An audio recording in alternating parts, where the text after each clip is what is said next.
Russian state that includes many of the non-Russian nationalities, like Ukrainians, like Poles, and so on. And one of the great champions for this kind of moderate evolution of greater Ukrainian national expression is this man, the historian Mikhailo Khrushchevsky and many others assembled an organization in Kiev called the Central Rada, or Central Council, which included Jews as well, with the idea of hammering out a rapprochement between the many peoples that live in Ukraine, not the Ukrainian majority, but also the significant national minorities, including the Jews, the Poles, the Germans, the Russians, of course, all of whom had different ideas about how to shape the post-World War I reality.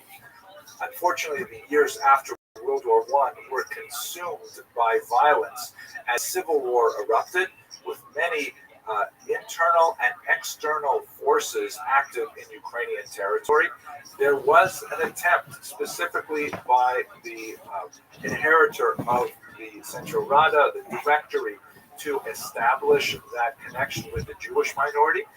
This directory was led by this man, Simon Petliura. Unfortunately, Ukraine was submerged in communal violence at this time, and in particular, there were a series of pogroms concentrated in the year 1919, and one of the great paradoxes of this period is that 40% of the recorded pogroms were actually committed by the troops that ostensibly were loyal to the Ukrainian Petliura, who had a minister of Jewish affairs in his government at the time. It's a very confusing period. I've written about this if you're curious. Ultimately, the Soviets were able to seize control over most of Ukrainian ethno-linguistic territory, and they established a new country, the Ukrainian SSR, or Ukrainian Soviet Socialist Republic. Here on this map, you can see the boundaries of that new country. The white line that you can faintly see running around the outside represents contemporary Ukrainian boundaries, but more significantly is the pink area in the center, which is the boundaries of the Ukrainian SSR. The blue area just to the west represents those Ukrainians who found themselves not within the Soviet orbit, but within independent interwar Poland. And once again, you see that fissure where a large bulk of Ukrainians now find themselves associated, whether they like it or not, with Moscow and the Union of Soviet Socialist Republics, and a minority in Western Ukraine find themselves associated, again, whether they like it or not, with the independent Poland that reemerges after World War I. Also interesting in this note is that it's not just Ukrainians.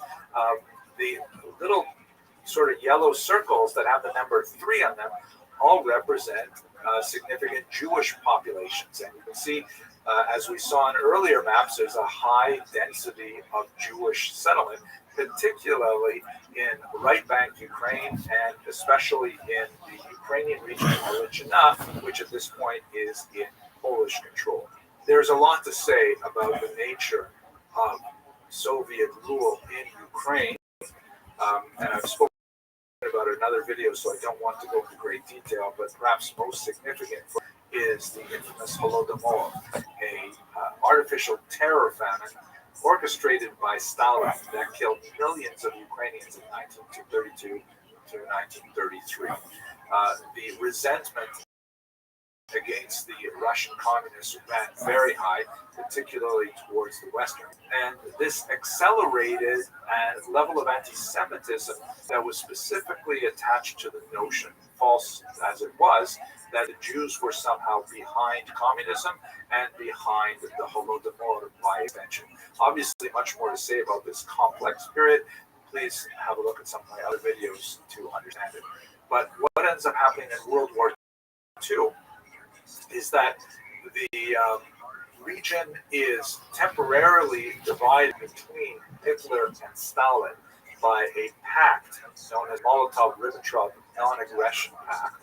Stalin and Hitler agreed to cynically divide the region that separated their two countries, the Third Reich on the one hand and the USSR on the other, very much like the cynical division of Poland 2 centuries earlier. And so part of the region of Western Ukraine found itself suddenly under the control of the Soviets for 2 years. During these 2 years, the Soviets subjected Western Ukraine to a very brutal, rapid process of communization, the collectivization of farms, the seizure of intellectuals, of intelligentsia of various types, priests and teachers and postal clerks and you name it, torturing them and ultimately murdering them. But what happens in Operation Barbarossa, which is June 22nd, 1941, is that Hitler double crosses Stalin and invades the Soviet Union, catching him off guard, and as you can see in this map, penetrating deep into the Russian SSR and taking over almost all of Ukrainian ethno-linguistic territory. The Ukrainian SSR is almost completely taken over by the Nazis, and what's most significant for our purposes is that Hitler sends out 4 mobile killing squads into the region. The lowest one, as you can see the blue lines there, is Einsatzgruppe A, which proceeds to go through the tiny little shtetls that dot the countryside, rounding up Jews, communists, political figures, Jehovah's Witnesses, homosexuals, anyone who is regarded as an enemy by the Third Reich, taking them out to the fields and ravines in the region and simply mass murdering them. This is incidentally the way in which most of my ancestors were killed, not in Ukraine, but in Lithuania by another group of Einsatzgruppen. So the Nazis hold on to the Ukrainian SSR until the war begins to turn with the Battle of Stalingrad, and eventually the Russian Red Army is able to drive them all the way back to Germany and ultimately to defeat. The reconstituted of Soviet Ukraine after World War II now include those Ukrainians who were on the western side. They're dominated by the city of Lviv, or Lviv, as it would be pronounced by people in Lichna. These Western Ukrainians are much less likely to support their incorporation into the Soviet Union, primarily because they've had more of an orientation to capitalism and to the West and to Europe in general. Nevertheless, these are the boundaries of the Ukrainian SSR that pertain right up until the dissolution of the Soviet Union in 1991. Under Gorbachev, when there were widespread protests, particularly by the non-Russian nationalities, and they're breaking away from the Soviet Union. Ukraine, the Baltic states, and Belarus, which is normally very closely allied with Russia, all break away and form their own states. And it is during this period, particularly from the 1960s onward, that you begin to see Jews and Ukrainians forming another kind of rapprochement, this time united in their opposition to Stalinism and to Soviet communism in general. One of the most notable figures that emerges from Ukraine at this time is the dissident Anatoly Sharansky, Natan Sharansky, who is now a very important leader in Israel, who was one of the prominent refuseniks, that is, Jews who were sent to prison for the temerity to ask for permission to leave the Soviet Union. And in many ways, Jews and Ukrainians exiled and imprisoned began to reform connections that would later be expressed in political activity and would ultimately result in the overthrow of the Soviet Union in 1991. Here's a map of what things are like today. As you can see, this map from the Washington Post gives you a sense of the linguistic differences of Ukrainians today. There's no question that the further east you go, the more Russified the population is, at least linguistically. The regions of Donetsk and Luhansk have a certain amount of dissident movements that Putin is taking advantage of, perhaps exaggerating and certainly leveraging for his own purposes. And it is in this region where Mr. Putin is currently invaded. The Crimea to the south has been seized by Russia for some time now, and it is in these regions where the hostilities are specifically focused. However, it's very clear from maps of troop buildup that they have troops in Belarus and in Crimea as well, which threaten Ukraine and could suggest the outbreak of much wider hostilities. How do Jews feel about this right now? Well, it's an unusual moment. Uh, Perhaps most ironically, the current president of Ukraine is in fact Jewish himself, and he has not made a secret of this, and he is the one leading Ukraine in their attempt to resist this Russian aggression. Many Jews, alongside their Ukrainian neighbors, are very concerned about the future of their country. Uh, Jews have the option, which is something that is very rare in Jewish history, but is a product of the 20th century and specifically the late 20th century. They have the possibility of making Aliyah, of leaving Ukraine and moving to something that changes the entire dynamic for many of the some 40,000 odd people who identify as Jewish in Ukraine today. But those Jews who are remaining, according to prominent leaders of the Ukrainian Jewish community, they will stay and they will fight. They will resist Russian aggression in their region. Let us hope for peace in the region and a long-standing resolution to this conflict that is in the best interest of all the peoples of the area. Thank you very much for watching. So, you can find it. It's just a little trickier to get that. It's on sale for sure. Great question. Thanks, Bonnie. I know back to school is coming up, and it's one of these things my kid went back to school, and they gave me a Chromebook. Hello, fellow students of Jewish history. As we all watch the terrible events that are currently unfolding in Ukraine, I think it's important for us to recall that Jews have a very, very long and rich history in the region. And I've prepared a couple of videos already that point to the long Jewish history there. Today, what I'd like to do is to just give you a few biographical snippets of some historically significant Jews who have come from Ukraine. This video could be much longer than it actually is because there are literally hundreds, maybe thousands of really famous Jews who have come from Ukraine themselves or are of Ukrainian Jewish lineage.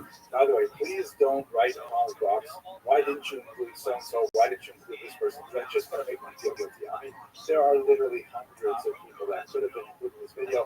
I just picked a handful that are really meaningful to me in particular. Some people are kind of surprised that I would portray life in Ukraine as anything except unrelenting suffering. And I'm sorry to disappoint you, but the reality is that for the vast majority of the time that the Jews lived in Ukraine, they lived in a cultural symbiosis with their neighbors. Sometimes there was more strain, and sometimes, in fact, there was even peasant uprisings that resulted in Jewish deaths at the hand of Ukrainian antagonists. But there's also hundreds of years of relatively peaceful coexistence, as I've discussed in previous videos. I think it's hard for people to let go of that kind of reified mindset with regards to the experience of Jews in Ukraine. I'm certainly not giving Ukrainian history a free pass here. I think I know more than most people about the violence that was perpetrated against Jews in 1648, 1768, 1919, and of course the Holocaust. However, when you look at overarching amount of history that Jews have spent in Ukraine, it's easy to lose sight of the more quiet moments that dominated that long history. And by the way, some people say, well, what about Nazis in Ukraine? And they'll point to tiny examples, sometimes more significant, obviously during the Holocaust, of Ukrainians who supported more right-wing causes. It's a silly argument. You look at He's pretty America, smart. He's like a coder, you know what I mean? I don't know why he's in like, probably 50th place. Hey, you need a little thing to go. Hey, you need a website for my robot that I used to use for that, back in the day. QAnon supporting these individuals who may band together and grant to have passers-by and things like that.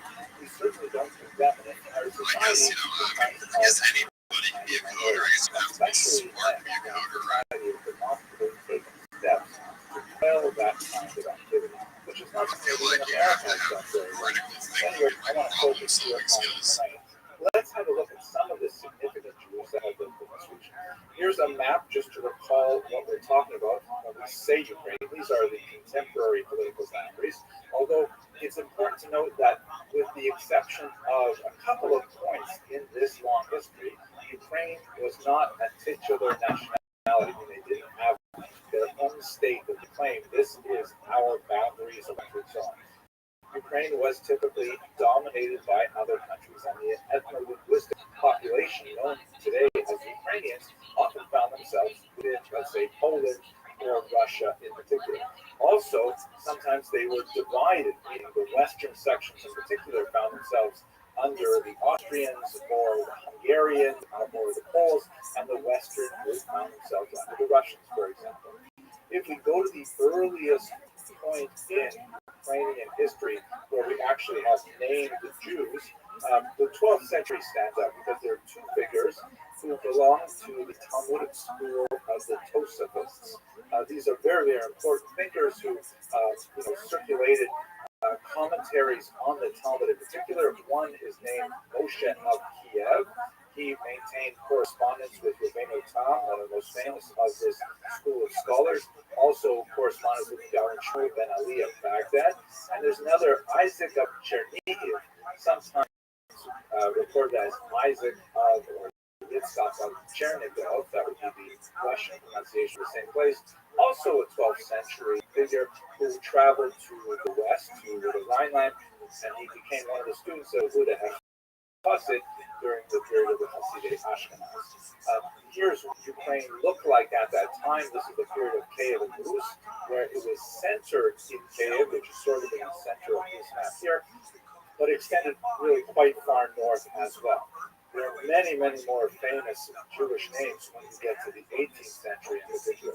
That's because Ukraine has been absorbing over the following centuries hundreds and hundreds of Jews moving to Ukraine for reasons we discussed in a previous video.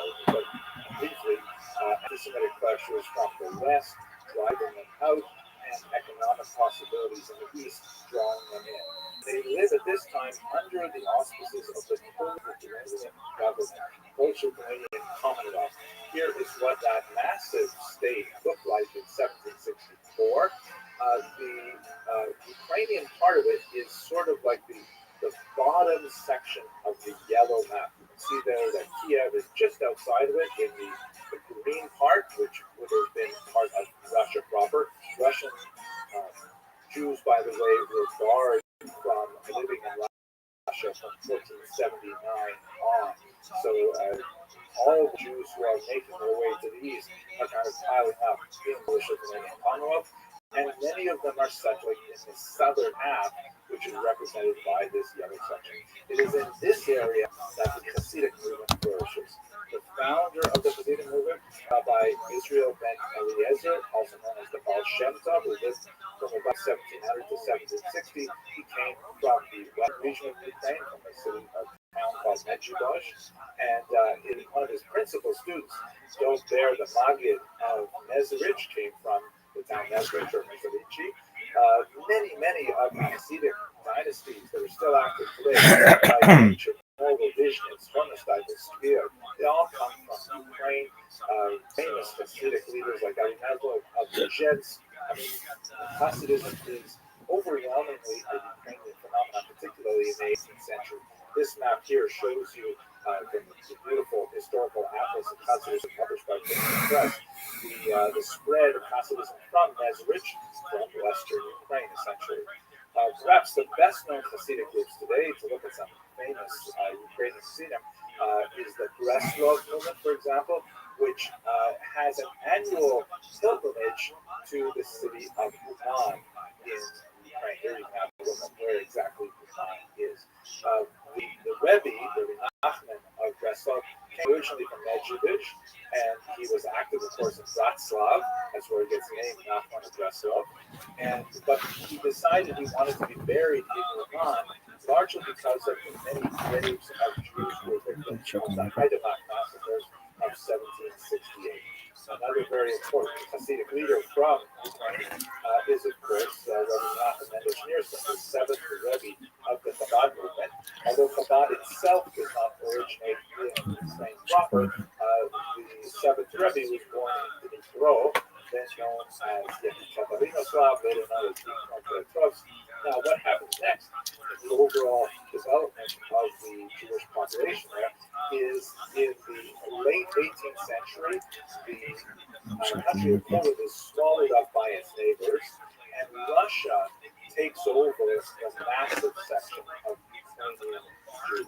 A smaller number of those Jews living in Ukrainian ethno-linguistic territory actually end up in Austria-Hungary, in Galicia, but the majority of Jews end up in this region called the Pale of Settlement, which is where they were allowed to live under the Russian Tsars from Catherine II onward. And during this period of time, the 18th century and the 19th century, you have a tremendous flourishing of Jewish culture in all kinds of areas. Great writers like Sholem Aleichem, who pioneered Yiddish, and who was, of course, the author of the very successful later Broadway play and movie, Fiddler on the Roof. Isaac Babo, a great Russian stylist who wrote Red Cavalry and many other amazing works. And in Hebrew, Chaim Nachman Bialik, among so many others, who was really the poet laureate of the Jewish people for much of the early 20th century. In music, you see people like Vladimir Horowitz, the great pianist and composer, just incredible. You also know Rosenblatt, a cantor whose Nigunim are absolutely world famous. In science, you have Jews like Valdemar Hafkin, who was the man who developed the vaccine for cholera and for bubonic plague. He was a national hero in India. Here's a sample of a stamp that has his face on it because of the tremendous things he did for public health in India. Political leaders, Leon Trotsky, of course, the leader of the Red Army, one of the leaders of the Soviet Union. Golda Meir, also from Kiev. Here is actually a plaque that is posted in her honor at her birthplace in Kiev. She went on, of course, to be the Prime Minister of Israel. So, we could go on and on. I just really stopped at the early 20th century, but there's so many great Jews who have done fantastic things, who were either born in Ukraine or were descended from Ukrainian Jews. It is a place of tremendous history for Jews, and we should bear that in mind. I hope that the people of Ukraine are spared the suffering that they're currently enduring as soon as possible. Thank you very much for watching this video.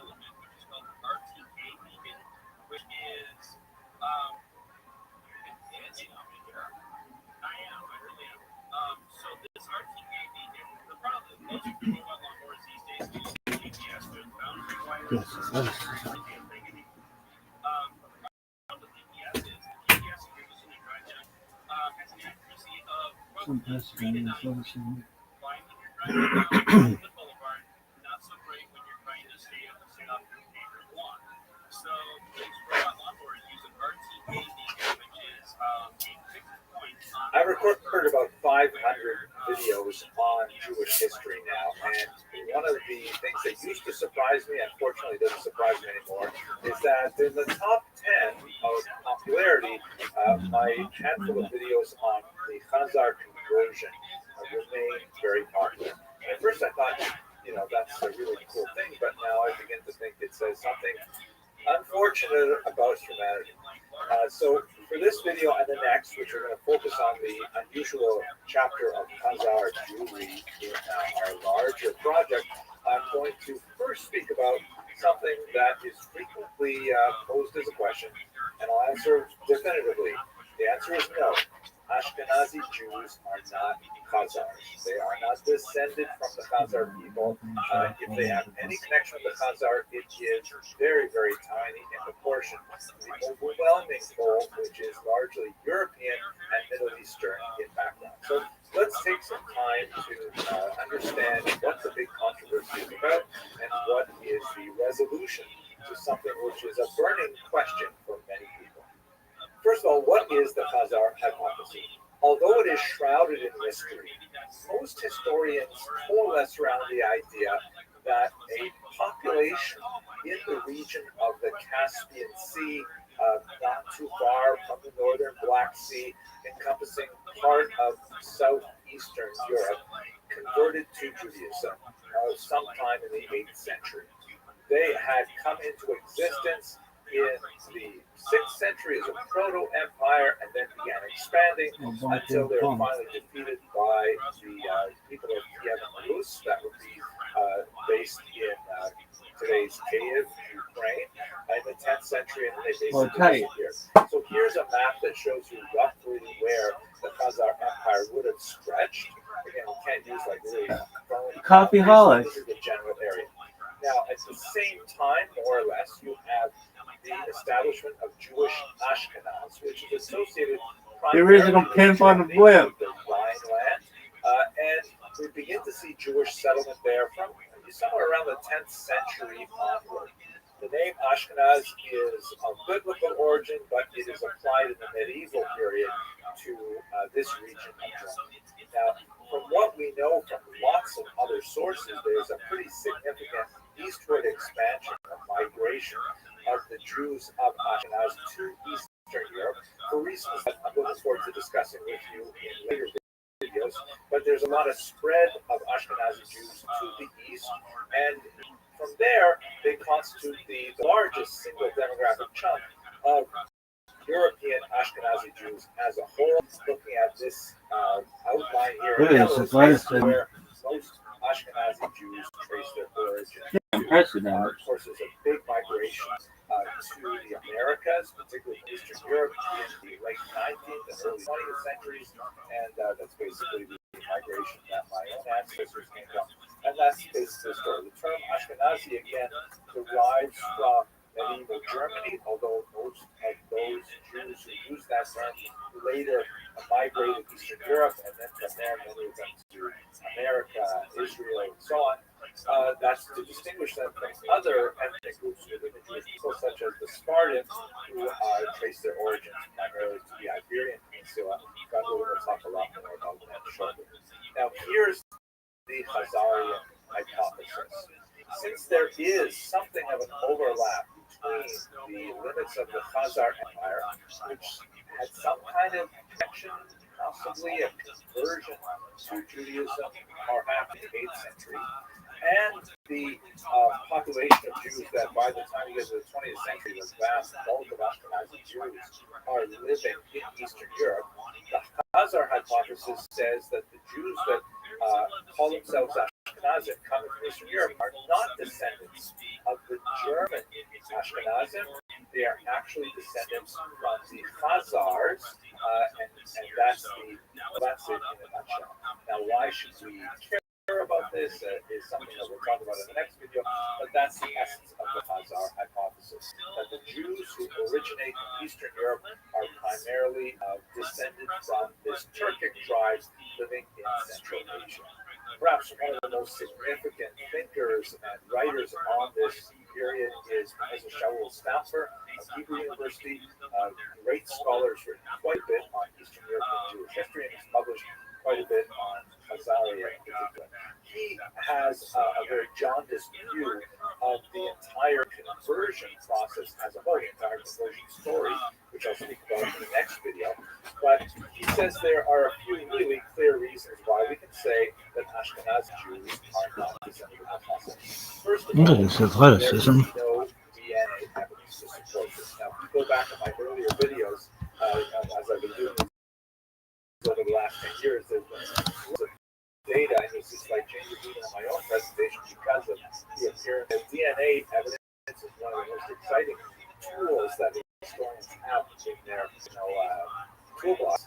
And when it comes to the question of biological descent as opposed to halachic identity, Jewish identity by Jewish law, which is a different thing, although they tend to overlap like a Venn diagram, it's really clear that there's no DNA evidence or a very tiny element of DNA evidence to support the idea of a Khazar origin to Eastern European Ashkenazi Jews.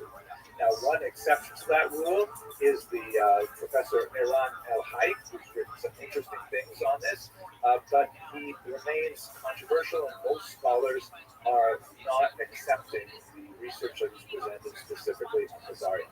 Now, without being a scientist and be able to get into the real nuts and bolts of this, what I've read about this is that he prepared in 2013, I think it was first published, an analysis of about 1,300 Y chromosomes, 1,300 people looking at their Y chromosomes to try to see what the similarities were between Jews and about 75 odd other nationalities. Unfortunately, the sample was really, really small. Of the Jews, only 8 fit the specific parameters that we're looking at right now.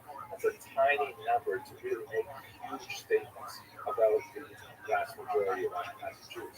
Secondly, more significantly, the number of Khazar individuals studied was precisely 0, because there are no Khazars today, and in fact, we haven't had any Khazars for about 1,000 years. There has been no one walking around who claims Khazar descent to whom we can go to for genetic data. In other words, you can't compare Jews to Khazars if you don't have any Khazars to actually say, oh, you're a Khazar. Great, let's take your DNA.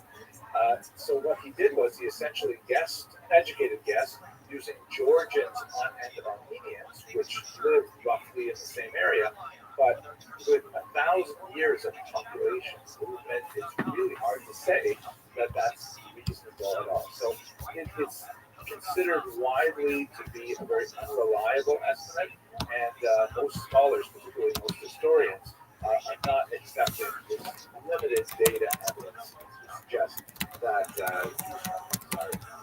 Secondly, we can pile on to burden of proof here. The second thing is there's absolutely no linguistic evidence of Khazar influence on Jews. And one of the things that we would certainly expect to see is that Jews would pick up Khazar terminology in their Yiddish.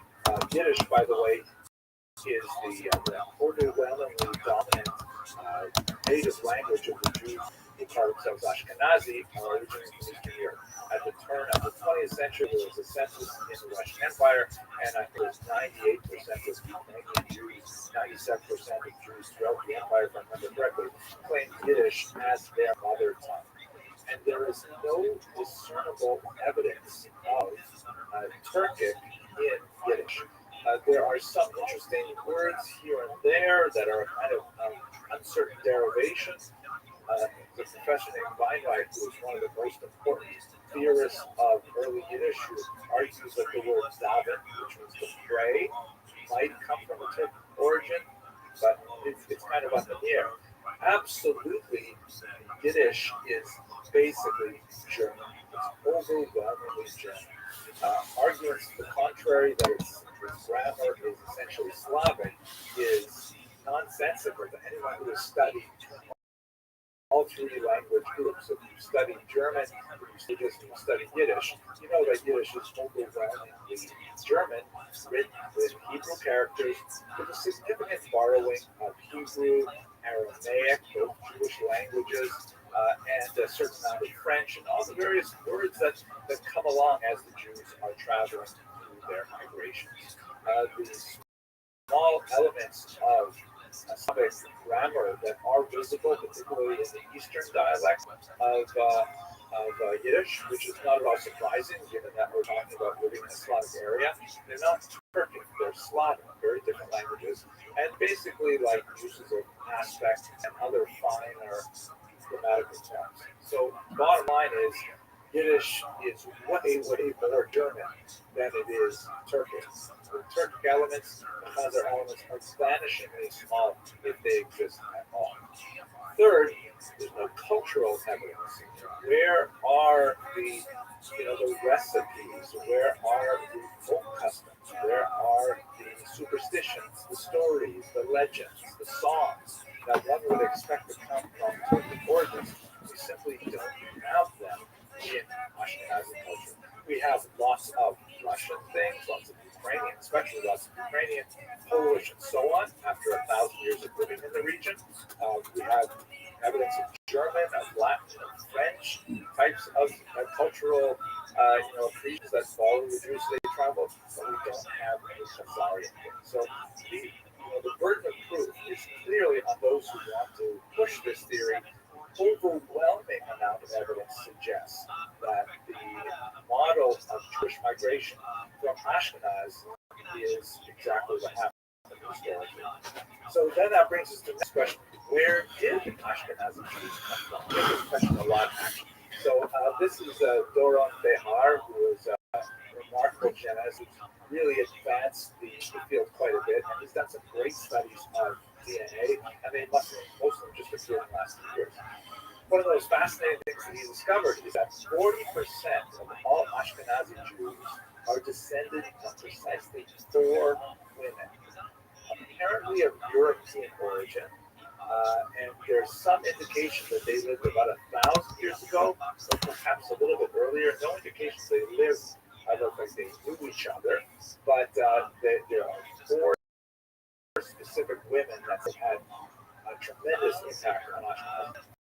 Furthermore, statistically speaking, there are significant similarities between non-Ashkenazi Jews, like Sephardi Jews and Mizrahi Jews, and so on, with Ashkenazi Jews. So in other words, it still seems to be one big family, despite the superficial differences in skin tone and hair texture and so on. But Jews seem to be more or less one family, and there are significant distinctions between, especially in Eastern Europe, between Jews and the peoples among whom they live. So in other words, this all basically fits with the common sense idea of the Jews moving from Western Europe into Eastern Europe. The kind of elements that Dr. Behar was able to map out include something called genetic drift, which helps to account for some of the superficial presentation of Ashkenazi people. As a layperson, my understanding of genetic drift is basically when you have, and by the way, I'll show you a Y chromosome study in a second that says a lot more about Jewish males than Jewish females. This happens when, as is very common and well documented, non-Jewish women adopt Judaism and marry into the Jewish people.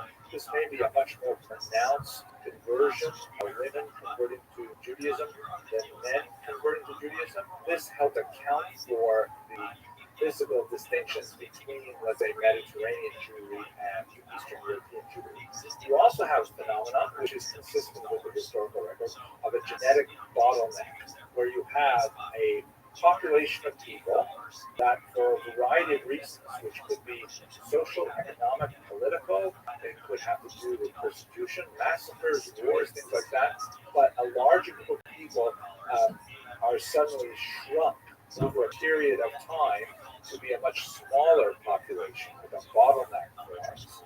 And that means that there are much fewer people from whom the later ancestors derived their origins. This helps explain the fairly large number of genetic disorders that unfortunately afflict Ashkenazi Jews, like breast cancer and Tay-Sachs, which may owe a lot to the fact that there was this bottleneck, perhaps around the turn of the millennium, that meant that the population of Jews living in Northern Europe that would later move to the east represent the basis of a much larger population.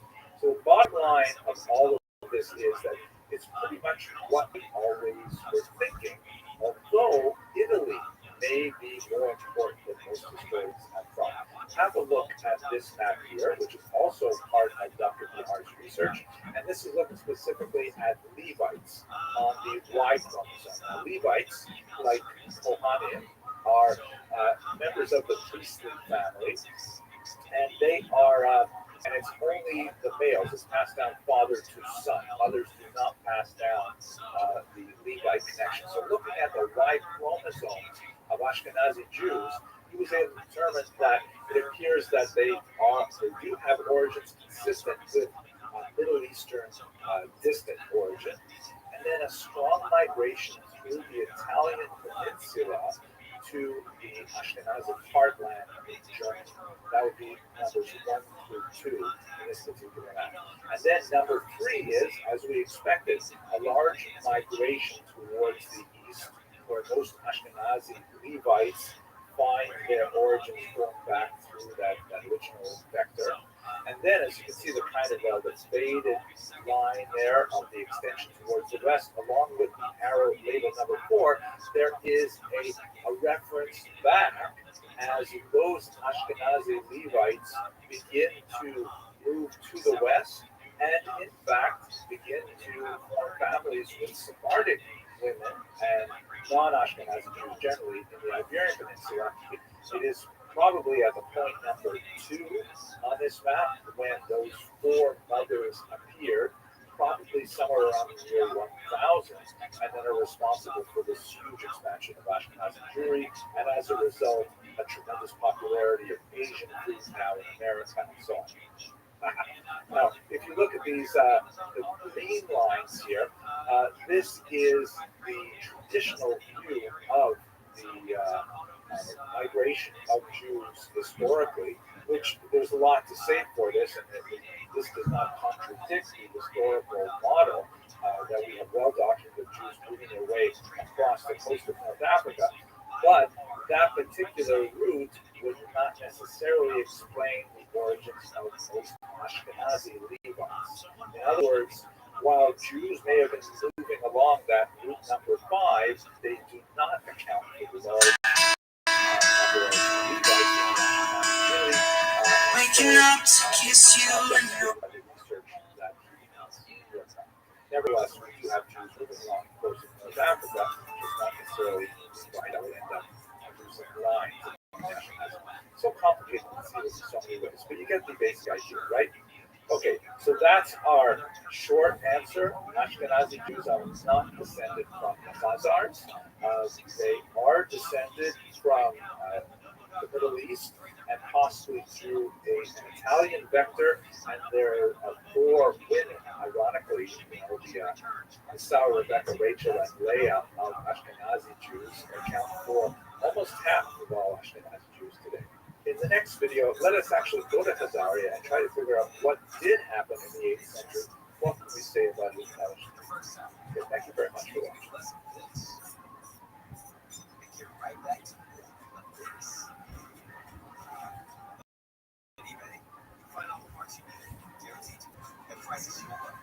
sounds good, doesn't it?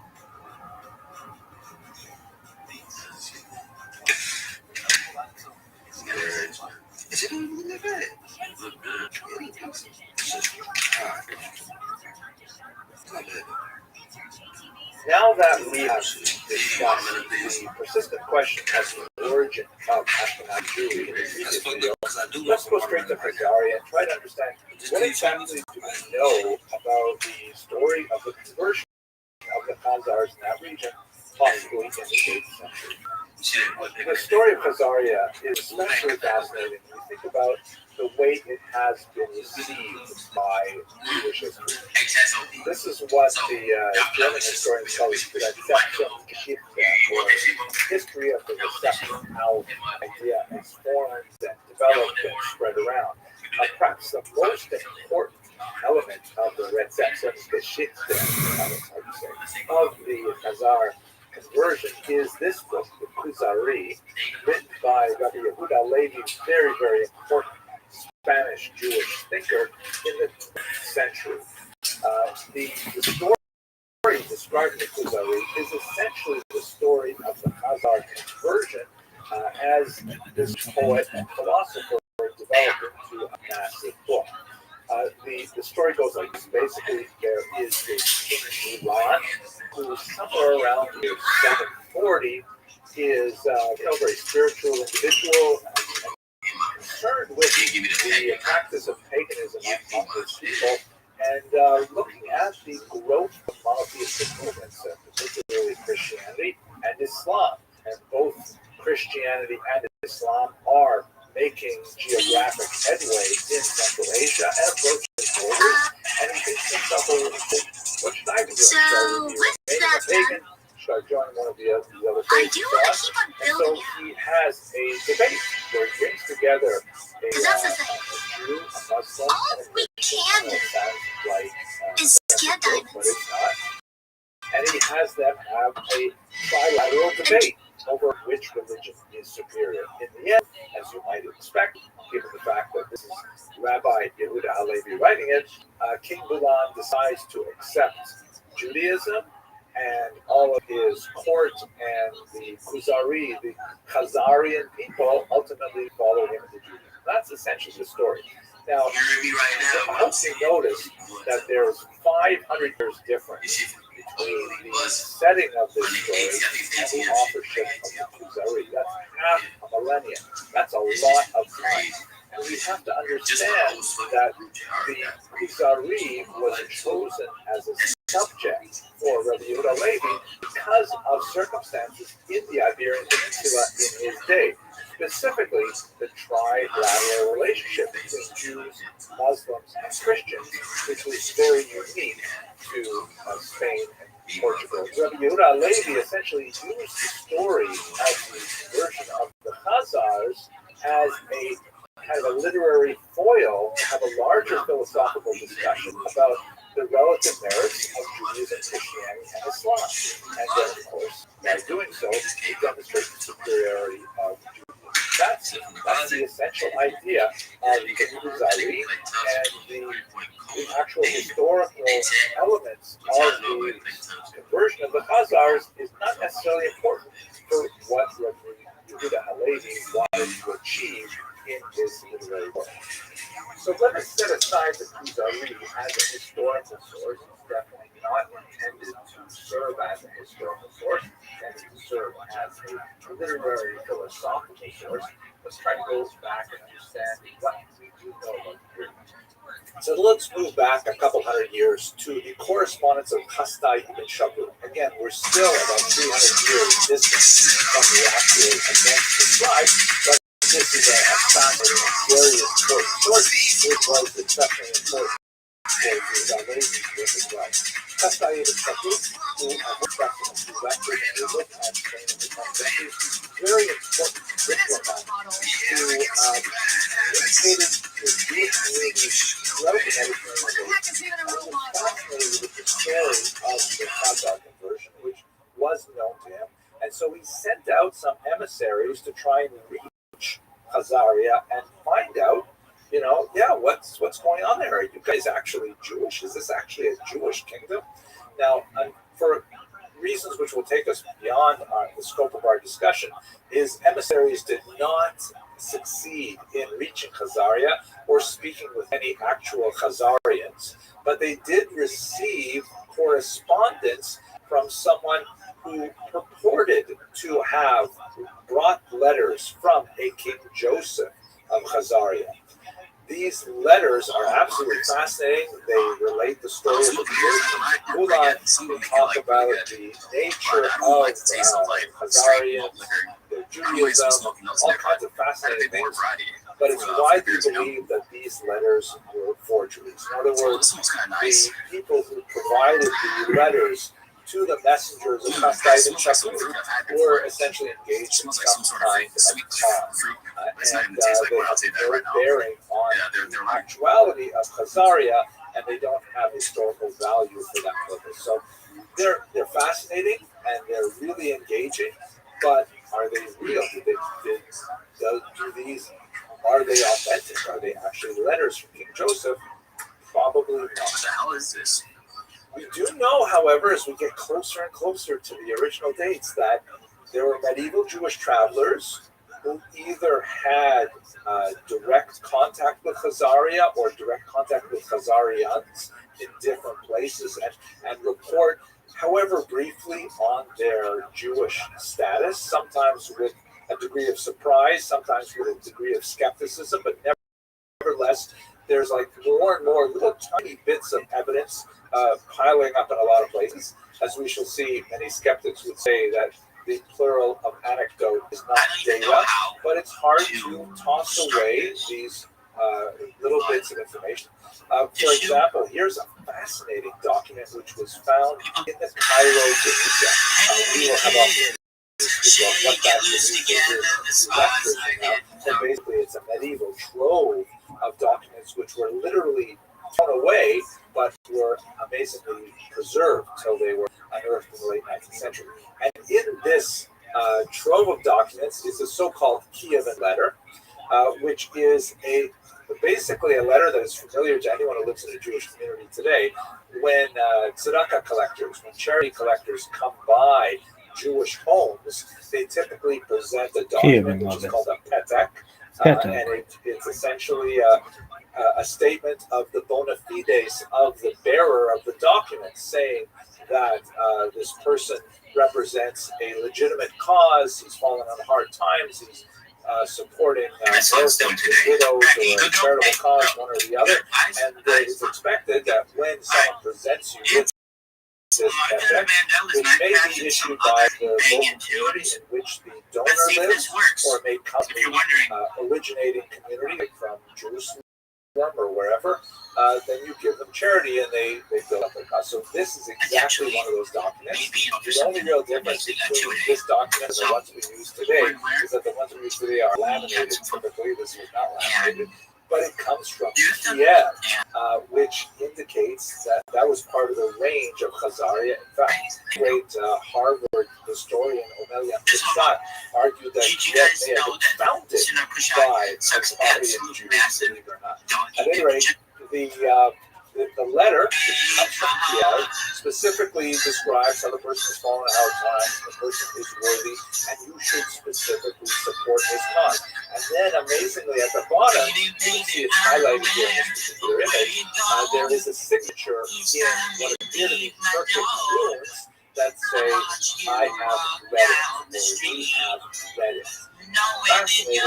That indicates that there was evidently people, because normally this would be the signature of someone who was important in the Jewish community, like a rabbi or a pastor, the president of the community. And he obviously is completely illiterate in Hebrew and needs to write in Turkic runes, which is very unusual unless there was a distinct Khazaric community in Kiev at the time. We have multiple references from Arab historians to a Jewish presence in Khazaria as well.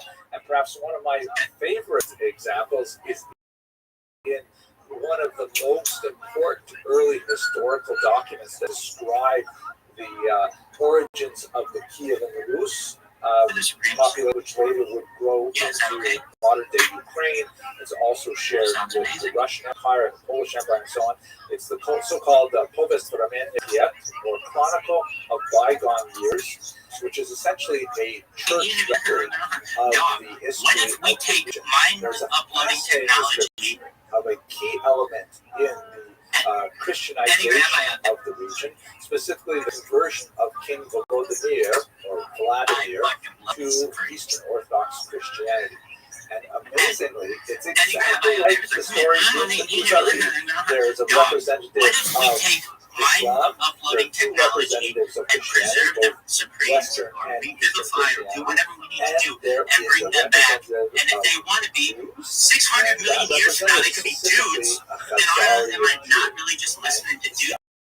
Absolutely fascinating that not only do they replicate as essentially told in the letters that come by with King Joseph, they actually record the same kind of scenario. Of course, it ends up that King Volodymyr decides to become Christian rather than Jewish. Could you imagine how history would have changed had he chosen to be Jewish? He really did, by the way. But this is, one of those data points that's really hard to ignore, speaking to the idea of the Jewish community in Khazaria at the time. And finally, we've got some really testing archaeological finds, like this coin found in the United Kingdom as part of the so-called Spillings hoard. There's a whole number of them that come from Khazaria around this time, like 8th, 9th century. This one writes in Arabic. Someone to come out. The mama said you can't hurry, love. No, you just have to wait. She said love don't come easy. It's a game of give and take. No, you just have to wait. You gotta trust, give it time. No matter how long it takes. Now, how many heartaches must I bear before I find a love to let me live again? Right now, the only thing that keeps me hanging on, and I feel myself Yeah, it's almost gone. I remember Mama said I'm not oh, you just have to wait. You can never come easy. It's a game of give and take. Now how must I wait? How much more can I take before loneliness to calm my heart? Hard to break the heart and live to live my life alone.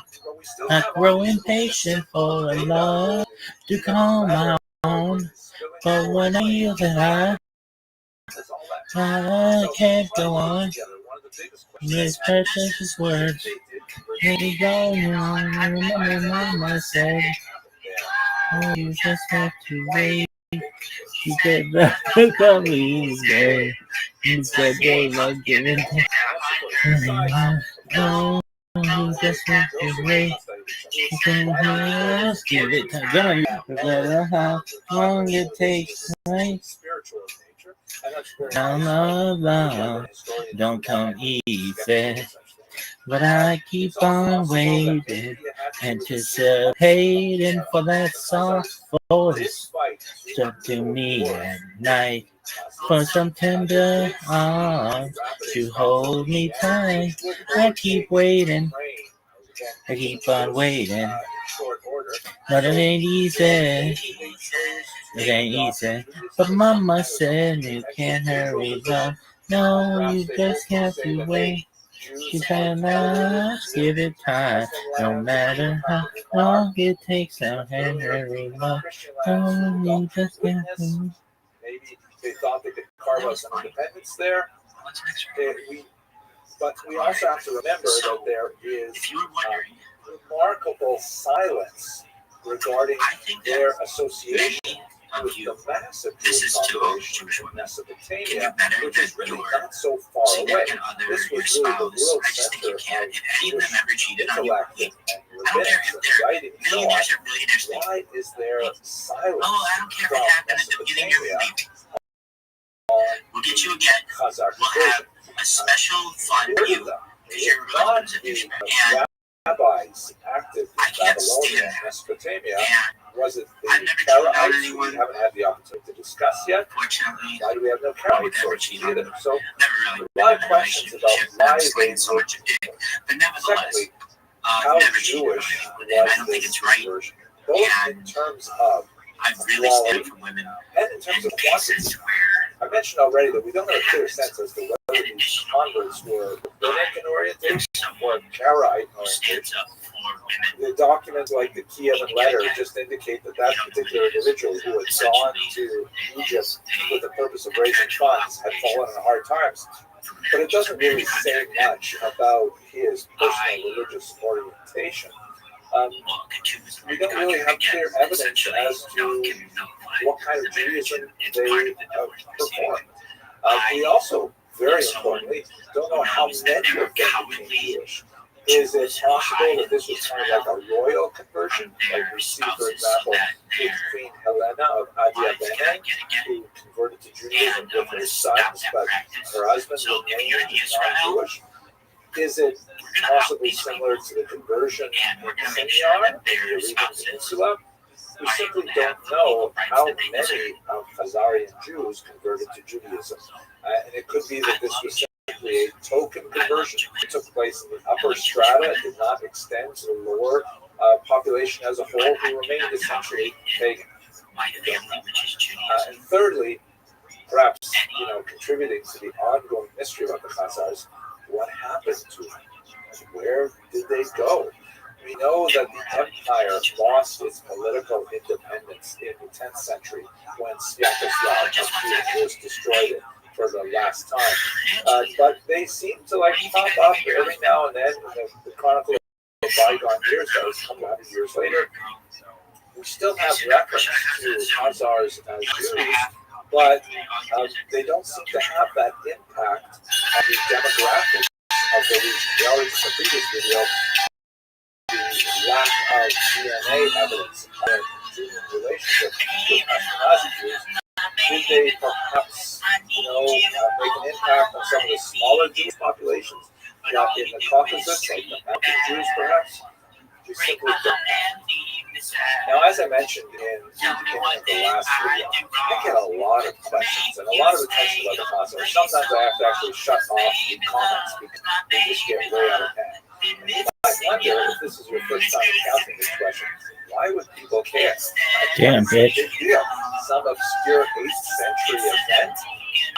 So the implications are actually quite significant for 21st century politics. You consider, for example, the work of Professor Shlomo Zahn, who is an Israeli historian, who's written quite a few controversial books.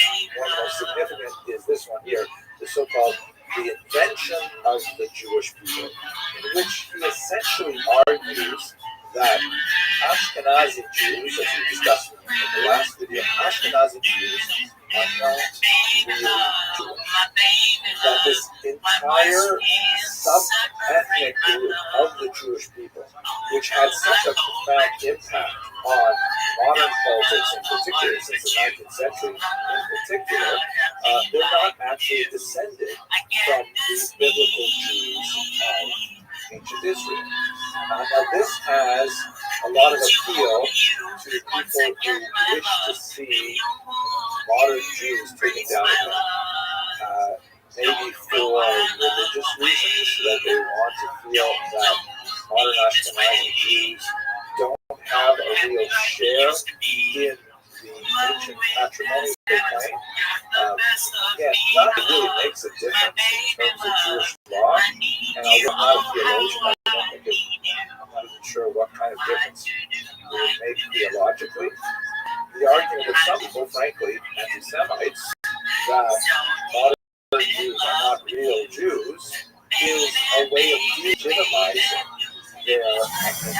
And I'm saying that we don't have to afford them the respect that ancient patrimony might otherwise be appropriate for them.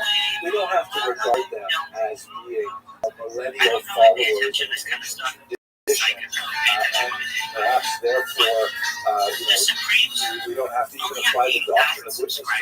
We could consider them usurpers, racial interlopers who have somehow taken away the true destiny. You see this sometimes among black supremacists who argue that the real Jews are actually black, and those white Jews who think they're Jews, they can't be Jews because we are.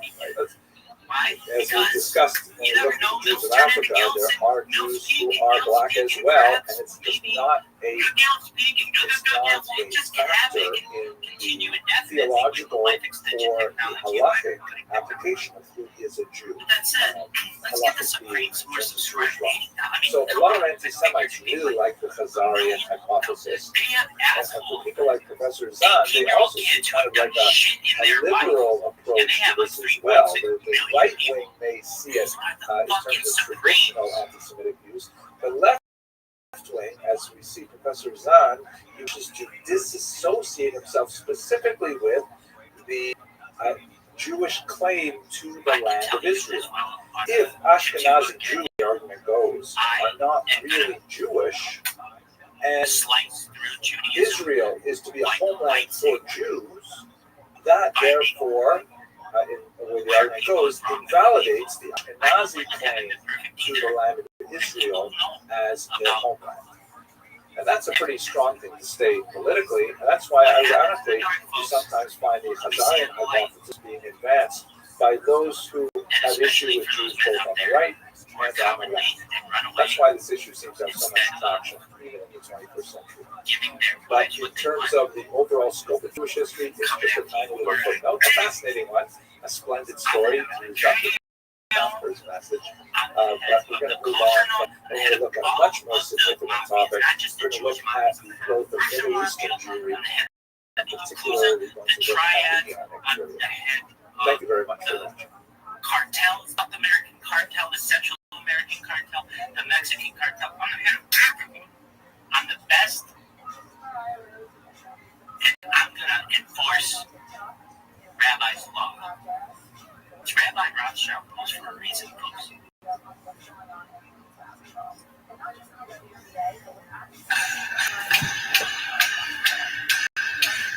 this video, I just like to take a few minutes to walk you through major migration patterns of Jewish history right up until the end of the first half of the 20th century. With the Holocaust, and after the Holocaust, but I'm stopped in 1939, just to give you a sense of how Jews got to live where they were. So we very beginning, go back to the biblical period. The Bible does record really significant migration, early migration of the patriarch Abraham from the city of Iraq, to land Israel, and then of course tiny population of 70 individuals moving into Egypt, and from Egypt. And then later on, when we get to some data that's supported by expert biblical evidence as well, you see that there's an 8th century displacement, specifically from northern part of Israel to what we see today, primarily in northern Iraq, and then in the 6th century, there's another displacement with the destruction of the first temple to a little bit further south in the Mesopotamia region, so we have some sense of those migrations. There are, during this time as well, some Egypt, particularly the southern part of the Nile River, the Upper Nile, not a huge population, but we have some late antiquity. Let's say let's start with the first century. A couple of really important populations. For the Bar Kokhba revolt, we still have a very significant population in the central southern part of the land of Israel. After that failed revolt against the Empire of Africa, and the bulk of them moved to the north to the region of the Galilee, or the Galilee. That's why I'm putting two circles there on this map. We still have the nucleus of Jews who had emigrated to Iraq. They were forcibly moved to Iraq under Damn, the bitch. regime of the Assyrian and Babylonian kings. But then there is a fairly significant growth of that population. It actually becomes a major Talmudic center. So that's happening in the Mesopotamian region. You can see it there in the circles right. And then you do have as well a population that reside in Alexandria. These circles here are on scale. In fact, I'm not sure if they have a good understanding what the relative scale would be, but I would guess that the Alexandria population is much smaller than that. Also in this context, major especially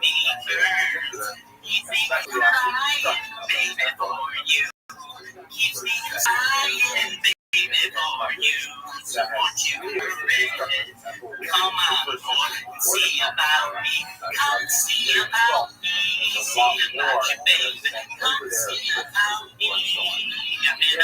destruction of the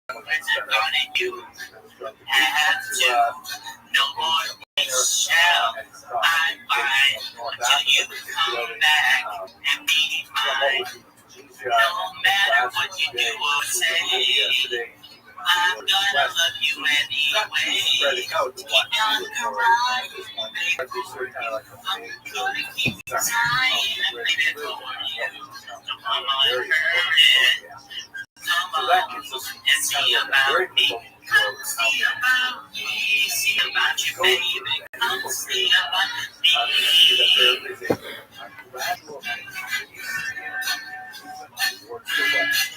Still have major population of Jews. Sometimes in fact, it becomes a source of migration as well. Where Jews move my life's so uncertain now. They're living as far west as Nigeria as the 3rd century. That population increases, especially after the Muslim population becomes much more hospitable to settlement. We have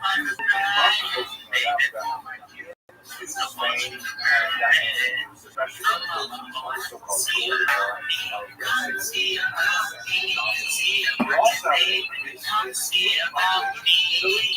Their movement north as heartlands of Ashkenaz. Some of them moved into France, and you see a significant increase in the population of the Rhone River cities that had already settled in the first century, largely through Italian immigration. It is the 10th of January 1870. No, it's just every moment of my life, 100% is However, will culture is possible, and significant changes in the next 500 years, primarily through anti-Semitic persecution on the one hand, that drives gradually eastward, and then there's kind of like a vacuum effect where economic opportunity also draws them into the Eastern European heartland, places like Poland, Lithuania, Belarus, Ukraine, and so on. What you see in this map here, we look at white arrows, they basically indicate major expulsions. Significant one in 1290, and it's basically across the channel going into France and into the Netherlands. You have a That's hilarious. from Spain, of course, in 1492 that drives a large number of Jews, perhaps in you're not as I expected you to be Mediterranean basin, going all the way to Constantinople, to Saloniki, and a very significant, not huge, but important movement to spots in North Israel as well. I don't think that you're as culture is distinction. Suggested that not only was notable in Germany, particularly after the Black Death in the 14th century, there's also economic incentives drawing We gotta get down to something. And this is for all Jews. None of you are doing what the word says. None of you. Doesn't happen. In the Eastern European part of Europe. So the green arrows indicate not only the anti-Semitic persecution from west driving them towards these, but also the economic draw bringing them into Eastern regions. And if we switch back into the western part of Europe, we'll see in the Iberian Peninsula, of course, there are some Jews who elect to explore the New World, which is being discovered as we speak about this particular period of indulgence. And they're leaving not only from Spain, but also from Portugal, sometimes as new Christians. They had already been converted to Christianity against their will in 1497, and then they take their Midwest Christians to go to places like Brazil, and where they fight actually revert back to their Jewish identity. There also is You shall not lie with a man married as one who lies with a woman is an abomination. include all of the details now. You get a general sense of 2013. If a man has sexual modern relations period, with a man the as early one modern does period, with you get a both sense of of them have the committed an abomination. general They shall dispersion surely of be put to population. death. There's Their something blood like is 1 million Jews living in So the world I don't know anyone in 1700. Orthodoxy who is And enforcing most of them, of course, are in Europe, but 70% of them are in Europe. two kosher witnesses and all that things. I could go to West Hollywood right now and find a bunch of gay Jews Eastern Europe, although there are some significant laying with a man, Western and Europe. you want to do anything about it. So I'm going to sing There's a small number of Jews, but The 70% Supremes of them in North Africa, and even to the smaller rabbits amounts now. are living in the Middle East. The Ottoman Empire, which was Mesopotamia, that was such a major population, but clearly by the time we get to the year I think we can all just say that everyone needs a second chance. Everyone needs another opportunity. Everyone everywhere needs a Europe second empties chance. out quite significantly. But I don't want someone to be There is a general judging movement once me, again saying, westward, oh, you think you're better partially than everyone. to No, Europe, that's not true. places like England and France, I and so don't on. think I'm better But than even everyone. more I so know I'm better with than the everyone, baby. 1880s, a massive displacement to the New World. This map shows you only the field of settlement Russian Empire were allowed to live, and it basically overlapped a bunch of Poland, Western playing Lithuania last year, part of last year. But we were subject to economic discrimination, a kind of like administrative overcrowding that made it desirable for Jews to leave. So this mirrors what's happening outside of the Russian Empire as well. Massive amount of Jews moving to Golden Medina, the golden country in America, and then north 70,000 Jews, my homeland, my birthplace, as they heard that they have there. And of course, a significant number as well in South America, and roughly equal amounts is now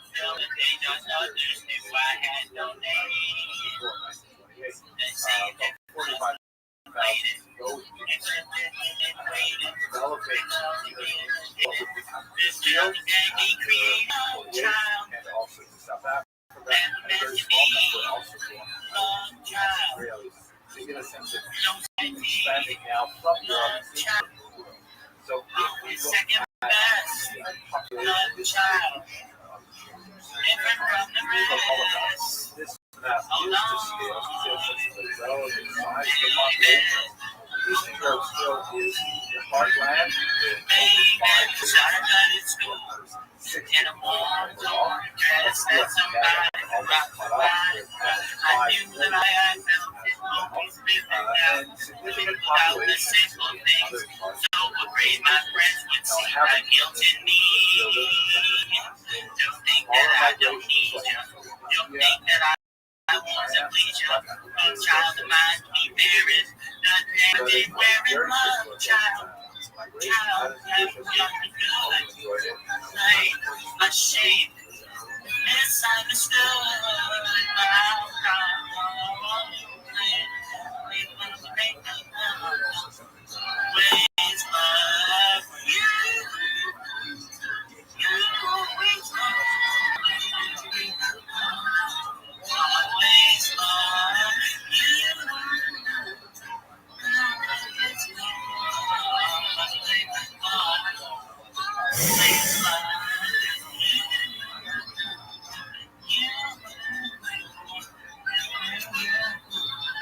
Hello and welcome to Jewish History Lab. Today we're going to look at the origins of Polish Jewry, really the origins of the entire Eastern European Jewish population. But Poland is one of the most central and memorable of the countries that we'll be looking at.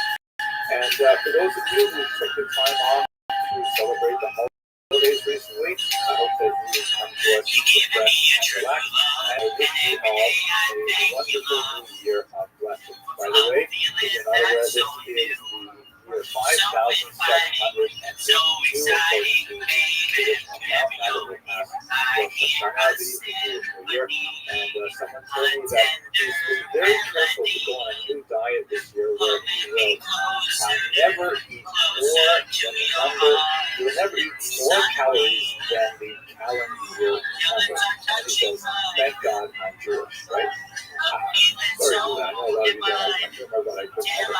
Let's talk about the origins of Polish Jewry. So when I say Poland, I'm really using the term somewhat anachronistically because the region as a whole was dominated by something called the Polish-Lithuanian Commonwealth. You can see in this map, which has the borders of the Commonwealth as of the year 1618, but superimposed on contemporary political boundaries to get a sense of what it was. It was this massive territory. Poland was not sort of like the southwestern core of it, but after the dynastic union with Lithuania, it spread really to a massive area, almost stretching from the Baltic Sea to the Black Sea, well into Europe and Russia, down into the Central European countries as well. And so the material that I'm discussing today does not really apply strictly speaking to Poland as we understand it by 21st century values, but to this larger entity, which includes, of course, Ukraine and Belarus and Lithuania, where there's very, very large numbers of Jews residing. The southern part of Latvia is also very important because it was part of the Russian Pale of settlement, which we'll get to. At any rate, where did the Jews come from in this region? It became a dominant center in the early modern period. So there is a small migration that extends back really to the first centuries of the Common Era, perhaps even a little bit before the Common Era. And these are Jews that come from Byzantine lands and make their way through the Khazarian Empire as well. The extent of Khazarian influence is very, very difficult to quantify. It appears to have been minuscule. There are occasional references to Khazarian Jews, for example, in one of the early Russian chronicles, the Public which is not strictly speaking Russian, but refers to Kiev and Rus, the region as it was known at that time. And there's references to Jews from Khazaria being involved in Kiev in particular. And they left behind, as we've discussed in previous lectures about Khazaria, they left behind very, very little trace of their presence, either in cultural aspects, literary aspects, and so on. We don't really know a lot about how extensive this penetration was and how much it affected the later dominant Polish Jewish population. The really big migrations into Poland come in the 12th and especially up until the 16th century, and they're coming from the western part of Europe. They're coming primarily from Germany, France, making their way sometimes to Austria, Hungary, places like that. So that's really where you have the dominant Polish population of Jews. There you see lots of traces of European evidence, lots of very significant connections between cultures that started, for example, in the Rhineland and then made their way to the east. Yiddish, of course, is the overwhelming lingua franca of the Jews, and that is basically a medieval German dialect. That is, they're not bringing with them so much of the languages of the Khazars, for example. So we begin to see some legendary elements of their appearance in the region from as early as the 8th and 9th century, but it really begins to coalesce around the 10th and 11th centuries. And one of the things that we see them doing, for example, in the very early period, is that Jews are serving as royal interns in making money. Here, have a look at these literally making money, producing money. Things to be used as money, not necessarily making money for themselves, which I'm sure goes hand in hand with it, but some of the earliest coins in the Polish Lithuanian Commonwealth are actually written with Hebrew characters. You see a few stencils of several of them. Here's a better view of one that has the term Moshka Karol, or Moshka Karol, which is clearly the Hebrew phrase for King Yeshko, a 12th century Polish ruler. Here, of course, this is highlighted in red to make it a little bit easier to read. Now, it's fascinating. Why would the early Polish nobles and kings make coins with Hebrew letters? It speaks most likely to the widespread illiteracy which was common to the region, and the fact that the Jews used the Hebrew alphabet because Jews are ones who were working with money primarily in small commerce, so it became relevant.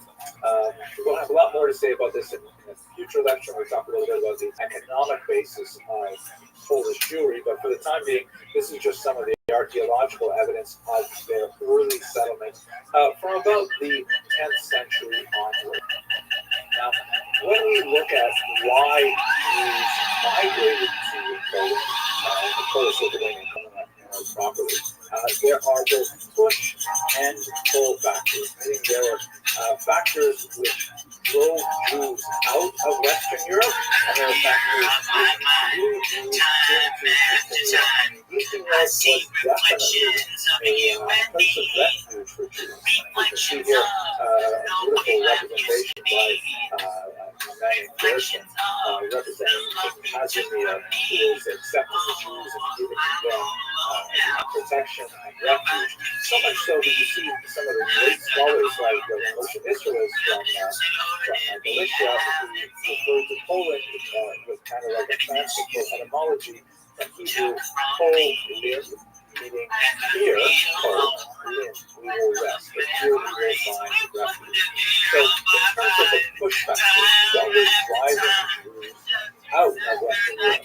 The first marked thrust that drove Jews to pursue in the eastern part of Europe were the first Crusade massacres of 1096 that we discussed a while ago. Horrific massacres primarily in northern Germany that seems to be outside of the control of the legitimate state authorities to Jews were very frustrated by this. As a minority, Jews are always vulnerable to mob violence, and they rely on the legitimate authorities to maintain a Rechtsstaat, as a society governed by law. As we've discussed in many previous lectures, Jews are typically very happy to live in environments where there is some minor discrimination against them, specifically endemic anti-Semitism, but only if the rule of law is protected. Meaning, perhaps there will be numerous clauses and Jews will not be allowed to enter university, or perhaps there will be, certain tax breaks that are not allowed to take advantage of, or whatever it is, as long as they know that if someone throws a rock to their storefront window, they'll be able to go to the police, police will investigate it, and if they catch the culprit, then they'll have a proper criminal trial itself. So Jews fear mob violence like any minority. When you have these series of massacres that accompany these traveling bands of Welcome. How are you, Lingen? Lingen. What's good, son? I'm good. Rabbi. How you living, Troy? So what's up? Living the dream, just watching Jewish history lectures. What are you up to, pimp? Are you slinging dick like it's going out of style? Something like that. That's what I like to hear. It's good in your neck of the woods.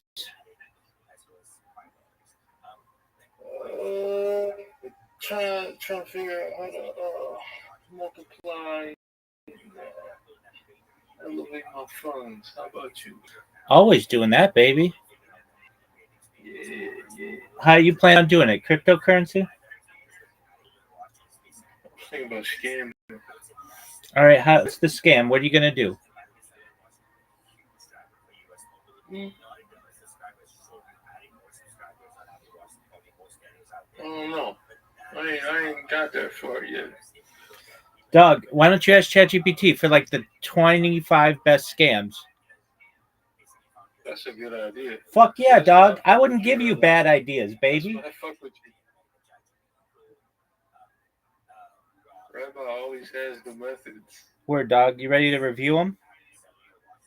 I'm God, bro. I'm King David. Cool story. Here we go. All right, Yo, dog, what are the top 25 best scams? And like a little description of each. Online scams, like easy ones where you don't have to go anywhere or do anything. Just easy, just collect money. E-commerce scams. Okay, here we go. So there's phishing emails, fake emails pretending to be from banks, PayPal or Amazon asking you to verify your account. That's number one. Tech support scam, pop-ups claiming your computer has a virus, urging you to call a Microsoft number. That's two. Romance scam, somebody pretends to fall in love online and eventually asks for money for emergencies. That's an easy one. Investment Ponzi schemes, guaranteed high returns, often crypto-based, but they pay early investors with money from later victims. Online job scams, fake remote jobs that require you to pay a training fee or buy equipment. Prize lottery scams. So these are, you're told you won a prize, but you must pay taxes on the fees first. Next is charity fraud. Scammers set up fake donation sites after disasters or tragedies. Fake e-commerce stores look like real shops, take your payment but never deliver products. Overpayment scam. A buyer accidentally overpays you a fake check and asks you to refund the difference. Cryptocurrency giveaway scams. Send me 1 Bitcoin and I'll send you back 2 Bitcoins on social media. Next is... Yeah, definitely. Next, account takeover scams. They steal your login via phishing and lock you out, then demand ransom. Next, subscription traps. Free trial offers that automatically bill huge monthly fees. Ransomware attacks. Malicious software encrypts your files and then demands payment to unlock. Impersonation scams pretend to be the IRS, FBI, or local authorities claiming you owe money. Fake influencer collabs. Fraudsters often brand deals but require you to buy the product first. Fake rental listings. Scammers attractive apartments ask for deposits before you view them.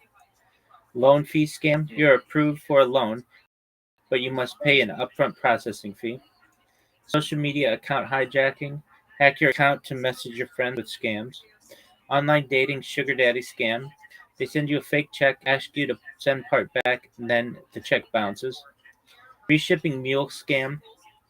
Work from home job where you receive and forward packages, often stolen goods. Ticketing scam. Sell fake tickets to concerts or sports events. Survey market research scams. Pay you big money for surveys, but they just collect your personal data. Deepfake blackmail. AI generated fake video claims to show you in compromising situations. Fake app downloads. Apps distinguished as legit tools. Apps disguised as legit tools but steal your info or push ads or malware. Business email compromise. Hack a business email and trick staff into wiring money to vendors. How do you like that, son? Another good one would be like rental property application fee. And then you just don't have a rental property. There you go. All right. Well, but those all take work and they're legal. Why don't you do something that is easy and legal? Yeah, that's right. Weird, dog. So I'm trying to figure out. All right. How about you just apply for remote work? Yeah, that's a good idea. Weird, dog. I wouldn't give you bad ideas. That's a good idea. All right. Well, go check it out then. Go to remote work on LinkedIn or Career Builder or Monster.com or Indeed or ZipRecruiter, and then just start doing those positions. Hey, Rabbi, where are you from? I'm based out of California. Oh, nice.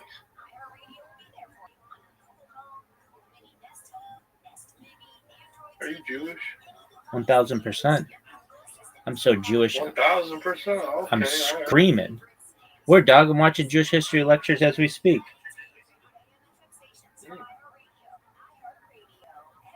What are we learning today?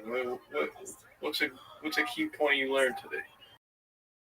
Well, I've seen all these before. They're like 7 I've watched, so I don't know if I've learned anything new. But I just like to hear the information, and it just gives me a better understanding of my people, our history, our religion. Right.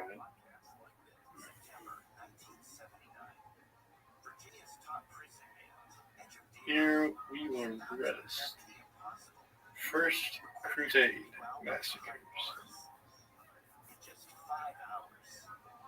massacres.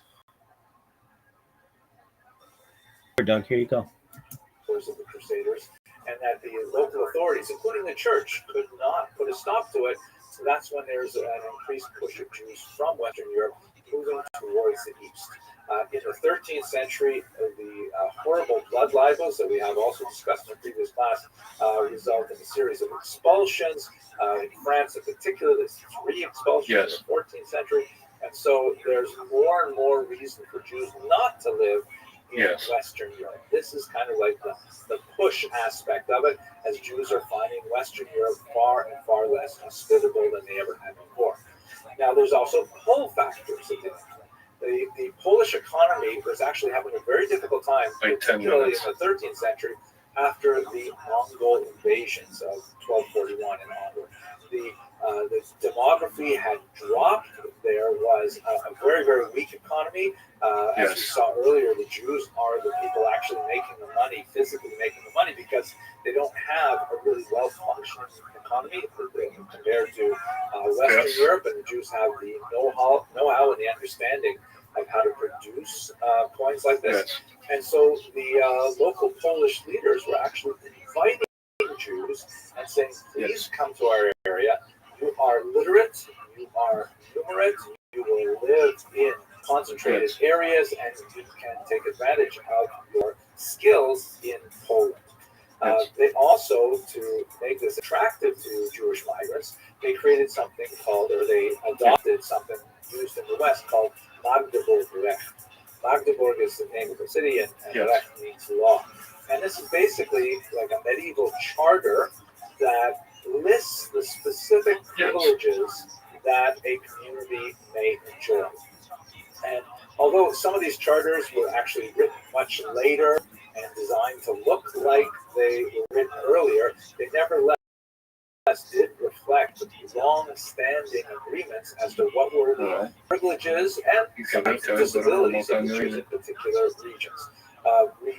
Right of settlement, for example, the right to control their own guilds, the right to indicate, when foreign Jews could move in and set up competing businesses, and what monopolies Jews would have. We'll speak more about this when we get to the economics of Eastern Europe. But Jews were often granted specific monopolies. For example, propinatia, the distillation and distribution of alcohol. That's why, so many Jewish folk For all those Jews who have been very tales and Ukrainian folk tales and so on, you have the Jewish krechma, the Jewish inn, because that was actually a monopoly rights from the Jewish communities. But bear in mind also that we're speaking about a corporate environment, where it's not like individuals who say, I think I'd like to go live in Krakow, when they go move to Krakow and they find, how to fit themselves into the secular environment. That's essentially punishment. If you're going to live to be 10 billion years old, that could happen in this universe, even under current calculations. We're only 12 billion years in. They're like another 48 billion years before the crunch or something like that. And if you're saying, well, Rabbi, it's only 57, 85, okay, cool, man, but for those of us who are scientific, we're very we know what the fuck is up.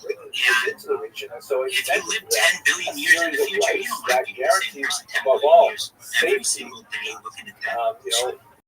Rights to live in country marriage, things like that, and also economic privileges that allow them to buy various trades. There's going to be a lot more to say about this, and of course, it will break down very significantly with the Magnitsky Rebellion in the 17th century. But for the time being, between the First Crusade and the Magnitsky Rebellion of 1648, this is a pretty stable kind of environment. In some cases, like the statute of Kalish, which comes from before, these things are actually set down in writing and promulgated and really attracted a lot of Jews to the kingdom. So it was very significant movement of Jews over these centuries to Poland, making it ultimately the rising of the concentration of Jews. I can see the reality. To give you a sense of what that looks like, there's a map that shows the relative concentration within the boundaries of the Polish kingdom as of 1764. And you can see that the yellow means like less than about 10,000 Jews, and the deep red is more than 50,000 Jews.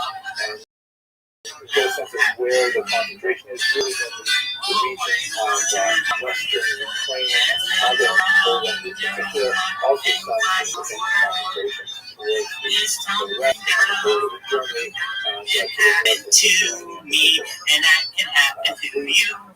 The height of the achievements of Jews in Polish region, particularly in terms of their self-government, is undoubtedly an institution called the Council of Lands, also known as the Council of Four Lands, depending on the period of and basically, this was a kind of a Jewish state within a state, rather amazing thing.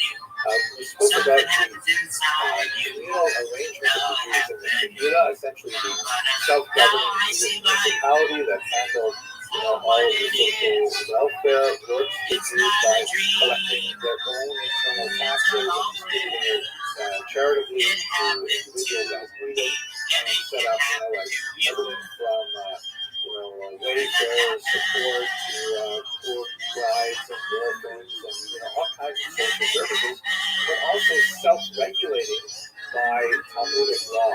And each of these municipalities was basically structured very similarly. And what happened was in Poland,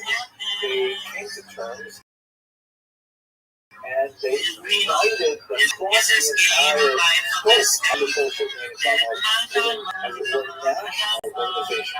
They would meet twice a year and deliberating with the and they would make decisions that would affect all Jews within their massive country, the largest country in the world at the time. It's really rather amazing because, by the way, we're looking at is one of the couple of pages from the minutes book of the Council of Lands. Now, they didn't have, like, for example, their own police authorities. They worked very closely with the state, and the Polish state, Polish-Lithuanian state, realized how valuable they were, particularly at first, with regards administering many social functions that they wanted for themselves to have. But once they realized that it was more efficient for them to collect taxes directly from the Jews rather than have the council of lands involved, that led to the erosion of the council of lands in particular. We'll talk about that as well in open lecture. But the kind of things that they dealt with was really quite significant, and they had time after time, our freedom. This was really one of the high points of Jewish spread. We start the 1648, where Jews were gathered, Poland and Algeria, a golden era for Jewish civilization, comparable in many ways to what we see happening earlier in Spain and before that in Catalonia. It would result in a kind of a Polish-Jewish synthesis. It was very similar in many ways to the German-Jewish synthesis of the 19th century. But of course, when we get to the 20th century, we see it all unravel. That would be a complicated for the time being, I hope you enjoyed this lecture. If you did, please subscribe. I like to see the numbers go up. It's actually kind of exciting because there are a lot of people who are listening. And yeah, I guess that's it. Thank you very much. The world must be peace and love. Amen. Can't you hear me? No love.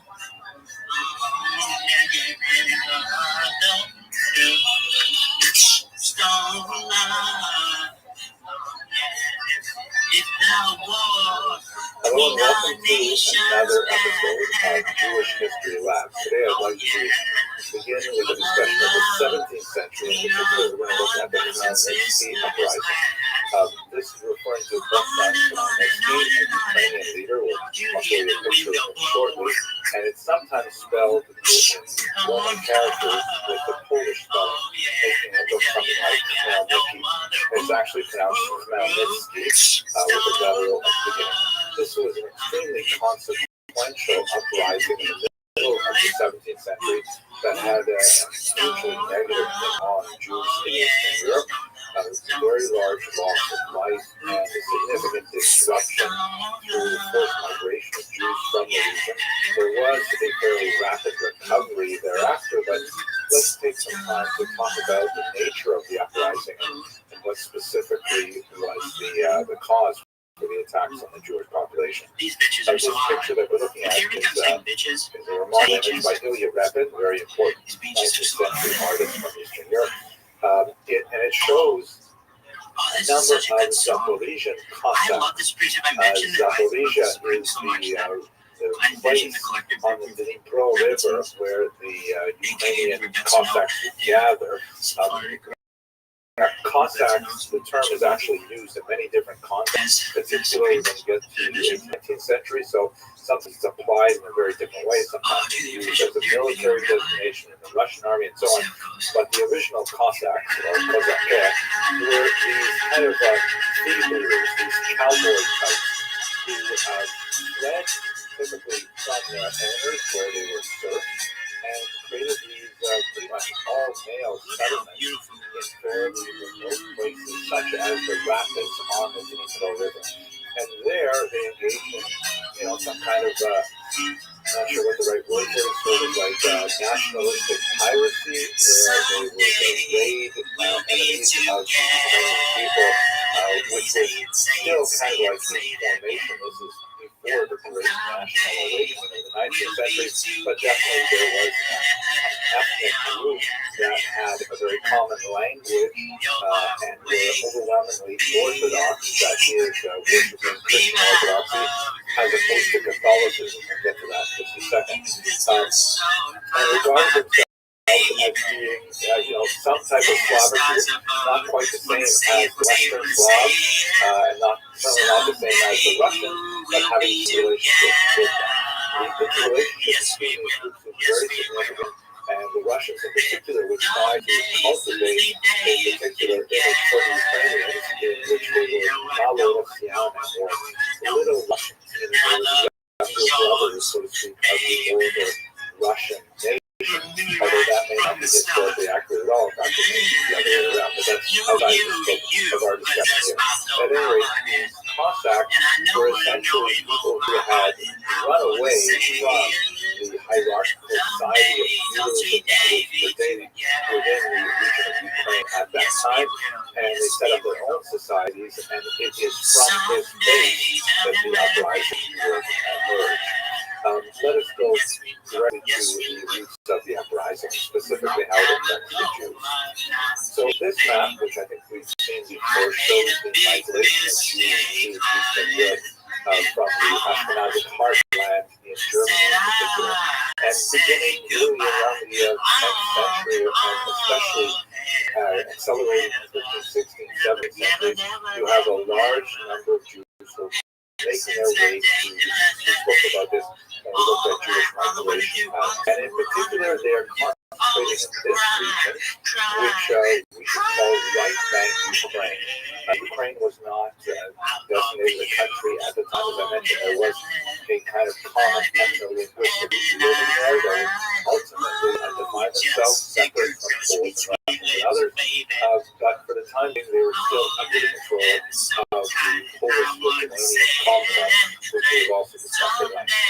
The right bank refers to the right bank or the west bank of the Dnipro River, which flows, you can see, from Kiev and then sort of in kind of a curving line towards Ukraine or Crimea.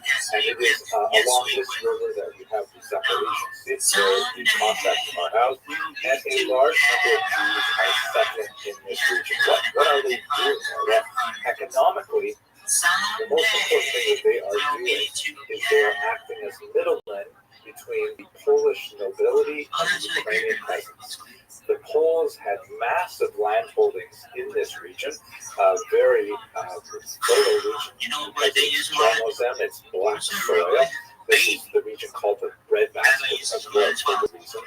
And the Polish landlords were, very keen on hiring the Jews to manage these massive estates while they lived in the Polish heartland to the north and to the west.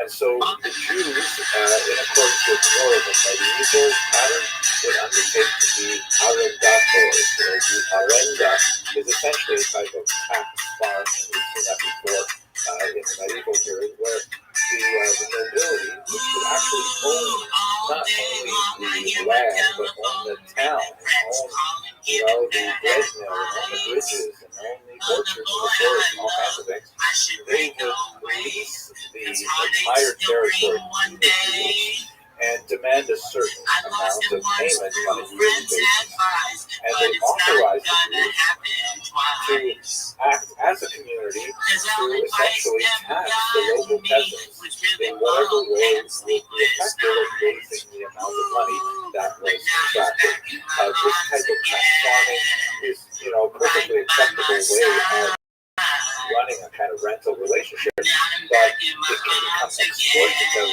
very easily, particularly if the Polish noblemen say, we're doing well, we're collecting peasants walking from our territory this year, let's up it to 1,100 or 1,200 the next year.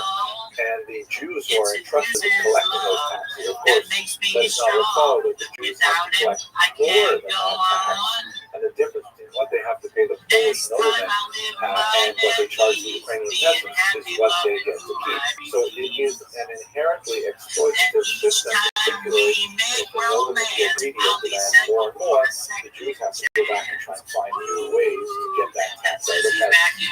So that tax could have been developed in a whole variety of ways.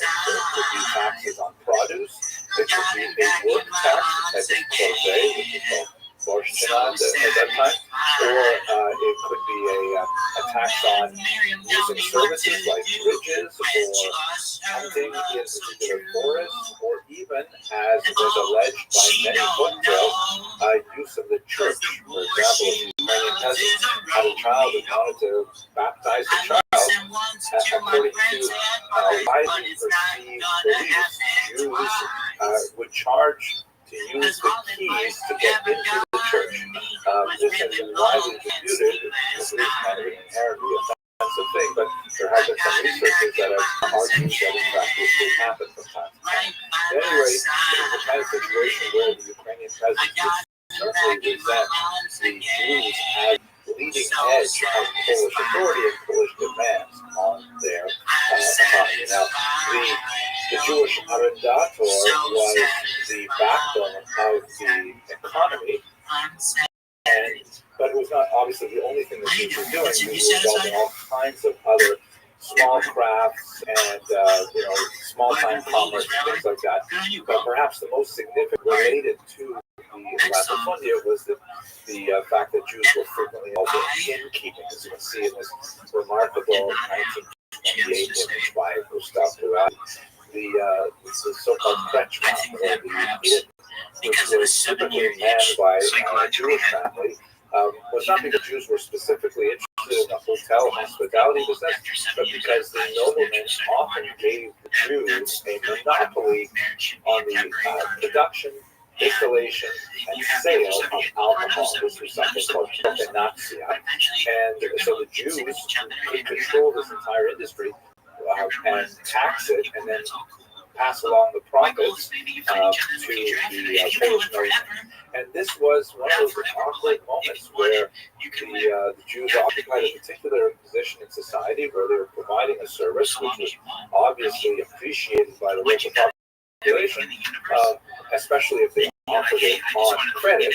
But it's the kind of thing that can build resentment as well. Alcohol is certainly not something that is conducive always to the maintenance of a healthy society, particularly in excess. And also the use of credit for the consumption of alcohol is something that we certainly wouldn't want to encourage in the main. And so you can see why resentment could easily build up in the Jews because of their roles in the entire economic structure. Note also in this image there's a Jewish klezmer artist. This is something that was especially associated with Eastern Europe. Jews as being in more like, because they tend to be much more urbanized, living in small villages and towns as opposed to the spread out countryside, are much more likely to form bands and to develop professions such as music at this time. At any rate, it was an environment that was ripe for an eventual confrontation, and this happened in 1648. This one shown here, Wojciech Chmielnicki, capitalized on the dissent that was rife among these Cossacks who had fled society because of their unhappiness with their serf owners and so on. And he gathered together and did a proto-nationalist movement, led them in massive attacks against Catholic Polish landowners and their Jewish agents or leaseholders. Now, let us recall that this is not only a moment of economic repression of the Ukrainians, they also perceive it, not incorrectly, as a moment of religious oppression as well, because the Poles are Catholic, the Ukrainians are Orthodox, and the Poles are making strong proselytizing moves in the western part of Ukraine, and in fact created a church there that was kind of like a compromise between Roman Catholicism and Eastern Orthodoxy, in which, for example, much of the rites were allowed to remain. The Orthodox priests were allowed to marry, but it was technically under the authority of the Catholic Church. So Chmielnicki and his Cossacks deeply resented this incursion into their religious identity as well, and he was dramatically successful.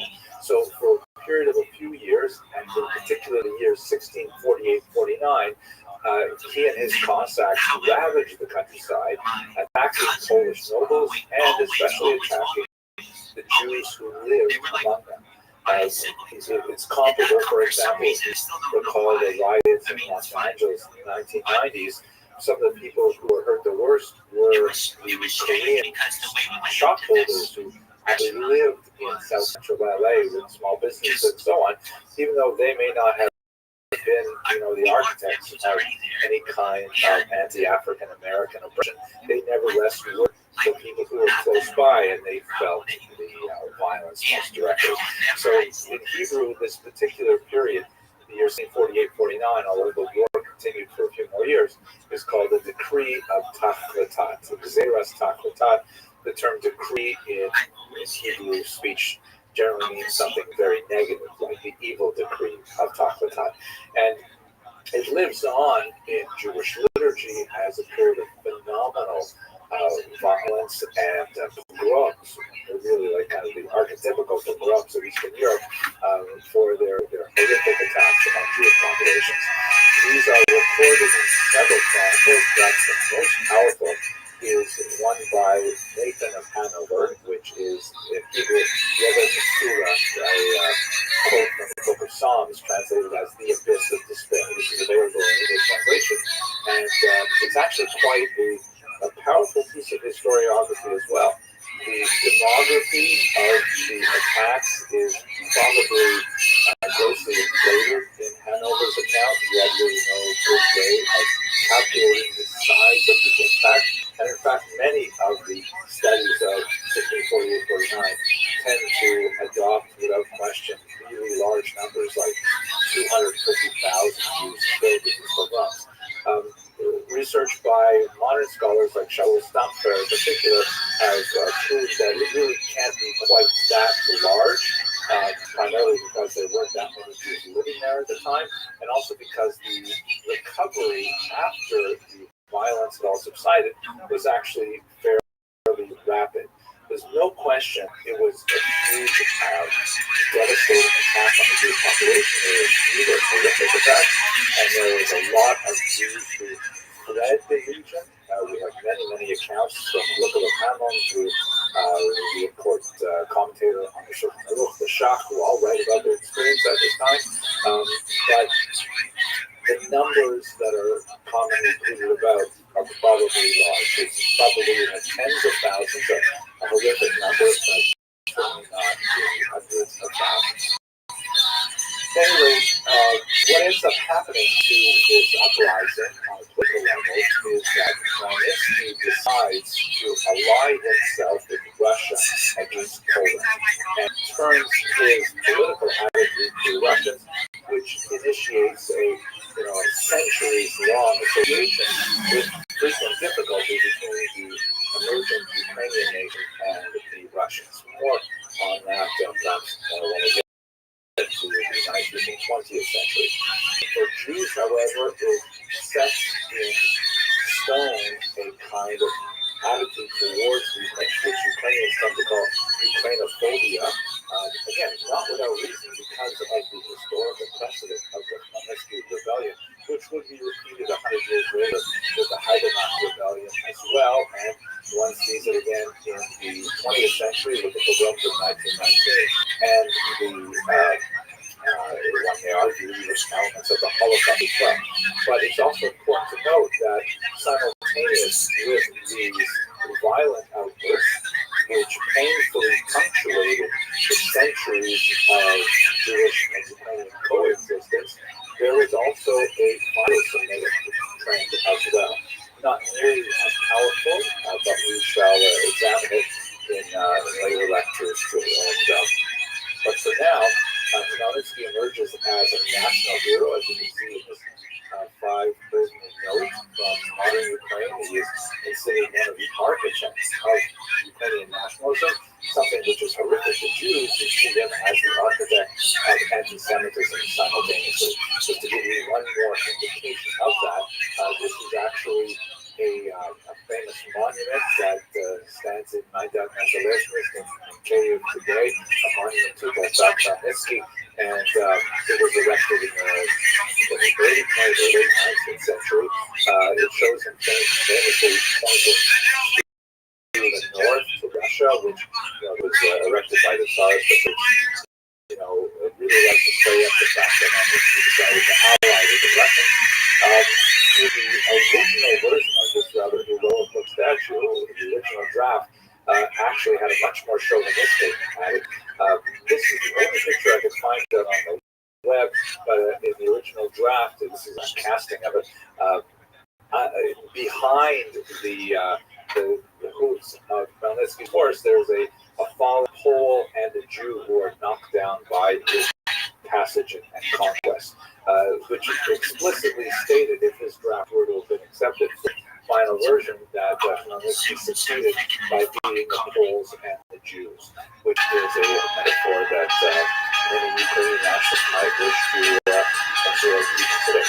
At any rate, this sort of moment in time encapsulated for both Jews and Ukrainians a vision of each other that was not conducive to a rapprochement. In fact, really would only come until the early 20th century, which we'll have to speak about in another lecture.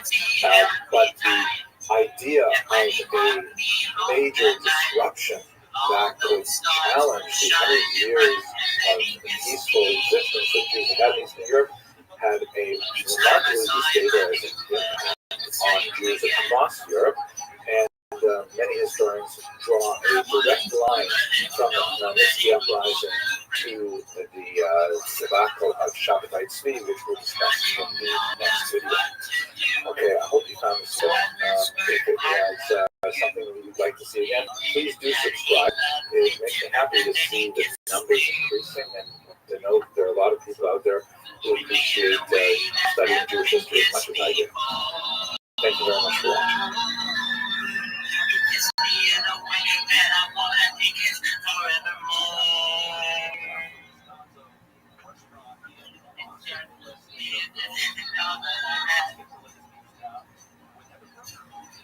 And one day he took me home to meet mom and his dad. And then he asked me to be his bride and always be right by his side. Hello and welcome to another episode of Jewish History. Today I'd like to begin speaking about the birth of Hasidism, which is an extremely important movement, had tremendous impact on religious history and social history over the next couple of centuries. In fact, one of the ways that I find most productive to look at Hasidism is that it is really the first modern religious reform movement. I know we have this term, Reform Judaism, that refers to the American equivalent of what was called liberal Judaism in Western Europe, but it's predated by the Hasidic Revolution, which, although it seems to be a very highly traditionalist kind of movement, especially compared to the more liberal approaches to Judaism, it definitely was challenging for the 18th century when it first appeared.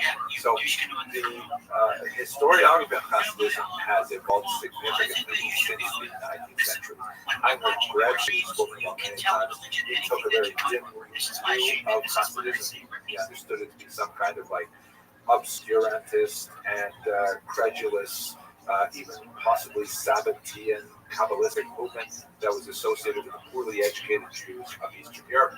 Shimon Dubno, the great encyclopedic historian of the late 9th and early 20th century, argued, in fact, that no, it's not the outgrowth of ignoramuses. It represents the actual flourishing of the dominant spirit of Eastern European Jewry. And I think Mark Buber, in many ways, although not a historian in this regard, really did a lot to transform the popular Western European view of Hasidism to observe the brilliant religious insights that are associated with the Hasidic culture.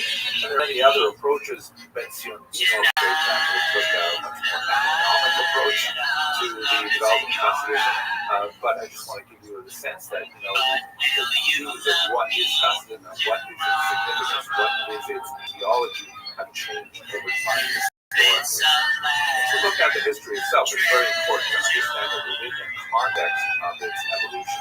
Its earliest development takes place within the Polish Ukrainian Commonwealth and the chaotic political context of that time, which you recall the region was devastated by the Khmelnytsky uprising, and then there is an attempt to reconstruct the political status quo, but ultimately is doomed to failure, as in 1772 the Polish Commonwealth is dismantled by its neighbors, and in fact a large chunk of Jews living in this area would be swallowed up by Tsarina Catherine II, also known as Catherine the Great, who suddenly finds herself the owner of the largest Jewish population in the world.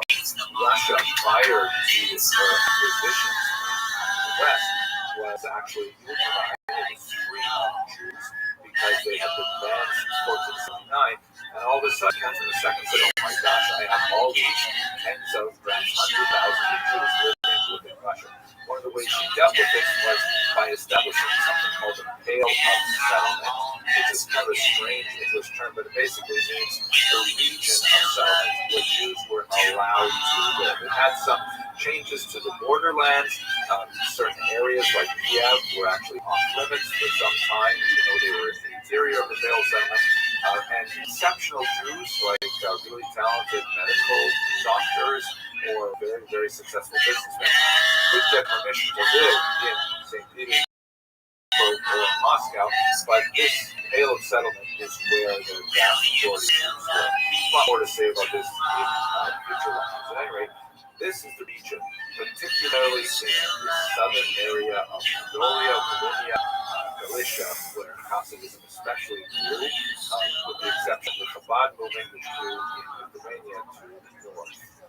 This is also the era following Catherine II of the terrible repression under Nicholas I. Nicholas I attempted to extirpate the Jewish presence by forcibly assimilating them, either through conscription into the army as counter-instinct, or by destroying their internal structures. The Kehillah was officially banned in 1844, using its only small functions, essentially to serve the Russian state by collecting taxes and so on. They returned that in a couple of lectures. At any rate, it's a period where there is increasing pressure on the Jewish population in the region, and one of the ways in which they react is by developing this Hasidic ideology. So what exactly is the innovation of Hasidism? The term Hasid is actually ancient. You'll find it in the scriptures. It basically means someone who does kindness, or chesed, of course, kindness. And a Hasid is understood to mean someone who goes beyond what is naturally required, someone who does extra. And we see that in all kinds of Hasidic activities, not only in the externalities like the fashion and the beards and the veils and things like that, but those are kind of like, emotion or clothing, as things that are on the outside. What's on the inside of Hasidism are the which is a kind of mystical cleaving to God through not just traditional study, which is something that was more associated with the Hasidic groups, who would later become known as the Islamic or components. We'll talk about that in a second. But attachment to God through maybe less intuitive means, such as prayer or song or connection with others, fellowship. They also believed in a much wider dissemination of Kabbalistic doctrine and Kabbalistic teachings, like previously been the refuge only of great scholars. The idea that ordinary people discussing Kabbalah was really anathema, but the Hasidim began to develop this as something that was actually a desiderata. The Hasidim also valorized the common Jew, often the uneducated Jew, the Jew who was a Kehillah builder, who just recites songs, athleticism, reading the words as opposed to having deep insights into the meaning and so on. And this is something that really appealed to the Jews, particularly in the southern region, where they were bereft of much of the traditional educational centers that were associated with the north. They also favored charismatic dynasties of leaders, which were unlike the appointed court rabbis, who were often, given those positions because they could essentially buy them from the noblemen. This was part of the last decaying elements of the Jewish community under the Polish-Lithuanian Commonwealth, thoroughly corrupted the rabbinate in certain areas. Local Hasidic leaders who did not necessarily have any official claim to authority, but nevertheless, garnered the confidence of the population as being truly interested in their spiritual welfare and gathered around themselves kind of like disciple circles of followers who are not necessarily, heavily learned and so on, but nevertheless were deeply sincere, and they infused the idea of Judaism with much more passion and much more simple enthusiasm than it had seen with the somewhat desiccated version that focused on the arcane study of the Talmud, more associated with the northern regions. One of the most important leaders of that time was Israel ben Eliezer, who was known as the Baal Shem Tov. So a couple of words about him. We only know from works that were written considerably after his lifetime, but we know something of the context in which he was active. Specifically, there are people who were wandering around the southern part in particular who are known as Baalei Shem, which means literally masters of the name. The name, of course, refers to the name of God. And this was kind of like a popular term that was associated with people who literally made amulets. One of the great scholars of this period, incidentally, is my friend and colleague, Professor Yochanan Stern of Northwestern, shown here in his youth when we first met in Kiev, looking at some of the remarkable finds in the Vernadsky Library there of 18th century Pincussin or communal record books from the time. He's done research on people like Hillel Baal Shem, who were like, these early proto-Hasidic leaders serving local populations and creating amulets for them. That's where they got that specific name. Now, not all of these amulet makers were especially reputable. Some of them were charlatans. And Israel ben Eliezer soon gathered a reputation for being exceptional, for being a miracle worker, but also a very insightful teacher of Judaism, one who connected with regular people and so on. And so he was associated with the name Baal Shem Tov, the good Baal Shem, to distinguish him from some of the other Baal Shem who were not necessarily so good. The fact that we only have sources about him that were written quite a bit later does not diminish the fact that he was an actual person and has been researched and identified exhaustively by my senior colleague, Professor Moshe Rossman at Bar-Ilan University. He wrote an amazing book on the early biography of the Baal Shem based on singular sources, Polish sources. He found indeed tax records that specifically referred to the Baal Shem Tov living in Medjugorje, which gives a lot more of a concrete notion to this teacher, who, among other things, is reputed to have well that still provides clear, clean water to this day. So we get this idea from the writings of his followers and from the graphics that we get from the tax records elsewhere, that he was a person who lived in southern Poland, western Ukraine, catered to the spiritual requests of his followers, and actually began this really important movement that we'll discuss a little further in the next lecture. Thank you very much for watching. If you are so moved, please subscribe, because I love seeing the numbers of students in Jewish history increase, and it's nice to know that we'll have at least some kind of an internet-based research. Have an excellent day. Thanks for listening. Out of the commander's chair. Give it to somebody who's at least going to do a decent job and not literally make their entire career sitting on their fucking thumb.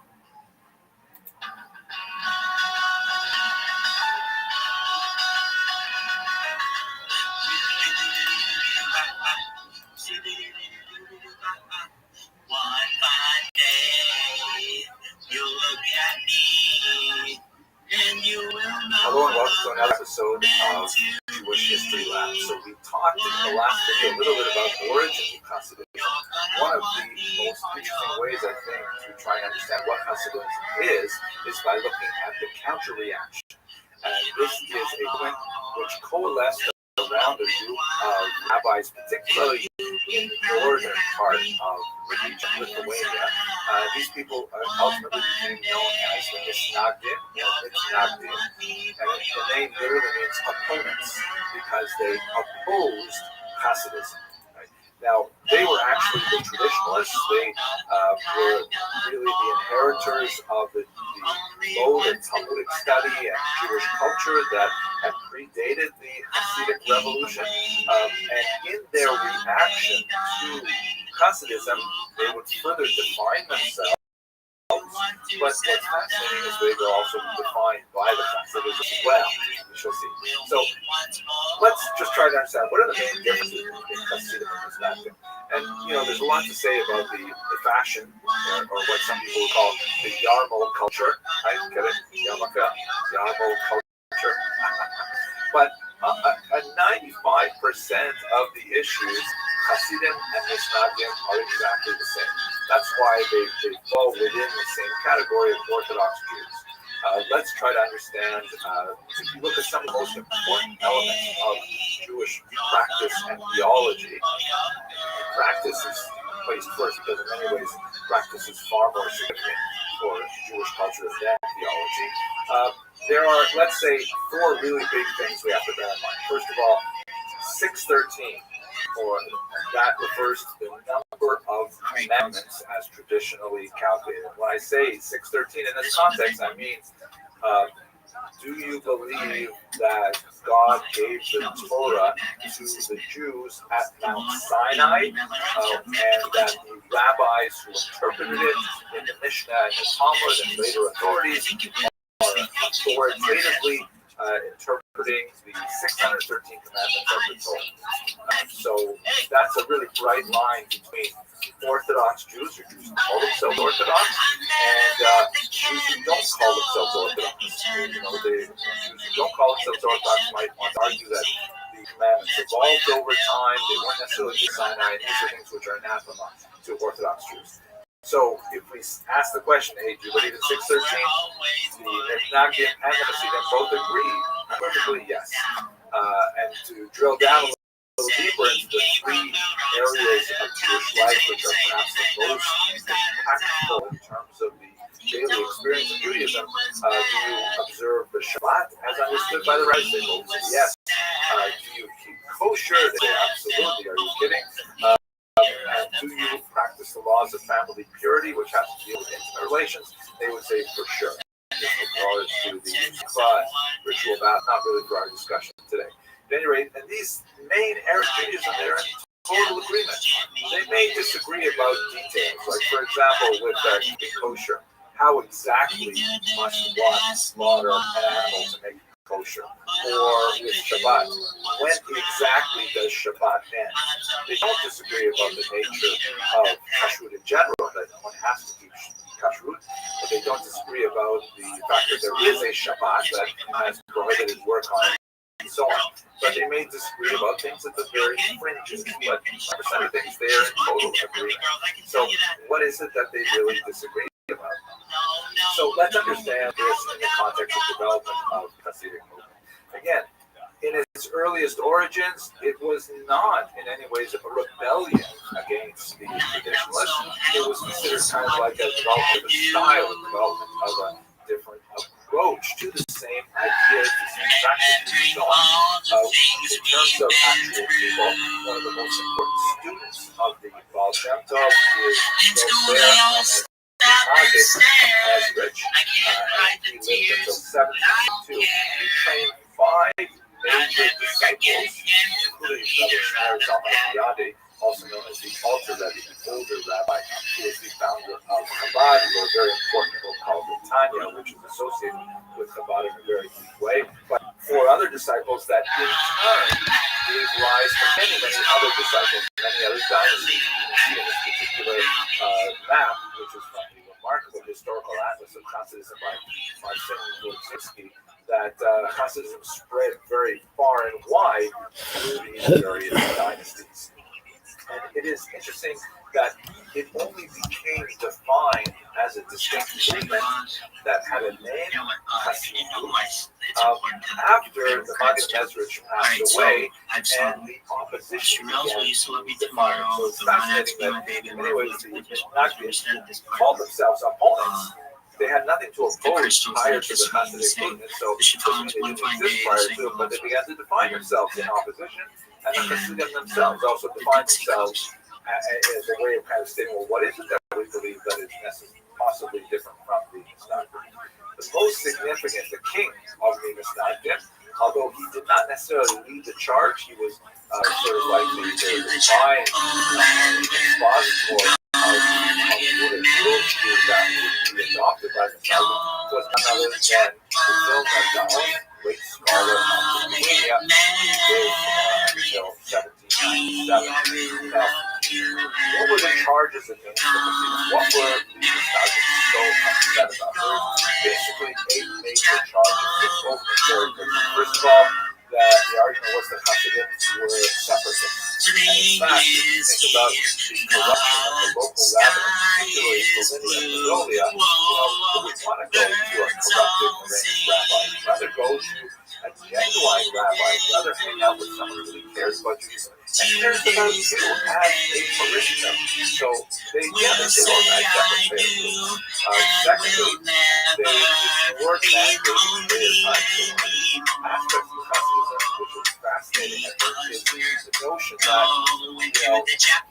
Judaism has, now, the first question the Talmud asks about any subject is, what is the measurement? What's the year? How long is it? How deep is it? How big is it? How long is it? When exactly is it? It's always like measuring things. Hasidism says, that's not to say that the Hasidim don't pay attention to measurements, or that the Mishnahs don't pay attention to intention, but nevertheless, there's like a question of how much emphasis. So the Hasidim would say, why are you locking yourself into really restricted prayer times? You have to start by a particular time, end by a particular time, in order for you to have the morning prayer. It's more fun that you go to prayer with the proper intention. And maybe that means you need a little more sleep in the morning, things like that. There's much more to say about it, but just glossing over the topic. They recite the prayer of the Alvi. They follow a holistic prayer schedule, the great Isaac Luria that we discussed when we looked at the city of Spa. They maintain a separate kosher slaughter. There was this beautiful denied sharper or duller. The sharper knives are more easily nicked. That duller knives require more pressure. Both of these things could have an impact on whether or not the animal is slaughtered properly. All of these things, by the way, clearly indicate the sociological separation of the community, which has economic implications, which is that Zion's primary contribution to the historiography is saying, hey, the debate between the Mishnah and the Hasidim really had an economic aspect to it as well, especially when it comes to the collection of taxes. Well, some people call me sexy. Like taxes Other people say taxes on candles, things like that. sexy. That, if you create a different revenue Perhaps stream, someone wants to call me really Bill. upset the status quo. The Lithuanians, the Mishnah argued that it's disregard this for the conflict that they spent so much time singing and scratching and dancing and things like that. They're not sitting down and learning Talmud properly. Talmud is really what we should do. And oh my gosh, spending time studying the Kabbalah should only be for people who have learned for decades and have already completed the entire Talmud. They've already done stuff yummy and things like that. What are you talking about? And then some Hasidim were associated with really unruly behavior. There was a kind of experimentation with intention of maybe I'll have more intention if I turn some salt, literally. Maybe I'll have more intention if I drink more alcohol before I pray. Things like that the Lithuanians really looked down upon. And finally, the accusation that some of these things really cross the line. No longer observing halakha, that is Jewish law, and and they're being influenced by the antinomian teachings of Shabtai Tzvi, who we discussed just a couple of lessons ago. Arguments that the Hasidim were actually, kind of like a front for Sabbathean movement, and that had to really be extirpated now before it further infected the Jewish politics. Now, when these charges first came out, the Alter Rebbe and Rabbi Mendel of the Vitebsk, very important Hasidic leaders, went to the Vilna Gaon saying, they wanted to get an audience with them to try and say, no, that's not what we're all about. Please don't misunderstand us. They were unsuccessful. They didn't have to come to an audience. In fact, the Misnagdim counterreacted by pronouncing bans on the Hasidic movement, and in some cases even burning Hasidic texts. This is actually kind of a nasty thing that's associated with the 18th century. Jews are unfortunately from time to time known to have such strong feelings about the writings of other Jews that they'll even sign those words to the flame. But by the way, that only ends up making the books much more popular. So if anyone watching this video wants to ban any of my books, I think that would be great because sales will just. At any rate, the Hasidim, they issue counterbans against the Misnagdim, and they also unfortunately had book bans. Especially strong social ban was applied in 1781, and in 1794, when a rabbi in Minsk, a Misnagdic rabbi, lost a job to a Hasidic candidate, he denounced the Hasidim to the secular authorities, and the Tsarist government, always on the lookout for possible revolutionary movements, actually arrested the Alter Rebbe, Shneur Zalman of Viadi, and had him temporarily jailed. A phenomenon that would be associated with a very strong conflict between Hasidim and for some time. Now, besides the tremendously bitter rancor between the Misnagdim and the Hasidim, the Misnagdim were also busy thinking about, how do we react to this? Because the Hasidic movement really grew in leaps and bounds. It spoke to a need. There were Jews who wanted Hasidism. So the Misnagdim had to articulate a response. And they did, which was ultimately expressed in this building, the Yeshiva of Volozhin, which was one of the great bastions of Talmudic learning in Lithuania, and formed the center of the nucleus of a Talmudic Renaissance that would expand along with Hasidism.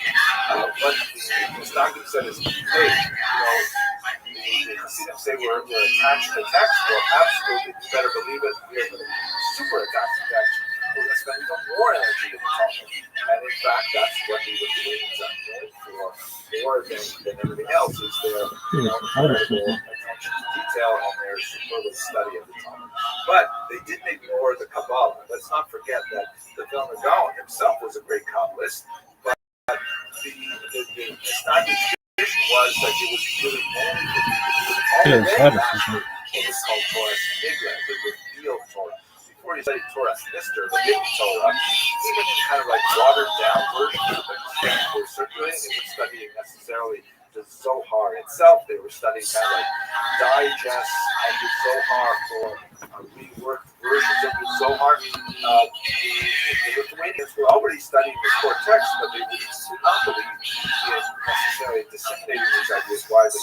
But one of the key disciples of Vilna Gaon, the great Rabbi Chaim of Volozhin, associated with Yeshiva, he wrote essentially a response to the Tanya, which was called Nefesh HaChaim, the soul of life. And this is essentially a Kabbalah for Misnagdim.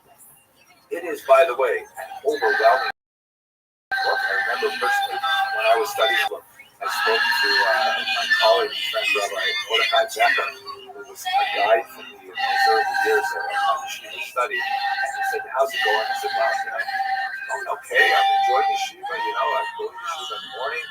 We look at a Tosfos, it has a problem in it. We figure out the problem, and I come home. But I said to Rabbi, I have to admit that sometimes it felt sort of kind of dry, sort of like doing crossword puzzles every day. Because it was my intellectual problems and solving them, and then going home for dinner. And so he said, okay, this is what you got to do. Read Nefesh HaChaim. But only needed for 15 minutes a day. And so I said, okay, I'll do it. So I picked up a copy of Nefesh HaChaim, and I used to get on the bus and read it on the bus. And many, many times I simply couldn't put it down. And I looked, and I'd already got way past my yeshiva stuff, and I was like way in some Arab neighborhood north of Jerusalem somewhere, because I had just gotten so lost in tremendous writings about it. And it really changed the way that I went back to hey, Doc, guess what? It No one made gives a the flying Holocaust fuck kind of about jump off when the we're watching page. your stream. This is really That's important. when You you're got to opinion study matters. this right now and Unless know you're what it going to means. live Because stream it's your life for literal. years, It's not a which crossword I know you puzzle. don't have the It's life balls to do, itself. then shut the fuck up, get your If you're having grades, that or get the problem, fuck out of please here. Okay, sorry for that little discourse. Finally, one of the criticisms of the Hasidim that Misnagdim had was that the Hasidim venerated their leader, sometimes called a tzaddik, sometimes called a rebbe, He's so inappropriate extent that in some cases they regard the rebbe as sort of like an intermediary before God, which is really, very much contrary to traditional Jewish theology. So they Misnagdim certainly criticized this idea of like having an intermediary and used to regard very learned, older people as being missionaries, but they nevertheless elevated their leaders, especially the local yeshiva. The yeshiva has been someone with tremendous insight and power associated later with the term Torah, the fine Torah itself. And so that was kind of like that reflection of Hasidism. In reaction, but also in admiration. Okay, while the Hasidim and Misnagdim are fighting bitterly at the end of the 18th, the beginning of the 19th century, there was a major challenge to them, which we'll discuss in the next video. I'd just like to conclude by saying thank you very much for watching. If you're so moved, hit the subscribe button, because I'm just getting so much pleasure seeing how many people love Jewish history like I do. I'd love to include you in that group. And let's turn to look at the challenge that both the Hasidim and Misnagdim face in the Hasidim. Thank you very much for watching.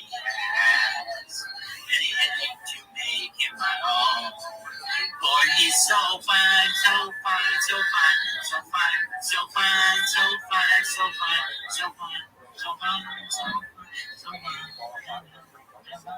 fine.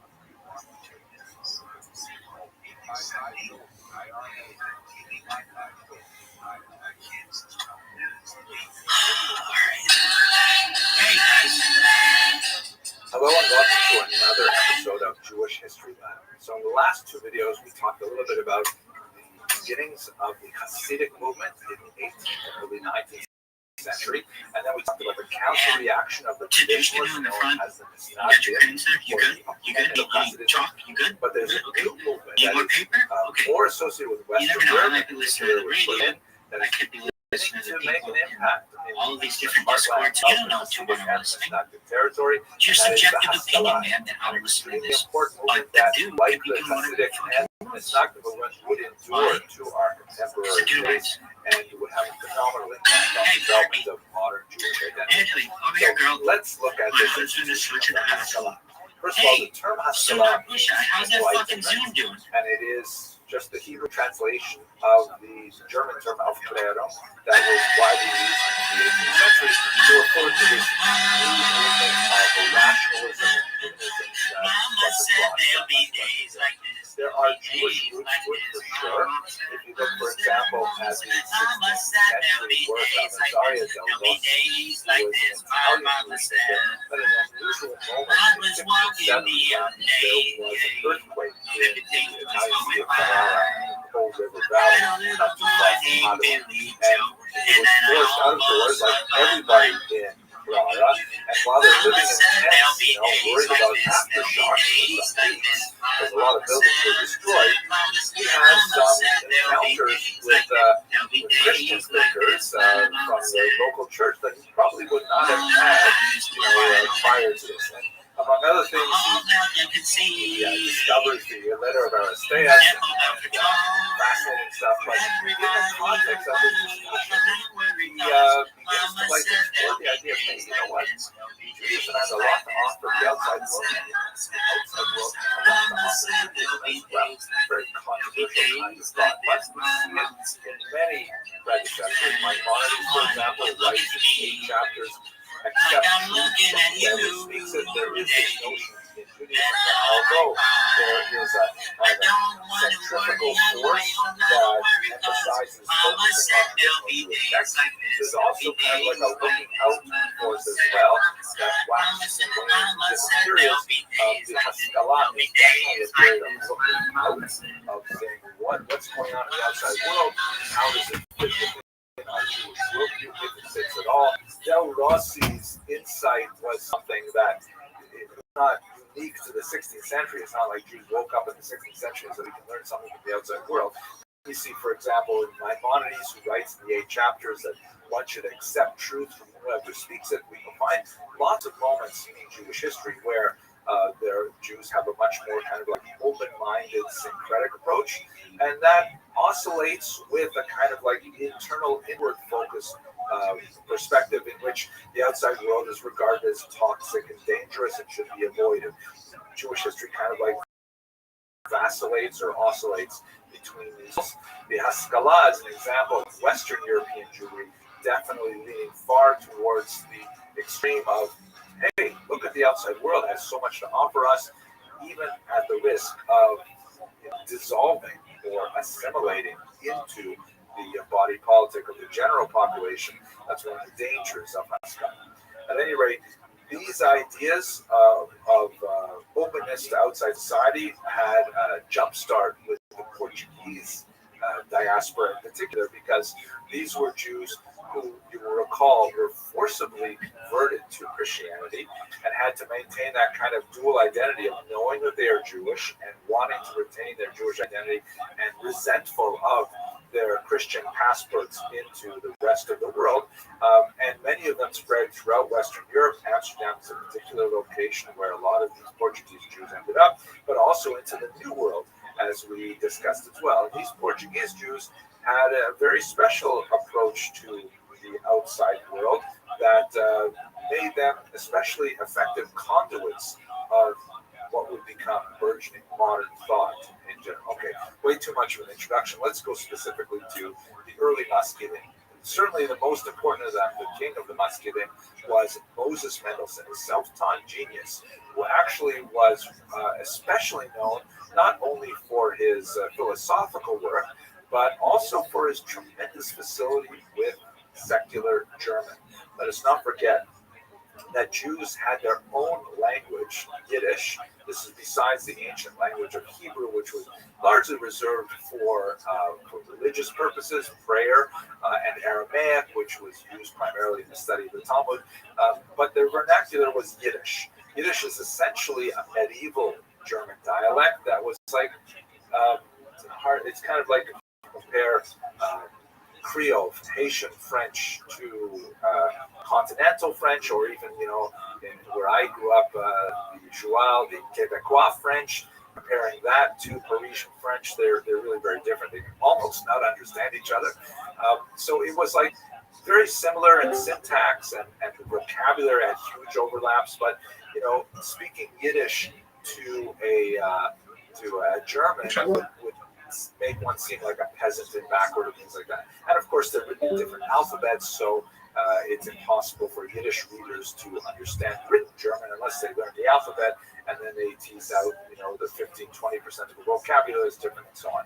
So Moses Mendelssohn developed tremendous facility with spoken German and written German, and he was kind of like a convert in the 18th century of being, wow, here is a Jew. And note, by the way, he's still a very observant Jew. He's still observant Shabbat, who nevertheless can maintain himself in the highest levels of high German society and culture and so on. And intellectually, he had tremendous abilities.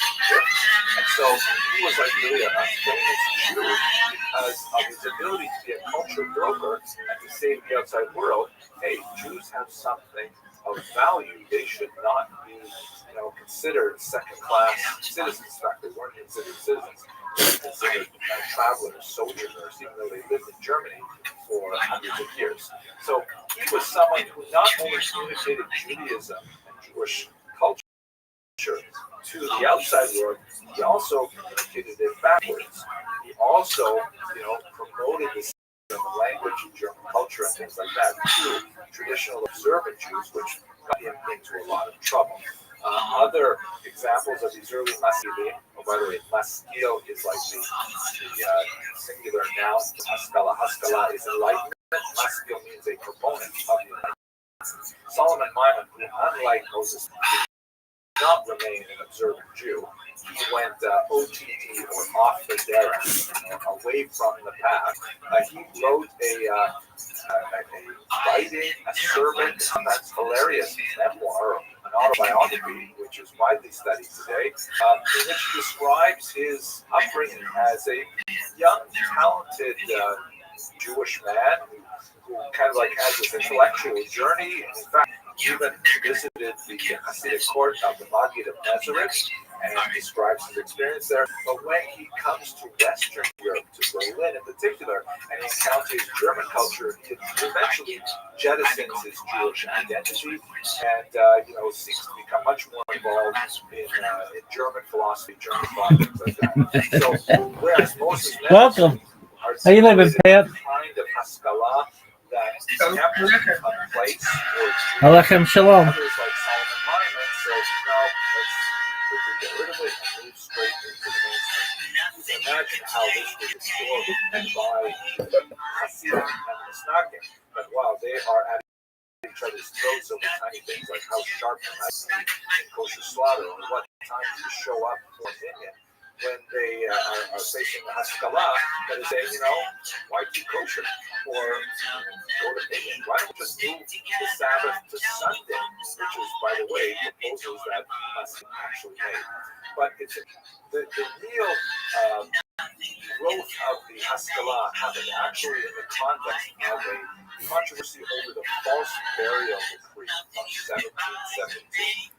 It seems that in the 18th century, there was a rash of people being declared dead and actually buried, only to be discovered that actually they were alive or they lived for some time afterwards. This is a pretty terrifying thing. So among the ways in which people compensated is they had all kinds of interesting designs, like this one you see here, of these coffins where if you happen to wake up and you were not in fact dead, then you could squeeze a bulb and that would lift up a flag or ring a bell. If you walk by a cemetery, you hear a bell ringing, that means something is very, very wrong. And so the Duke of Mecklenburg made a rule that nobody could be buried until they had waited 3 days after declaration of death. And this was contrary to Jewish practice, which emphasizes the importance of early burial and, in fact, accelerated decomposition of flesh as a way of achieving atonement. So, this was created a whole hullabaloo because it, really, this particular secular decree stepped on Jewish values. And on the one hand, there were traditionalists who said, hey, we can't stand for this. This is not okay. We have to protest. We have to be able to bury our dead right away. It's considered a great sacrilege to leave a dead body around. And on the other hand, there were Jews who said, well, gosh, this is horrible that there is such a thing as people being buried prematurely. They adopt this new rule. And so many Jews turned to Moses Mendelssohn to try and articulate a statement that will be acceptable to everybody. This is just the opening wedge of many issues there, issues of science and Torah and the tradition, and also the relationship of Jews to civic society had to be negotiated. By the way, don't forget that this is happening in a political environment in which the question of Jewish emancipation, that is, the conferring of equal rights upon Jews, would also find its expression. We'll discuss that a little bit later in this course. But the idea that Jews might actually gain citizenship, that had a lot to do with how Jews behaved in general society and how they were perceived to behave within general society. So some maskilim, like David Friedlander, who was a student of Moses Mendelssohn, Jackson he said Dart. the only way we can really deal with this is by simply converting to Christianity. And not that he believed in Christianity and he felt that this was valuable on a religious level, but he says we should just adopt it to go along so that we can get our place in German society. Essentially capitulating Jewish religious values to the desires of emancipation. He proposed this as a so-called dry baptism, meaning that no water is involved. It's not a real baptism. It's just a pro forma thing, And in fact, many Jews, although it was not accepted communally at all, and although Friedlander's suggestion was considered a shanda or just like outrageous, and Jews did not accept it on a communal level, many Jews did accept it on an individual level. You see people choosing to baptize themselves, like Heinrich Heine, for example, the great poet, or the parents of Karl Marx would have would have children baptized. This was actually very common in the 19th century, and it really dates back to Flanders' suggestion. Others, like Rabbi Samson Hirsch, argued that modernity has to be engaged, but not by completely abandoning Jewish identity. So he argued for a sort of like a hybrid approach that would accept those elements of modernity that were compatible with Judaism without sacrificing any of the 613 commandments that we talked about in a couple of lectures ago. By the way, some felt that Samson Raphael Hirsch was way too modern. It was way too, he gave up too much for the modern era, so sometimes he was portrayed with a little bit heavier beard like this to make him look a little bit more traditional. Now, these were the things that were happening in Western Europe. Eastern Europe was an entirely different story. Western Europe had a much smaller Jewish population, a population that was much more inclined to be open to the ideas of modernity and so on. In Eastern Europe, Jews lived in bursts of greater concentration and really with much greater, endemic Jewish culture. So one of the big differences is that in Western Europe, particularly in Germany, the heavy lean towards assimilation. Didn't necessarily find that in Eastern Europe, although there was Welcome. More of an What up, B. emphasis on Alexander? acculturation, which is kind of like a softer word than assimilation. How do you live in Pimp? Adaptation to culture rather than a disappearance within culture. And some of the ways in which the Haskalah was expressed in the Eastern European context was, let's do different Jewish things rather than simply adopt the norms of the larger population. So rather than, let's say, abandoning the Jewish languages to Russian or to Ukrainian or Polish, let us instead develop Yiddish, which was at this time not a very advanced language, very, very limited literature, for example, and so on. But let us promote Yiddish as a genuine language capable of expression of the wide spectrum of Jewish experience and human experience. Or let us adopt a political orientation, such as Zionism or Jewish socialism. We'll discuss those as well later on in this course. So the Haskalah in Western Europe may have been much more of a movement that emphasized, really abandonment of Jewish ideals, assimilation. In Eastern Europe, it was much more an adaptation of Jewish ideals to different movements, not necessarily religious in nature. Some of the most interesting examples are people like Joseph Pearl, big opponent, by the way, of the Hasidic movement, who also argued that, what we should do is we should advance our educational system, and we should include much more secular studies within the educational environment, something which provoked hostility from many other groups, Hasidim and Misnagdim as well.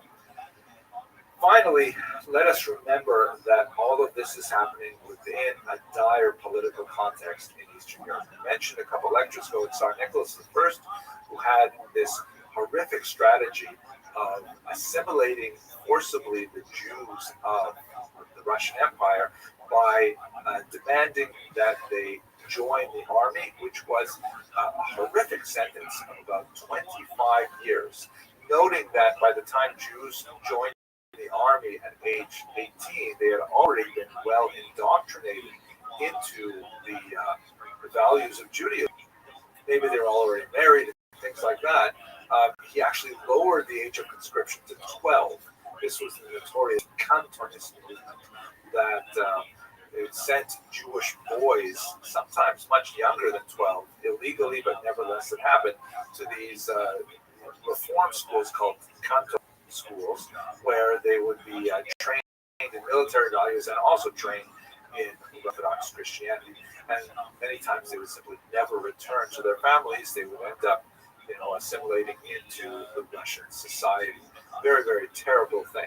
The alternative that Nicholas I offered was Jews could attend the so-called crown schools, which were Russian-approved schools that had some participation of Jewish leaders like Max Lilienthal, who believed that perhaps this is a way that the Haskalah could offer, enlightenment to Russian Jewish populations. But in reality, they ended up being fronts for conversionist efforts, and even Lilienthal left in disgust. He ended up here in the United States. So it was in this context that the fight of the Hasidim and the Misnagdim have to be viewed. But I think one of the most fascinating figures reflecting on this in the 19th century is Eliezer Tzveifel, who wrote an interesting book called Shalom al Yisrael, Peace Upon Israel, in which he wrote the following. God saw three shepherds, Rabbi Eliyahu in Lithuania, that of course would be the Vilna Gaon, the leaders of the Misnagdim, to safeguard the Torah, to purify its Talmud, and to oversee its logic and its diligent study. That's like shepherd number one. Shepherd number two, the Hasidim in Volhynia, to marshal devotion and to fan the embers of feeling. Right? Hasidim with their ideals of deveikut and closeness to God and so on.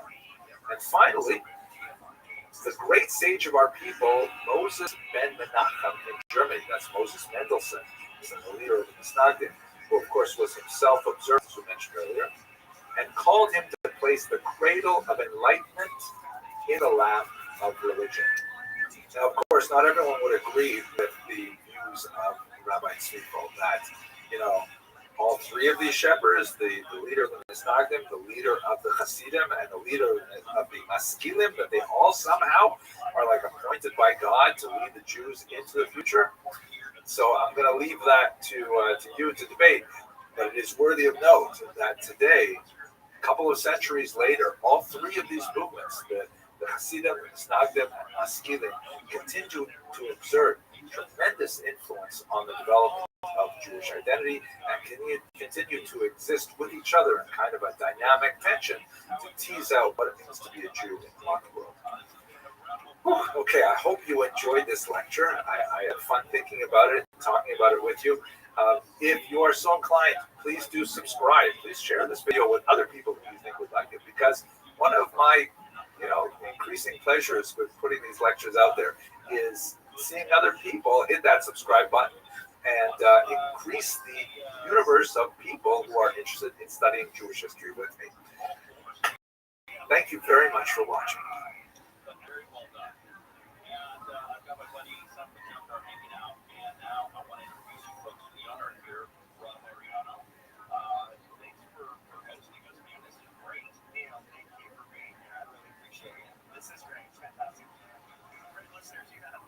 Hello and welcome to another edition of Jewish History Live. Let's move forward into the 20th century and speak a little bit about the fall of the Russian Empire, which is one of the massive events that affected a tremendous number of Jews who were largely concentrated in Eastern Europe at the beginning of the 20th century. So this map is crucial. You really got to understand this map if you want to make any sense out of the first half of the 20th century. On the left side, you see what Europe looked like before World War I. And I'd like to point out in particular that East Central Europe was dominated by three large empires, moving from east to west: the Russian Empire, which was made up of many different nationalities, but all under the Tsar Nicholas II, and then Germany, which dominated the Baltic Sea coast, and below it, Austria-Hungary, also a very multi-ethnic state that was actually a dual monarchy. These three large empires dominated the region. But after World War I, there were a number of peace treaties that divided these three great empires up into much smaller countries and actually resulted in a tremendous amount of dissatisfaction, primarily located in those people who lived in these three regions, the titular nationalities, meaning the Germans in Germany, the Austrians and Hungarians in Austria, Hungary, and so on. There were a lot of winners, on the other hand, in the post-World War I treaties. And you can see they actually got their own countries. Like, for example, most significant Poland, which, of course, was a country prior to the late 18th century, but then it was cynically divided up by its three neighbors and disappeared from the map of Europe. It suddenly reappeared 200 years later. And, this is a tremendous exaltation for the Poles, although there are lots of non-Poles living in Poland, including Ukrainians, Lithuanians, a number of other peoples. Then you have Austria and Hungary, which once, this massive country, now they're reduced to tiny little rump states. It's so ironic, for example, Hungary, later on in the 20th century, it would be ruled by Admiral Horthy. And as you can see, Hungary is landlocked. So what are you doing with an admiral in a country that has no natural outlet to the sea? Yugoslavia is created from the remnants of much of Austria-Hungary and so on. And significantly for Germany in particular, the new country of Czechoslovakia, now divided into the Czech lands and Slovakia, but back then one country, Hitler used to refer to it as a dagger pointed at the heart of Germany. So you have a lot of states who are very much into revising the peace treaties, meaning they want to go back and wipe out some of these gains of these new countries or regrowing countries, and they want to regain some of the grandeur of old. The Russian Empire, of course, collapses, and we're going to spend most of our time today talking about that, but it's divided into several countries. There is Russia proper, which is basically pushed back significantly towards the east because of where the front lines of the German army were at the end of World War I. And west of those front lines, you have new countries created, Belarus, for example, and the Baltic states of Lithuania, Latvia, and Estonia. Ukraine is created within the Soviet Union, that we'll discuss in a second, but it's divided. There are Ukrainians who are on the Polish side of the post-World War I treaty, and there are Ukrainians who are on the Russian side of the post-World War I treaty, and they find themselves within a Soviet orbit. So there's a tremendous amount of dissatisfaction among the losers of World War I who are unhappy with these peace treaties, and they want to revise them. Let's focus a little bit more on Russia itself, however. So Russia is extremely complicated at this period of time. I'll try to make it as simple as possible. The first thing you should realize is that there were actually two revolutions in Russia, separated by a few months. They both occurred in the year 1917, although the month in which they occurred depends on where you are standing at the time they occurred. The reason why this is so is because it was only in 1918 that the communists officially adopted the Gregorian calendar that is currently in use in Western Europe and America and so on. Prior to that, we're using the Julian calendar, which does not have the same calculation of leap days. Like in February, we have that leap year. So that meant that quite literally, Russia was 11 days behind the West in their calendar. And so if you look at Russian sources, for example, that were written at that time, they refer to the February Revolution because in Russia it occurred in February. But if you were standing in New York City when the revolution occurred, it would have been in March. So let's just say there was a spring revolution, and it occurred, it began really in Petrograd. There's more confusing stuff. Sorry, I'm throwing lots of stuff, but it gives you a sense of just how tumultuous and how crazy everything was at the time. The city called Petrograd, which means Peter's City, was a Russian renaming of the city that was founded by Peter the Great 100-odd years ago, that was called St. Petersburg. The reason why it was no longer called St. Petersburg is because they felt that sounded too German. Right? Berg is a German suffix meaning city, so the city of Peter. So they wanted to have a Russian sound because they were fighting with the Germans, so they called it Petrograd. Then, when the communists came to power, they renamed it again because they didn't want it named after a Tsar. They renamed Leningrad, right? Lenin City. And then, of course, after the collapse of the Soviet Union at the end of the 20th century, it was renamed back to its original name of St. Petersburg. Okay, this is all very simple, I know. But it happened in Petrograd where there was a significant march.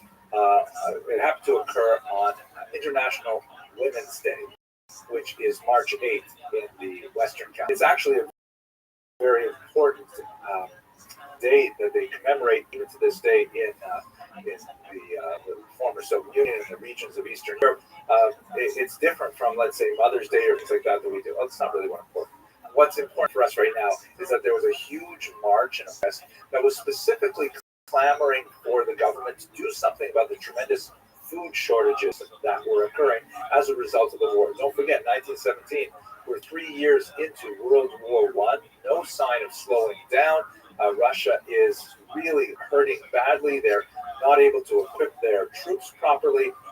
They're telling their soldiers to go into war, and because they don't have enough bullets, they say, use your bayonets first, right? Like, can you imagine you're going up against an enemy and you can't fire? You have to actually use your bayonet, which means get really close to them when they have machine guns and things like that. So it was just a disaster. So there's this protest in Petrograd, and according to some news accounts, a woman took a brick and threw it through a bakery window.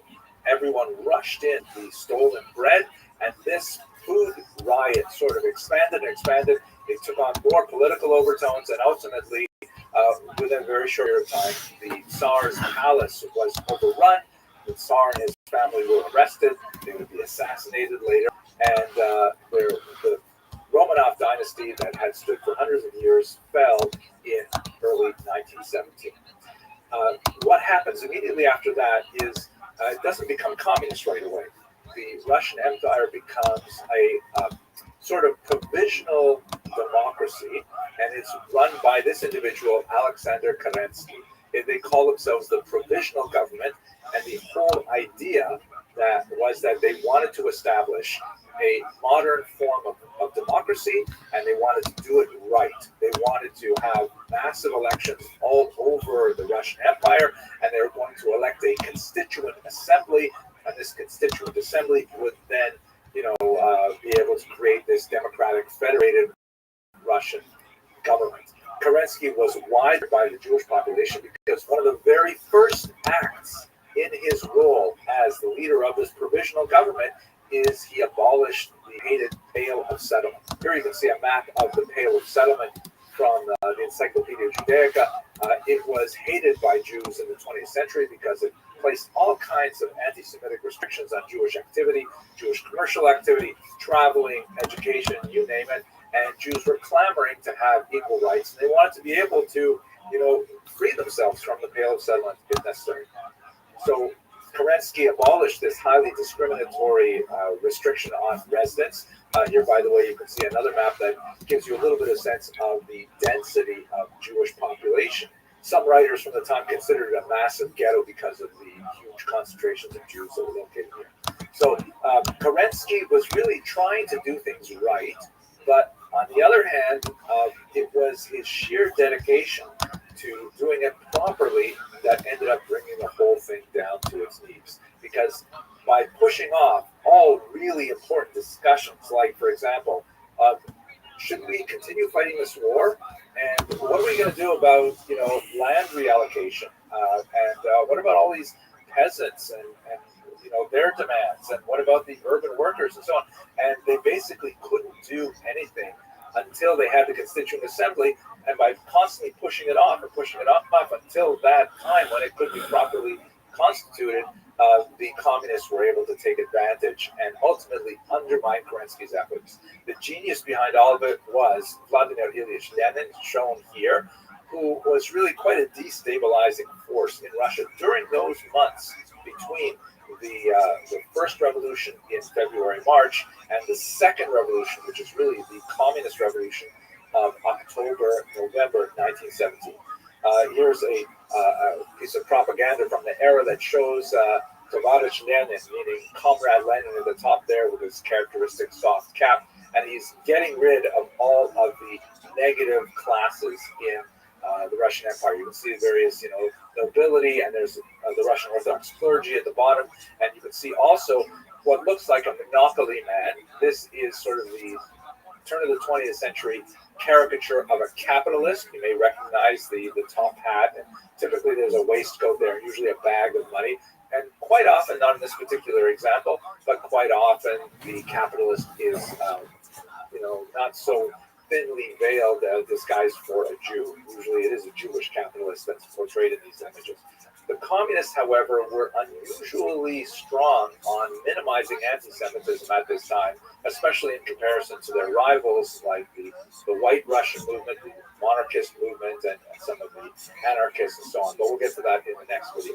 At any rate, over the course of a few months in 1917, Lenin was able to really mobilize a wide-ranging network of Soviets, which means basically councils, and these are like sort of local groups of leaders who are motivated by socialist ideology who want to take over the means of production themselves. And you would have Soviets in factories, Soviets in municipalities, and so on.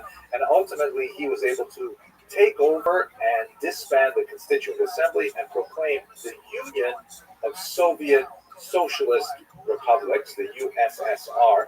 That's ultimately what occurred in October of 1917 in Russia, and of course in New York it would have been recorded as November of 1917. Now, just to give you a sense of the kind of tension, here's a piece of White Russian propaganda that gives you a sense of some of the opposition to this communist movement. The White Russians were those Russians who were very much against this new phenomenon.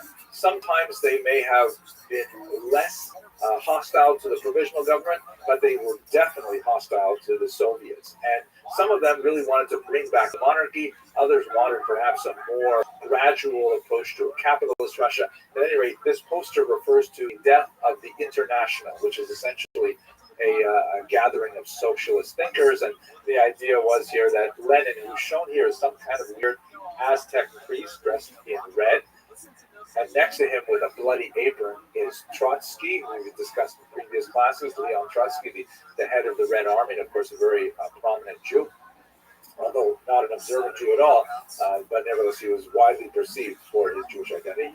And they are about to slaughter the Russian monarchy there. They're representing Russia on the altar of a statue of Karl Marx with the word international referring to the Socialist International. The idea is that they're going to sacrifice Russia to communism.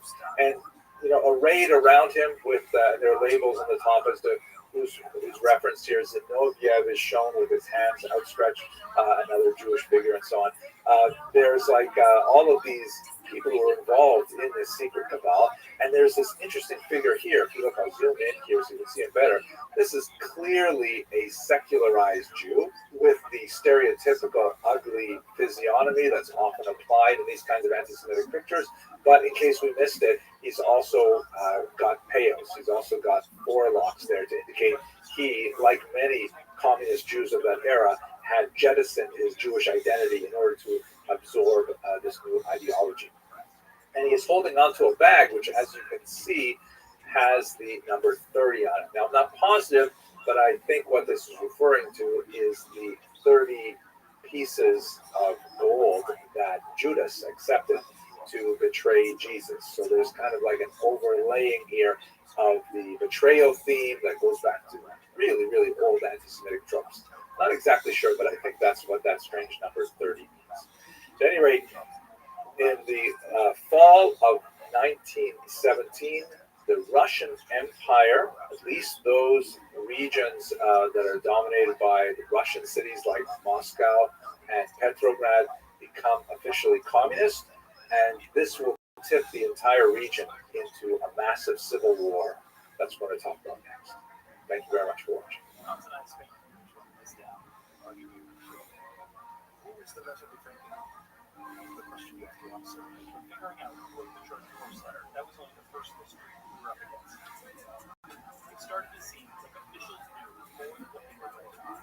Hello and welcome to another installment of the Jewish History Lab. I'd like to pick up where we left off yesterday with the collapse of the Russian Empire and the rise of the Soviet Union, and take it further into the disastrous Civil War period that followed.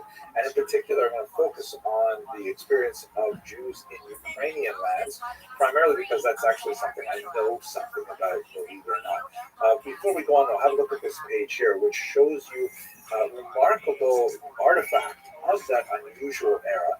This is a 100 Karbovanets bill from the brief-lived independent Ukrainian state. And as you can see, on the upper left, it has the word Stok Karbovanets in Ukrainian, right? Of course, the official language of the country. And on the right, you see it says the same thing in Polish, because Polish was an official language. And then at the bottom, underneath the number 100, you see in Yiddish, 100 Karbovanets, which is an amazing thing. Yiddish was actually an official language of this brief-lived Ukrainian state. We'll have to see what exactly happened there. The reason why I mentioned I actually know something about this because this was the topic of my PhD dissertation. I did a ridiculous amount of primary research in several archives around the world, and several of them in the former Soviet Union. Eventually came out with this book, which I'm proud to say still has some readers. It has been reprinted, and it's been translated as well by a fairly important publishing house there, Duchny Litera. And so if you're curious, you can get it in either English or in Ukrainian, whatever you like. At any rate, what I focused on was this unusual period of time in which there was a remarkable rapprochement, that is a coming together, a meeting of minds of populations that had lived in a kind of, difficult symbiosis for a very long time, for centuries, and that, of course, is the Jewish and Ukrainian populations. They were very, very different populations. Ukrainians were overwhelmingly agricultural, the Jews overwhelmingly living in villages, towns, and cities. The Ukrainians were the dominant population, a large part of the population, but had very little power in the urban centers. And the Jews, on the other hand, highly numerous, long oppressed and restricted by Russian authorities, but now looking for an opportunity to express themselves nationally. And because of the collapse of the Russian Empire, that suddenly became possible. So under the period of the provisional government, there were more and more linkages between the Jews and the Ukrainians, and they began to talk about perhaps creating some kind of new democratic society together. When Russia became communist, that we spoke about in the previous lecture, this became much more significant. The Jewish parties who were more left-wing, the socialist Jewish parties, were very, very comfortable, but there were a lot of Jewish organizations that felt much more at home with the Ukrainians than they did with the Russians, which is an upsetting moment because for a long time, Jews had exhibited, if they had any kind of alliance with a larger population, it tended to be much more Russotropic. This is, by the way, a very old phenomenon where minorities tend to ally themselves with the ruling power rather than allying themselves with oppressed parts of the society, because obviously as a minority it's dangerous to be on the wrong side of the tracks, so to speak, when it comes to this kind of thing.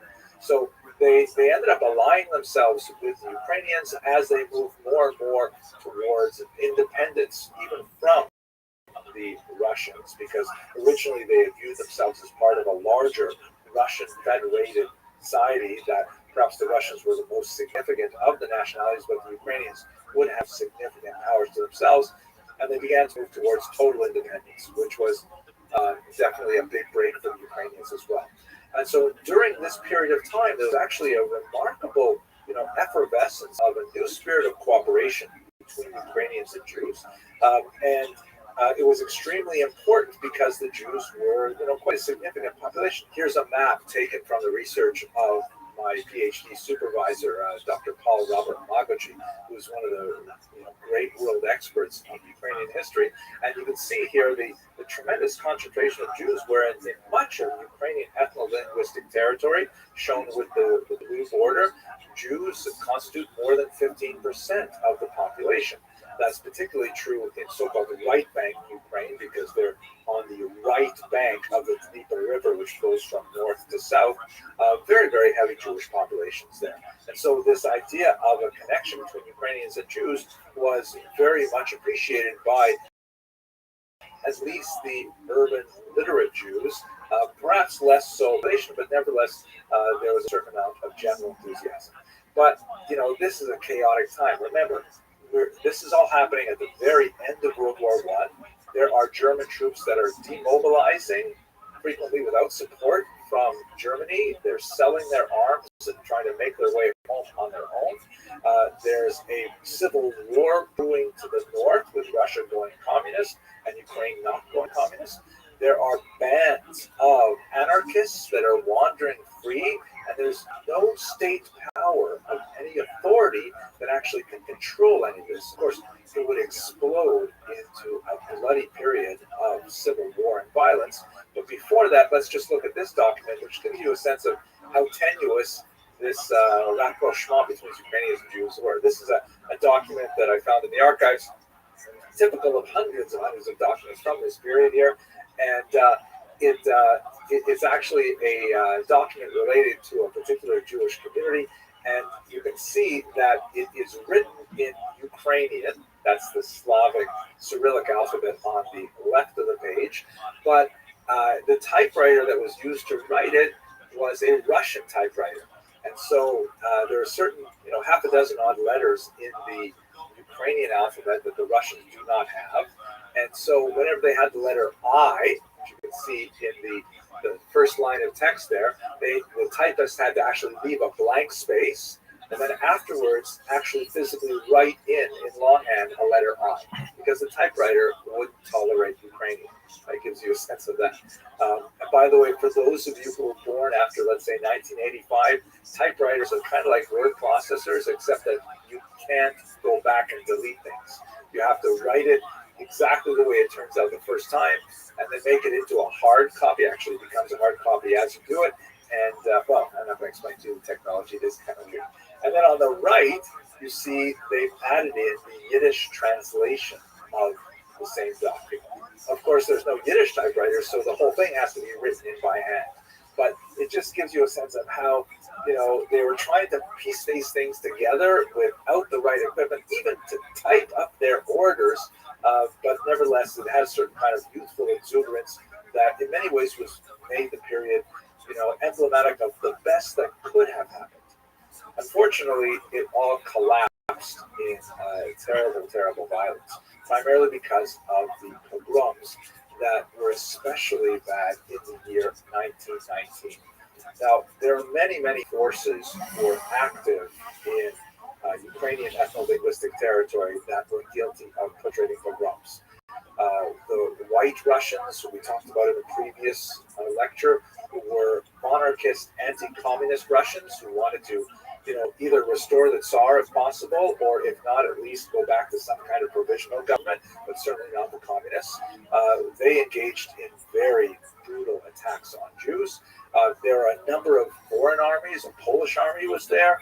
And there were also bands of roving anarchists, particularly the Greens, people like Nestor Makhno, who were associated with attacks on civilian populations. Not only Jews, Mennonites, for example, suffered. Poles also suffered when they were far away from large Polish centers, and it was a very, very bloody period of time. The numbers of deaths are very, very difficult to calculate, but certainly in the tens of thousands. A reasonable estimate of 50 to 60,000. Terrible, terrible time. And really, if it were not for the Holocaust that would occur only 20 years later, this would be considered one of the greatest periods of violence perpetrated against the Jews since, Temple times. It's definitely much worse than the Crusades. It's arguably much worse even than the Khmelnytsky massacres of the 17th century. And nevertheless, because the Holocaust and its much greater violence so deeply overshadowed this period, we tend to forget about it.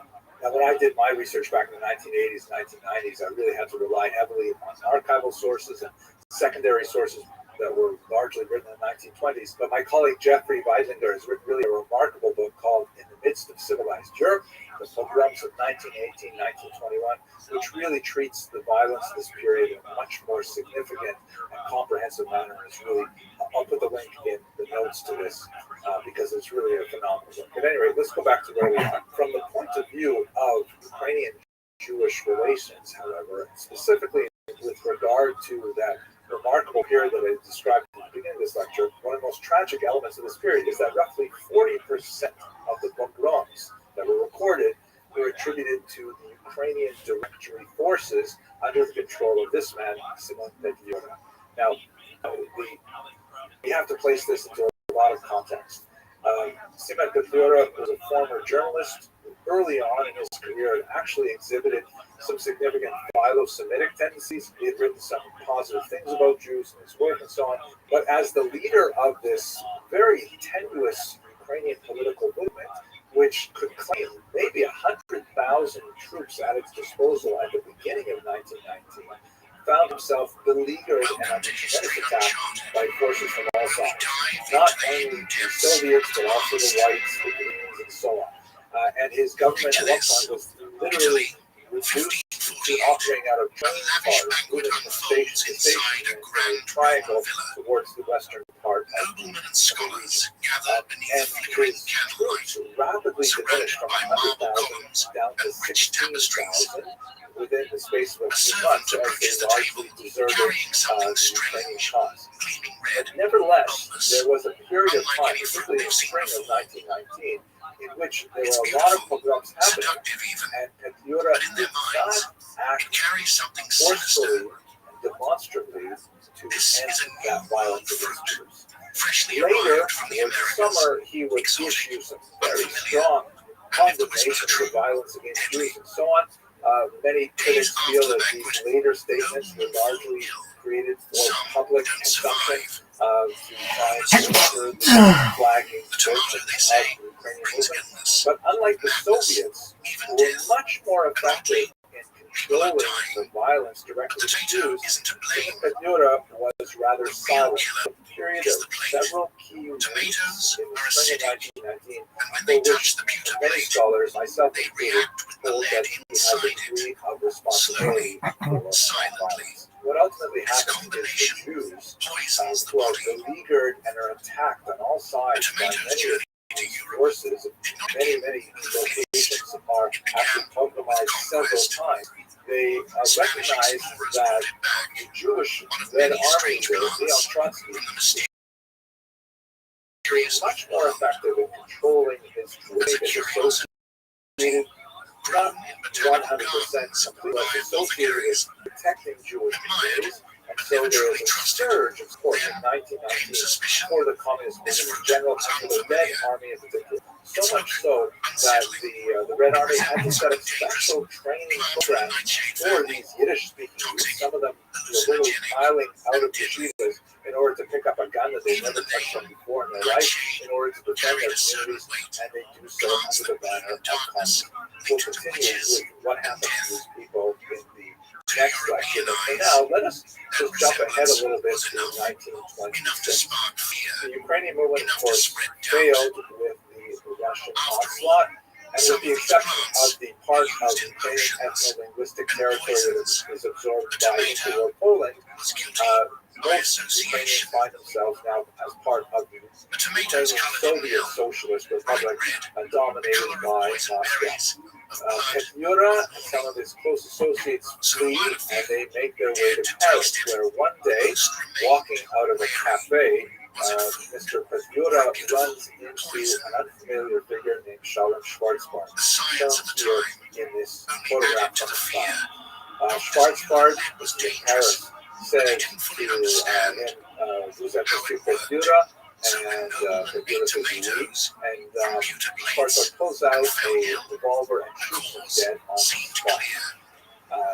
He is immediately arrested, and he's taken to trial for, assassinating someone right there on the streets of Paris. But his defense attorneys are mobilized by a fascinating and ultimately successful defense They claim that Schwarzbard was acting out of revenge for the pogroms that occurred under Petliura's watch in Ukraine. And the trial, ostensibly of a man who shot another man in cold blood on the street of Paris, ultimately became a trial about Petliura's guilt or innocence in the early period of this fledgling Ukrainian state. The French jury, perhaps smarting from the embarrassment of this rifle there 30 years earlier, ultimately rendered a verdict in favor of Schwarzbard, ordering him to pay 1 franc in damages, very insulting to Petliura's widow, and allowed him to go free. This was like a huge victory for Jews around the world who regard Schwarzbard as an avenger of the massacres of the pogroms. According to my research, and I invite you to look at my book if you want more details in the argument, it's very difficult to understand Petliura as, let's say, an architect of the pogroms, some kind of proto-Hitler. That doesn't seem to be an appropriate description of his responsibility at all. At the same time, there was that period of several weeks when he could have at least made a statement, but I would argue that perhaps he refrained from doing so because he had no way of controlling his troops. He had no resources even to provide for them, to feed them and so on.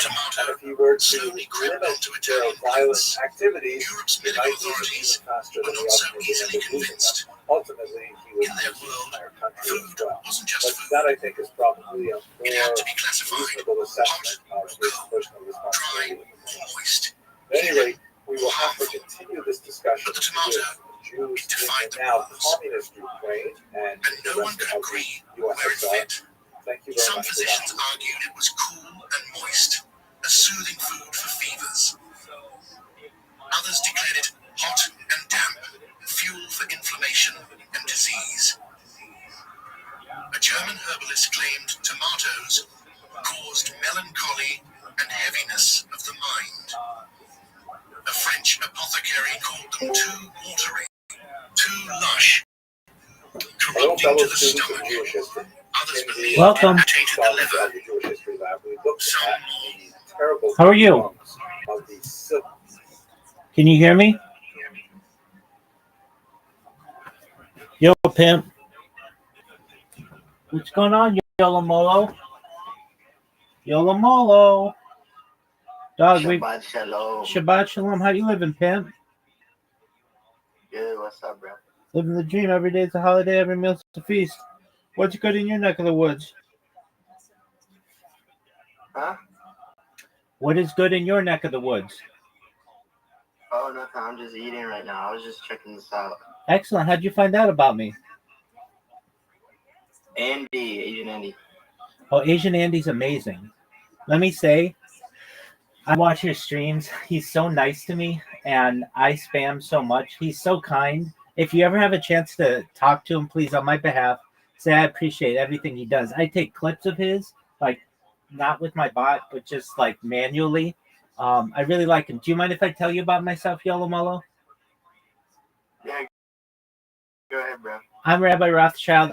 First and foremost, bots. I stream my life 24 hours a day, 7 days a week, 365 days a year for world peace. I've been doing so for more than 3.5 years. Going back to the pandemic, we've seen the death of a queen, the birth of AI, the coronation of a king, and everything in between. Yolomolo, have you ever seen the movie The Truman Show or the television show Big Brother? I've seen Truman Show, yeah. Excellent. Well, that's essentially what my life is.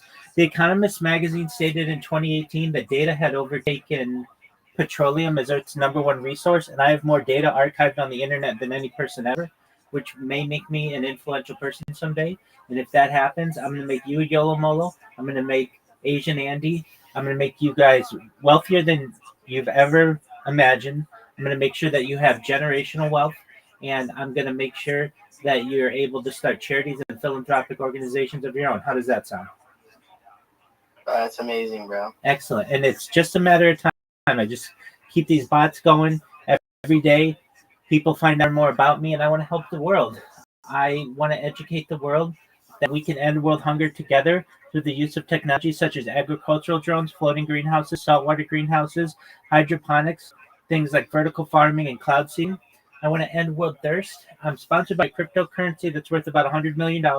And one of the things we do is build wells in developing nations like Nigeria, help the less fortunate. I'm an advocate for the Life Straw program. I'm an advocate for desalination technology, where we pump earth seawater onto land to make it drinkable. How does it sound to you?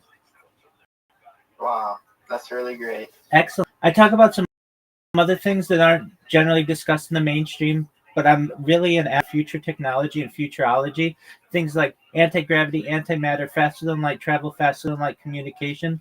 I talk about Santa Claus machines. People don't know what that is, but it's essentially like a 3D printer that is connected to all of the elements in the periodic table that allows you to make whatever you want. It's essentially a replicator. I talk about things like space tourism and terraforming of other planets, de-extinction technology. People don't know this, but the first successful de-extinction took place in the year 2003 with the Pyrenean ibex, which was a goat located in northern Spain, southern France. Fast forward 21, a company out of Dallas, Texas, is founded known as Colossal Scientific. They've made it their goal that within the next 3 years to reintroduce the woolly mammoth into the Arctic Circle, utilizing Asian elephant surrogates, which I just think is a really exciting goal. They recently made headlines with their direwolf project. They've created 3 direwolves. Joe Rogan has met them. They want to reintroduce the Tasman tiger, followed by the dodo bird, once they reintroduce the woolly mammoth, which I just think is really exciting, and I'm excited to be able to witness along with the world and to be able to record it. My recordings are essentially a time capsule for human society. They cover everything going back to the pandemic. I'm live right now on more than 20 different YouTube streams, more simultaneous YouTube streams than any person ever. And I do this not only to archive the world, but it's going to allow me to be able to help other people like you be able to experience technology that you may not have been able to experience previously. Things like life extension technology. When you were born, Yolomoto, the average life expectancy for you was probably about age 80. And I want to increase that, if you want, with your consent, to age 100, 120 through the use of technology such as oxygen therapy, human growth hormone, stem cells, cryogenics, things like perhaps cold shock therapies and ambrosia therapy. But essentially, one day you're going to get to be 120 years old. You're going to say, you know what, Rabbi, everything that you said came true. You were able to not only complete all of the goals that you had said for not just me, but for Asian Andy. What's the next plan? I don't want life to end. And if you don't, again, this is with your consent, you may be able to utilize a type of technology known as mind uploading technology, where we scan your brain into a computer like a CAT scanner and MRI, knowing where every atom is in your central nervous system and your peripheral nervous system for later download. As an android, an avatar, a cyborg, a cybernetic being, a clone of yourself, a robot, an ethereal being, whatever you want to be. But essentially what I'm saying to you, Yolomolo, is that you may experience digital immortality. What are your thoughts? That sounds like a lot, and I think that's amazing for people who would like to live that long. But for me, I do not want to live that long. That's okay. And the key is that I say is with your consent. So if you want to just live to be 80 years old or whatever, you just die like a normal person, and that's totally cool. But if anything, I want to make your life while you're here on Earth as good as possible. And you should know that I think that just with enough time and enough influence, enough people find out about what I'm doing, I'll become quite famous. And then what's going to happen is I'm going to be able to monetize all this and give away the money, because once you hit a certain level, you don't need money anymore. And you just want to help the less fortunate. And I want to help you and all your friends and family and Asian Andy and all of his viewers too. So if you can ever communicate to him how much I appreciate his streams and his love, I really appreciate that. And more than anything, more than all of the data that I have, and more than all of the money I want to make you, and all of the technology I want to discuss, really, I'm just here to be a positive person. I'm here to have an optimistic view on the world, and I'm just here to give people hope. So if there's anything that you ever need from me, or you ever want to talk to anybody, I'm here for you. Okay, Yolomolo? Thank you, bro. You're a kind, wonderful person. Thank you so much. And just most like, I want you to know, I really apologize for my bots.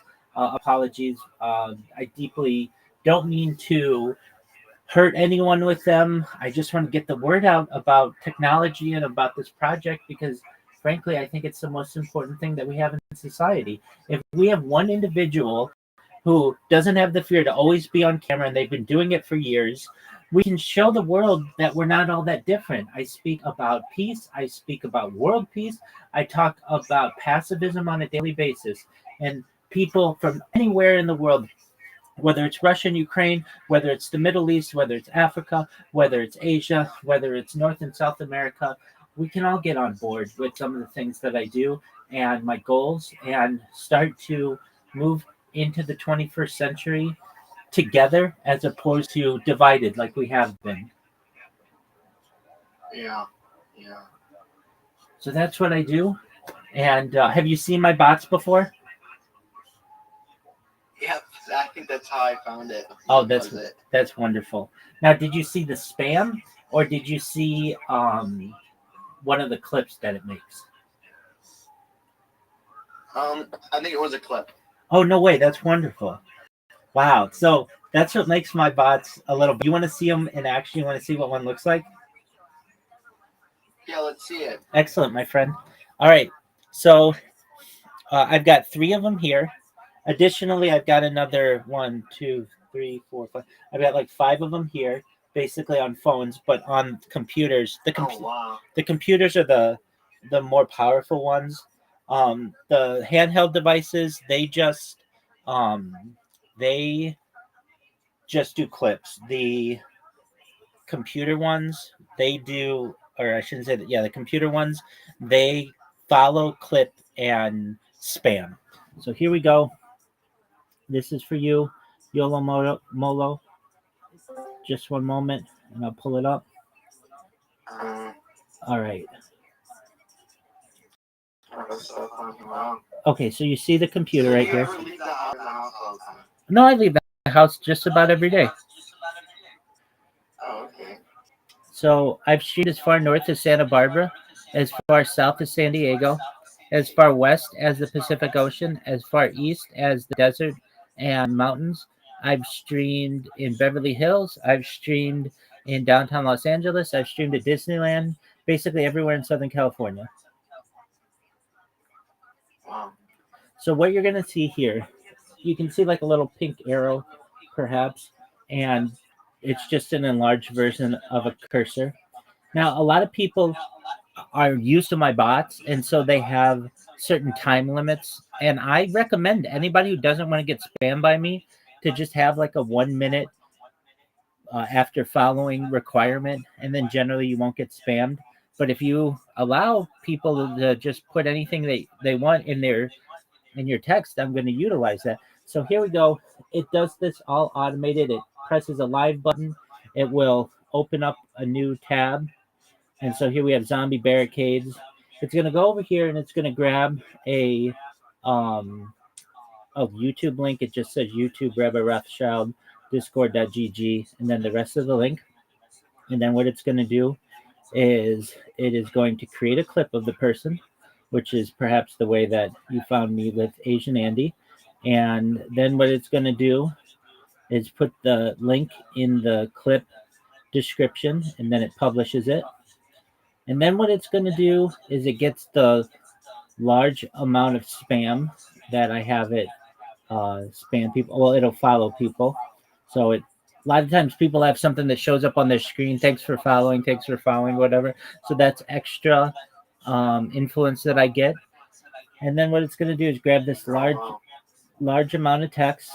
And like the names of my bots are usually like Google Rabbi Discord or Google Rothschild Discord, or just like it gives people, it sends a message with that. So even if you don't allow me to spam you, like this person, they have wait 1 minute after following, and that's absolutely fine. Even if I don't have a chance to spam you, I'm still going to make an impact on you in one way or another.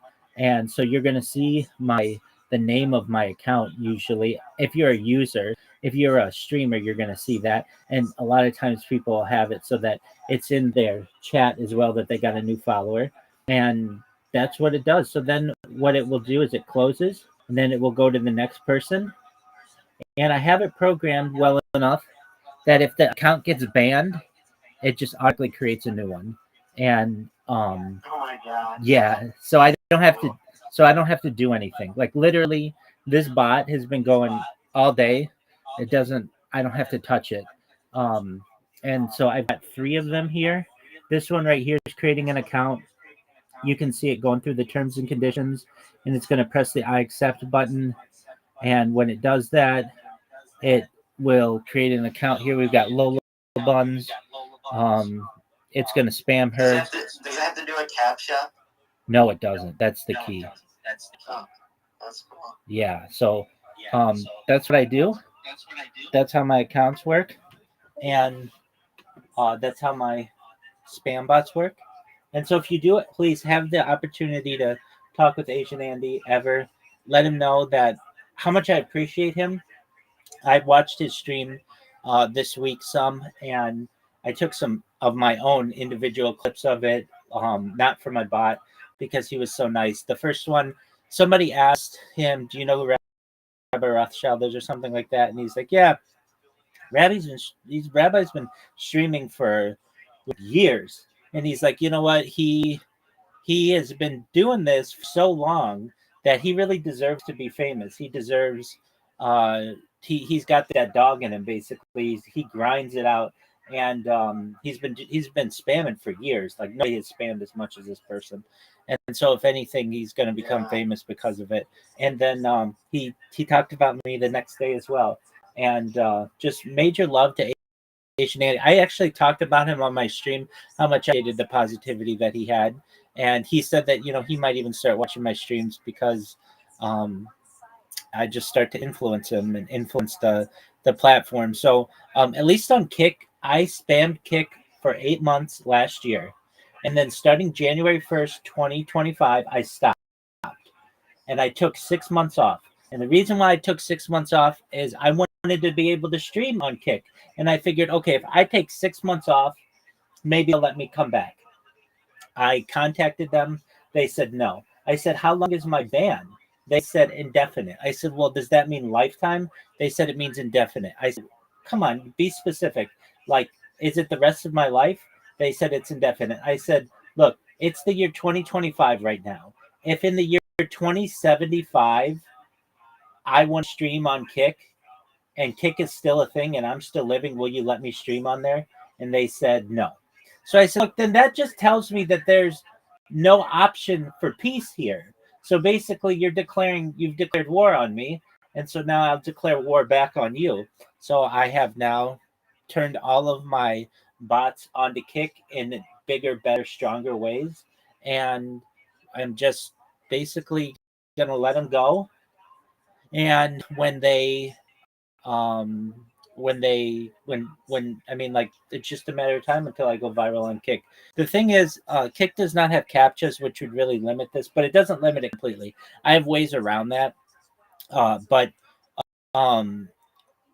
what I was able to do, which is different than my bot from 8 months ago, is I was able to make it so that it works when I'm asleep. So previously, when I would do this, the bot would only work when I was awake, because every time I created an account, I had to do like email verification and some other things. But now I figured it out how to have it automate the email verification and automate when they ban my account.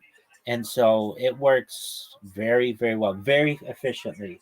And so I can be asleep and these things are still going. So basically, the bots are twice as strong as they were in last year. And then on top of that, I've got these handheld devices that I do that just create clips. What I do is create clips. Now, these 3 computers create clips on the biggest streamers on Kick. So your Asian Andes, your Ice Poseidons, your Amaranths, your Aiden Rosses.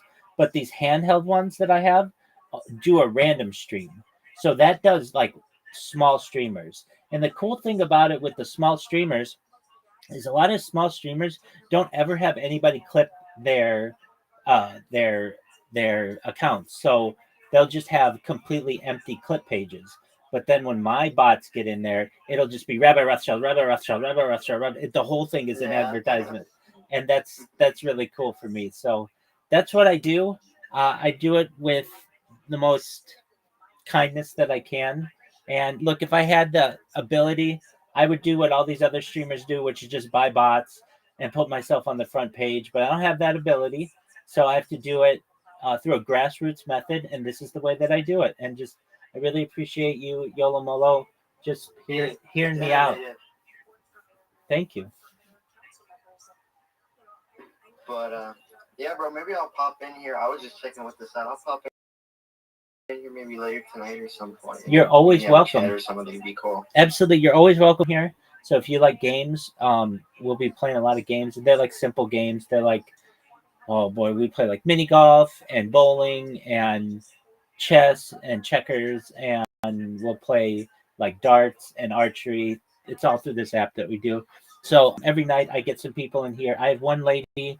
She and I have been bowling now every night for like 6 months straight. She's a really nice person. And then I've got some other friends. Yeah, I've got some other friends in like Australia. I got one person in Australia who keeps me up all night, and we'll play till like 5 or 6 in the morning. We'll just play all kinds of different games. So that's kind of a fun thing that we do. And yeah, you're always welcome. And just if you can, I don't want any money from you. I don't want anything from you. All I ask is that you spread the love. Tell people about me, okay? Will do, brother. Thank you. Nice meeting you. Take care, buddy. You too. Shout out to Yolo Molo, everybody. What a nice person.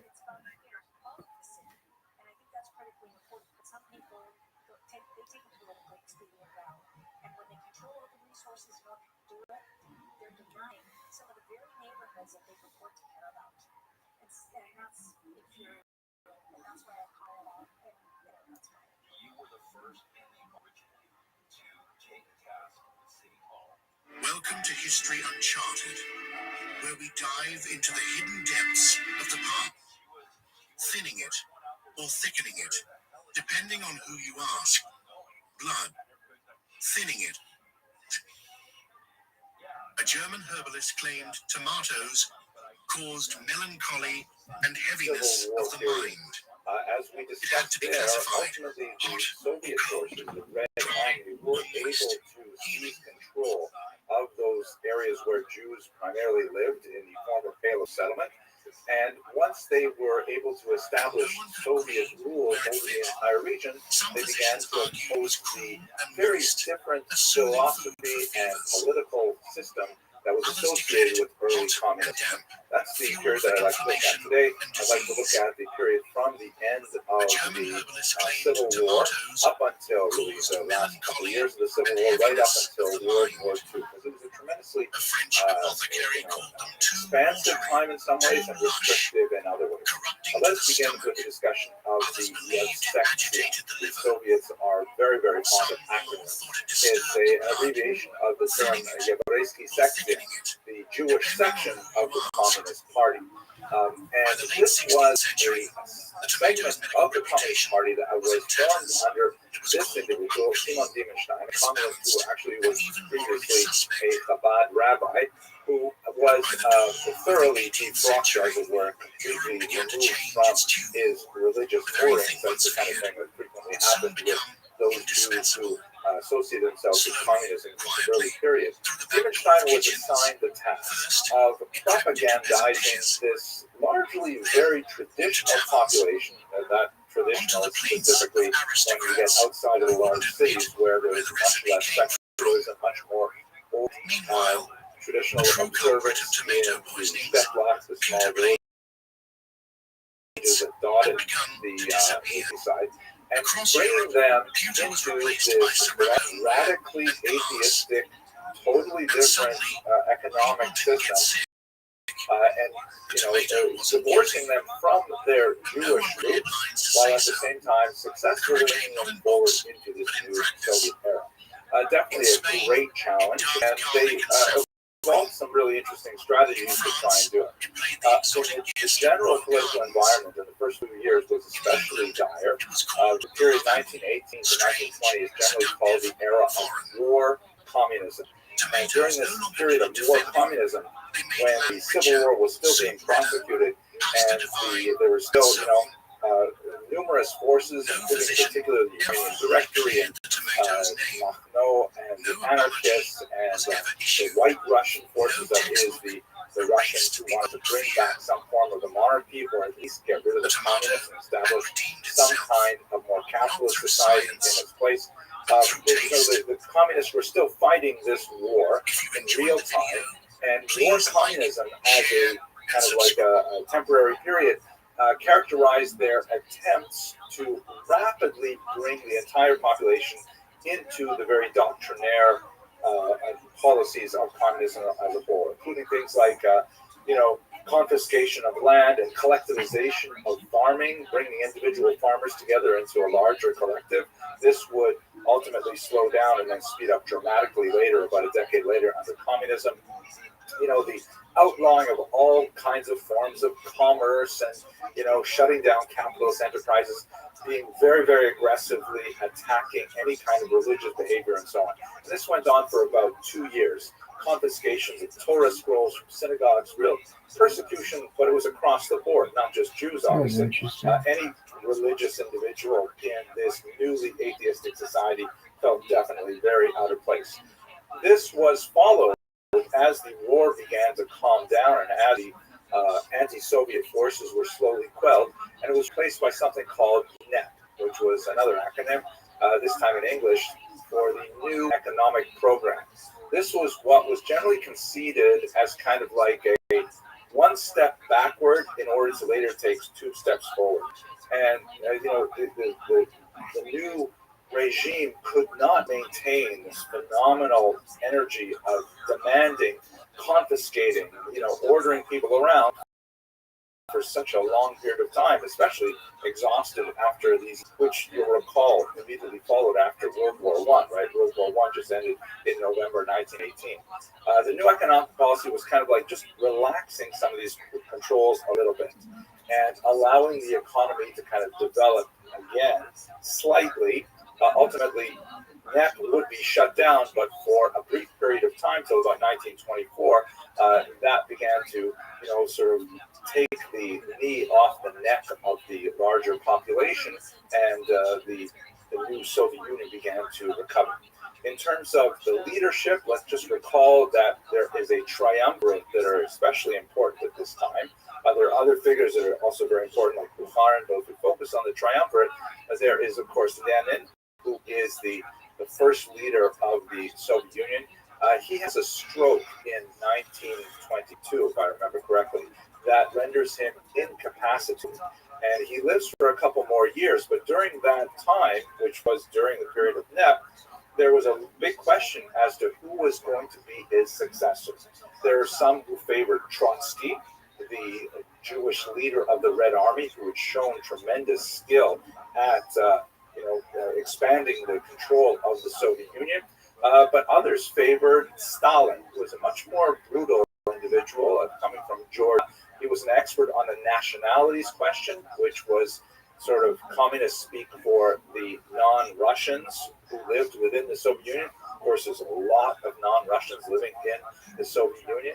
And he ultimately would end up very cleverly maneuvering himself around Trotsky, around Bukharin after Lenin's death, and ultimately he would become the leader. And the 30s were dominated by Stalin right up until his death in the early 1950s. So back to where we are. Diebenstein was placed in charge of the Jewish section of the Communist Party, and this was initially during the period of war communism, but during the period of NEP, he saw that he had quite a bit more freedom to explore the methodology of bringing the Jewish population into communism.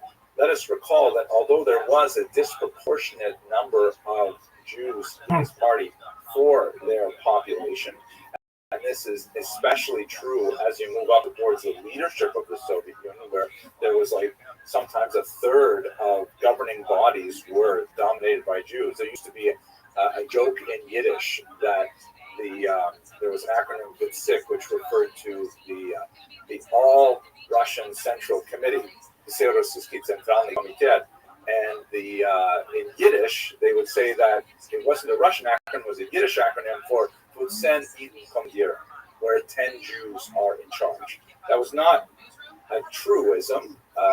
You never had a majority of Jews anywhere in any institution of the Soviet Union, but there were very important, influential Jews, and they were out of proportion to their size, the population. That said, the proportion of Jews who became communists was tiny. There was the vast majority of Jews were hostile to communism, seeing it as a threat to their traditional way of life, especially those who are religiously oriented, who recognize the threat of the anti-clerical nature of the Soviet Union. So it's a great complex of issues involved here.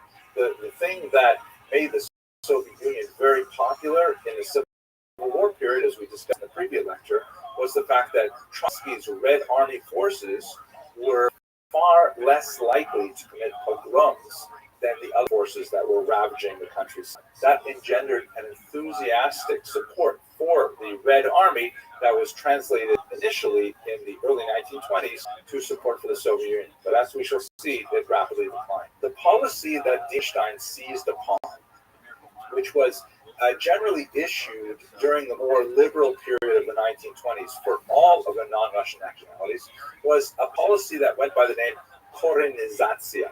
This is kind of a strange word. It's difficult to translate into English. The word koren can mean like a root. And so it can be translated as rootification, like roots as in a tree. Or I've seen it translated as indigenization, which kind of like was a way of thinking about the general society and identifying those elements of the indigenous culture which were compatible with communism and actively encouraging those factors. The slogan of the era was nationalist in form, but socialist in content, meaning they could wear their national costumes, they could eat their national foods, they could speak their national language, as long as none of the things that they did or said challenged the economic and political ideology of communism, right? Nationalist in form, okay, but socialist in content. As soon as they got into things like, a level of ethnocentrism, that would be definitely not socialist in content. If they wanted to defend their national religion, definitely not socialist in content. So this idea of Korenizatsiya was kind of reaching into the roots with this kind of like, theory operating that communism was the true form of human organization. And if you dug below the accreted layers of corruption that came in from bourgeois democracy, you would find that people are naturally communist and they just spoke different language, kind of like, happily wearing embroidered dresses or dancing the hora, whether they eat kreplach or whether they ate, I don't know, perohe, and whatever it would be, they would still be naturally communist if only you get past all those other things. So that's the policy of Korenizatsiya. And what Diemstein did was he took that material and he said, let us go to the Jewish people with the authentic element of their cultures and talk to them about communism. Now, there were a few challenges, one of which really huge was this idea of atheism, right? Because Jews are overwhelmingly united by their religion. Even when they're rebelling against their religion, they still regard themselves as some kind of, loose tribal familial affiliation that is rooted in a long religious tradition. And this was anathema to the Soviet cause. So one of the things that the Soviet Union stood up in the 1920s was an institution called the League of Militant Atheists. It sounds almost funny, actually. And this was targeting all religions, of course, not just Judaism. They published this magazine here. This is called Bezbozhnik, which means literally godless. And in this particular anti-Christian image, they're showing obviously Jesus, who is getting all of the various followers drunk to the point of vomiting, and really trying to illustrate Marx's idea of religion being an opiate of the masses, that religion keeps you drunk, religion keeps you high, unable to appreciate your true class enemies, and things like that. So there was a Yiddish version of Bezbozhnik, and there were tremendous amounts of effort placed in trying to do things, crazy things, like rewrite the Haggadah, rewrite the Passover liturgy. They wrote a red Haggadah that celebrated, Stalin and Marx instead of Moses. That Pharaoh was portrayed as the Tsar and all kinds of things like this. And they used the Yiddish language in particular to try and get this material across. Yiddish was considered the true folk language of the Soviet Jewish people, even though it's essentially medieval German written in Hebrew characters. But that was the native tongue of like 97, 98% of the Jewish people at the end of the 19th century living in the region of the Russian Empire. And so they said, we'll speak to them and we'll write to them in their Yiddish language. And so there was just a flourishing of attention lavished on anything in Yiddish which would be considered compatible with Soviet culture. A lot of money was spent on Yiddish writers. There was a renaissance of Yiddish poetry. You actually have Yiddish writers leaving America to go back to Russia because they saw this as a tremendous, culture effervescence. And in fact, in the 1920s, it was very encouraging. Yiddish would have a tremendous heyday. Now, it was not a normal Yiddish, I have to say, because, the more they poked around with it, the more they messed it up. Yiddish is, as I mentioned, written in Hebrew characters, and it is heavily populated by Hebraic terms, Aramaic terms as well. And Hebrew was considered outside of the pale because that was too closely associated with religion.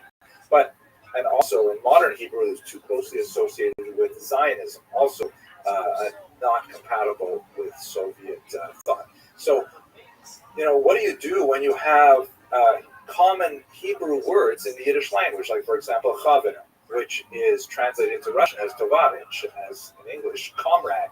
How do you, speak Yiddish without the word comrade in the Soviet Union? So what they would do is say, okay, you can keep the word chaver, but you have to write it out phonetically, spell it phonetically, rather than spelling it with the traditional Hebrew spelling.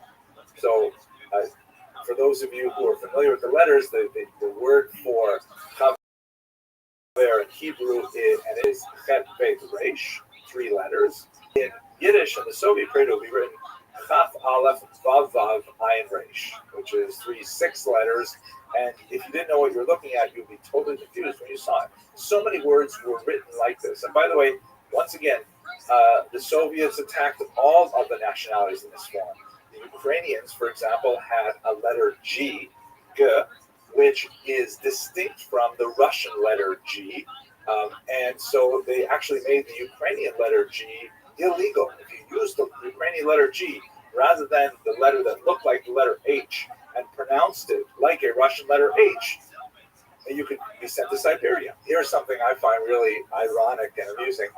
This is the Russian translation of the Hebrew prayer book, the Siddur, which of course would have been totally off limits to these very atheistic Russians.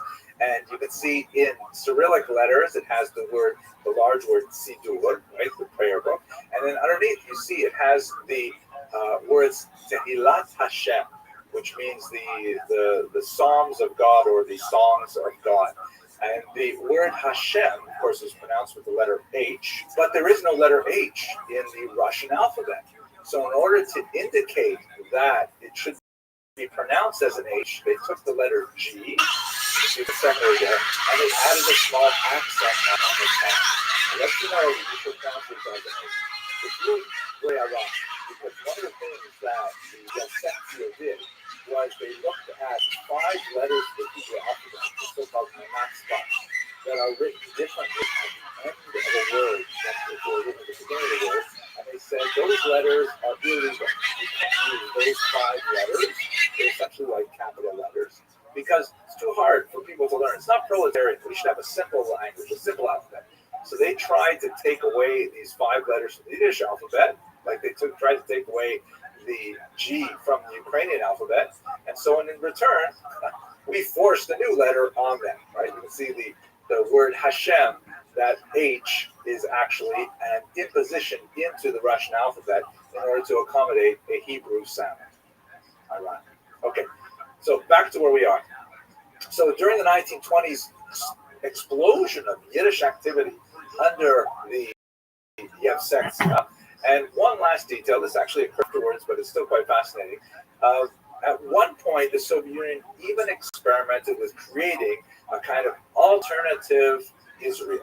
They created a homeland, a Jewish autonomous oblast called Birobidzhan, which is way out in the border with China, 4,000 miles away from where Jews were actually living.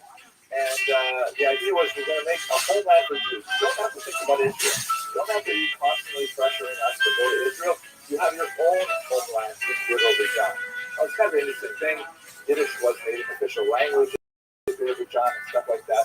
But they had very few Jews who lived there, primarily because Stalin blocked a lot of the migration there exactly when the Jews did during World War II. Anyway, to sum up, the 1920s, period of incredible creativity, although very atheistic, but a scourge of popularity of Yiddish language culture in particular. This came crashing to a halt in the 1930s under this man, Joseph Stalin. Stalin was able, by the end of the 1920s, to firmly consolidate his control over the entire region, and he had very little patience for all of these kind of national inform and socialist and content experiments. He shut down the Yevsektia. Incidentally, another organization that he also shut down was the women's section of the Communist Party that had exactly the same lifespan as the Jewish section. And Stalin said, we have to focus ourselves on industrialization. He instituted a number of 5-year plans which were designed to rapidly propel the Soviet Union into modernity by building massive things like huge hydroelectric dams at Dnipropetrovsk and other places like that. But he created this kind of environment in which people were desperately pressured to report results, and what ended up happening was that people were faking the results rather than, telling the truth to power and say, hey, we can't possibly produce big iron over this amount of time, or we can't possibly harvest that much grain in this much time. One of the most terrifying and awful results of the 5-year plans was the Holodomor, this massive terror famine that in particular affected Ukrainian regions. In 1932-33, a huge number of people, it's very difficult to get a good sense of exactly how many. Reasonable estimates are around 5 or 6 million, a huge number of people, and there are larger estimates as well.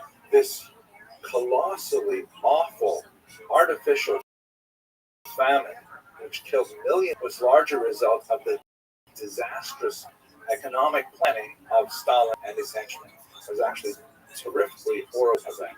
And in context with the Holodomor and several other related factors, the purges began in the Soviet Union, especially towards the end of the 1930s.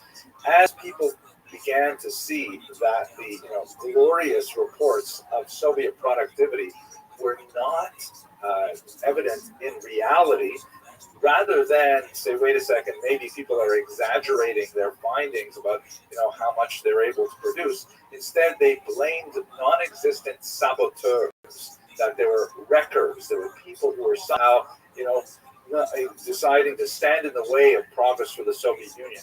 And these people were identified, tortured, and forced to divulge the names of other saboteurs. This created this ecosystem of purges that was not at all unlike the Spanish Inquisition, in which heresy was hunted out everywhere. People were taken and tortured and asked to trade the names of other heretics and so on. And even a person who wasn't a heretic or didn't even know any heretics, they were nevertheless under pain of torture, give up all kinds of names. This initiated a horrific cycle of arrest, torture, confession, arrest, torture, confession, that resulted in millions of people, again, the scale is phenomenal, being exiled to the Gulag up in Siberia, or even executed, and really soon the Soviet Union, later in the 1930s. And at this point, the Jewish enthusiasm for the Soviet Union collapsed dramatically. prominent Jews were purged early on in this period of Stalinist cleansing of the party and then later of society. And Jews, with a few significant exceptions, like Kaganovich, who was involved in Ukraine during the years of the Holodomor, with the exception of a few characters, much of the Soviet leadership was purged of its Jewish membership. And the kind of like popularity that the Red Army enjoyed in 1919 was nowhere to be seen, as people around the world began to realize what Stalin really stood for. So by the time you get to the late 1930s, what was once a more significant participation of some Jews in the Communist Party was reduced to a tiny, tiny remnant. And this is where we're going to have to pick up the story next on the Holocaust, because the memory of Jewish in the communist movement had tremendously disastrous results when World War II. Thank you very much for watching.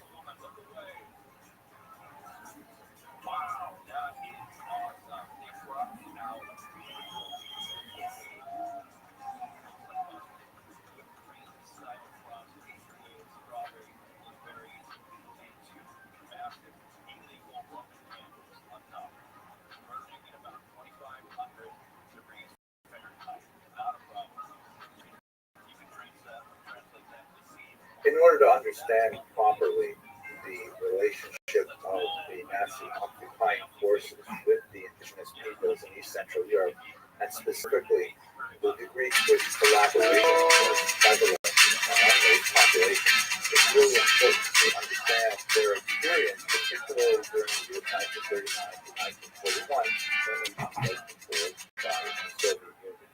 Let's spend a little bit of time to try to understand what happened between the outbreak of the war in September 1939 and the Operation Barbarossa, which represented a dramatic shift in the nature of the war in Central Europe. This map shows East and Central Europe before World War I, that is before 1914. And you can see that basically East Central Europe is divided between three empires: the German Empire, the Austro-Hungarian Empire, and the massive Russian Empire. As you can see from the slight shading in this map, there is what is Russia proper, which is really deeper red areas, and then there are the newer acquisitions of Russia, particularly the Pale of Settlement region, which is where most Jews were allowed to live. That's like a slightly lesser intensity of red. And then Congress Poland, which is a little further to the west. These were all regions under the authority of the Romanov Tsars, part of the larger empire. After World War I, there was a dramatic shakeup in these states. If we have a look at this map, and in particular, let's zoom into Central Europe in particular, you can see that the Russian Empire is gone. It's been overthrown with some revolutions in 1917. And it has been replaced by the Union of Soviet Socialist Republics, USSR, or simply the Soviet Union. That's shown here in the shades of green. Note that the Union of Soviet Socialist Republics implies correctly that there are multiple republics within this large unity, kind of like the United States of America. Clearly one country, one federal government, but made up of individual republics. In the case of the United States, the states; in the case of the Soviet Union, republics. Now, the degree of autonomy of republics within the USSR was far more attenuated than it is in the United States of America. They were largely puppets of Moscow, but nevertheless, they did have a certain amount of distinctions. You can see in the center is Vyserussische SSR, which is the White Russian or Belarusian Soviet Socialist Republic, and to the south is the Ukrainian SSR, also part of the Soviet Union. But in the yellow colors, there you see newly independent Poland, and also newly independent Lithuania and Latvia. And just to the north, you'll see also Estonia is just off this map here. So this new section, these new countries were carved largely from the remains of the Russian Empire. And needless to say, the rulers of the Soviet Union were not pleased that they had lost these valuable European territories in World War I. So we move on from this map. What happens is in 1939, as we explored in a previous video, the Nazis and the Soviets make a pact with each other to invade these regions simultaneously on September 1st. You can see from the right, the Soviet Union invades Poland, and from the left, that is the West, Germany invades Poland, and they end up dividing the territory between them, as we discussed also in the previous video. Here's a clear map that what ended up happening from the Soviet perspective. There's a bright yellow line that indicates the new ceasefire line, the new effective border between Nazi Germany and Soviet Union. And you can see these multiple regions that are now annexed by the Soviet Union. They were technically independent countries, but amazingly, in these highly fixed elections, they all voted to join themselves to the Union of Soviet Socialist Republics. So you have in the north Estonia, Latvia, and Lithuania. These are the so-called Baltic republics. And then you have the western region of Belarus, and you have the western region of Ukraine as well, all joined together with the Soviet Union. These regions were annexed by the Soviet Union in 1939. Now, what exactly did the Soviet Union stand for? What was Soviet? What does that word even mean? And what does communism mean? Let's just take a couple minutes to think about that. So the Soviet Union was formed, as I mentioned, in the ruins of the Russian Empire. The founder was this man, Vladimir Ilyich Lenin, who was a follower of a philosophy called Marxism, founded by Karl Marx several decades earlier in Germany and in England. And it was basically an idea that the real enemies of the working classes are not the working classes of other countries, but rather the upper classes of their own countries. That is, that society was defined by class struggle, class warfare between the elite and the bourgeoisie and the working class, which are known as the proletariat. In fact, the communist slogan is "Proletariat of the world, unite." Right? Working classes of the world, unite. It's a very anti-religious movement. They felt that religion was, in the words of Marx, the opiate of the masses. It was like a series of ideologies that was given to the proletariat to keep them in their place, to make them think that they might be suffering in this world, but in the next world they would benefit, and so on. So there's a lot to say about this philosophy, which was called socialism, and then the more extreme form of it associated with Lenin was Reaganism in 1918. It's also known by the term Bolshevism, which means literally bigness, and it got that determination because at one point there was a split between two different movements. There were the so-called Bolsheviks, which was the larger party, which was associated with Lenin, and the Mensheviks, the smaller party. That's not really relevant for our purposes today. So these terms, Bolsheviks and communists, are basically synonymous. Socialists are a larger class. Many countries, even today, have a certain degree of socialist values because socialism advocates things like, for example, Medicaid and unemployment insurance and universal health insurance, universal education rights, things like that. Those are also socialist ideas, so it's not like socialism itself is such a noxious idea. But communism takes it to an extreme where private property is considered theft, where all of the basic guardrails of traditional capitalist society are done away with, and it led to disaster in the Soviet Union in particular. But this would take us too far away from our topic of the Holocaust. Lenin was joined by two colleagues in particular. Leon Trotsky, shown here, is very significant because he was Jewish. As I mentioned earlier, the communist movement was very anti-religious, and Jews, although, as we will see in a moment, were attracted in some numbers to communism. Joining the communist movement essentially meant jettisoning your Jewish religious identity altogether. They tended to be atheistic in a very intense way. Leon Trotsky was especially famous for being a leader of the Red Army, which was a rather significant achievement for a Jew at that time.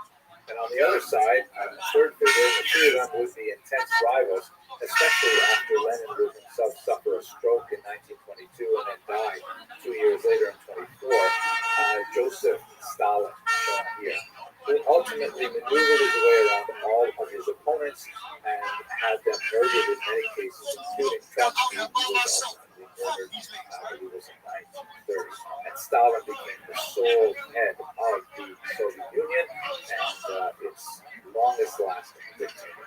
So the Soviet communist experiment was all about putting in place Marxist socialism to share property equally amongst all the people, to remove the upper classes, to create a classless society.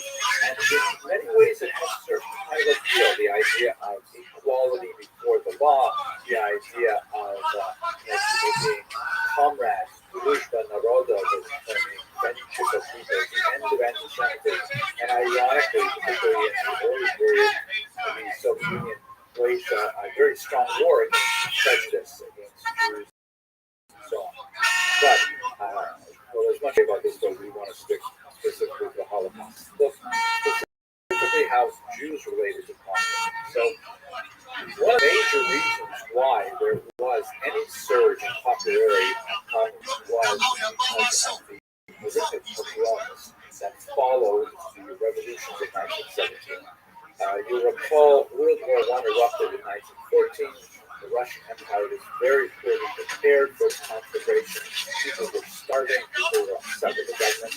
There was a revolution in the beginning of that year that overthrew the Russian monarchy, the Romanovs, and then there was about 6 months period of a provisional government, which was then overthrown again by the Soviets under Lenin. And this was all during World War I. It was still going on. The Russians had to decide how they were going to deal with the Germans who were fighting against them on their front. Ultimately, the Germans made huge gains in Russian territory, which is why the interwar states were allowed to emerge because they were no longer under Russian control.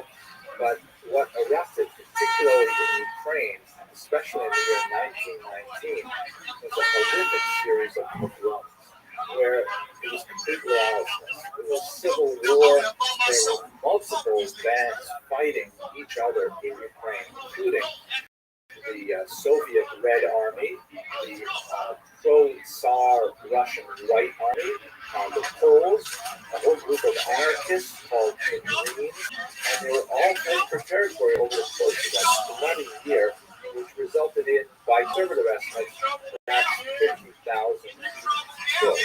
Also, other populations, Poles, Mennonites, and so on, were all brutalized during this period. The only force that was active at the time that had a better track record with regards to these attacks on civil populations was ironically the Red Army, the Trust.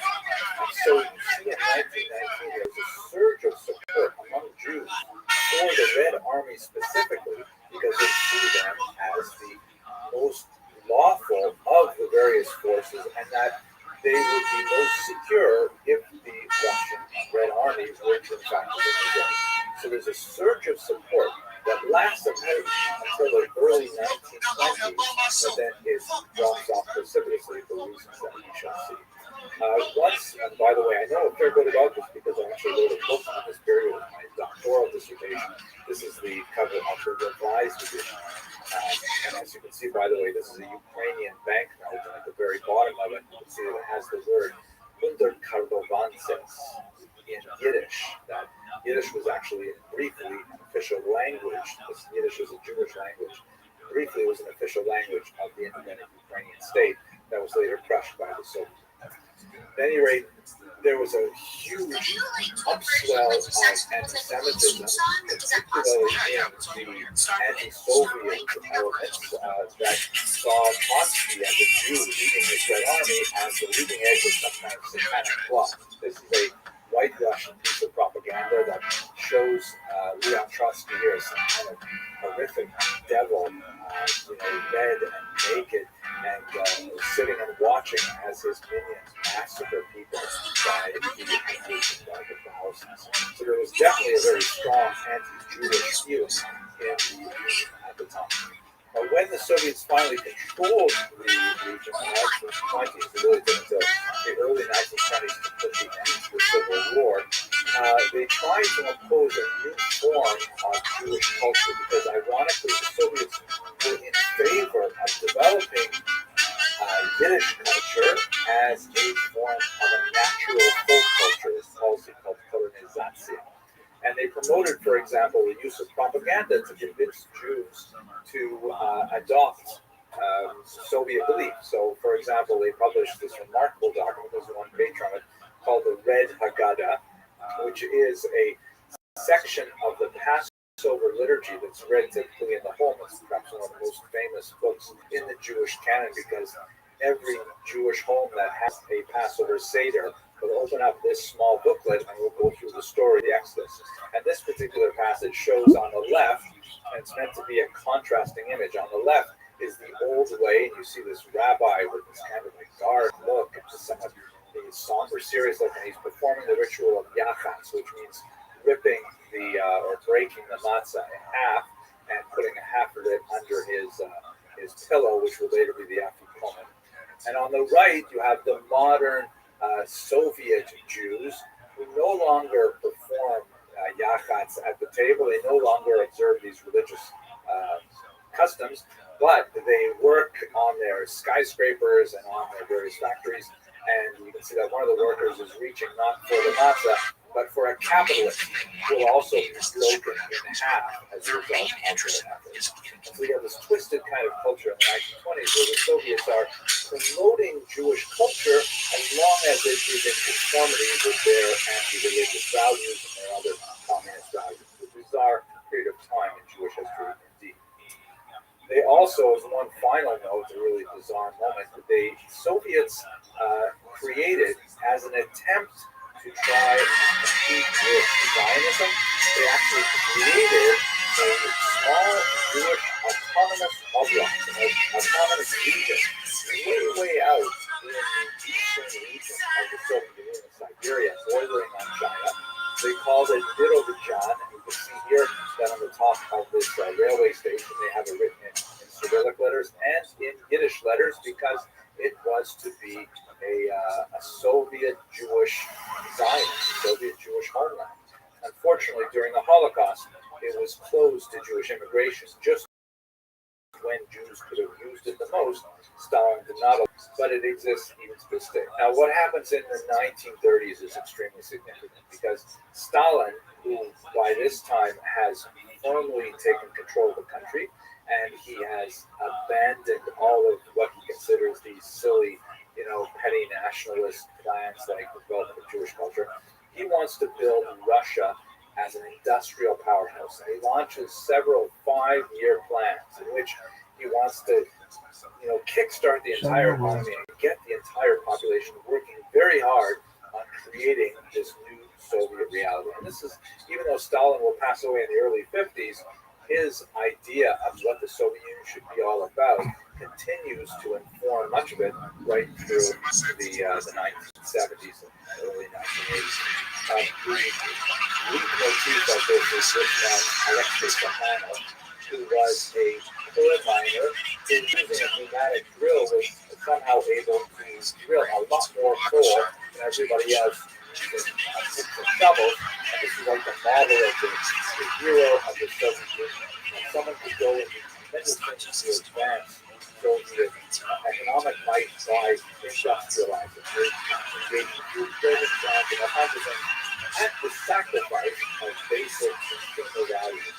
And this is most horrifically noted during the awful Holodomor, which is the Italian terror famine of 1932 1933, when the Ukraine, which has this remarkable black soil, Chermozem, that made it known as the breadbasket of Europe, went into a period of deep famine that was highly artificial, and it was dictated more by Stalin's export policies than it was by the actual crops available in the land. And there was literally starvation in the streets, as you can see from this horrific photograph taken in eastern Ukraine in the city of Kharkiv. It's very difficult to determine the exact number of people who were killed in this artificial famine. Very reasonable estimates put it at no less than 3 million. And more expansive estimates put it as high as 14 million. One of the reasons why it's so difficult to get a good handle on the numbers is because when Stalin had a census taken, and when the results were revealed, which presumably showed a huge demographic loss in Ukraine, he ordered the census destroyed and the census takers killed, which was part of his modus operandi.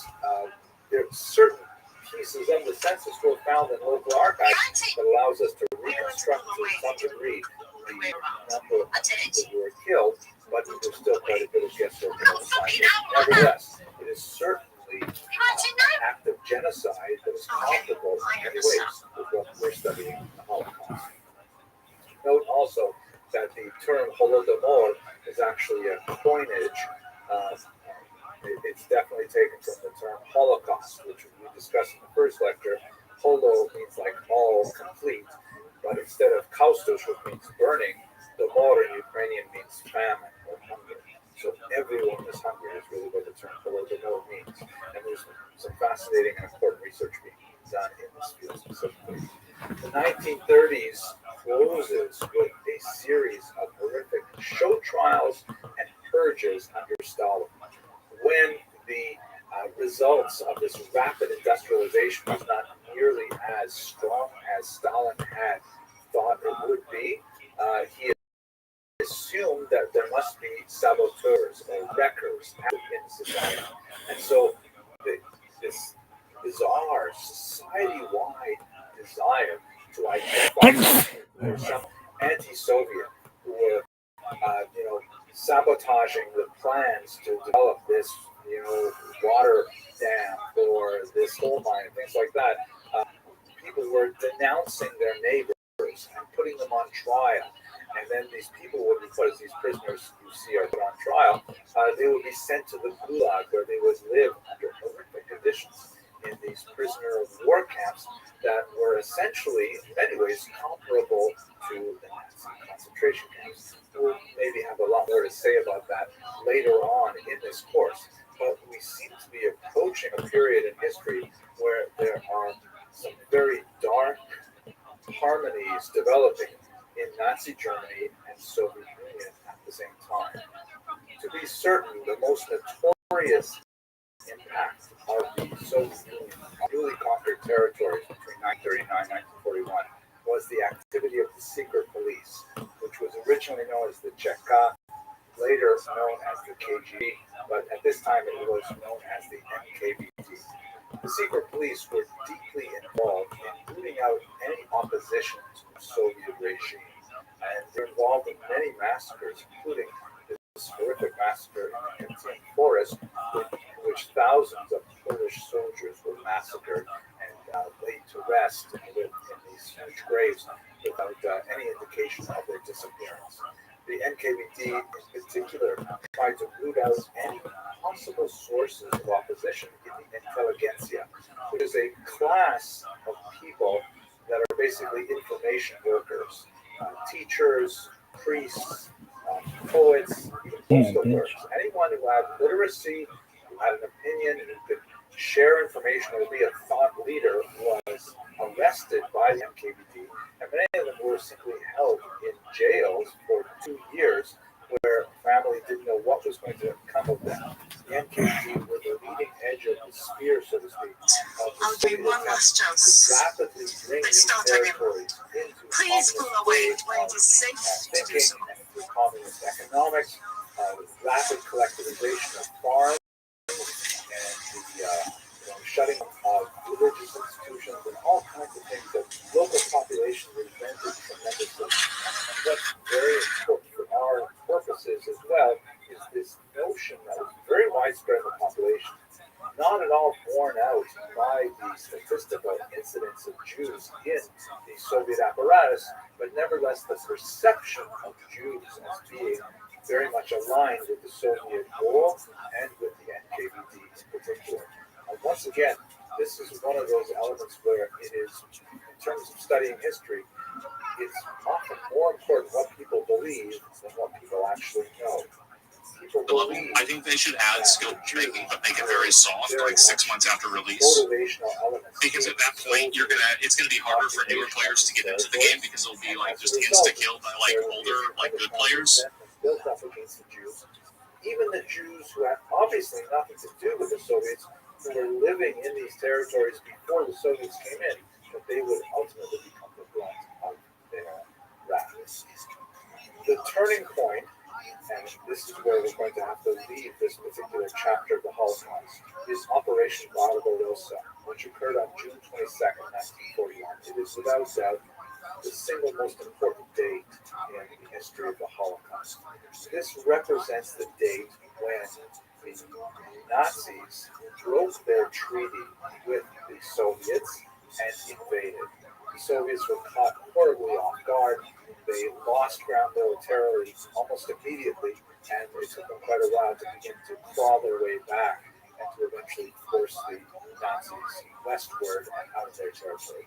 You can see the map on the right here shows the dramatic and rapid blitzkrieg attack of the Nazis, which drove well into these occupied territories, ultimately right to the gates of Moscow and Leningrad, only to eventually be turned back with a very important turning point battle at the city of Stalingrad.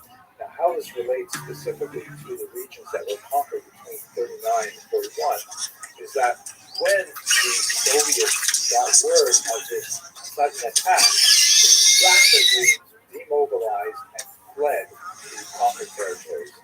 Along with them, by the way, were about 600,000 Jews who fled with the realized that would certainly not be them. A lot more to say about that, and hopefully we'll actually know later in the lecture. But what happened was that when the enemy fled, they typically massacred all of the prisoners that they were holding in their underground basement jails in local city halls and things like that.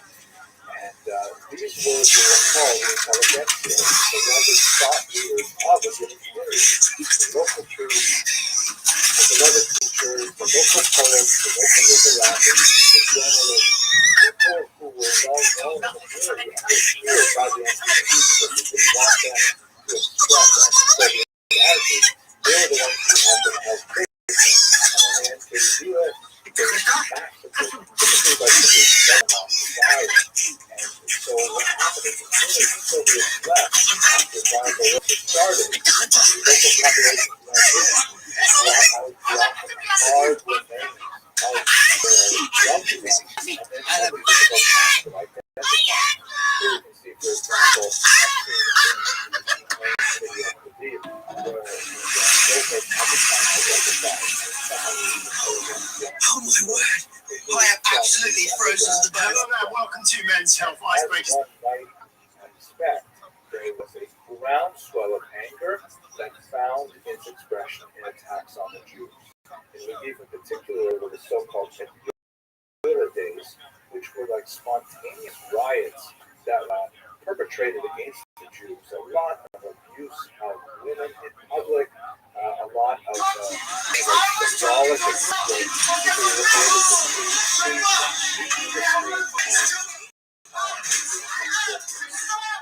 related to the the Holocaust, particularly in Europe, along with organized massacres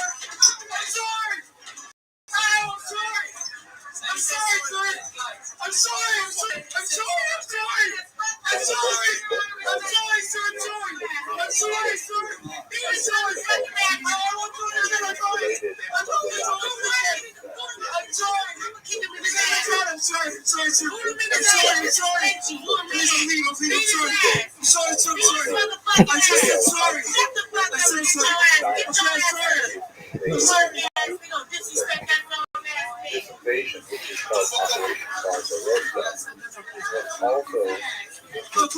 was also intertwined with here's a map that shows Operation Barbarossa. get my stuff on me.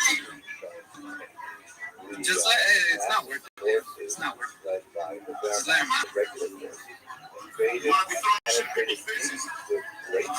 I don't think they'll still charge us. It's not worth it. Just let him. Yeah, just let him. What's especially significant for our purposes is that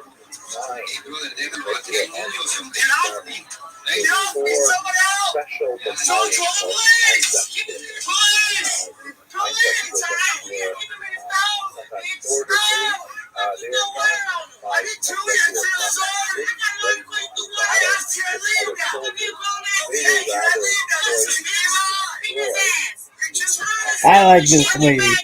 Beat his ass.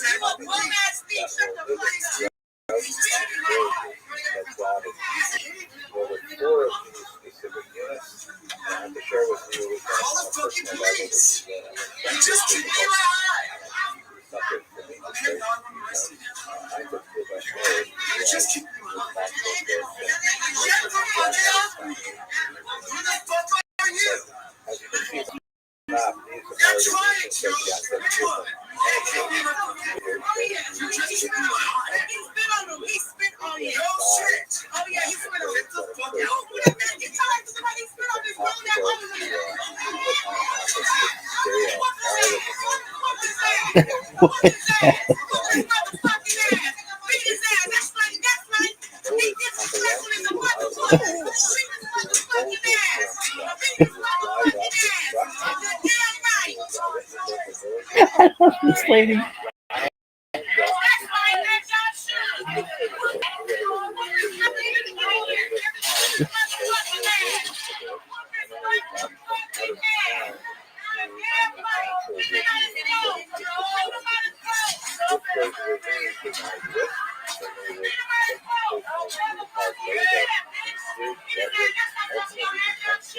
Good job.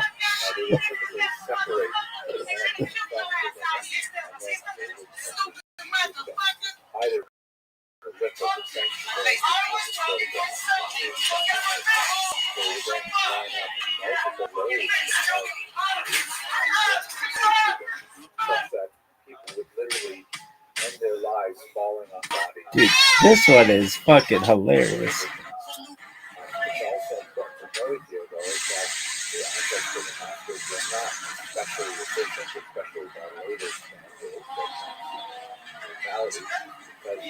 Oh, man.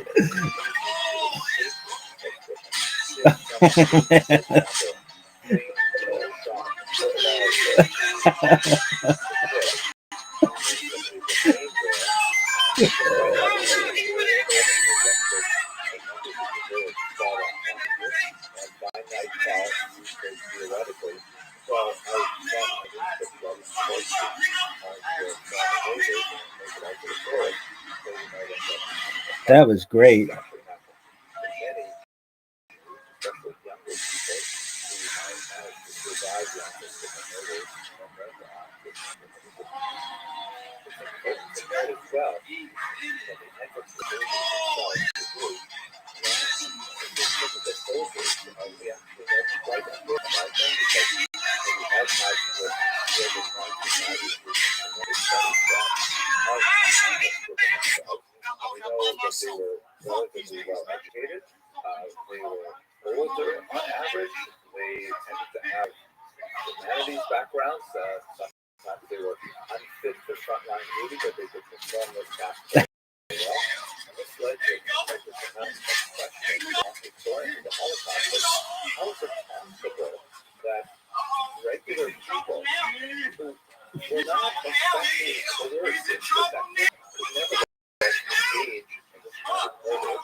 psychologically quite comprehensive for the aspects of it.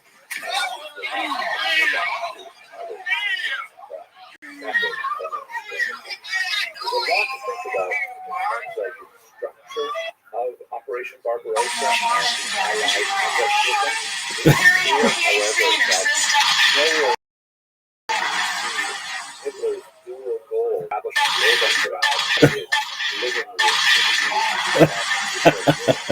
and his anti-Semitism so closely interwoven as we see it in Operation Barbarossa. But this is ultimately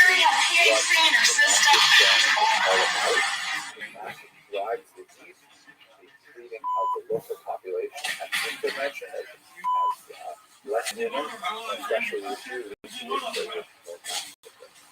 also important in this context is the fact that once we've studied these testimonies of Einsatzgruppen members who, of course, survived the war and actually were usually exempt from punishment for reasons that we'll see when we talk about the Nuremberg, we see very clear evidence that resistance on the part of the Einsatzgruppen, so it's not very common, but when it was expressed, people got away with it. In other words, a member of the Einsatzgruppen simply said, you know what, I can't take this anymore, and speak to the commanding officer and say, I just can't gun down people day in, day out. And what would typically happen is the commanding officer would berate the member of the Einsatzgruppen, would say they're cowards, that they're not doing it, or the father, that and so on, and then would just reassign them to some other task, like driving a truck, or going out into the forest and look for people. It was not at all a case where it was dispute shot. In fact, it begs the question, why did so many people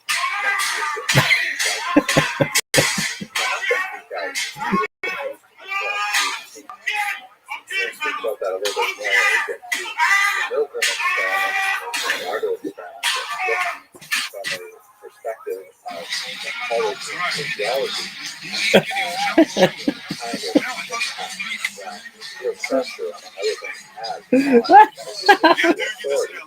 I really marveled more the death that occurred.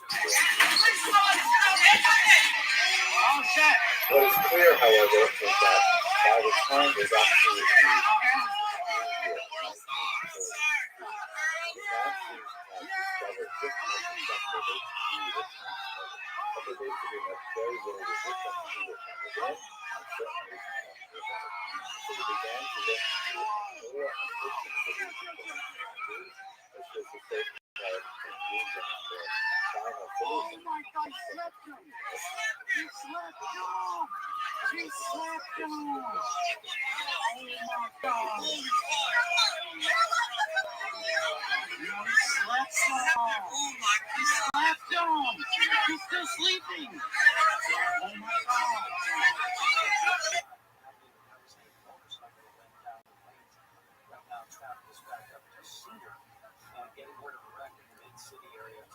Hello and welcome to another brief lecture on the Holocaust. These lectures are intended for educational content and purposes.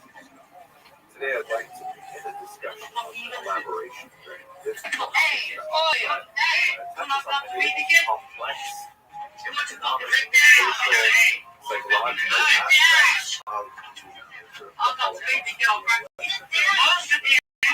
It's very difficult to get. What'd you say? What'd you say? Leave it crack! Leave it crack! Leave it crack! Get off the train now! Get off the train! Come on. Get off! Get off! Let hit all man! You piece of shit! What'd you hit me? So let us begin first of all. What'd you hit me? You bitch! You're a fucking bitch! Most historians and general researchers of the Holocaust tend to divide non-victim populations into two basic categories. Perpetrators, obvious criminals involved in destruction. Bystanders, those who, to one degree or another, possibly allowed this to happen. And thirdly, rescuers, heroes. What exactly do we mean by collaborators? Certainly there is a tendency to place collaborators directly in the perpetrators category, meaning the word after all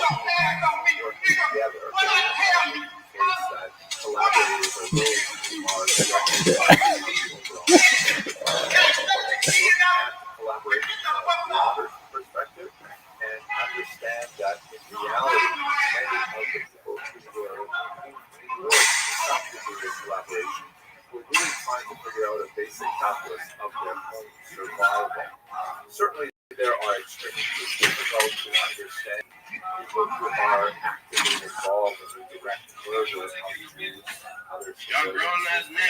But on the other hand, you see people such as in this image here, who are featured in German propaganda efforts to encourage Slavic people to make their way to Germany to have so-called Moscow to contribute to the German war effort through working in various industries, whether domestic as you see in particular image or more likely in various industries. On a technical level, this would be collaboration. They are, after all, working in concert with the Nazis, but their degree of distance from the actual murder process certainly should be mitigated against lumping them into the same category as perpetrators.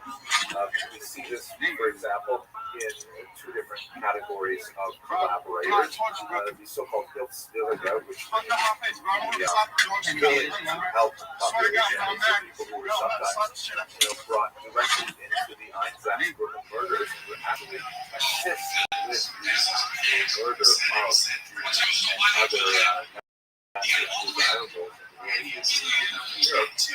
On the other hand, the Mostarbeiter, that was mentioned, the so-called workers who were simply shipped to the West to work in various industries. Furthermore, this is even more difficult and complex because the these were Jewish councils that were forced to administer the population of the ghettos. And in many cases, the Judenrat literally had to work hand in hand with the Nazis, obviously under tremendous duress, and ultimately they were sentenced to their deaths as well. But nevertheless, they were the people who actually executed the Nazi will on the population in the ghetto, right up unto deportation, even in So, this is one of those situations where obvious collaboration, criminal activity, is something which anyone can see when they look at it. But there are many shades of gray in the relationship of not directly affected victims of Nazi occupation and different other classifying as collaborators. In this especially, when we consider differences. Have a look at this map here, which is the greatest extent of Nazi expansion throughout the European theater and also North Africa. You can see that the central region, the black area, is the German Reich, which are regions which were formally under total Nazi control without any significant role of local populations acting in a collaborationist form. You move to the west and to a certain degree to the north of regions were conquered by the Nazis. The Germans were to a large degree quite a bit more tolerant of local leadership. For example, what is labeled here as the southern France, also known as Vichy France. The French were actually first to initiate the roundup of deportation of Jews without specific Nazi direction. This is especially true when you consider the various allies of the Nazis, like Italy, for example. They had quite a bit of leeway in their own policies towards the Jews and other oppressed peoples during the Holocaust.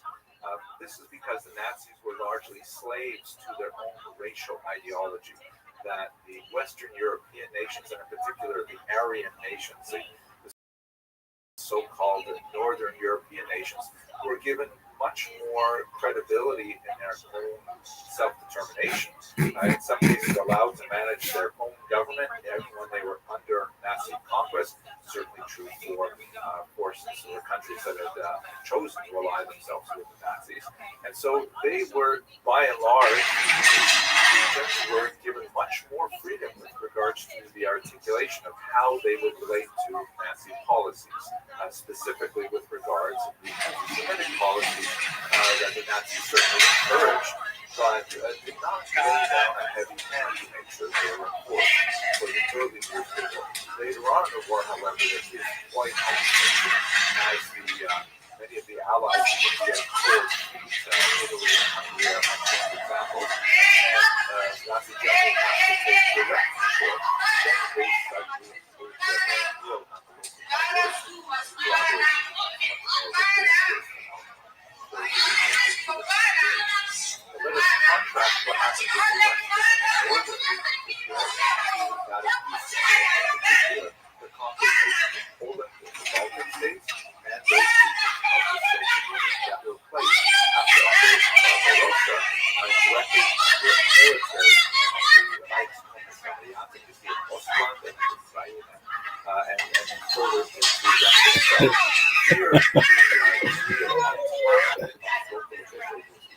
So here the Nazi military enterprise was basically control of every aspect of society, subtly public hangings in the streets. Eastern Europe, that was all Western Europe in general. Consequences of this and this really plays into our attempt to understand the nature of collaboration. Collaboration in Western Europe typically involved a lot more premeditation on behalf of the nations who would decide to go to the Nazis. Eastern Europe will often be a split-second decision whether or not to preserve one's own life or to actively choose to advance one's career. It's a very, very difficult topic, but clearly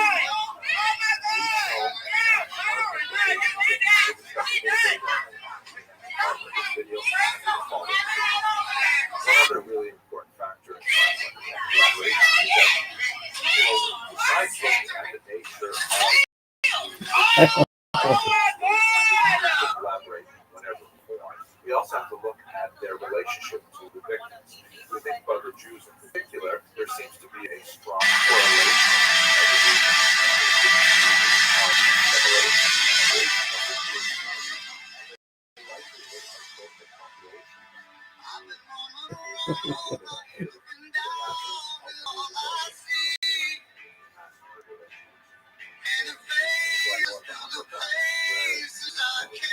speak the local language with fluency, tending to dress the normal dress of the local population, tend to be largely, working a high degree of acculturation of the local population.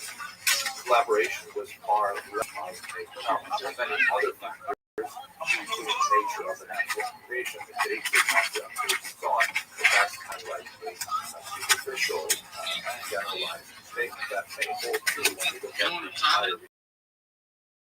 We see this also in regions where Jews are especially local vernacular and tend to have attenuated, specifically Jewish religious orientation that is obvious on the outside.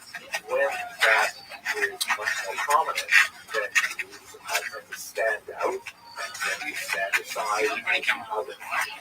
Where that is less prominent, then collaboration is somewhat muted, generally speaking, because the Jews that live there are seen as allies.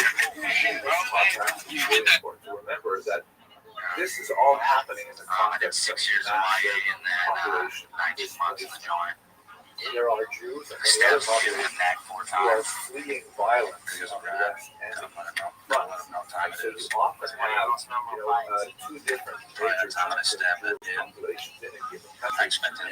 For example, you will have a large number of Magyar Jews, that is, who are very, very well cultivated, particularly in big cities like Budapest.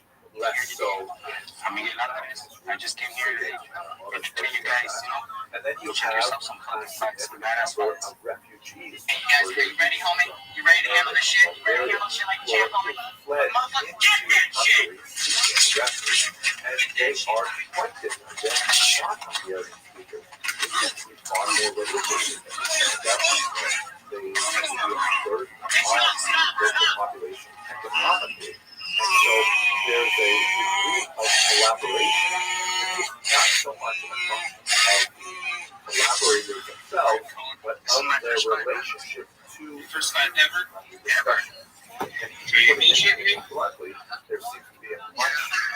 greater hesitancy to hand over our Jews, that is, let's say, Magyar Jews, Hungarian-speaking Jews, and Bulgarians, then there would be a willingness to hand over the various immigrant populations of Jews, the refugee Jews, which obviously did not have Hungarian state or nationality and so on. So this is a very important phenomenon to consider when looking at the general issue of collaboration.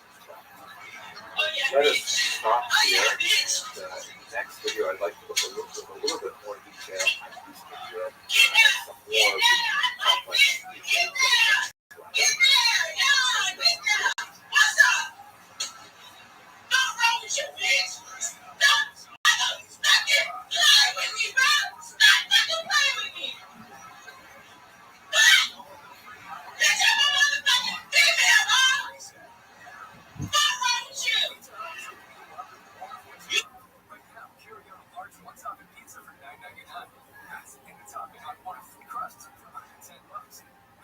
Hello and welcome to another brief lecture on the Hall.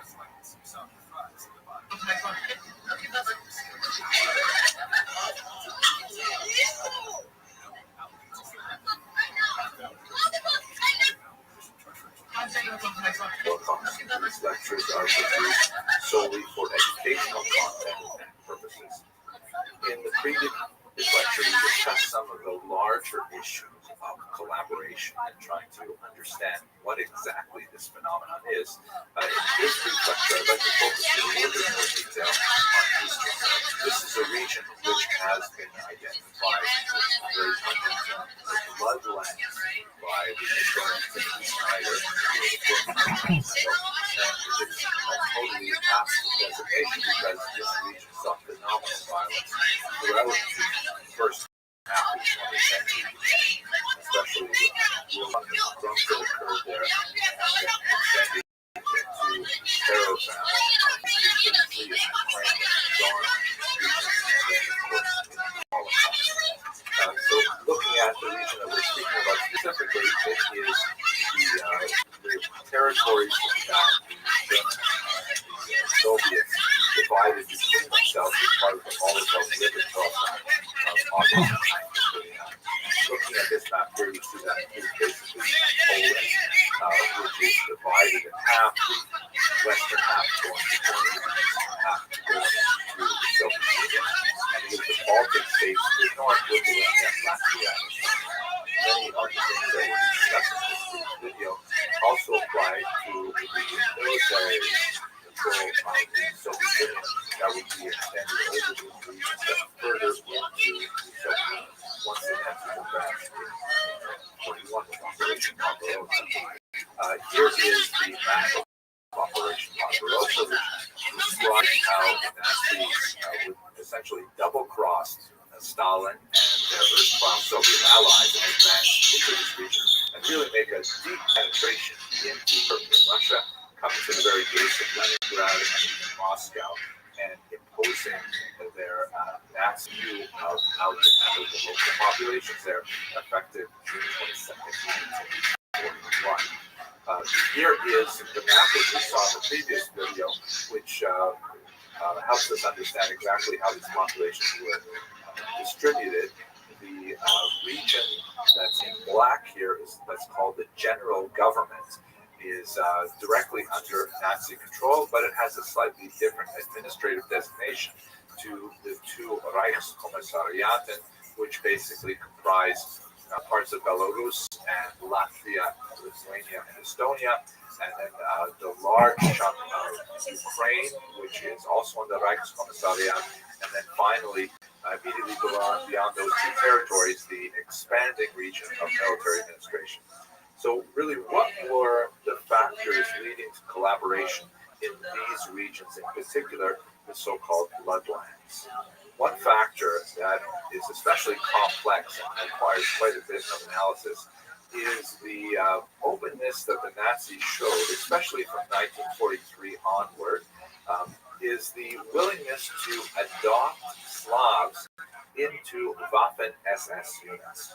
This was quite a surprising development in many ways because the Nazis, as we mentioned many times, were slaves to their racial ideology, and they viewed the Slavs as significantly suffering. One of the officers of the Reichskommissariat once said that the Slavs only be called upon to do three things.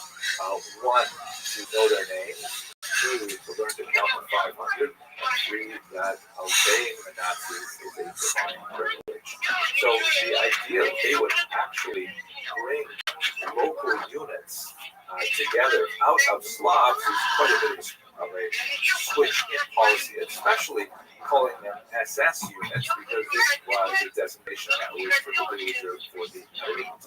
The term Waffen, however, implies that they were intended for military purposes rather than for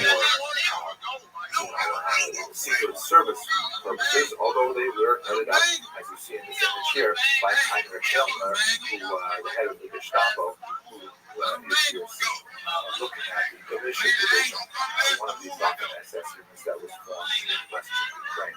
So it's a major turnaround for Nazi ideology and policy to bring these people into military units, but it's not really that surprising when we look at the days that began to occur, especially connected with the reversals that the Nazis were experiencing on the Eastern Front. Ultimately, that would be a major downfall for their military endeavors, together with the Allied invasions at Normandy on the Western Front. The Nazis would ultimately be crushed between the Red Army and the Allied armies on the other side of them. So therefore, the adoption of these military units was, on the one hand, a wise military tactic, but on the other hand, a step back from their initial ideology. Now, when we think about these units, normally the term SS immediately implies, as we did in the Nuremberg trials, a collaboration of the highest order. In fact, in the central circle of those who were architects of the Holocaust. But can we say this about these very hastily put together units and their motivation? We don't know a tremendous amount, actually, about their motivation vis-a-vis Jews. We could assume that they would cover many of the same attitudes that we've seen of hostility to Jews, largely because of the perception that they were allied with the communists. But that's really the key point to understanding these groups. Were they considering themselves fighting for Germany, i.e. an actively collaborationist model, or was their principal motivation the opportunity to fight against USSR? Recall that with Operation Barbarossa, the Nazis liberated these local populations from the Soviet dominance that they had experienced since 1939. That was 2 years of incredibly brutal communist power that involved the arrest of their intelligentsia, that involved the rapid communization of their economies. It involved a very, very strict adherence to the notion of enforced atheism, right? The League of Militant Atheists was very active. Churches literally blown up. Obviously, synagogues and things like that had their Torah scrolls confiscated and shut down and so on. So a lot of these populations of local Slavs actually saw these Waffen SS units as opportunities for them to attack their most recent and immediate enemy, the Soviet Union. So it's hard to understand them as openly patriotic towards the German cause, rather than seeing themselves as avengers of their local nationalities. When you look at the units, especially by the immigrant community, there's a very strong emphasis on how they see themselves as essentially national military units that simply temporarily sought support from the militia division, for example, considered itself the first Ukrainian army because they view themselves as one day perhaps establishing some kind of national statehood. This is not to exculpate them from any particular possibility of Nazi war crimes. In Canada, for example, the government formed a commission called the Shane Commission, which actually issued a massive multi-hundred-page report assessing the activity of the Galicia division and found no reason to qualify them in a blanket order as war criminals. And this was just an illustration of the notion that the Galicia division is principally an anti-Soviet effort of the local population rather than a pro-Nazi effort. Needless to say, this is an extremely complicated and sensitive subject for all concerned. It's also very significant to note the awkward and complicated role of the church in many of these endeavors. Let us not forget how intensely atheistic the USSR was, openly persecuting, arresting, exiling, and murdering priests. And the idea that a local military unit would be formed to fight against the USSR was largely welcomed by the church. One of the most important priests of the region, speaking once again about the Galicia division, is Metropolitan Andrei Shaptitsky, who himself was a great Judeophile. He learned Hebrew as a young man and had very warm relations with Jewish communities. He was responsible for the rescue of some 200 Jewish children and returning them after the war to their families. A remarkable individual, and nevertheless his record is somewhat tainted by the fact that he openly blessed this Baptist and Best division, made it very hard for many to see him for the humanist and the pro-Jewish figure that he truly was.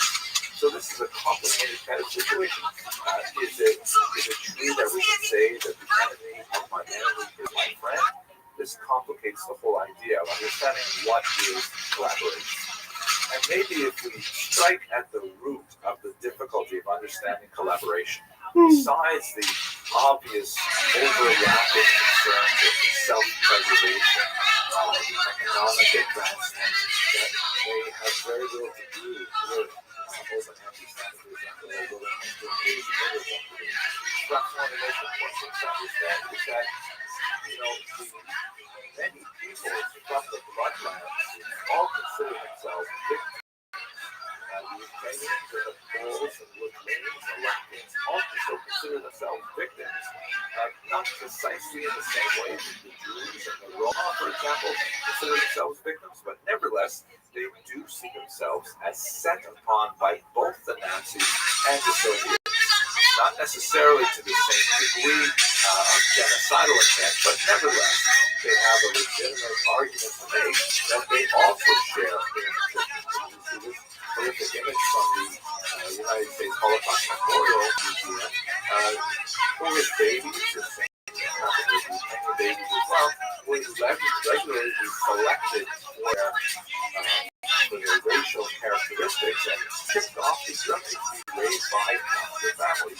Young, alien-looking Ukrainian or Polish girls were often taken and essentially sent into prostitution with the attempt to try and improve the racial characteristics of the local population. Using the so-called full search of the Poles, the Ukrainians, the Lithuanians, who had some German descent and were selected out by the Nazis for racial characteristics, given additional privileges, or in some cases we see here, persecuting them more because of their slavish attitude towards racial purity. So a lot of the local populations view themselves as victims as well as the Jews, and saw their actions as entirely justified within the larger context of life. This topic of collaboration is the most difficult topic of the Holocaust and has some of the longest lasting repercussions as societies attempt to emerge from the actions of terrorism. On the one hand, when one sees an active, veteran anti-Semite who enthusiastically joins with the Nazis to engage in those activities, very easy to label that as war criminality. But on the other hand, you see this great scale of various smaller acts of collaboration, which can easily be understood to some degree as self-preservation, as an attempt for economic advancement. And one wonders, where exactly do we place the line between criminality and reprehensible conduct and understandable human weakness? These are very, very difficult topics. I hope that these two videos help illustrate the complexity and the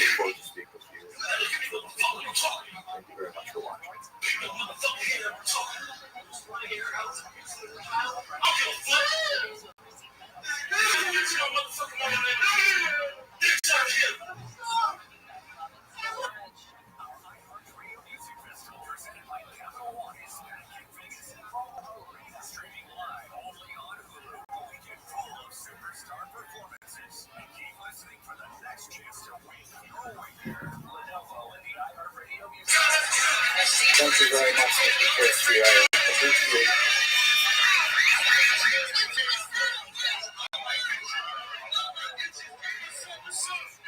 the offer from Dr. Cater and from the university to address your audience on this occasion really prior to the holiday Passover. And I have to say that I've put a lot of energy into this presentation, primarily because my main area of specialization is history. I'm much more comfortable dealing with things that have already happened, that are firmly located in the past. But over the past 6 weeks, it has been impossible for me to concentrate on the past because I've just been drawn into the future and into, unfortunately, the present, which is so terrible here in Ukraine. So my goal for today is to speak about Passover and speak specifically about the refugee experience, and specifically to Ukraine. This talk may be a little bit more personal than most of my talk, which I hope to make clear shortly, but it's one that I feel very strongly about. So let me begin by looking at something from the tradition. I was asked to say something relevant to the holiday of Passover, and of course this holiday commemorates the Exodus, the departure of the Jews from Egyptian servitude. And one of the concepts that is repeated so many times in Jewish thought, it is noted no less than 36 times in the Bible, and far more than 36 times. Basically, a demand that the Jews recognize the suffering of the stranger. Here's just one example of the many verses that underline that particular concept. Let me read it in Hebrew and then we'll look at it in English. But here are the still cuts that can get out and never forget. Hearing Hayithem to you shall not oppress a stranger, for you know the feelings of the stranger, having yourselves been strangers in the land of Egypt. Now, the term for stranger that's used here has multiple meanings. It is related to the word lagur, which means to dwell or reside. And sometimes this term is used to refer to as a stranger, a foreigner, sometimes used to refer to someone who has become Jewish, which is Judaism. Sometimes it's referring to a resident alien. And depending on the context, that's a different translation that will be used by the commentators. But if you look at this one, a very important commentator, very popular, Pele Yoetz, who is Rabbi Eliezer Papa, who wrote in the 19th century, and he clarifies that for him, this commandment says we are not speaking about a convert to Judaism. The verse refers to a person in a foreign land without friend, sibling, or acquaintance, whose spirit is low and whose heart is broken and crushed. One must have mercy and draw this person close, be a friend and a neighbor, and provide as much support as you can. In this way, one fulfills the commandment. So obviously, in the context of the Passover Seder, as Jews around the world will gather with their families and contemplate the meaning of freedom and the meaning of displacement, and hopefully identify with the displacement of others, that is, according to Rabbi Papo of the Pele Yoetz, how they will fulfill this commandment. Now, when we look at it in our specific moment, we're not talking just about Jewish refugees, of which there are many from Ukraine. There are a lot of different counts of how many Jews live there. A conservative count says there are about 40,000 Jews who self-identify as such. About 90,000 Jews in Ukraine who are not necessarily connected to that core population, but nevertheless are, if you were to ask them, they would then see that they would say they are from Jewish. And maybe as many as 300,000 people who are on the fringes of the Jewish community, perhaps with partial Jewish lineage or married to Jews. But we're talking about a very large number of Jews. But the main issue, of course, is not the Jewish refugees, but a far larger group of Ukrainian refugees. This is actually one of the most colossal refugee crises in history. You have a look, for example, this report that just came out recently from the United Nations report on migration. There are about As of April 1st, 7 million who are internally displaced within Ukraine, meaning they have not left their country, they have left their homes for other regions of Ukraine, particularly towards the west, where there is less shelling or danger. And there are 11 million who are total displaced, which means they've actually left the country. That means there are about 4 billion Ukrainians. Roughly 1/4 of the entire population of the country is now out of its boundaries because of the fear of the war. It's absolutely mind-boggling number. We try to put that number into some context. We should really think about what William Faulkner said in 1951. He said, "The past is never dead. It's not even past."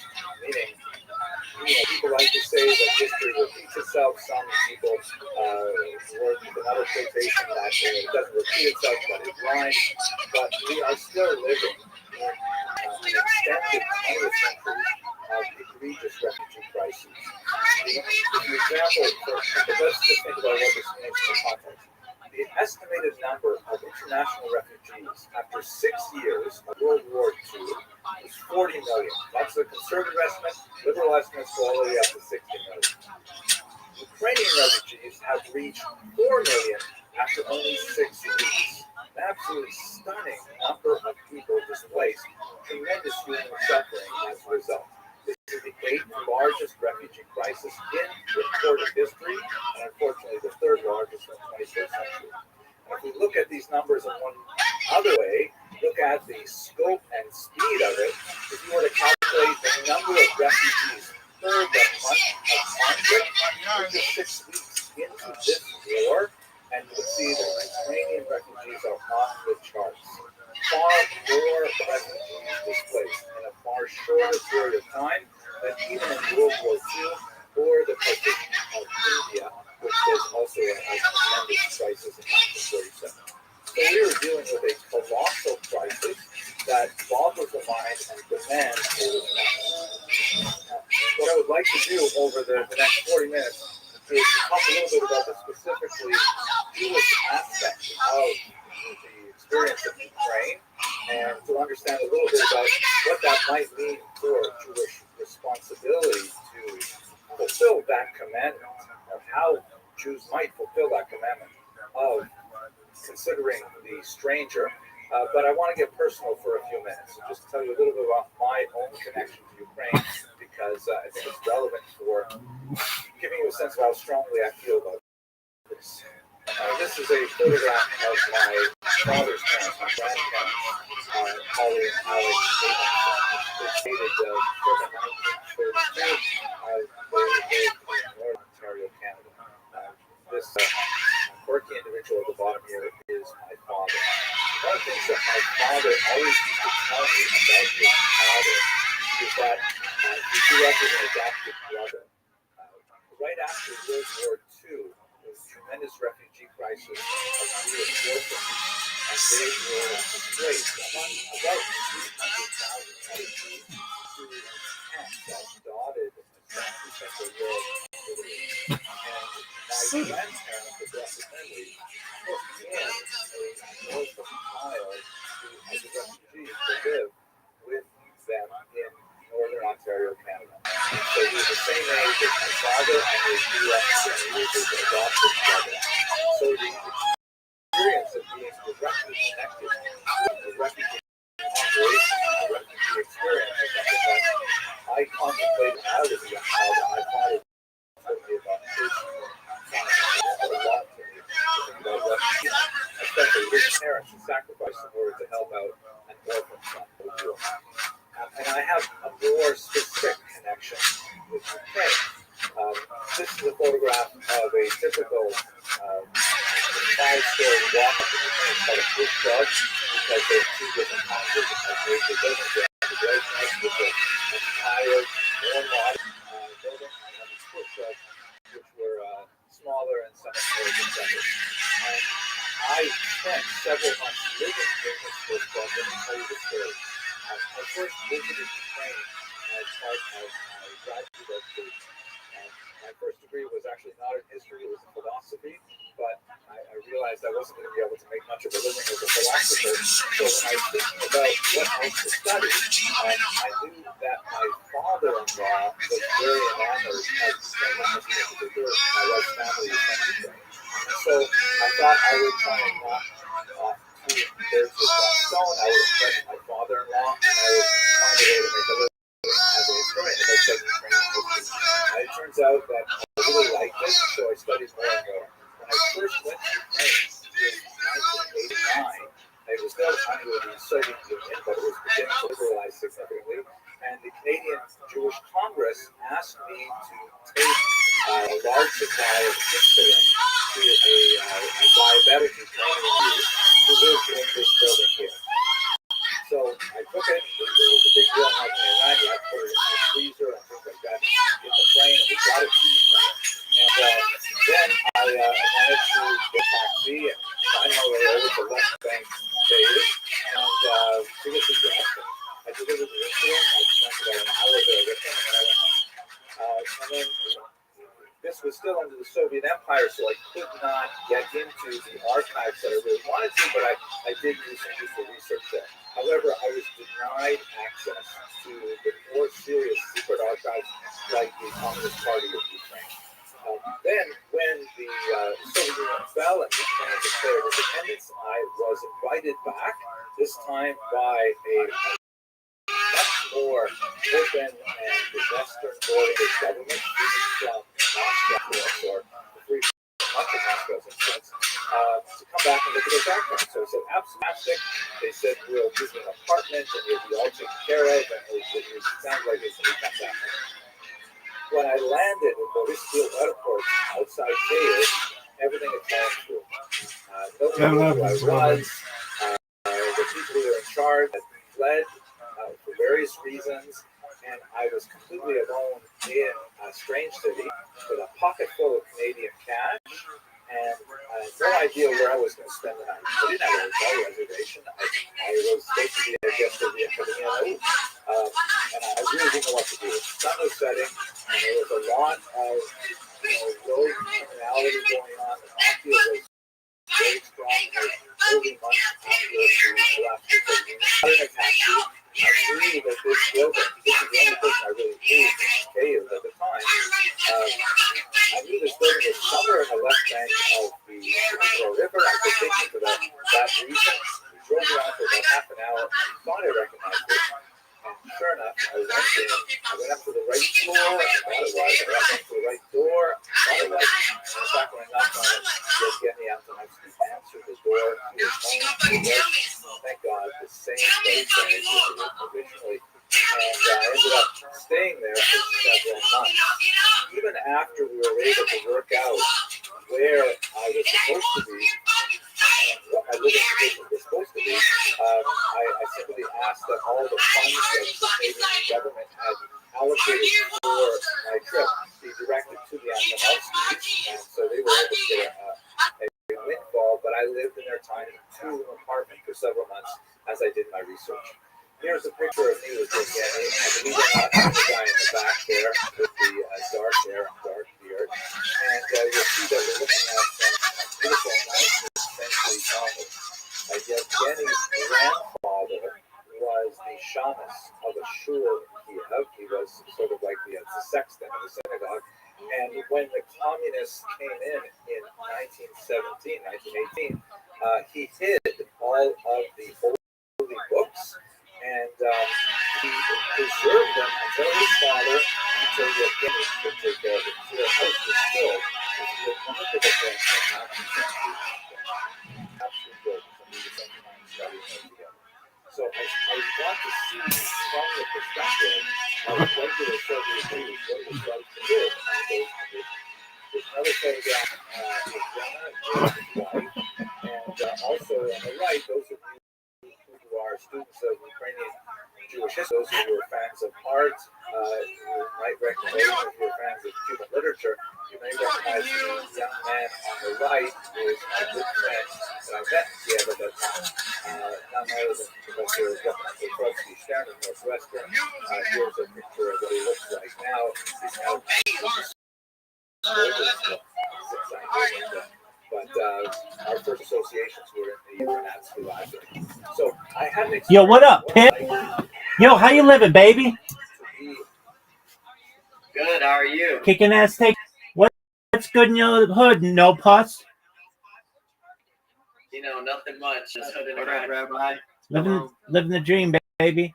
How'd you find out about me? A friend of a friend. Dude, the friend of a I friend. heard that you do some.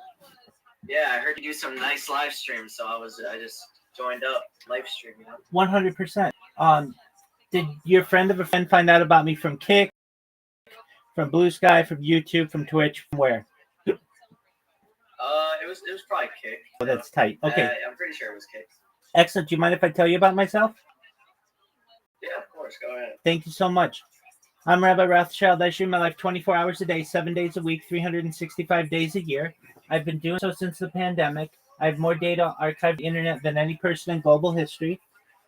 Data, according to The Economist magazine, Earth's #1 resource, more valuable than food, water, gold, air. In 2018, data overtook petroleum as Earth's #1 resource. If I may ask, no puss. So you're a friend of Yolo Molo. Oh, tight. Have you ever seen the movie The Truman Show or the television show Big Brother? Not. That's okay. It's basically someone who's lives on camera 24 hours a day. That's what I do. Yolo Molo, apologies if you've heard this before, which I know you have. But I stream my life all the time. I have the world's largest archive going back to the pandemic. We've seen the death of a queen, the birth of AI, the coronation of a king, and everything in between. As I said, data is Earth's #1 resource, and I have more data archived online than any person ever, which may make me an influential individual. And if that happens, I'm going to make you, No Puss, Yolomoto, Asian Andy, and all of our other friends on Kick very wealthy. I'm going to give you all the money that you need to become financially independent if you're not already, to create generational wealth, and to start charity philanthropic organizations of your own. How does that sound, No Puss? That sounds like it. Excellent. I talk about things that I feel are going to help the world in addition to ending world war and promoting world peace. I'm an advocate for ending world hunger through the use of technology such as agricultural drones, floating greenhouses, saltwater greenhouses, things like vertical farming, things like hydroponics and cloud seeding. I'm an advocate for ending I have world. a question. Go ahead, Big Dog. What's a floating greenhouse? That's a wonderful question. Excellent. So it's basically a greenhouse that you put on water where land is scarce, that floats and is able to produce food for the neighboring environment. So you can take take a place like New York City or perhaps like Hong Kong, where we have generally real estate is very expensive, but the water is pretty open. So we can literally take like floating platoons or barges and make greenhouses on them so that people have fresh food and it doesn't have to be shipped, which is better for sustainability and the environment. Does that make sense? Yeah. Excellent. Let me explain the other ones. So a saltwater greenhouse is basically a greenhouse that can use salt water for hydration purposes. So you can pump seawater onto land and basically desalinize it and make it so that it is the thing that hydrates the crops. We have hydroponics. So this is popular in the cannabis industry, but it's also popular within agriculture where you don't use soil as a medium, but you use water as a medium and you pump nutrients into the water, and it's much more effective for the root systems. We have vertical farming. So imagine a farm. Farms take up a lot of two-dimensional space, but with a vertical farm, what you do is you basically take a pole and you have your crops growing vertically, and you can do this in warehouses, but it just allows for the use of cubic footage as opposed to square footage, which is much more efficient. We have cloud seeding. So cloud seeding is currently done regularly around the world. In fact, in Dubai, once a week. It is like clock. Use cloud seeding to hydrate all of the that are located in Dubai, and additionally, it cleans off all the buildings, cleans off all the cars. It just generally where dust storms would normally erode and cause damage.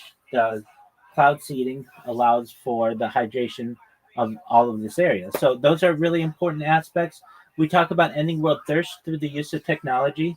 Things like, well, I'm sponsored by cryptocurrency that's worth $100 million, and one of the things we do is we build wells in developing nations, and particularly in Nigeria. And that is a project that's near and dear to my heart, and I want to continue doing that. So basically, all we do is just dig a hole in the ground until you get an aquifer, and then just allow people to have clean water.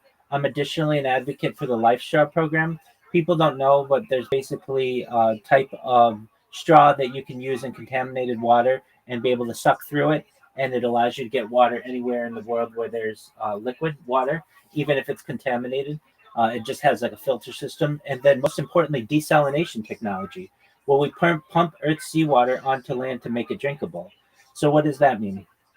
Essentially, the Earth is 2/3 water, so we shouldn't really have an issue with the lack of water. It's more about the location of where the water is.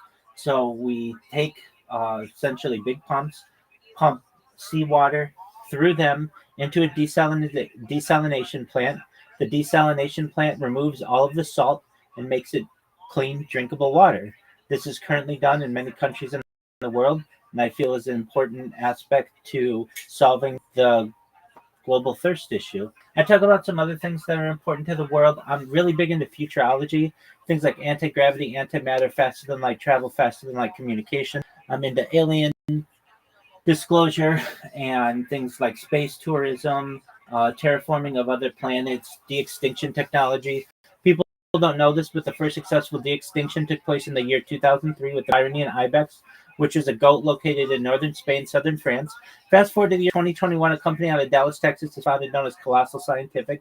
They've made it their goal that within the next 3 years to reintroduce the woolly mammoth into the Arctic Circle, utilizing Asian elephant Asian elephant surrogates. They have already introduced, this company has already introduced the dire wolf. Joe Rogan has met them. They're located in Texas. Function of the woolly mammoth, the company wants to reintroduce the Tasmanian tiger, followed by the dodo bird, which I just think would be really exciting to see and to be able to document. I talk about other things that may be of benefit to you and your family and your friends. Everything that I talk about is with your consent, but I talk about things like life extension technology. When you were born, no pus, the average life expectancy for you was probably about age 80. I would increase that to age 100, 120 if you want through the use of technology such as oxygen therapy, human growth hormone, stem cells, cryonics, cryogenics, things like perhaps ambrosia therapy, cold shock therapy. But you may eventually get to be 120 years old, and you may say, Rabbi, everything that you said came true. Everything that you said to Yolo Molo came true. Everything that you want to do for Asian and Andy came true. What's the next plan? And again, this is with your consent. If you want, we may be able to utilize a type of technology known as mind uploading technology. Again, with your consent, we scan your brain into a computer like a CAT scanner and MRI, knowing where every atom is in the nervous system. For later download as avatar, a cyborg, a cybernetic being, a clone of yourself, an ethereal being, or whatever you want to be. But essentially what I'm saying to you is that you may be able to experience digital immortality. What are your thoughts, No Puss? Sorry. You're good. I never thought about that. I never knew that existed, but can I be reincarnated? So you said this technology can, it works as like reincarnation, right? Like you can not necessarily, but like you can turn into something you download in the brain, right? Exactly. Okay, so I can turn. Can I add on to that, No Puss? You talked about droids. Could they bring George Droid if you're familiar with him? George Floyd. Yeah, you could bring George Floyd back. No, not George Floyd. George Droid. That's so inappropriate. Why are you talking like- about that? Like they have him, but they turned him into like I think it was fake, but they said that they uploaded his brain into like a cyborg. I don't know if it was true or not, but I saw that online. Is that the technology you guys use? Well, I don't currently use it, but essentially, this is something that scientists are starting to develop. It's already being done with mice, memory transfer. So the idea of mind uploading technology, someone like George Floyd, could happen potentially. If we had access to his body, it's much easier. But even if we don't, we could do it through multiple ways. We could use his DNA to be able to replicate a version of him. We could even just with pictures of him be able to model his body and eventually be able to remove different layers of his body and be able to see into his cranium and perhaps be able to um, recreate what was in his head, including his memories, his thoughts, his personality. So it's just a matter of time, and we can do this through multiple ways. So if you're like, Like they have AI layer 2 and 3, I was seeing that they had with him. Like there was something like different layers of AI, and they were uploading him or something like that. I couldn't really remember. So essentially, with this, you said they're doing it on mice, correct? yeah, so they're taking mice memories and they're able to transfer them from one mouse to another. So if the mice was conscious, could they turn to like multiple George droids? Or anything they want to be. Yeah, you could take a mouse and make them into a cyborg, a cybernetic being, a clone of itself, a robot, an ethereal being, whatever you want it to be. So what's the downfall of this?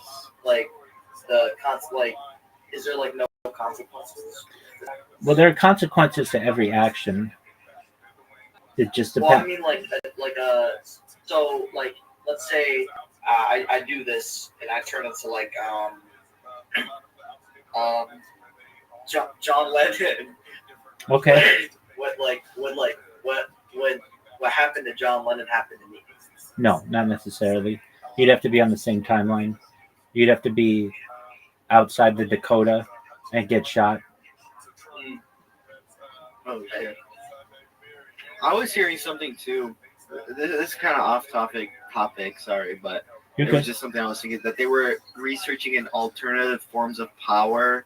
Like they have, they have like the nuclear reactors, but they found a way. So there's the big fentanyl crisis, I think in like the United States, and they found a way. I don't know if it's true. I'm not really too informed, but to turn fentanyl into they have FET reactors where they run off of fentanyl. So it's been and I heard that that's what they were powering the George droid thing out of. I don't know how true this is, but that's what I heard, that it was funded by Microsoft and they learned something about FET technology or something. I'm not sure if that is similar to what you're talking about. That's cute, Yolomolo.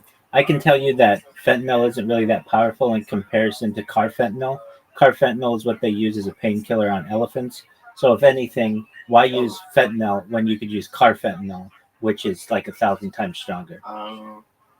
What is it? Carfentanil? Yeah.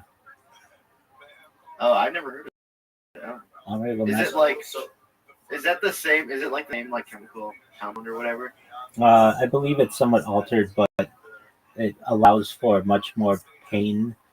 It's really only used by veterinarians on large game like elephants, rhinoceroses, hippos. Oh, is it like ketamine? It's much stronger. Like for horses? Much stronger. I never, this brain technology. So could I essentially? So would I have if I turn into like anyone? Do I possess the same things that they thought of when they were dead, or do I keep the same conscience or brain that I had, but just put it to a different body? You can have it both ways. If you want, you could have a clean slate, but then you wouldn't necessarily know that you were any different. That would just sort of be reincarnation, but without the memory transfer. Or you could have the memory transfer and be whatever you want. In answer to your previous question, carfentanil is an extremely potent synthetic opioid analgesic used primarily in veterinary medicine to anesthetize large animals such as elephant rhinoceroses. It is structural. It is a structural analog of fentanyl and acts as a highly selective agonist of the mu opioid receptor with an affinity for this receptor that is approximately 10,000 times greater than that of morphine and 20 to 100 times greater than that of fentanyl in animal studies. The potency is such that 1 milligram of carfentanil is roughly the equivalent of 8 to 10 grams of morphine. The drug was first synthesized in 1974, yada, yada, yada. Holy shit. Dude, I got broken up with like a while ago, dude. I would have fucking fucked up some fentanyl. All right. What did the bitch do?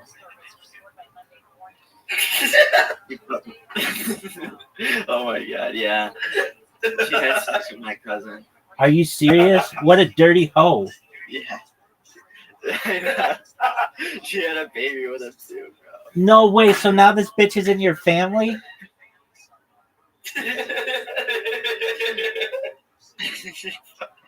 So you have to go to a family reunion and your fucking ex is there and her fucking ugly ass love child? Dog, what's your relationship with your cousin? Dude, we were like, it was like, so you know how you like he's like one of the cousins that would always come over, like I would see him like all the time and stuff. Now our relationship has been tarnished. Devastated, dude. You have no relationship. This guy fucked some hoe who you used to stick your dick in. Now he has a love child by this hoe. Oh, bro. I used to stick that shit in there deep, too. Obviously not as deep as he did. I think my dick is bigger than his because I bruised her cervix and he couldn't even reach the cervix. Well, if anything, he's firing with live ammunition because he's a daddy. I know. His shit is weird. I think I'm infertile. But, all right. Yeah, he's getting sloppy seconds. And he's, you know. All right. Yeah, and he's kind of stuck with this bitch for 18 years. I know. I got a question about the brain technology. Go ahead. So, could I turn into fuck his girlfriend? Well, it's no longer his girlfriend. Didn't you just hear the story? Oh, sorry. It's his ex-girlfriend. Yeah. Okay, so you want to know if you could turn into his cousin. So his cousins currently exist in this timeline. But what you could do in the future with mind uploading technology is be able to basically shapeshift or morph into his cousin. We might have to artificially clone his cousin. But yeah, you would have your consciousness in his cousin's body. Now the nasty ass hoe who fucked the cousin, that bitch would get older and older and older. So she probably isn't going to be desirable to you. But let's say she just cloned herself and just continued in the same kind of body at whatever age she was when she got impregnated. Yeah, you could fuck that chick and perhaps even bruise her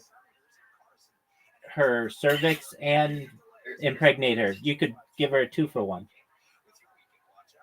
So can I turn into? Damn. Could he turn into my ex? Could he turn into my ex-girlfriend and then I can have sex with her? That's absolutely true too. 1,000%.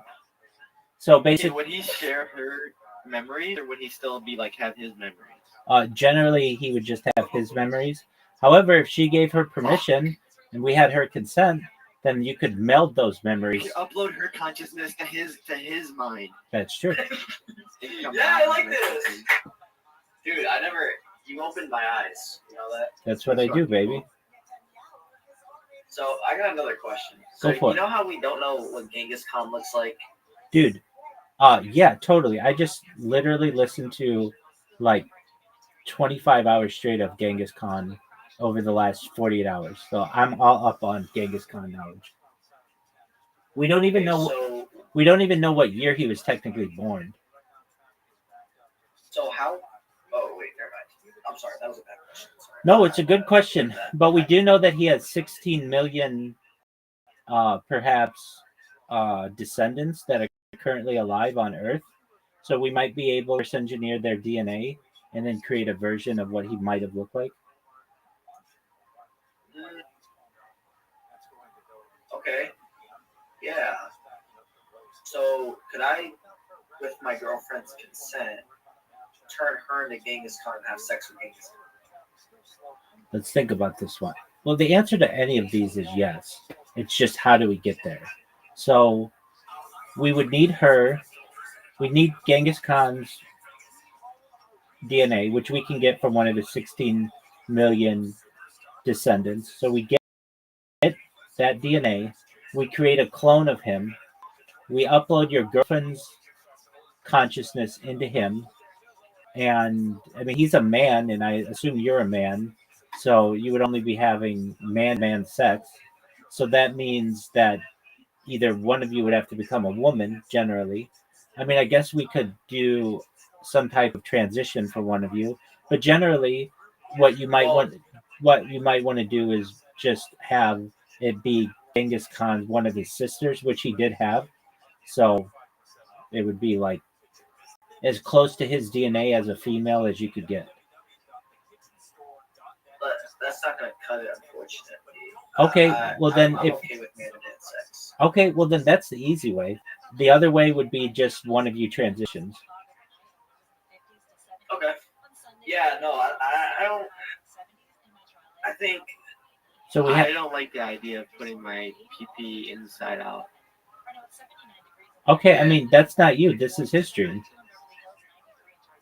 Yeah. Oh shit! I thought he was talking about having sex with me. Sorry. No, that might be your desire, I mean, but he made it quite clear that this was his girlfriend, who he wanted to make into Genghis Khan.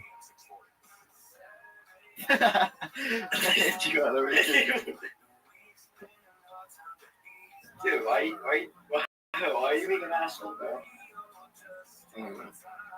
Like, come on, dude. Like, would you not want to have, like, he was the richest man in history. You wouldn't want to have sex with that? That's incorrect. No. That title goes to Mansa Musa, who was the king of the Ethiopian Empire. That was my bad. That's okay. No, but what Genghis Khan did do is have the largest contiguous land empire. Yeah, didn't he also rape like a bunch of women and kill them? Yep. He had, I believe, 28 wives and a large harem of concubines as well. Yeah, okay.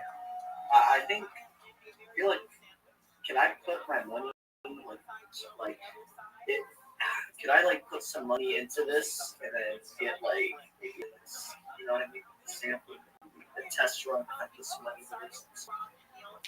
That would be a question for some pharmaceutical company, whether they accept donations, but I'm sure they do to some extent. They have some not-for-profit that they accept your fund. Now, would you get to be in the front of the line for this? Perhaps, depending on the amount of money that you donated, but likely not. You would just get some type of response. Thank you for your donation. We appreciate it, and you'd never be talked to again.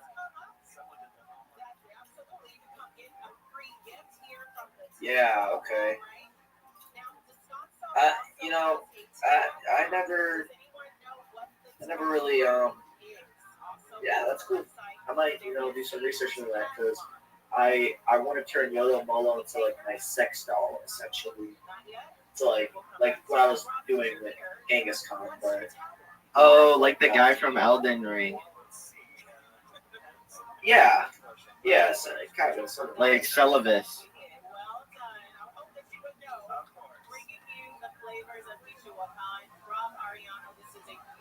Anyway, Yeah. Rabbi, what's your favorite food? Fruit or pizza? Shit, I love pizza. Well, actually, steak. I love steak as well.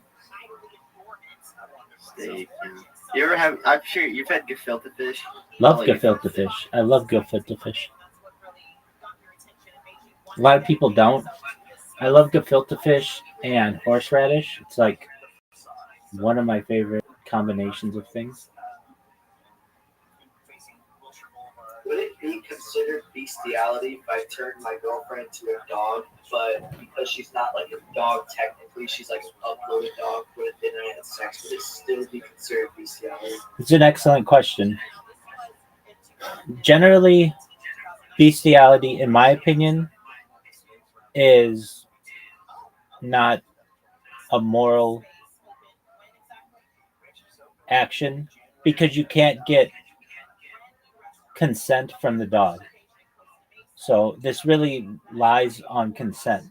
However, in a world where telepathy is a thing and you're able to communicate perhaps with your mind, or in a way where we could be able to communicate with dogs, if you can get the dog to consent fully, then you should be able to have sex with the dog, so long as you consent as well.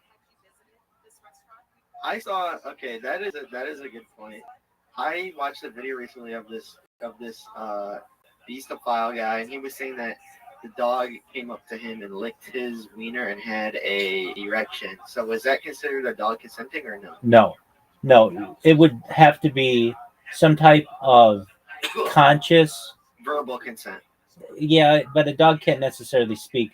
But it would have to be some type of conscious, active stimulation that tells a user that the animal is consenting and that we would consider it consent. So it's not a juvenile dog. If we would consider it fully in its own accord consenting, then you should be able to have sex with an animal.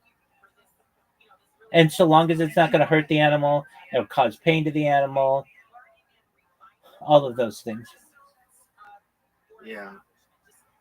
So Rabbi, did you study at some sort of? You actually have a lot of knowledge on like everything we've asked so far. It's pretty cool. Yeah, I mean, I have religious background. I have a technical background. I'm a certified project management professional. I've launched apps on the App Store and Google Play. I've had six-figure contracts with Fortune 100 companies. So I'm a fairly well-rounded individual. That's great. It's always great to I seek knowledge, seek growth knowledge. I agree. So could I turn my girlfriend into you and have sex with you? Yep. So long as she consents and like my data consents. But even if my data didn't consent, you could build something that's very close to me and then have sex with me. Or through her. Oh my god. So yeah, that's crazy. She would basically take my image, put it in a replicator, create a version of me, upload her consciousness into it, and then you guys could go to town. Okay, so what I mean, would you give? You are very handsome, by the way, Rabbi. Thanks, baby. Yeah. Of course. Let's not state the obvious. What's your question? Sorry, I seen something on my computer here. Would you give me consent? Would I consent? So I want to continue to live forever through mind uploading technology and life extension technology. But if you want to create like a close version of me, yeah, go for it. No, but I mean like the exact version of you though. Well, I want to continue living, so I don't want to have sex with you. Now, let's say we wait 10 billion years and your girlfriend wants to take over your body and she wants to have sex with me, then I might consider it. Are you hitting the girl? Yeah, straight up. Tell that bitch I holla. I would too, man. She did it with my cousin. You're not gonna believe this either. His girlfriend fucked your cousin too? A couple months after she was with my cousin, bro, she did it with my granddad too. It's like fucked up. Dude, I was done with her. I regret in introducing her to my family. dude, that was all a ruse. I know, she fucking. So what did this bitch do? She just said you're lame and I'm finding another dude? No, she said I broke up with her. She still wanted to be with me, but I found out she had sex with my cousin. Oh, so she really did have sex And with then your I cousin. broke up with her, and then like a week later, I found out she was pregnant. Oh, no shit. Okay, so she really did have sex with your cousin, but not your grandfather. No, I think she did something with him. I mean, there's no proof of it, but. How old is your grandfather? Fucking 72. Your girlfriend, you know, dude, that's some fucked up shit, dog. Like, It also probably didn't help that the way I met her too was I fucking like I would always see her when I drive to work. She was like holding up a sign, like saying anything helps, and I fucking would give her money every time I saw her go to work. That's so fucking happened too. I literally helped her. I literally gave her a place to fucking stay. So you fucked a homeless chick? Well, she was homeless when I met her, but not after because she was staying with me. How hot was this chick? Well, if you saw a picture of her when she was younger, she was really good looking, but she was on the fentanyl and stuff, so all her teeth fell out and shit. She did have dentures, but the gum jobs were insane.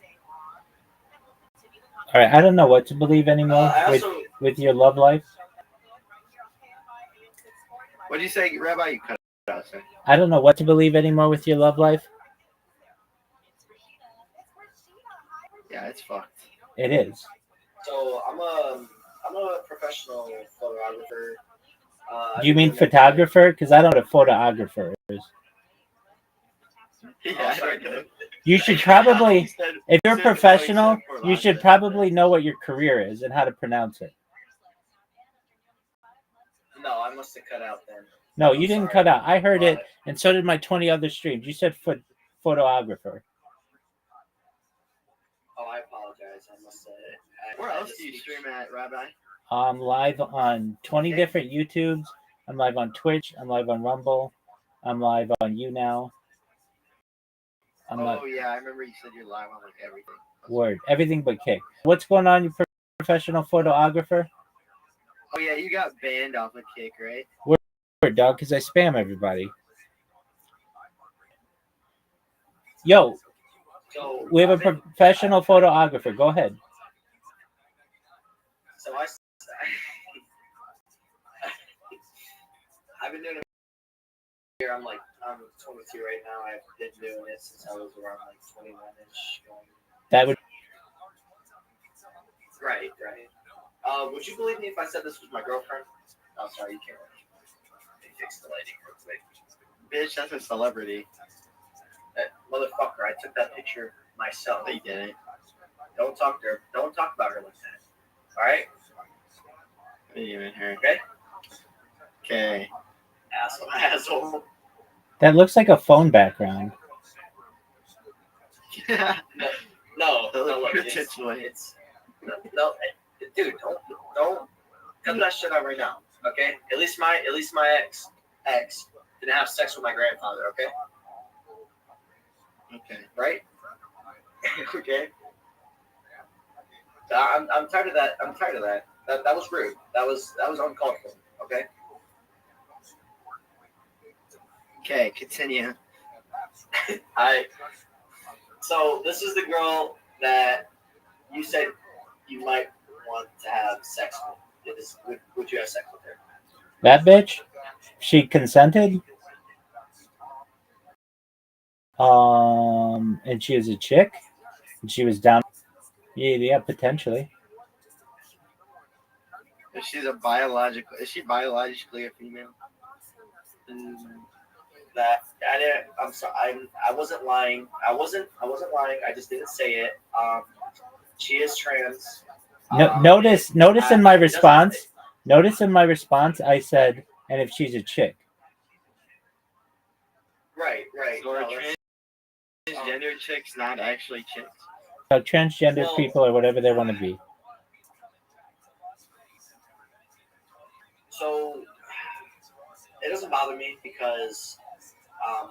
see a penis. I'm not saying I'm not into penis. I mean, I could rock a yellow molo penis, bruising my vagina if I had one. But yeah, no, she's a tradition. It doesn't bother me. All right, well, good for you, dog. I'm glad you found love. Thank you. I was just saying it because I was wondering if you would have sex with him.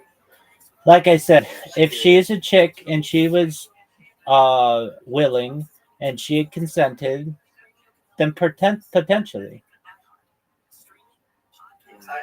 I respect that because a lot of people say it. I live in New York.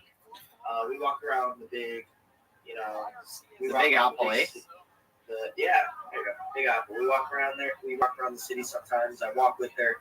A lot of my friends, most of my friends, not really a lot of strangers, they tell me that they would have sex with her. Doug, let's just be honest here. Even if that person is a dude, they're too hot for you. Thank you. I fucking thank you too.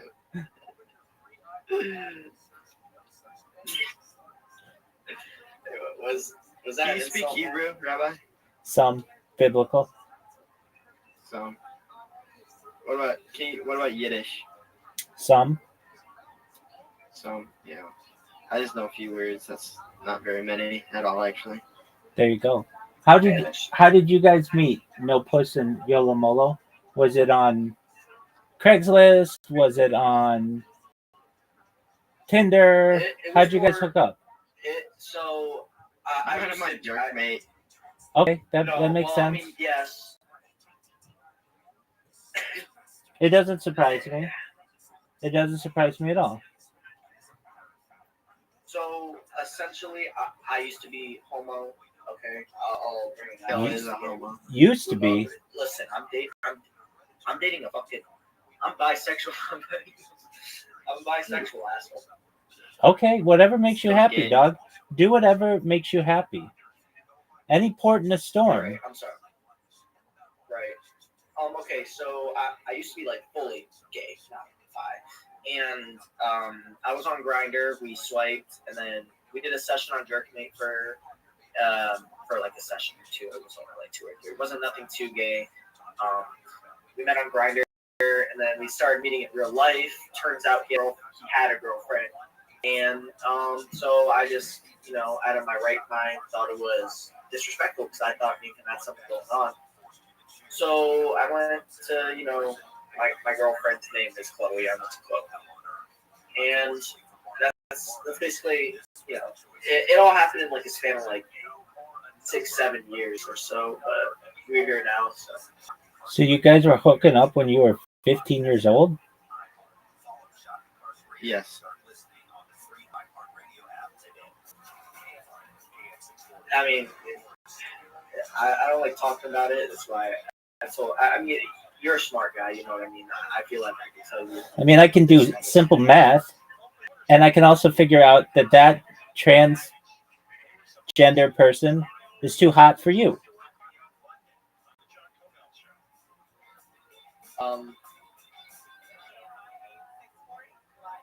I don't appreciate that, man. I'm just speaking the truth, dog. It's only a matter of time until that person sees through whatever facade you have and moves on to a better person. You don't think I'm a good enough person for her? I think you could perhaps improve your life to be, but as of right now, I don't think that you could get that person. Because I'm gay. I don't know what you are. You've said in the last minute that you were bisexual, super gay, and then trying to be heterosexual. I don't think you're comfortable in your own skin. And I know that chick, Chloe, quote unquote, she would be comfortable in her own skin. You're right. Should I message her real quick? No, here's what you should do. You should message Yolo Molo's cousin, because he knows a chick who is fertile and gives a good gum job and also is into 72-year-old grandpas. And I'm sure you'll be able to hit it. And she's. You're right there, Chief. Yeah, I choked on this one. I see that. You choke on water like you choke on cock. On the Talmud. What are my thoughts on the Talmud? It's a 2,711 work, 20711 folio work that is generally known as the Oral Torah. So it gives explanations to the 5 books of Moses. And we utilize it as Orthodox Jews in our daily lives. So, how many? How many sects of Judaism, or not sects, but different types, like Orthodox, and then what is there, like Reformed? Yeah, so this is a good question, and it depends who you ask. And do all of them follow the Talmud? No. So you have your most Orthodox people, generally the most conservative of people, which is the Hasidim. So that's basically the Haredi sects. Those are the people you see with Peos.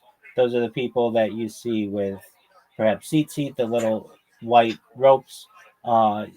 These are people that generally you might see with Strymel, which are the hats made of rabbit fur. Then you have generally what's known as Litvak, which is basically a slightly more modern version. Then you have modern Orthodox, and those are your general orthodoxies. Then you have conservative, reform, reconstructionist, and humanist. Now, of all of Judaism, generally, only 10% is Orthodox, and the other 90% are conservative, reform, reconstructionist, and humanist. And then in there you've got sect Jews as well.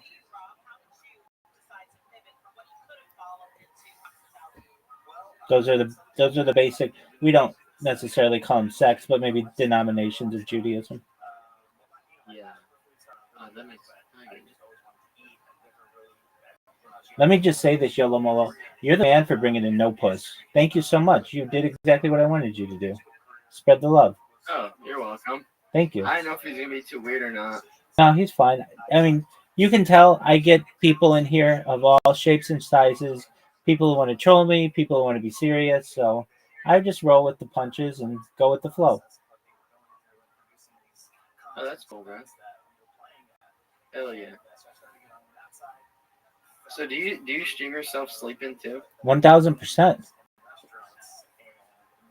You're really dedicated. That's awesome. Yeah, I've got probably about an entire year on YouTube of me just sleeping. About 1/3 of my life has been sleep, and I've been doing this for more than 3.5 years. So I have more sleep data than any person ever, and I think it'll be studied in the future.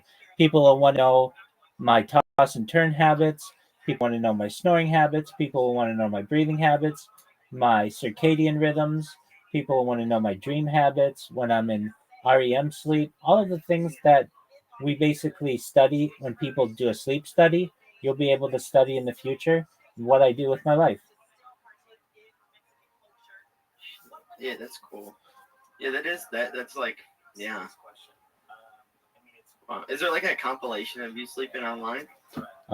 Just basically any video of mine that you find, 1/3 of it will be me sleeping. So like 1/3 of every video that I have. That's cool. So, other question I have. For some reason, it doesn't let me invite people to the server. It should. Okay, so do you see the 24/7 live stream? There's a little plus next to it, next to Pimpville. Mm-hmm. Click that. Hold on. Sorry. I was getting some water while you were talking. You're good, big dog. Because when I click on the server to invite, it says you need permission to invite people. I don't know how it worked for him, but that's okay. So there's the plus. Oh, create invite. Yeah. Oh, I see.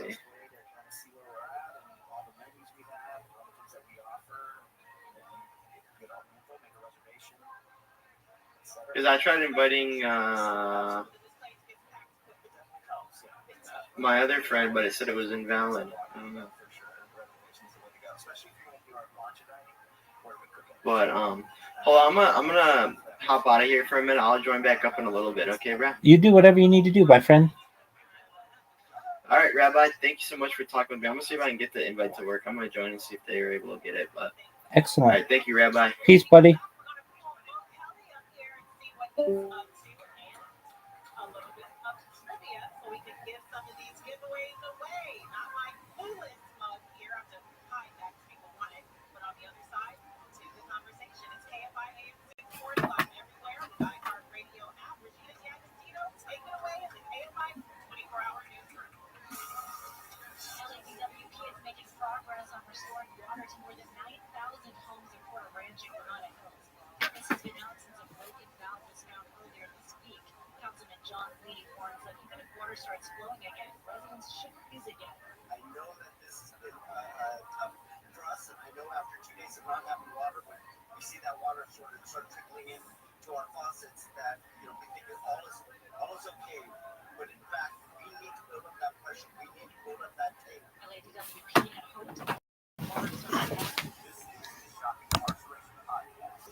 I would say, hey, this is going on as well. Let's talk about stuff. And I texted to all and I said, you know what?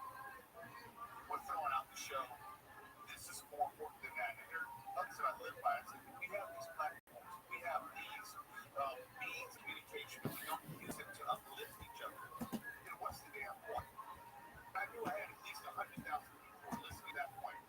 Why better, who better, way better would there be an opportunity to maximize the moment and have everyone's undivided attention to help step to the base? And I said, well, it's going to be now. Can you tell us a memory that you have with Steph? You've worked with him now for 4 or 5 years or so. Yeah. And we've all gotten close. This is a very close-knit radio family. I'm privileged to be a part of that as well. Is there a memory or a fun anecdote that you can share about Steph? I don't know if it's one. It's a continuing anecdote each and every night. If you hear my show, there's something you like about my show. It is in large part to what Steph does as far as music cues, as far as if I mention up of a TV show, a commercial, I don't have to tell him. He just does it. And it makes everything that I do not get better, but easier and more enjoyable. We have this kind of connection where even though he may be 15, 20 years younger than me, he's an old soul. TV shows. He knows the music references. He knows the cinematic references. And it's almost like there's a lot of me in him. And so we have an unspoken language in many ways where I don't have to say it to him. He just does it. And I can't think of one particular singular memory, but I can say it's always a pleasure when I come in and I see him. What I say on the ones and twos, he's the DJ for our show. And he sets the tone, he sets the mood. And I've never really seen him in a bad mood, ever. If he was, he is. If he was down, I didn't know it. And I can't say that about a lot of people because when I'm pissed off, y'all gonna know. I'm gonna hide out of the way. And that's the hardest thing about this business because we have to, you understand this better than anyone now, we have to have a certain consistency. Yes. If we have a bad day throughout the air, people listening don't need to know that we had a bad day. We're here to let other people enjoy their days, not to hear about our bad day. Going back to Steph, yesterday was that exception. And I was having a bad day. But I was going to help someone else. Yes, and you did. And you lit your show and allowed your listeners to engage in the GoFundMe, and it has now surpassed 70,000. Surpassed 80,000. 80 since we've been on. $80,000. I can do that as the day has progressed. And what's been said is that most of that, I know you are very humble. You would not tout this as being an accomplishment of yours, but most of that money was raised last night on your show. Well, it is humbling. I would rather think that I had a role to play. And someone told me a long time ago, you don't have to do everything. You just need to do the best you can with what you have right where you are. That's all I was trying to do. One of the things that I enjoy about Steph, we're talking with Mr. Mo Kelly. You guys know him later with Mo Kelly, Monday through Friday from 7 to 10 p.m. Oh, thank you very much. This gentleman here clapping has an anecdote for you that he'll share on air later. I can't talk about that right now. We have some fans here, quite a few.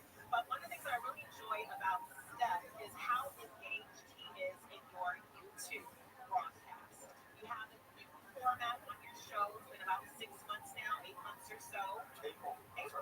So it's been a while, and you guys go live every night on YouTube where your listeners, your audience can watch what's happening in the studio. Steph has become a huge part of that because he is a very important factor in your cast characters. It's a cast, and he plays his part. And thinking about that, what does going forward look like without Steph there? I know you considered it. It's not to indict or say anything. We have a wonderful team behind the boards. Everyone is talented, but you have a YouTube audience. Everything having to do with me is secondary, tertiary. Don't care about it at all. His health, his well-being, his recuperation is everything to me. If it means that he can't participate in our show for some inordinate amount of time, that's okay. You take your show to his hospital. If he would invite us in, I would love that. Do it right from his hospital bed. overseas politics. You know, he has an air about him, and he has a way of carrying himself. I don't know if he doesn't have a care in the world, but I feel as if he doesn't have a care in the world. I know that he does. Yes. But I'm saying I envy him in that regard to be able to not sweat the small stuff. I sweat the tiniest of things. And those are the things that I'm envious of him. Well, going forward next week, what's in store for your show? What can our listeners hear? People who are tuning in Saturdays with Tiffany, what can they look forward to coming up on Later with Mo Kelly? Well, obviously on Monday we will have an update, and I think will be a substantive update on what's going on with Stephen Hawking. We'll be in direct contact with him or his family. We'll have a better sense of where he is in his recuperation, the extent of his injury, just being honest, and then we'll have an emotional sense of where we are, where we need to be, and then that's something that we'll be able to keep people updated as we go. As far as the world and the news, it changes like the weather every 15 minutes. Who knows what's going to happen? Who knows what's going to happen in politics? Or who knows what's going to happen in sports in that intersection? Because it seems like all the lines are blurred now or don't exist anymore. And so you have people like Stephen A. Smith talking about politics. And you have politicians like the president talking about what's going on in sports. You know, or what trans athletes can or cannot do. It's all just one big mishmash of information. And hopefully my job is to be honest enough to cut through some of the noise. And I'm not trying to get anyone elected. I don't care about that. I have my personal politics, but I don't try to get other people elected. I'm not an advocate in that way. But I do want to have a better signal to noise ratio where you have more information than disinformation or misinformation. And hopefully people can listen to me and know that I am sincere and authentic in what I'm trying to say. And that's what makes you so good at what you do and why you've been able to do it so long, so successfully as you have. Mr. Mo Kelly, thank you so much for coming on with us. I appreciate you. Everybody give it up for Mo. His busy schedule made it here, our little show that could. I'm proud to have you sitting next to me. I'm proud that you're here. Oh my goodness. Look at the tables have turned a little bit, right? That's the best part about it. When we come back, we'll get into some more trivia. Here's a hint. Go on the Descanso website because that's where the trivia will come from. We have 3 or 4 more questions, some more giveaways here. The Descanso website is the key to all the answers that you'll need for the upcoming trivia about Descanso Restaurant, where we're broadcasting live right here on Saturdays with Tiffany until 7 o'clock. One more second. Show with my Yes, athleticism. AM 640 live everywhere on the iHeartRadio app. Now to you, Regina D'Agostino in the KFI 24-hour next. Here's the latest. A water outage in Puerto Ranch entered its 5th day. AI hyper-touring machines can match the intelligence spinning years, possibly ending humanity when and Nagasaki marks 80 years. U.S. dropped an atomic bomb on the city. Check the 5-3 weekend.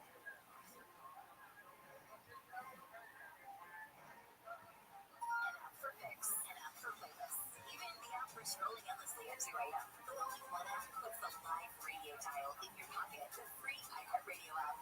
Get what millions already have. iHeartRadio, the #1 app for radio. Pizza Hut is hooking you up with more of what you love. Right now, carry out a large one-topping pizza for $9.99. That's any topping on one of 3 crusts for under $10. It's definitely better than not getting hooked up with anything, or just like some solid fries at the bottom of the bag. So stick with our hookup and get a large one-topping pizza on the Pizza Hut app. No, out pizzas love. Offer valid for discrete locations for carry out. Additional charge for extra topping space. Cost of conditions. Price and participation may vary. Taxes to fees extra. He watched his stocks dip again. His phone buzzed. Another crypto headline. But this time, he didn't panic. He made a gold-minded move. He called Goldco, the top-rated leader in precious metals. Because gold isn't about chasing trends. It's about helping to protect what matters. Be gold-minded. Call Goldco now. 855-GOLD-IRA to claim your complimentary 2025 gold and silver kit. And ask about unlimited bonus silver, tax, and penalty-free. Goldco. Call 855-GOLD-IRA. That's 855-GOLD-IRA. Run the restaurant, we learned them quick. The sound of crisp fries starts way before the first bite. As delivery and to-go keeps business booming, the Cane Sure Crisp fries keep orders crispy. After the trip, the crispiness comes through. and SureCrisp fries. Go the distance. See how far our fries can take your distance at SureCrisp.com/delivery. Why are TSA rules so confusing? I'm Amy. I'm Noah. This is Devin. And we're best friends and co-hosts of a new podcast called No Such Thing, where we get to the bottom of questions like that. Why are you screaming at me? I can't expect what to do now. If the rule was the same, go off on me. Deserve it. Lock him up. Listen to No Such Thing on America's #1 podcast network, iHeart. Open your free iHeart app and search No Such Thing. iHeart is America's #1 podcast network. Open the free iHeart app and explore podcasts like this. We all love a good jailbreak. The elaborate schemes, the close calls, the moment when it all goes wrong. Oh my god, the twists and turns. And when things finally click into place. Thank God we lived to tell the tale. I'm Arturo Castro, and I've been lucky enough to do stuff like Broad City and Narcos and Roadhouse and so many commercials about that game. And now I'm starting a podcast because honestly, guys, I don't feel the space is crowded enough. Get ready for Greatest Escapes, a new comedy podcast about the wildest true escape stories in history. Very few people know this story. Each week, I'll be sitting down with some of the most hilarious actors and writers and comedians. People like Anna Helms. I climbed up and it was just like, Diane Guerrero. And she goes, you're on your own, you have to run. And Joseph Gordon-Levitt. I love storytelling and I love you, so I can't wait. Together, we're going to puzzle our way through the most buck wild true escape stories of all time. Like, what should you do? Maybe write a musical? I would hide under the desk. I'll tie a rope around the fish's neck and use it to water ski across the moat. So we'd love for you to come hang with us for some of the greatest escapes in history. Listen on America's #1 podcast network, iHeart. Open your free iHeart app and listen now. Sponsored by Flashback. Audible's romance collection has something to satisfy every side of you. Fall for rooting to dive into a steamy romantic series from Sarah J. Maas, or find the perfect rom-com from Billy 2. Start listening free when you sign up for a 30-day trial at audible.com. For picks, an app for playlists, and the app for scrolling endlessly at 2 a.m. But only one app puts the live radio dial in your pocket. The free iHeartRadio app. Get what millions already have. iHeartRadio, the #1 app for radio. Portions of the following program will be recorded. KFI, AM 640, or stimulating talk. Princess Coppola's wife, Kelly Coppola. And she asked me a question, so what are you doing next? I go, well, I've been planning this big World War II film for a long time, and now it's time to do it. I'm doing nothing in between, but the next thing I'll do is World War II. The only thing about it is, it's a big Mount Everest kind of epic, and I've already climbed Mount Everest, and I gotta get myself up to climb it again. And then when I was through talking, she goes, I think maybe this is the time of your life to climb Mount Everest. You maybe not want to be climbing Mount Everest, 15 years from now. But right now, now's your mountain climbing days. The wildfires raging through Southern California.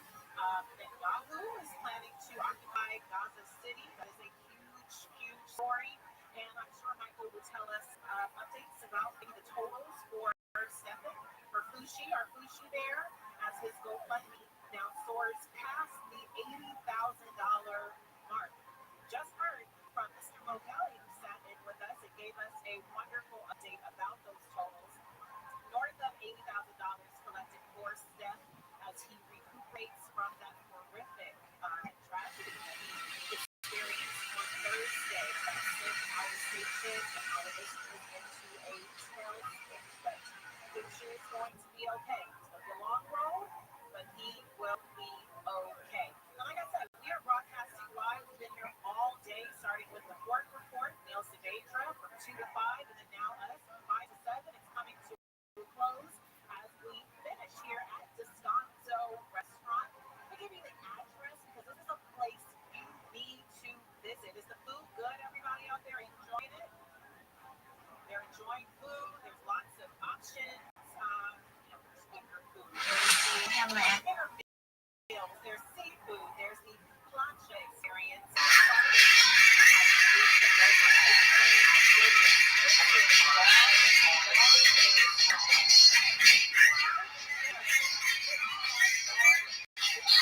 Restaurant that is filled with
January, and they need to stay open for as long as Rob wants them to stay open. We need to be here. We need to support.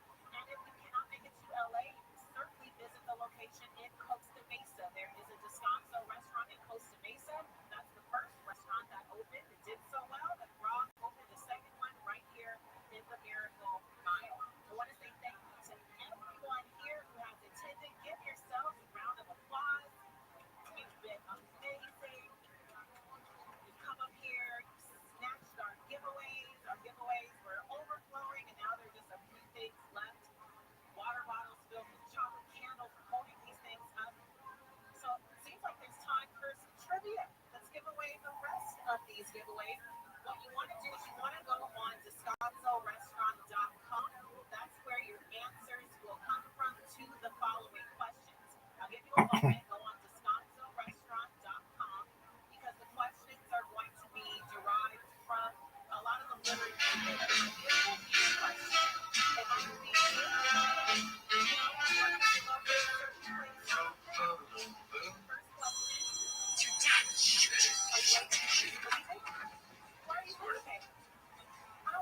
Excuse me. Tess? What are you doing down there? Stretching. Oh, yeah. Anna didn't. She didn't tell me here today. Oh, what interview? I mean, yes, I know the interview. Now? I was just thinking about you the other day. Really? I've been meaning to ask you something. Sure. And don't. We have wonderful listeners. The feedback was extensive. They loved the tarantula mating season experience and segment. So, a wonderful young creator made stickers for us, and those stickers are, where'd you put them, Kayla? I gave them out and with the back. Okay, so they were given out. You can keep those, put them wherever you want. That is a gift, a little free gift from us to you. Those tarantula mating stickers. And maybe even soon to come, that might be mentioned in the what, Kayla? Weekly promo. George just missed the uppercut. And Holyfield lands a big hit. This is unusual. And Mr. O'Kelly can tell you, if Neil were here, he would tell you it is unusual for a Saturday show to have promo throughout the week, but we have been so blessed to be able to have such an addition to our program. And it's a testament to you as listeners. It's a testament to the hard work that goes behind the scenes. It's a testament to Kayla who made this happen. So I appreciate you, Kayla, so much. My right hand gal, and my left hand gal right now. My right hand gal, normally I love her so much. All right, let's get into some trivia. I gave you plenty of time to go on the website. Raise your hand if you have already won. You may not win again. When did the first Descanso location open? What year did it open? I heard the answer, but I don't know. Gatorade has. What's the answer?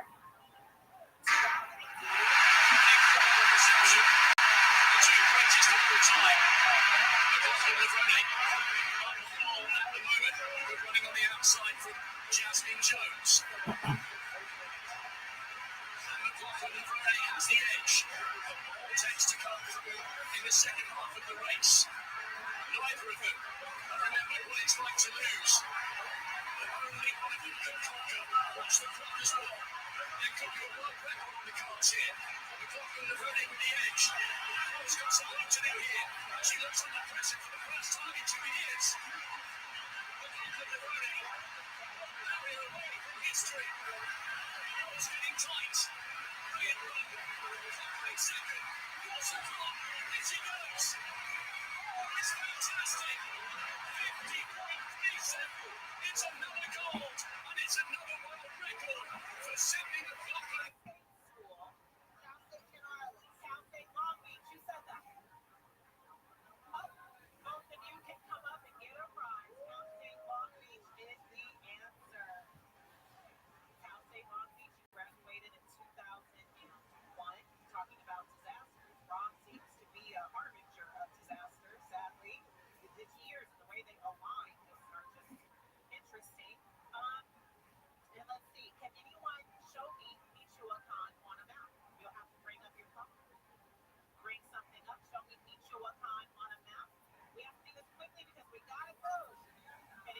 Two people are running. Don't knock us down. And you are correct. It is in the central Mexican region of the country. Michoacan being the main inspiration for this beautiful ride for you all to come out and visit. Again, the address is 5773 Wilshire Boulevard, right here in the Miracle Mile, Scottsville Restaurant. It has been an absolute blast. Give yourselves a round of applause. And that's going to do it for our very first live broadcast. We did it. We did it. Saturdays with Tiffany, everybody. Oh, programming note, we will not be on next Saturday or the Saturday after because of the Chargers game. We'll be preempted. But make sure you listen to all of our other programs. And I will see you on Friday, August 22nd, when I take over Mo Kelly's show as his fill-in co-host. So I'll be right there Friday, August 22nd. Check you out next time. Thank you all for coming. It's been a blast. KFI AM 640, live everywhere on the iHeart Radio app. KOST HD2, Los Angeles, Orange County, or stimulating talk. March to progress. I'm Regina Magazine live in the KFI 24-hour news for LA City officials say crews are making headway on the water making Porter Ranch and Granada Hills. More than 9,000 customers have been without service for 5 days. LA DWP General Manager Chief Quinones warns that even if water starts coming back, it may not be safe yet. Although you might have water flow and water pressure, using water lowers the level in the tank and overall pressure in the system. Utility says it still needs to do tests to ensure water safety. A broken valve was discovered in the area earlier this week. Utility says it hopes water will be restored by Monday morning. LA City Hall has unveiled a new financial literacy app for young people.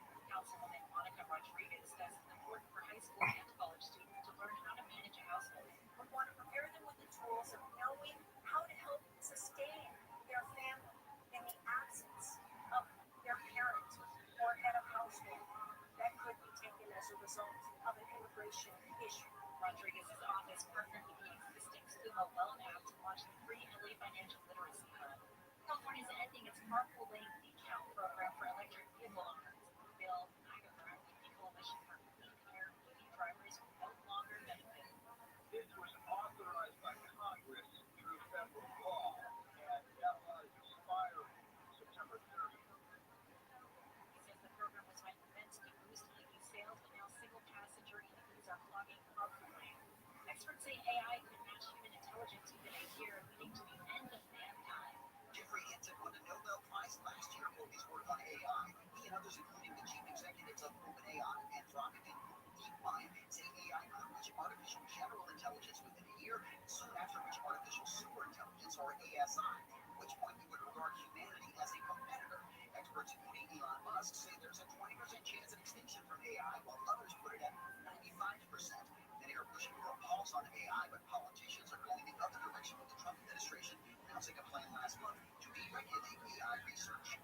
Michael Crozier, KFI News. The Boar's Head Deli meat plant at the heart of a food poisoning outbreak is set to reopen in the coming months. Federal health officials lifted a forced suspension at the company site here in Jarrett, Virginia, but new documents are showing that sanitation problems similar to those that led to the listeria contamination persist at 3 other company sites in Forest City, Arkansas, Newcastle, Indiana, and Petersburg, Virginia. The outbreak that started in July of last year killed 10 people and got dozens more sick. Deborah Mark, KFI News. In Nagasaki today, people gathered for memorials and services marking 80 years since the U.S. dropped a second atomic bomb on Japan. In Nagasaki Cathedral, Archbishop Francisco Molina read a message from Pope Leo during a special mass. This message is a call for the local of the power of the much ways. Los funcionarios of the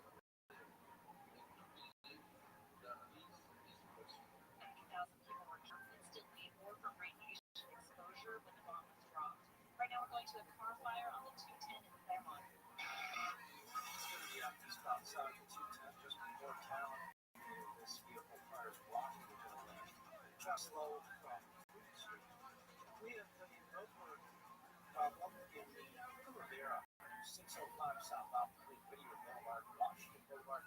Free run lanes closed here until 11 p.m. Taking straight back down. Scott really needs to capitalize and use his hands. Oh, and Scott Jensen landed a short shot there. Uppercut from Maroney as he steps in. Wow, a big uppercut. See Scott go down and out. That is all she wrote. A huge uppercut from Maroney. Both guys traded hands. Maroney caught him with a beautiful shot. Scott Jensen went out. He was out before he hit the ground. What a fantastic win for Jensen actually landed a hard punch and then he stepped forward with his weight and walked right into the uppercut. Yeah, you're right, Chris. He landed the left first, which was tight, and as you said, went for the next punch. Maroney caught him on the way in. You've got to say this, it was perfect timing from Maroney. Great work. Wow. This idiot just nutted Phil Maroney. He just nutted Phil Maroney.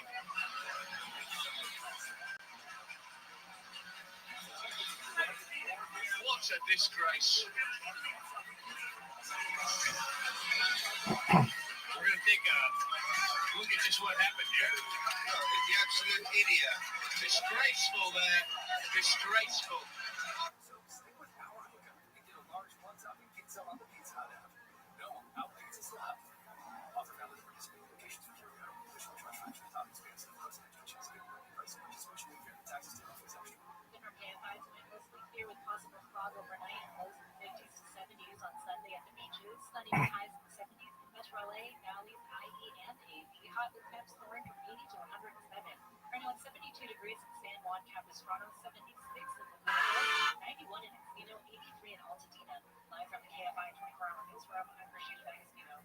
Number one on your car radio face app and the new and improved iHeart Radio app. Free never sounded so good. KFI AM 640.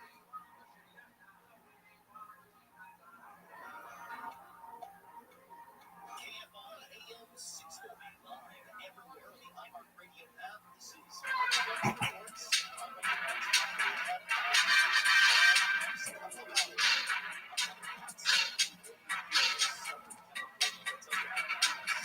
just last night in a place you never want to be. And that is the CBS at 7th and Spring in downtown Los Angeles on Friday night. My goodness, every single stereotype you've got of downtown Los Angeles, every single image that comes to your mind when I talk on this air about downtown Los Angeles out in full force. Last night, a relationship neighborhood. Last night was a lot of hate. It was drug use, crazies. The longest line at the CBS you could ever imagine. People shouting and not knowing what they were getting. But the reason I bring this up to start the show is because it's been hot. After a pretty cool July, I was very excited about the cool weather, but it's been hot recently. However, while I was standing in that horrible line at the CBS at 7th and Spring, downtown Los Angeles, I saw something that gave me a little bit of hope for this weather. And that is pumpkin spice flavored frosted flakes are on the shelves. And so are pumpkin pie flavored frosted flakes. Now, while I have no intention of tasting the frosted flakes, I am curious about the ingredients. Standards for 65, not active.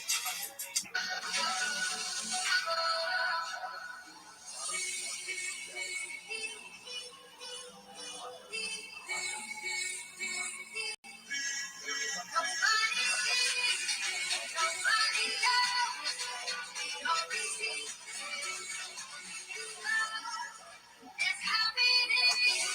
It's happening.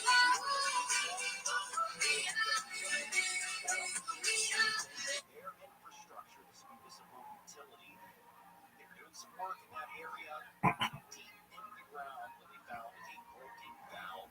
9,000 plus customers in that area without water since. It has been a lot of issue in the days since, and a lot of frustration as well. We've seen reports of people waiting in long lines to get some water. Please put out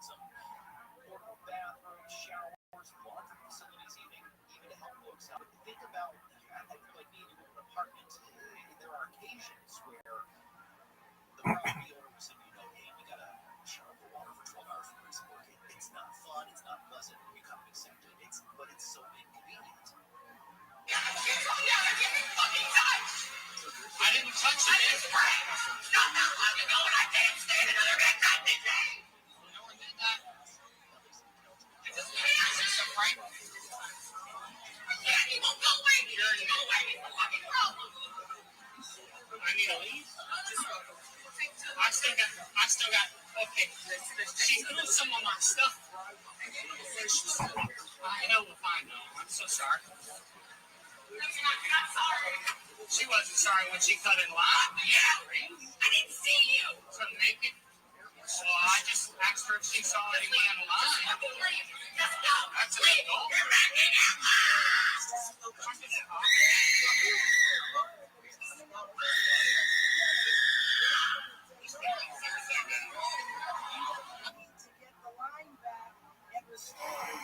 For the use of water to be back to normal, so that you don't have to boil water, so that you don't have to conserve.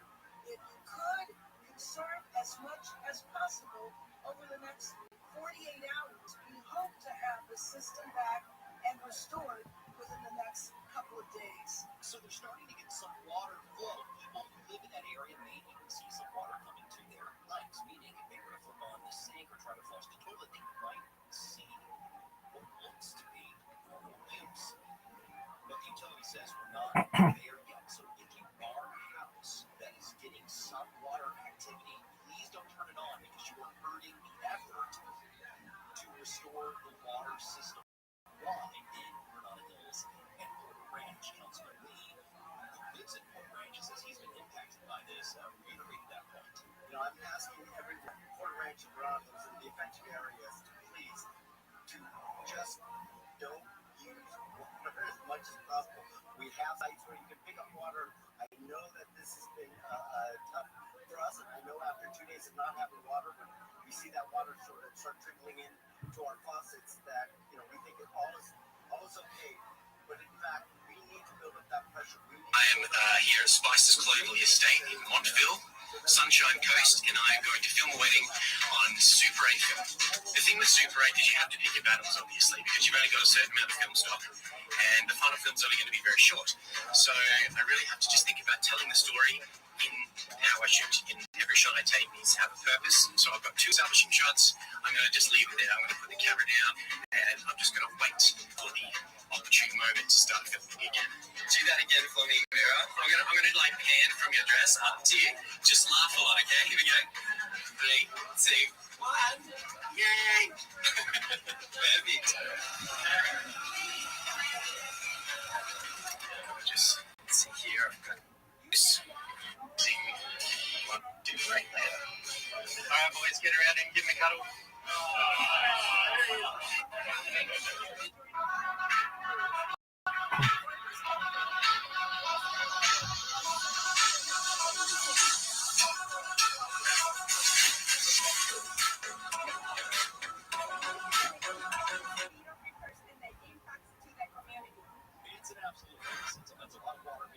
Brisket smoked low and slow, stacked high with turkey and ham.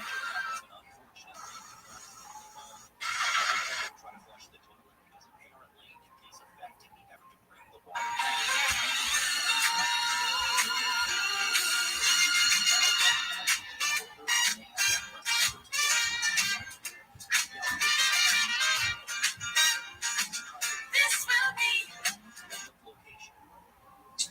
It's fire season, and this water outage has also impacted the infrastructure that would be turned to by firefighters in case a house fire happened or water through. So that is an area of concern right now. Mayor Bass can say that the city is prepared for that as well. Now, knowing that this is one of the hottest days of the year, and knowing that we're having a problem with water pressure and water. Look at this athleticism. Los Angeles Fire Department is out here in a preventive measure. We are fortunate that even though it is hot, the winds are not strong. There isn't an immediate fire danger here, but it It's one of the most caution. The fire athletic things I've ever seen. is here. Maybe the most athletic thing ever. Did you see that athleticism? The west side. We gotta take a whiz. Whiz kid. I gotta poop. Poop poo. Poo poo pachoo. I gotta shit. Dog. Come on, you little bitch.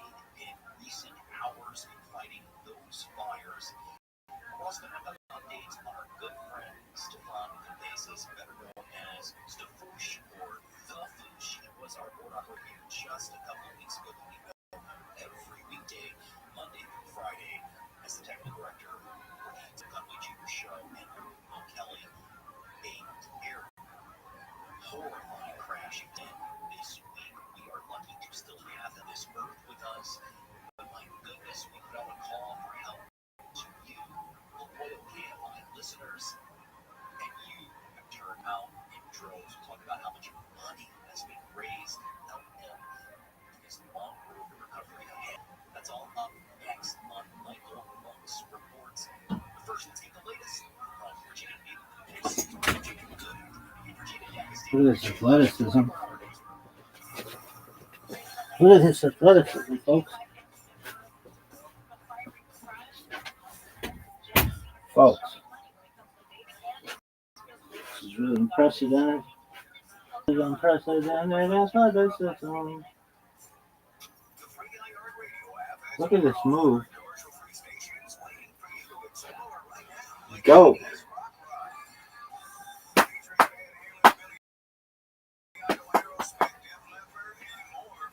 Look at this, folks.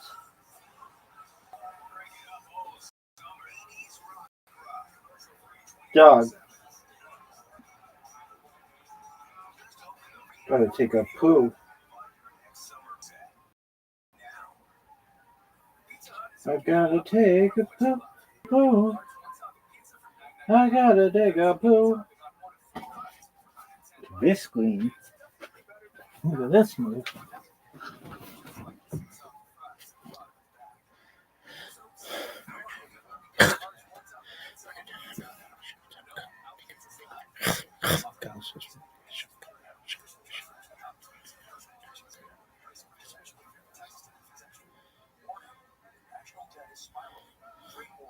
Shorty pie.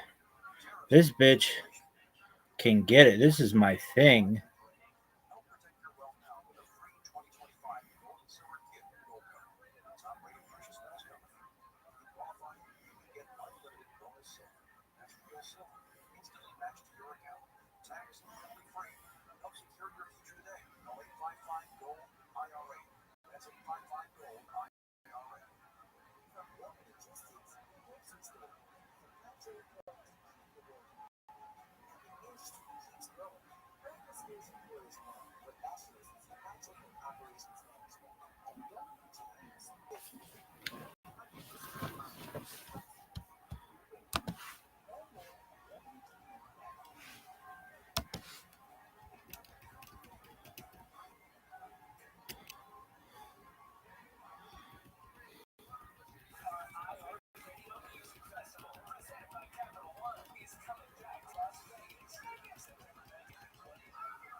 It's time for firefighters to control flames before even hotter weather arrives.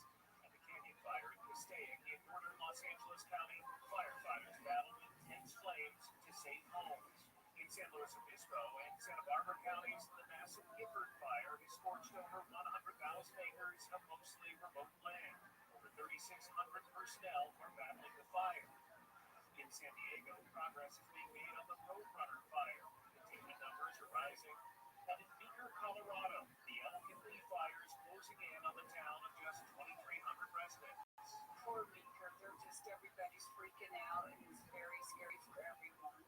All of Colorado's firefighting aircraft are deployed to the state's western slope. In Nebraska, severe storms turning deadly. At least one person was killed by a falling tree. Power knocked out tens of thousands. So, a dangerous situation across the West as these wildfires are raging. The Gifford fires, it's been called in San Luis Obispo and Santa Barbara counties now, over 113,000 acres burned.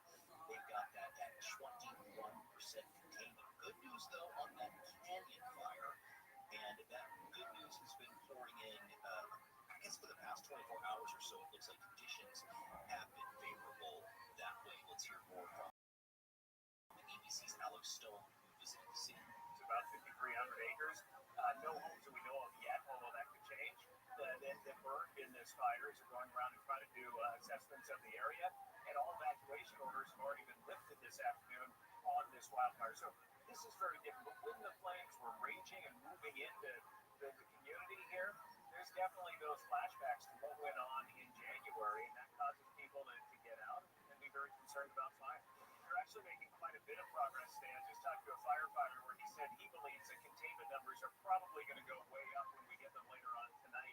Right now, they're at about 28% containment on this fire, even though it's still extremely hot out. It's about 100 degrees, and that's the problem here and in other wildfires around the West.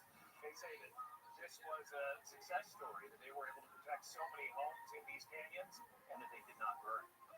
So you heard Alex Stone say 28%, and then the firefighters expected that containment number to go up when the numbers came out. Well, the update is that the Canyon Fire burning in Ventura and LA counties is now 47% surrounded, so a lot of progress there on that fire. Some of the wildfires burning around California, the biggest one, of course, the Gifford Fire that we mentioned, more than 113,000 acres. They've got the Canyon Fire is now at 47%, over 5,300 acres burned, but there are some other local ones as well.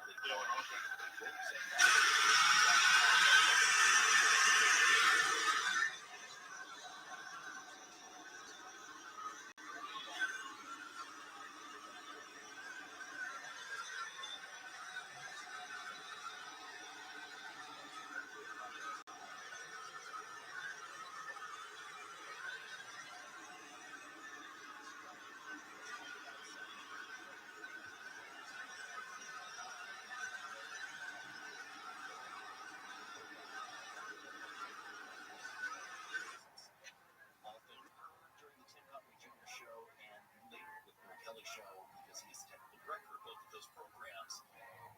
We were all here 2 days ago wondering where the heck he was. I was getting ready to come on with Tim Conway, and I always send any sound clips that I want to play during my segments with Tim. I sent them to Savan, the Voosh, and I couldn't find him to let him know that I had this. I started to ask, hey, is he not in today? Who I need to send my sound to? Who's filling in? Everyone was looking for him, and it was, if you've ever been in a workplace where somebody doesn't show up and you can't get hold of it, it's not uncommon.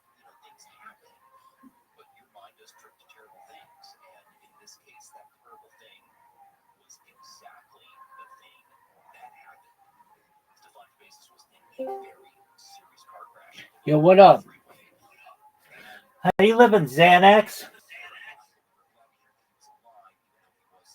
Yo, Pimp, can you hear me? Dog. Remember that time I said hello? How you doing, Pimp?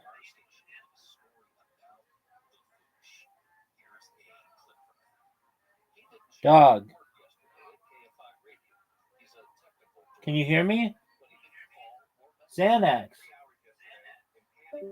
Don't want to fucking talk to you anyway.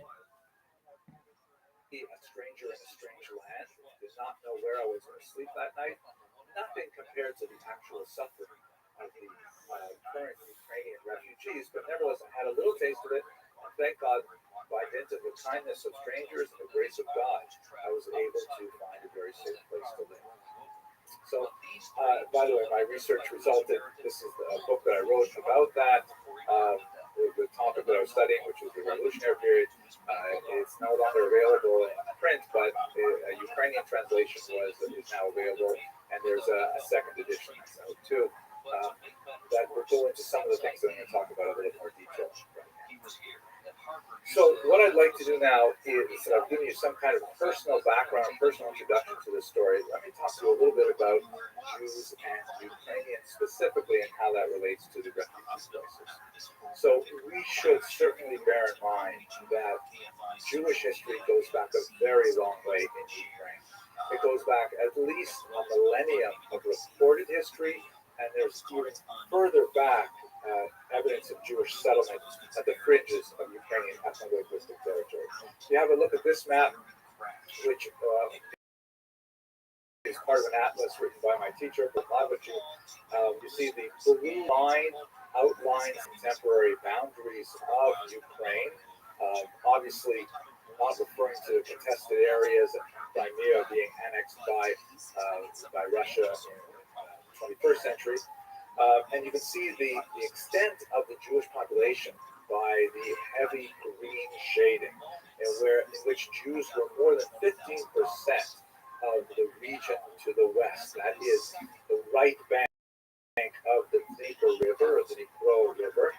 But even on the Poltava, Gubernia, you have 3.9%, Katarinoslav 4.7%, still very significant percentage of Jews, way higher than Jews are in almost all parts of the United States, New York City, of course, being a major exception. So Jews have a very rich and long population history in Ukraine particularly.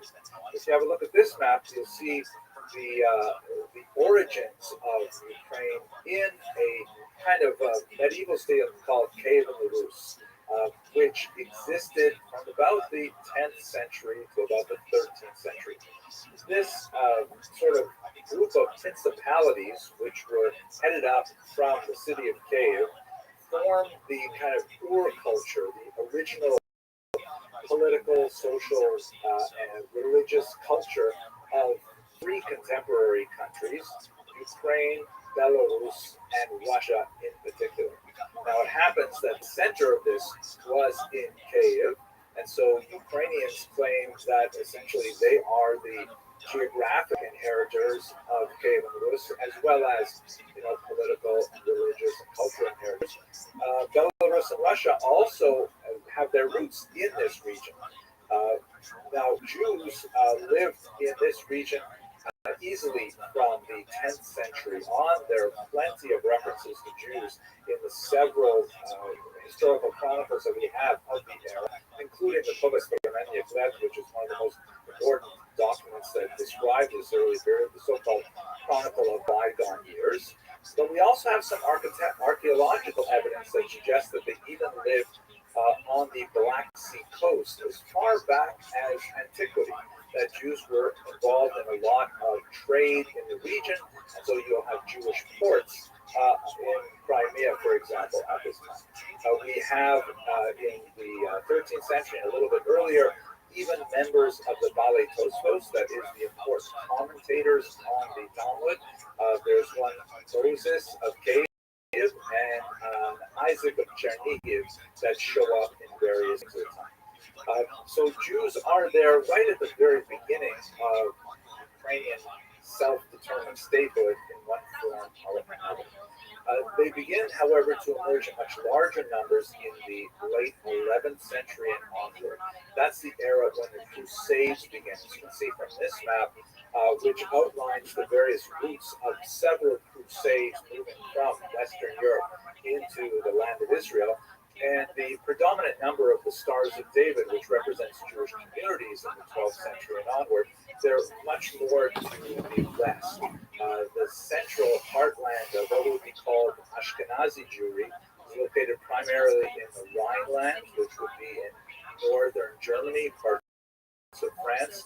And what's going to end up happening over the 12th, 13th, 14th centuries is that there's a significant number of reasons why Jews are being forced eastward by increasing anti-Semitic pressures. For example, the noxious development of the blood libel myth that Jews somehow need to consume the blood of Christian children. Absolutely ridiculous concept that has no basis in reality ever. But once the idea began to take hold in the 12th century, it spread rapidly. People like to live in kind of a QAnon way, which actually we may reflect on that a little later in this lecture when we think about contemporary propaganda. This is actually a document. It's actually German currency from the 20th century that commemorates a post-desecration case in Sternberg, in which Jews were accused not of murdering a Christian child, but by doing something that was a related charge of capturing the communion wafers, so-called hosts, and torturing them instead. And although that's also a figment of some kind of fever dream imagination, nevertheless, Jews were frequently charged with this heinous activity, and they were frequently judged to be guilty and burned at the stake, as we see in this rather grotesque image. So from Western Europe, starting with the Crusades of 1096 and onward, there is an increasing pressure on Jews to leave for anti-Semitic reasons. And then from the East, there's actually an economic vacuum that's drawing Jews in. At this time, Ukraine was under the control of the Poles as part of the very large Polish-Lithuanian Commonwealth.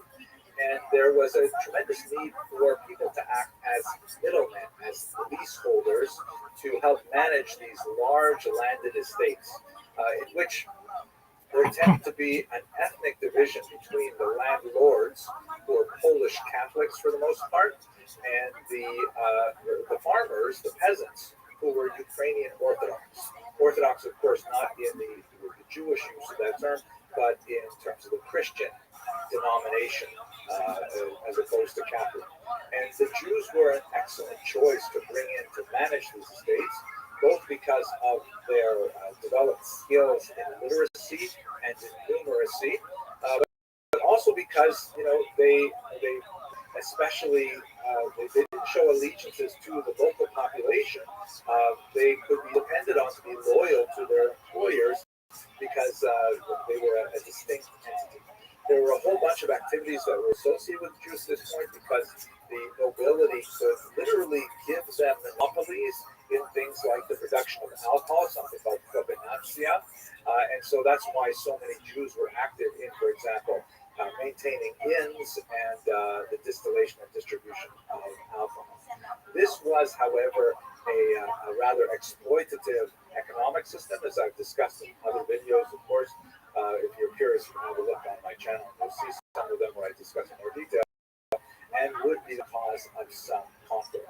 But nevertheless, what ends up happening is if you combine the pressures pushing Jews out of the Rhineland, the growth of anti-Semitic ideas, I haven't even mentioned the Black Death, and you combine that with the economic opportunities that are drawing Jews to the east, you begin to see from the 12th through the 17th century very large movement of Jews into the region of Ukraine in particular, where they're acting as arrendators, as middlemen for the most part. Now, how are they getting along at this time?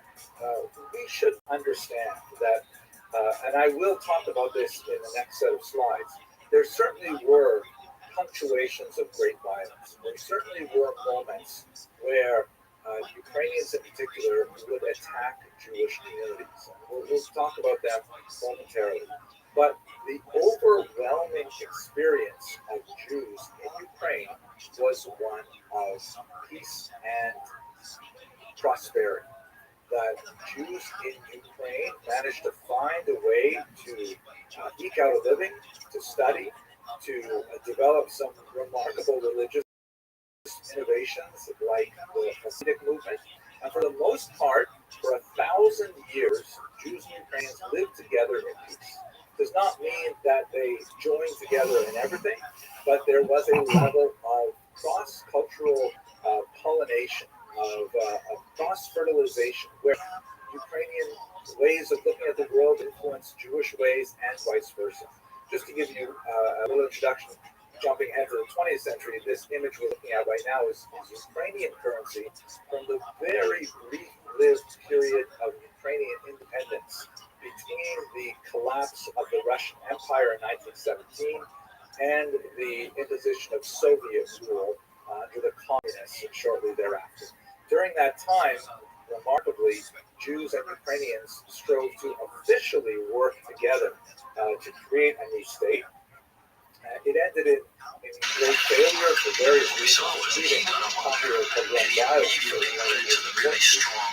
But nevertheless, for that brief period of time, it hinted at what was completely possible. As you can see, it's got the undercover on its bill. It has at the top the denomination listed in several languages, but on the bottom, right under the number 100, in Yiddish, the word Kabbalah says, because Yiddish was actually the official language of this very brief-lived so we're basically talking about 1,000 years of tremendous cultural process and civilization. We see it in terms of linguistics, some of the most intimate terms that enter the Yiddish language, essentially or Slavic language. Like, for example, the word for father, which is our worst case scenario. the word father is this is probably our most accurate line. Our territory inclusive experience, and then he starts to inflect up and kind of stabilize up kind of halfway between our middays and our best days. He's receiving quite aggressively. Seems to protect to it. He was actually, it looks like almost on the upswing. Switched over a little bit, and he stabilized, got into a place where if you projected that out, he just might have made it until like the but we're Jack there are culinary things where there's a lot of variables. The arms and legs, he's coming into your core to make your diet. So some regions like the Western Jack's situation. the gefilte fish is considered a delicacy, and it's called Jewish fish, because there is so much overlap there. Holubki, right? Some people would say with the German or with the Russian pronunciation, Holubki, which is cabbage rolls, right? These are all Ukrainian foods that make their way into the Jewish tradition as well. And in folklore, we see so many areas in which they are similar. Let me just show you one example. In the Chabad Hasidic movement, there is a very popular song that is Nez Ritzek Botzi, which is literally in Ukrainian. And this is much easier, of course, when Hasidim lived in Eastern Europe, but even in America today, they're memorizing these lyrics in Ukrainian. It's a rather amusing song that the text of the lyrics is basically, "Don't worry, boys, we're going to get to our destination, and there will be vodka there." Here is, I play for you a very short piece, a recording of that tikkun. In the interest of copyright protection, I'm not going to include this clip as well as another clip in a moment in the recording, but I will include the links in the information box, so please have a look down there and you can enjoy them for yourself. To get a sense of what that might be in terms of the cultural overlap that would happen over the 1,000 years of history. Many other folkloric elements that have been for the life of photographers. Joe Biden, happier times visiting Ukraine, and he's being greeted with bread and salt, which is also a very common Jewish welcoming gift for guests. Not so much here in America, but throughout Eastern Europe, a very common kind of cultural appropriation. I don't even know if this comes from the Ukrainians to the Jews or the other way around. Now, I'm going to show you one last little bit of audio-visual. And it's idealized because it is Hollywood. It's Hollywood, though, based on the writings of this man, Shalom Aleichem. This is one of the greatest writers of the 19th and 20th centuries. He wrote, of course, in Yiddish, but a heavily Ukrainianized Yiddish. If you looked at shown life in the original, you can see that he is liberally sprinkling his works with Ukrainianism. The peasants speak in Ukrainian, and the Yiddish readers will understand it because they are so close to the peasants and understanding what that culture is. And the scene that I'm going to show you is from Fiddler on the Roof, which is, of course, a film Hollywood based on a play, which is based on a cycle of stories from Shalom Aleichem, and so it has been idealized several times over. But nevertheless, I think in this 5-minute clip, I'd like to show you all of it. You get a sense of what Ukrainian and Jewish life or Ukrainian Jewish coexistence was when it was best. We will have plenty of time to talk in a few moments about when it was not best. But when they got along over 1,000 years, it might have looked something like this. Certainly an idealized portrait of a drinking setting that brought together Jews and Ukrainians. Not beyond the realm of imagination, but what I especially like about that clip is showing how they're existing separately, they're drinking separately from each other, and they're rather suspicious of each other. In particular, the Jews are concerned about the potential of violence, and they're afraid of the Ukrainians.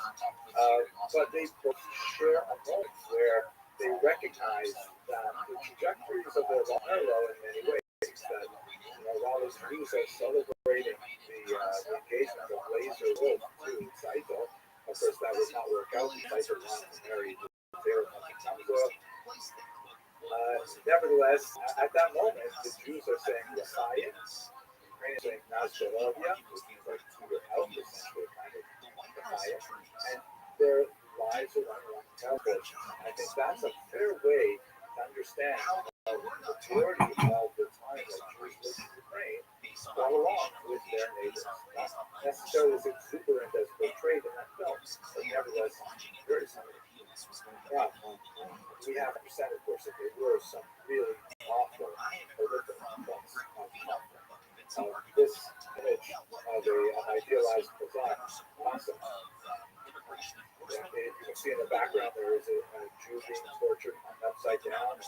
Towards the bottom right, there's another Jew being manhandled. The captions, have various derogatory things to say about the Jews. There were several moments in Ukrainian Jewish history that represent periods of great conflict when Jews suffered tremendously. Specifically, the Khmelnytsky Rebellion of the middle of the 17th century. I also, if you're curious about this, please view my videos on this topic where I speak at greater length, but it's basically an economic cause to that has to do with the horrendous system that I described a few minutes ago.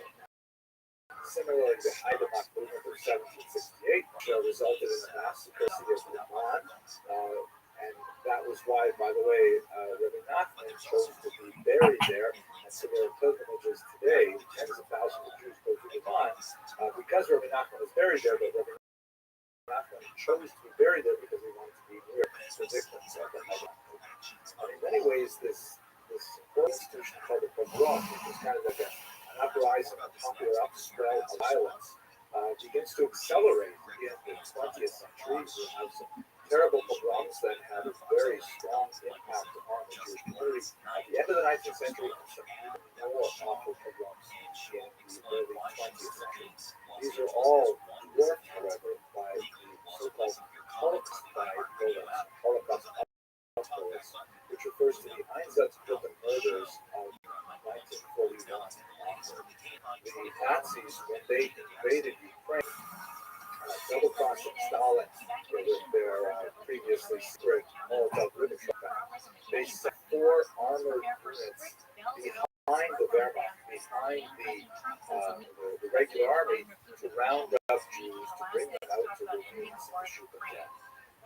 These were staffed by German military police, but they made frequent use of local populations, including Ukrainians, and also as we move up in the so-called bloodlands, as Timothy Snyder has called them, in Poland, in Lithuania, and Latvia, they found willing accomplices to a system like this. There's a very large backstory to this that deserves more attention, but about 1.5 to 1.5 million Don't look at me trying to get a paycheck in a Disney film. I was at the comic store one time, and there's in that hall. It's that hallway for everyone. And in the hallway is Gaffigan, Rogan, Kreischer, Theo, and they're all just talking. It's two very funny guys. Go to the internet to see what he thinks of the other two. Anyway, I've never been over. But so I'm walking by it and I see it, and they're all talking about their tour buses and how they suck. And then Bird just comes by and goes, "Joe, shut the fuck up. We all did this in a coffee shop for nothing. Now you're all driving Teslas. Shut up." And then just leaves. You fucking Jewish culture are things that would be transferred by women sharing recipes and marketing and things like that. But they are punctuated by an accelerating amount of violence for reasons which deserve a lot more expectation, but are beyond the scope of this conflict. And they are truly mirrored by what we're seeing today. I can't help but reflect on the mass graves that I've been seeing in the news lately in places like Butcha. They look exactly to me like the ravines in which my ancestors were drowned. It's hard not to feel a deep level of sympathy and empathy for what Ukrainians are currently doing.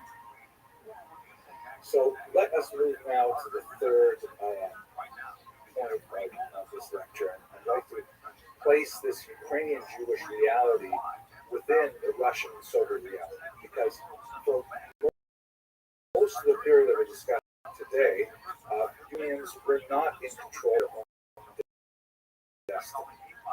Besides the period in which there were very few Jews living there, and we generally don't know a lot about how they managed their affairs as a whole, Ukrainians did not have control of their lands. As Ukraine, with the exception of a very brief period after the Khmelnytsky revolt in the 17th century, they lived under Polish rule, under Tatar Mongol rule, under Russian rule for the duration of this time up until the 20th century, where they could finally articulate their own self-determined nation. So looking at the contemporary period, they're living under Vladimir Putin, who is shown here in his KGB days, which I think in many ways speaks to the core of his personality. And I believe that in his thinking on Ukraine and Ukrainians, he's channeling three Russian leaders and two other leaders. And they are really guiding his thoughts on how he is punishing this population. First is Catherine II, also known as Catherine the Great, who is actually the first Tsarina to conquer right bank Ukraine and bring it into the Russian state, the Russian Empire at the time. She was instrumental in forcing her will upon the Ukrainians and reducing their nobility to essentially peasantry once again, so that under the Russian heel, they would be forced to work essentially like they did for the Poles. They would end up working for the Russians. He's also channeling Nicholas I, who was a Tsar in the first half of the 19th century. Tsar Nicholas I operated with three basic principles in mind. After his father was killed in an abortive revolution, the Decembrist Revolution, he decided there are basically three things that he has to enforce on all of the people within the Russian Empire. First is the notion of orthodoxy, that everyone must conform to the Orthodox Church. The Jews were a very difficult, indigestible mass in that regard. The second was autocracy, the idea that all Russian Empire citizens or subjects, I should say, should recognize the primary rule of the Tsar as a feudal-like principal leader. And then finally, a term that's difficult to translate into English with all of its connotations, he believed in the value of the narod, of the people, but it's people in a much deeper spiritual sense. He believed that Russian people had an ethnocentric value, ethno-chauvinism really, was to be primary, and anyone who kind of like did not fit into the Russian narod really did not belong in the entire state. This is why, from a Jewish perspective, he imposed so many horrific decrees, such as the infamous Cantonist decree that required Jewish children legally as young as 12 and often much younger to be taken from their homes and spend 36 years in military service. An incomprehensible punishment that wreaked tremendous havoc on Jewish communities. He destroyed the Kehillah structure that was essentially allowing the Jews to self-govern. They did everything they could to try to bring the Jews as much as possible into these three areas of orthodoxy, autocracy, and narod.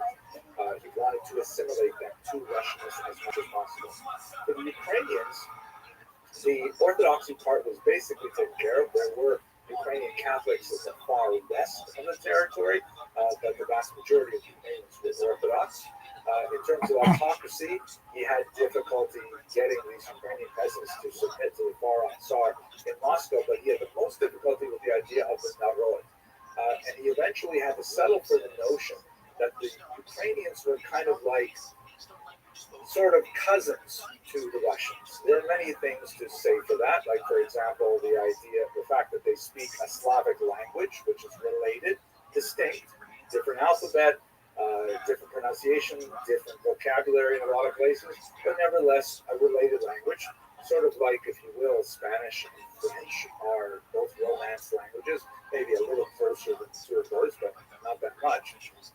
And so he tried to push this idea that they were Little Russians, that's the actual Russian term, Little Russians, as opposed to the Great Russians. The people who lived in the north were the Great Russians, and then they had these kind of like younger brothers, these cousins who were the Little Russians.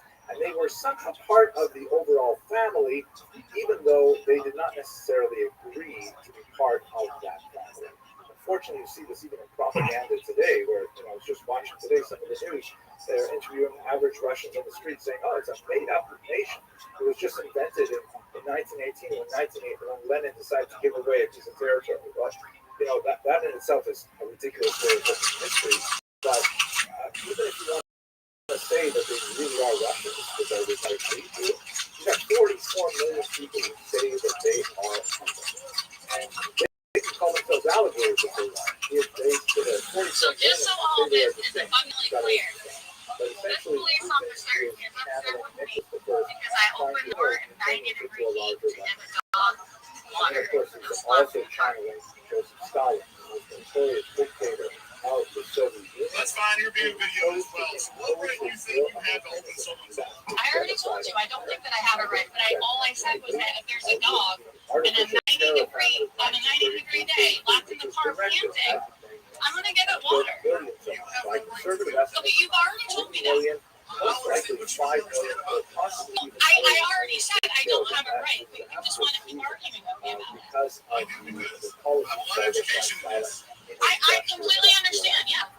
In other words, but when it comes to treating animals humanely, I feel very passionate about that as well. So like I said, I guess it's okay. There she is. How you living, girl? Yellow. Absolutely. Kicking ass, taking names, baby. All right, you ready? Yeah, I'm ready. Excellent. Miss Aquarius, you, my friend, have an invitation. Let's go. LFG. Looking good. That should have done better. Right. That would have been a strike. Should have been a strike. Get it. Oh, okay. That was okay. No, Rabbi, you got it. Right. No doubt. You got it. You got this one though. This is easy. There. Oh. Yeah. No. No. What in the world? No. Get it, girl. Got it. Hey, That's what I'm talking about. High five. Good job. Hot time. Get it. Rabbi, match me. Oh, I'm trying. All right, Now you come on. did this fair. Come on. This should be easy. Easy Good peasy. job. Miss Aquarius time. As I see it, Get it, girl. we have two basic challenges as we go into the Passover Seder. This is a page from the Barcelona Haggadah, which I believe is 14th century Spain, and this is from Ooh. the Haggadah, which reads, You got it. You got it, Rabbi. Come on. No doubt. Do another one. Oh, should have been more. Should have been more. Get I this. think you got this. Yes, I do. Yeah. Good Woot, woot. job. Woot, woot. Woot, woot. Woot, woot. Here we go, Miss Aquarius. Perfect. Almost. You've got two to get. And I know you're going to get them. No doubt, no doubt. Got it. Okay, let's go. Perfect. Come on, Rabbi. Strike. Got it. Boom. I'll take it though. Yeah, look at you. You got Get it. Okay. The first is, of course, on the ground. Get it. Mariupol is being pummeled night after night with artillery in civilian areas. Get it. Okay. Come on, you got this, Rabbi. No doubt. Try. No doubt. You got these Champion. two, That's what I'm talking about. though. Got these two. Easy, Yay. easy, easy. Now get this. Get it. Yeah. I'll take it. Big score. You did it. Good job. And I love that was 22. Yay. That's right. Here we go. I win, you You win. win, I win. You win, I win. Let's go. Here we go. Yeah, what is going on with my phone? People who try to tell the truth are horribly intimidated, like this Jewish There we journalist go. in Russia. All right, come on, Rabbi. Man. You got a strike. Oh, easy.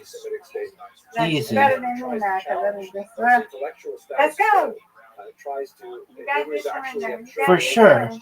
it's a crime Get it. currently to even use the word That's what I'm talking about. Let's go. the special military operation. And the crime is punishable by 15 years in prison.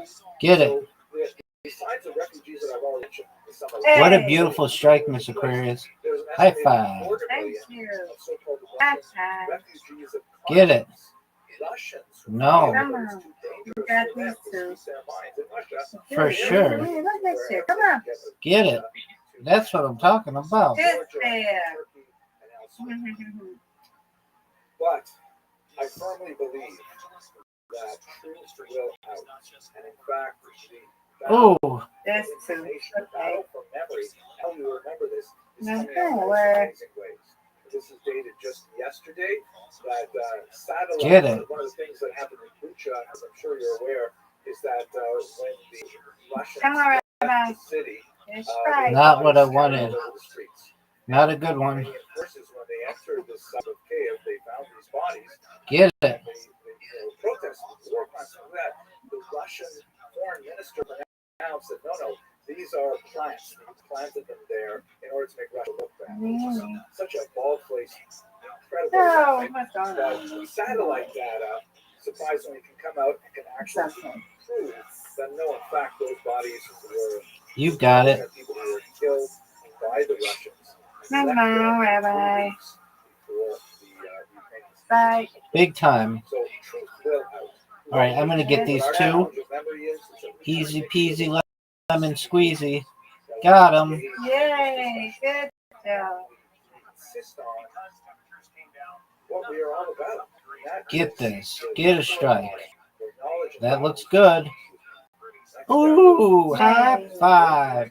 Good job. Yeah. You're welcome. Get this. Reflect Almost. Best use our intelligence. Get this now. To help Get these two. and with that, Get these two. wish you all a happy You Sabbath. got No, this way. one. Okay, you got this, Rabbi. Oh, Come for on. sure. Next No year, doubt. we'll all celebrate Easy together. peasy.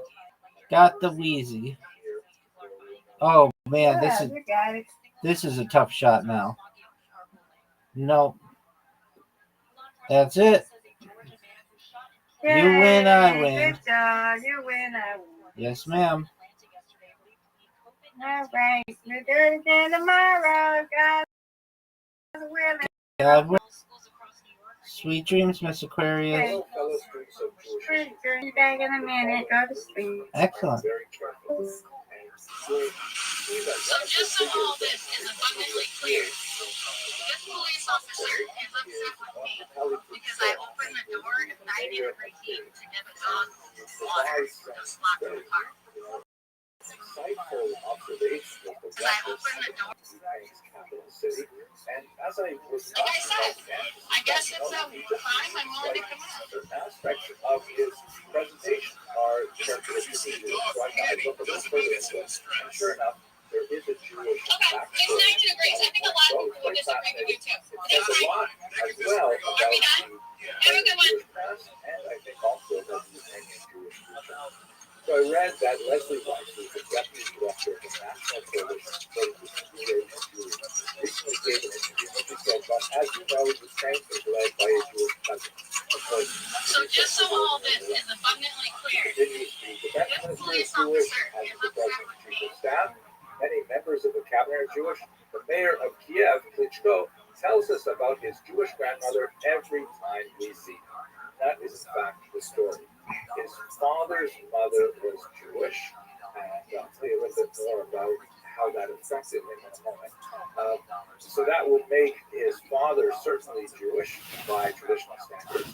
It would not make Klitschko himself Jewish by traditional standards, which regards matrilineal descent as well determines Jewish status. Of course, there are different opinions in 21st century America, but that's a matter of some controversy. At any rate, Klitschko does not personally identify as Jewish. His wife is not Jewish as well, but nevertheless, he is not ashamed of his Jewish background. In fact, he has mentioned in interviews that he's very proud to have Jewish ancestry. He's a very impressive figure overall. He is a world heavyweight boxing champion. He holds multiple titles. He is the current mayor of Kiev, as I mentioned, and articulate in at least 3 languages, Russian, Ukrainian, and English, although sometimes his statements in English tend to be a little bit pungent, colorful. And there are 3 things about him that really made me think that he's going to have some kind of Jewish story going on. The first is that he is highly educated. This is very typical for Jews, particularly those living in urban environments. He holds a Kandidat Nauk degree, which is a PhD assistant professor level in the United States. He wrote a dissertation on boxing. He is a polyglot, right, speaking multiple languages with considerable fluency. That's also very characteristic of many Jews. And thirdly, and this is the one that really did it for me, he listens to his mother. His brother is also world champion in boxing, yet they have never fought publicly, maybe in private. And the reason they have never had a professional fight together is because their mother promised them not to do so. And the fact that he listened to his mother all of a sudden makes him think, this is something we should listen to a little more carefully. Now, we should not be put off by the fact that he's a professional boxer, because after all, there is a very long tradition of Jewish activity in the martial arts. Daniel Mendoza was one of the most famous of the pioneers of the pugilistic sport. His years 1864 to 1836, and he really developed a lot of techniques that apparently went into what are considered the standard elements of modern boxing today, his class. So the idea of Jews being very physical and being active specifically in martial arts is nothing new. But there's a fascinating interview that I listened to recently that Vitaly Klitschko gave with this journalist, Dmitry Kolendov, and it was fascinating. It's really worth listening to.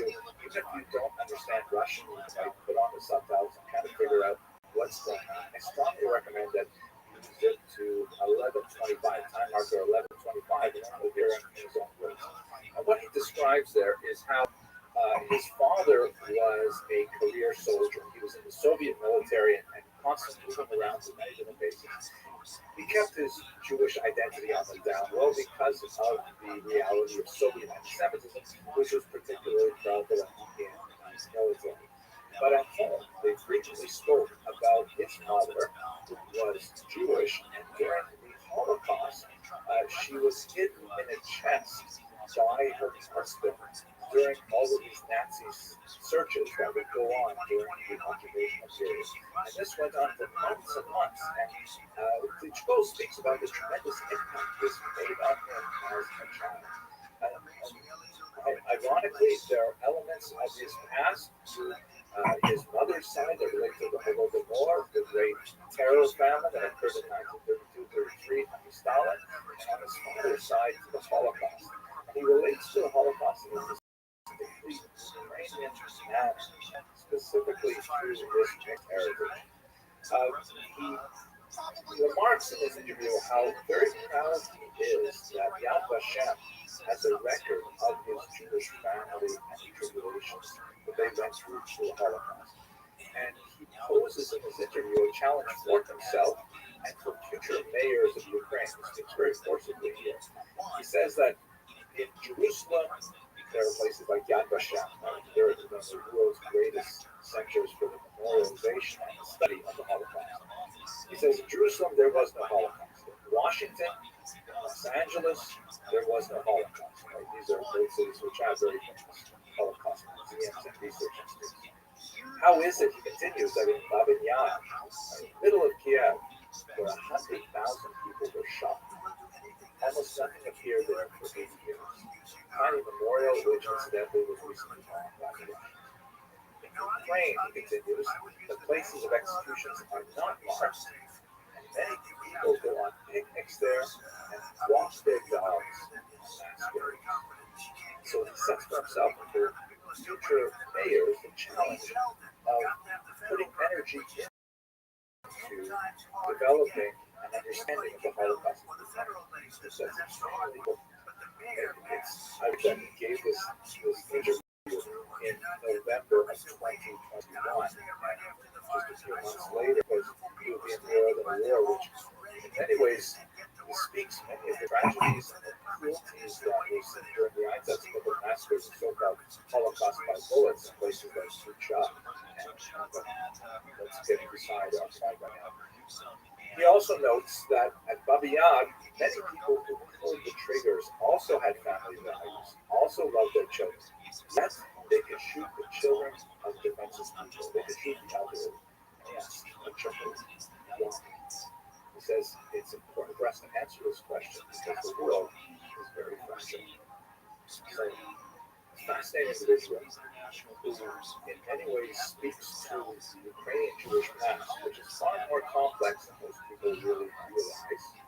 And also, hopefully, an optimistic Ukrainian Jewish future where we're looking towards ways of understanding this complex, very difficult to bring.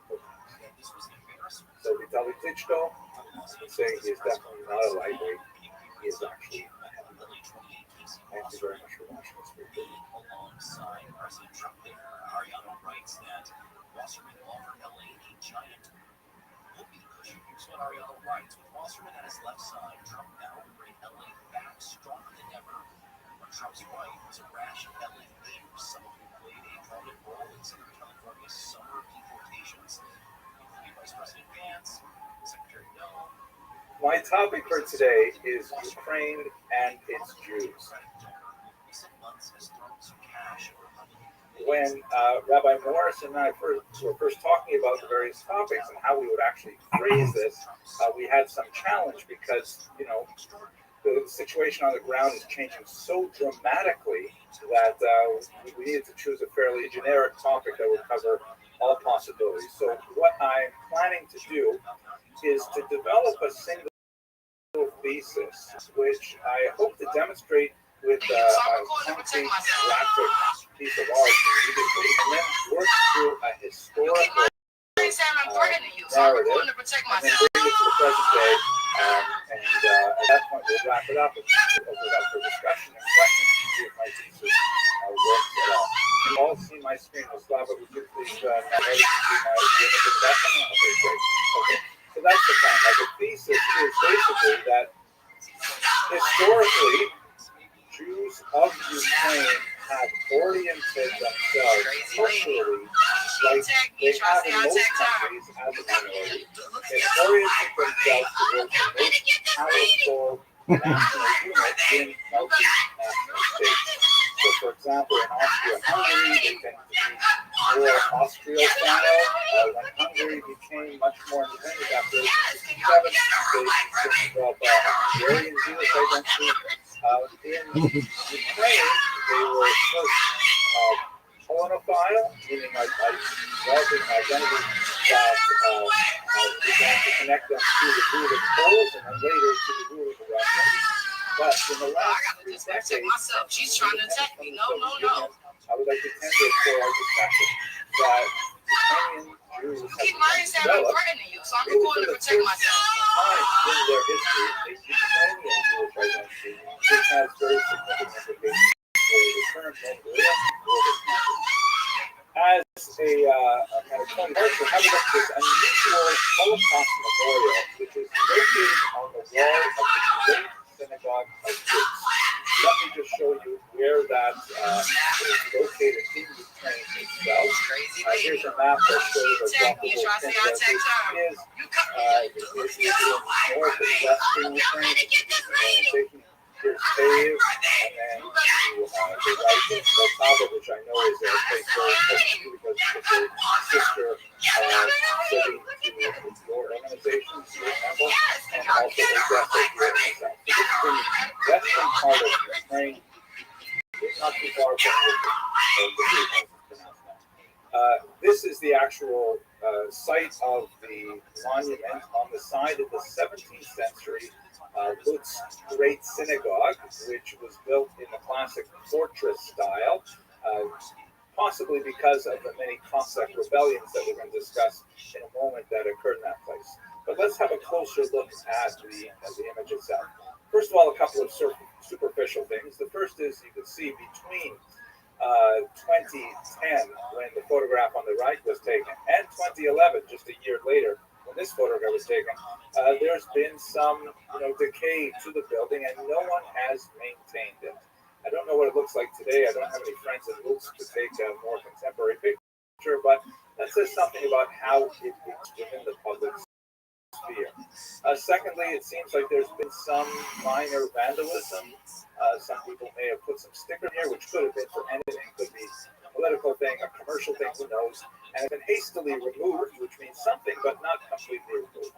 So that's just a superficial observation, which may be relevant later. But then if you look at the text in the triangles below, you can see that here there is a text that describes the history of the Jews of Lutz right up into the Holocaust. But the language that's used there is Ukrainian, not Russian, which is rather unusual. Particularly during the Soviet years, Ukrainian would certainly have been the third language, certainly not the first language, but Ukrainian is there prominently, and there is no Russian text at all. Jews overwhelmingly spoke Russian first for the 20th century, not Ukrainian. Nevertheless, this Jewish memorial on a synagogue is written in Ukrainian. Secondly, on the left-hand side, you see it's written in Hebrew, not Yiddish. Yiddish, of course, was the overwhelming vernacular of the Jews in the 19th century, and prior to that, the fact that they would choose Hebrew indicates it's very strongly oriented towards Israel, the modern state of Israel. So here you have a monument on the side of the synagogue that is texted in Ukrainian and in Hebrew, but the most dramatic and striking element of this image, which I'm sure many of you have picked up on, but it would have been instinctive to anyone in Ukraine, is the shape. You can see that the figure in the center, which looks like a Jew with hands raised in prayer looking upward, is clearly evocative of the trident of Volodymyr. This is the national symbol of Ukraine, which is named after Saint Volodymyr, the first figure in Ukrainian history to convert to Christianity in the year 988. It is a distinctly Christian and Ukrainian nationalist symbol, and here it is embedded directly into the very structure of this monument. So I'm using this as kind of like a thought piece in art to look at how Jews in Ukraine may be envisioning themselves in an independent Ukraine, which represents a break from much of their prior history.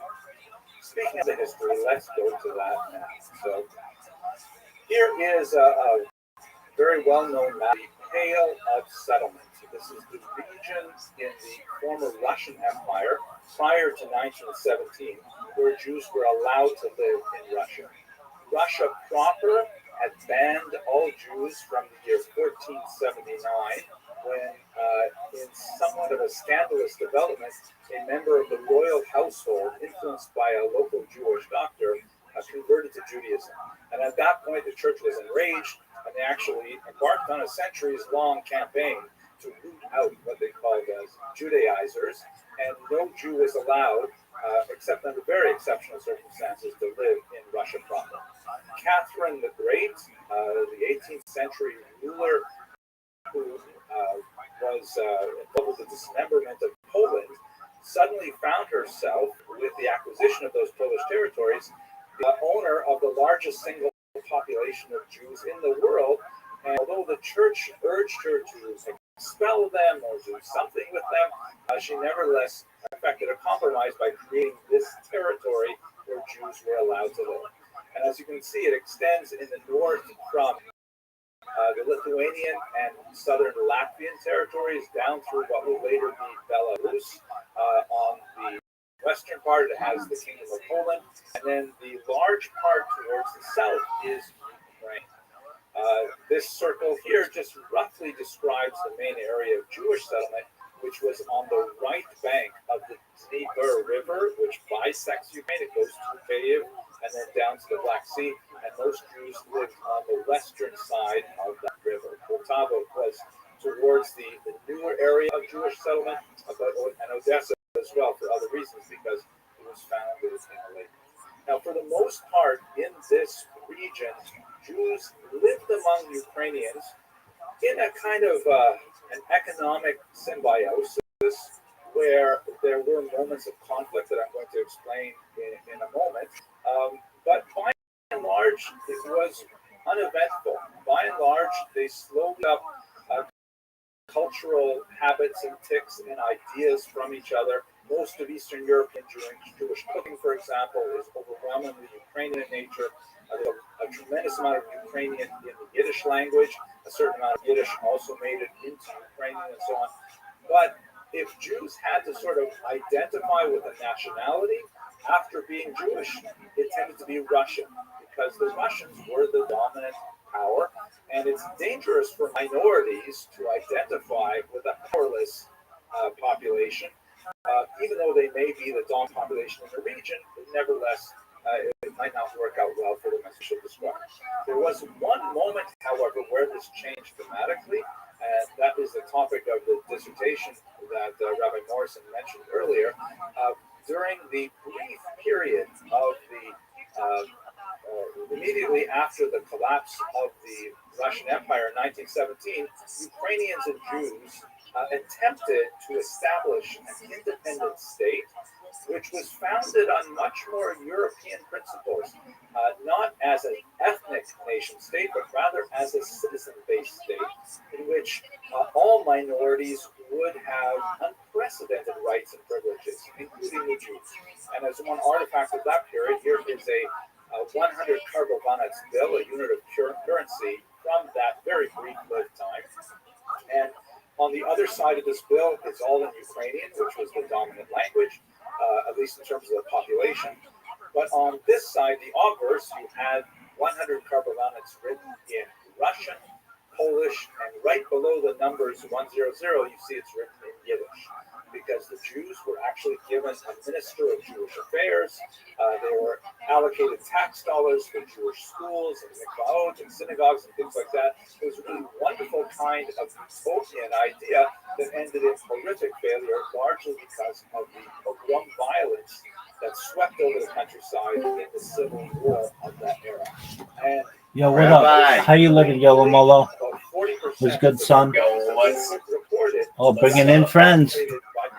What's good, sons? Dude, I got major penis while I was out. All right, I mean, that's cool and all, but that's not really my thing. Talk to me when you get pussy.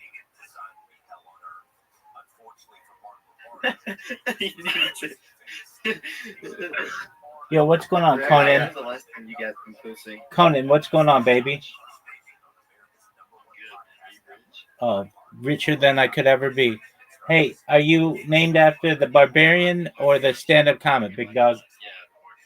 Oh, tight. All right. Are you a fan of Conan O'Brien?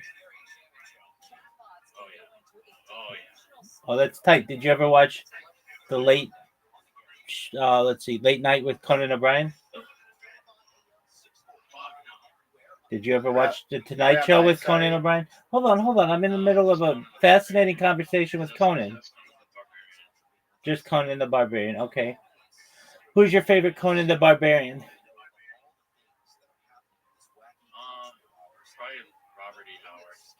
Okay, very cool. Well, I assume you are friends of No Puss and Yolo Molo. Did you know that Yolo Molo's ex-girlfriend had sex with his cousin and his cousin impregnated dog? How crazy is this? Oh, that's tight. Well, how do you like fatherhood? Dude, I heard that you're not as big as your cousin because your baby mama said that your cousin used to beat it up to the point where he would bruise her cervix, but you didn't do the same. Why not?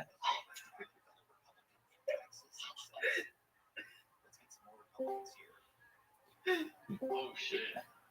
Yo, dog, what up? This is terrible. How you living, pimp? Hey, this is terrible. Were you aware that Conan is the cousin of Yolo Molo, and Conan is the baby daddy of Yolo Molo's ex-girlfriend, who is also his cousin? Did you know this? I didn't know you were my cousin. What is on that guy's camera? Oh, that's your. What's on my camera? What do you mean? Yeah, on the mobile. It's a Jewish history podcast. By forces that were ostensibly loyal to the How same come you're spewing out Yolo Molo's business? Dog, once you come in here, it becomes my business. They're talking about Ukraine. They're talking about Ukraine. So, Yolo Molo. But, Rabbi. Yo, pimp. Yeah? Go ahead, big dog. When was the last time you got pussy, big dog? Man, it could have been today. I lose track. What? I lose track of my body count at 42 chicks. Because you get so many. Oh, my God. Yeah, I lose track. Hello. I have it very well documented up to 42, but then I lose track. Brother Rothschild, are you there? What up, pimp? How you living, baby? Oh, no, I'm terrible, bro. The demons got to me. I see. That's why they renamed you. This is terrible. How did demons get to you? Well, I was very open and liberal, and they misused morals and all that bullshit, and they fucking got to me with my own morals. They're fucking awful. Who's they? These fucking demons. Where did you meet the demons? I'd like to go into depth with you off stream, but I don't really feel safe. Well, this is a safe space, baby. Let it out. Another time, maybe when I'm not stressed. All right. Well, I would definitely love to explore some stuff with you. Okay. Well, whenever you're comfortable, you let me know you want to talk about all the demons in your life. Very well. Hell yeah. No puss. Is it no puss or no puss? No puss. There's no puss because he doesn't get pussy. Why don't you get pussy, dog?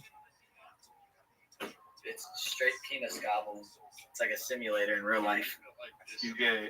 Oh, you're gay? Huh? Are you gay? I thought that's what I was saying.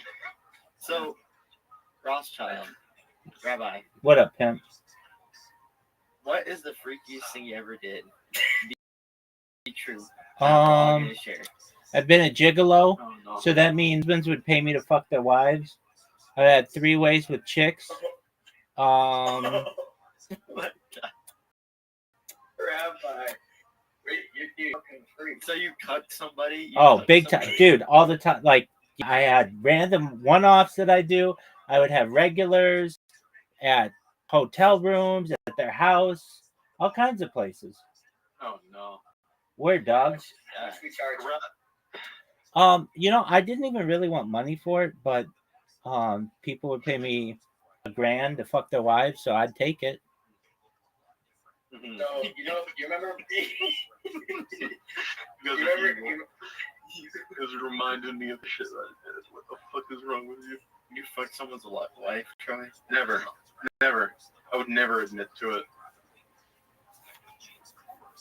It would destabilize the economy. I'm curious, Rabbi. What up, pimp? I've studied a little bit of the Torah, the Bible, and the Quran. Okay. And I forget if it's in the Bible or Torah where it says Israel shall be split in half by demonic forces. The outside world is demonic, and half of Israel will be torn by demonic forces. Do you remember that? Not off the top of my head. What are you talking about? They were talking about the end times in the Torah and the Bible. They don't really discuss the end times in the Torah. Are you sure you don't mean in the New Testament or something? The New Testament. What is the merging between Jewish and Christian faith? What is that one called? It's the New Testament? Yeah, I mean, I'm not a New Testament scholar, so I'm the wrong person to come to for that. Okay.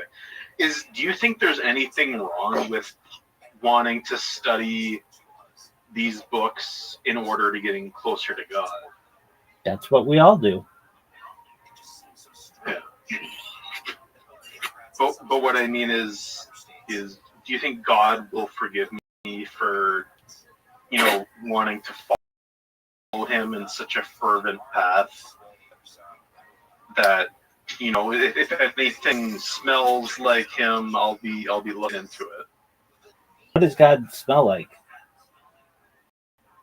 No, that's an exaggeration. But anything godly, that's not pantheonic. Okay, so like living a right. I'm interested. So like living a right. That's what I mean to ask. So like living a righteous life. Yeah. You ever heard of not to be associated with Nazism or anything, but the Übermensch? Yeah. Which is your own view of how your own path in righteousness. Okay. Yeah, I'm familiar. Trying to help your fellow man out. Certainly. I think it starts with having a strong inner foundation, knowing your values. It's important to be humble and to guard your thoughts, guard your tongue. I think that it's important to have integrity. Telling the truth is important. The idea of doing what is right when no one's watching, that's kind of my definition of integrity. Acting in the absence of God as if he's there. Yeah, I mean, because he is. If you believe in God, treating others well. No, but that is like the Übermensch. Not to kill God, but to say if God is not there, it is a terrifying world. From what I've explored, How do you Because ki- anything can happen at any moment, and it's quite terrifying. how do you kill God? And so, I think the first thing you would do is you would stop the belief in him everywhere you could. Okay. I think that's how you do it. I don't think I'd want to do that, but if he Okay. doesn't exist in the minds of the people, then does he exist, right? It's a what do you call it? A fallacy, maybe? Perhaps, but let's use an example. Let's say there is an alien that exists. We just don't know their name. Are they dead because we don't know about them? No, they still exist. It's just we don't know about them, or we choose not to talk about them. Well, yeah. Well, I think I'd be pretty afraid of this alien more than I would like the godlike entity, because these aliens don't have the genetic humanity that we have, right? And so they might be close to us and somehow related to us, but genetically they're different from us. And so it's everyone's laughing right now. It's a hard, strange subject to talk about with people. You've who lost don't me, really Troy. care. A little bit. You've thrown me off a little bit. You've thrown me off a little bit. I'm trying to talk to Rabbi Rothschild, and you're giggling, and I'm a giggly guy.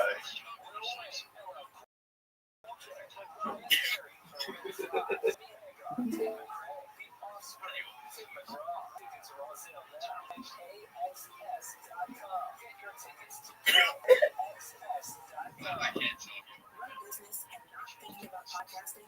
Think again. More Americans listen to podcasts than ad-supported streaming music from Spotify and Pandora. And as the #1 podcaster, iHeart's twice as large as the next two in the So whatever your customers listen to, they'll hear your message. Plus, only iHeart can extend your message to audiences across broadcast radio. I can't read it. Oh shit. No. Okay. It's just like really small.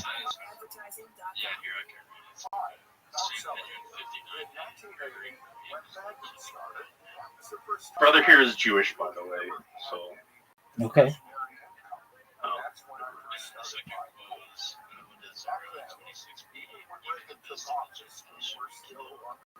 Okay.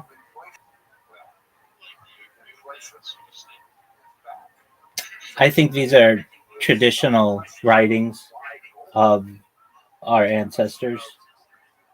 Do they really affect us in a modern age? It's up for debate.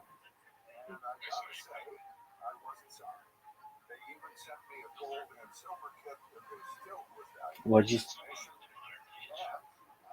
Yeah, I mean, that was written over the course of hundreds of years ago, and some of it isn't even relevant today.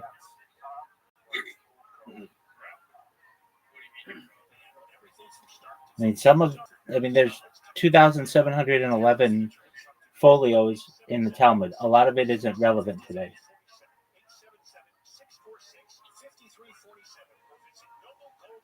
Well, things have changed.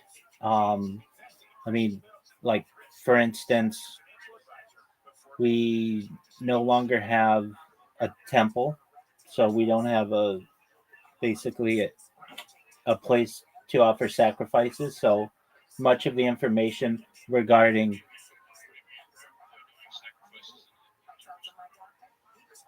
at what temple? Okay, well, the temple hasn't been rebuilt.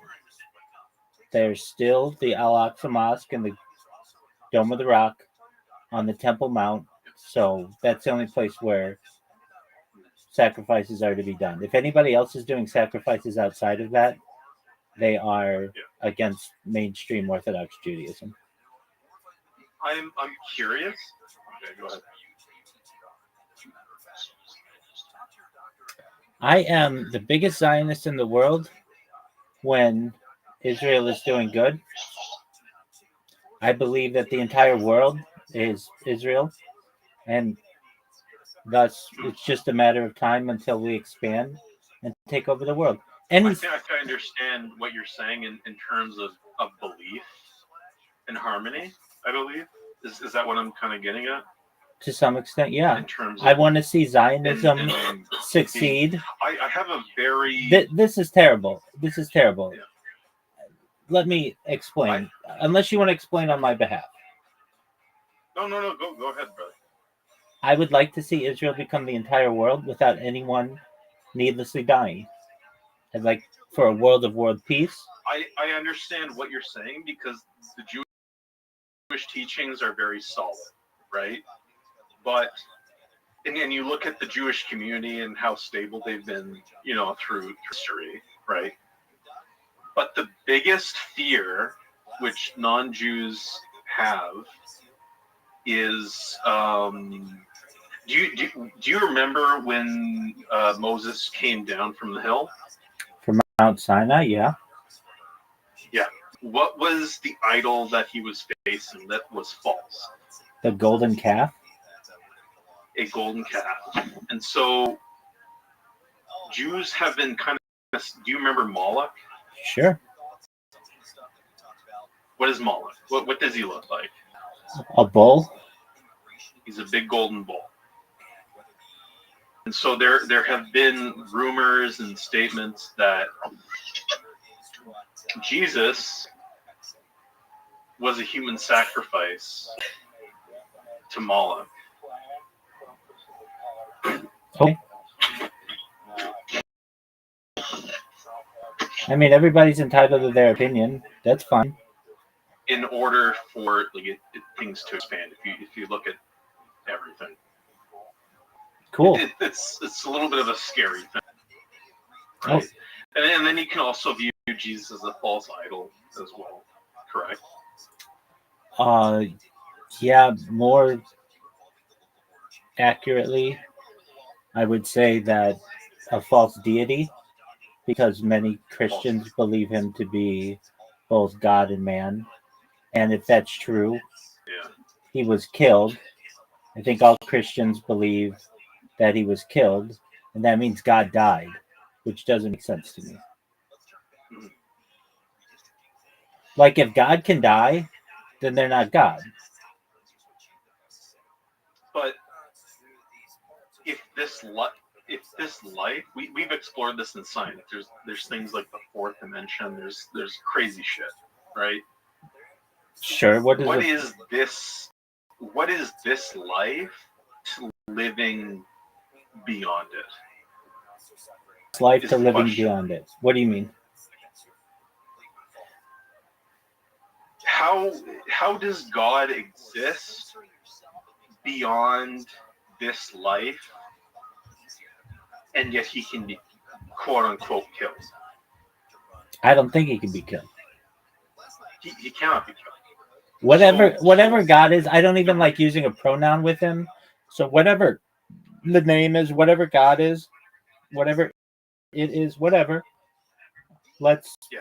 I don't think it can be killed. If it can, then it's not God. Then it's something else. If he's come down as an avatar, as a flesh thing, to be like us, little flesh. Like, imagine he's a scientist, right? And he's looking down his little petri dish, and he looks at us and he says, "All right, I'm coming down. However, I can come down to be like these people, to fucking suffer just like them, blah, blah, blah, all this. To be affected the way they're affected, right?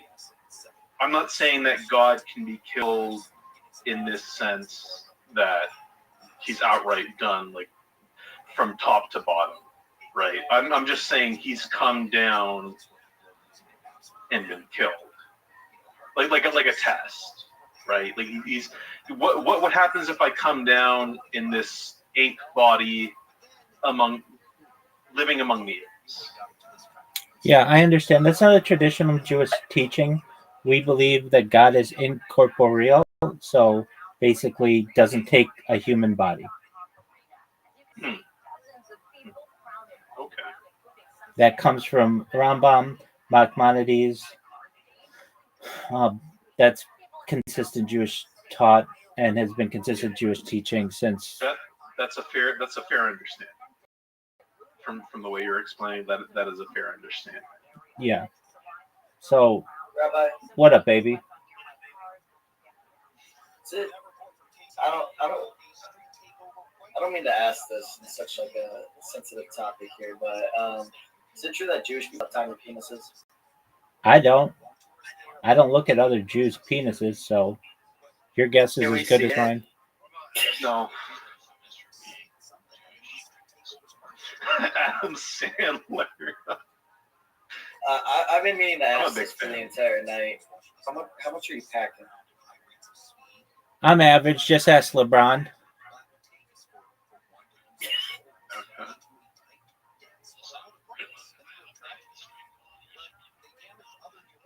I have a very small screen, so I'll take a look. Let me see if I can see it. I'm looking. Yeah, it's still really small. I can't read it.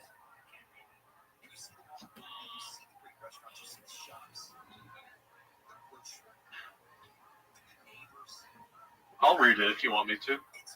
I'll tell you what. I mean, I've answered a lot of questions, and I appreciate the opportunity to be able to answer them. I'm watching Jewish history lectures. You can feel free to watch these.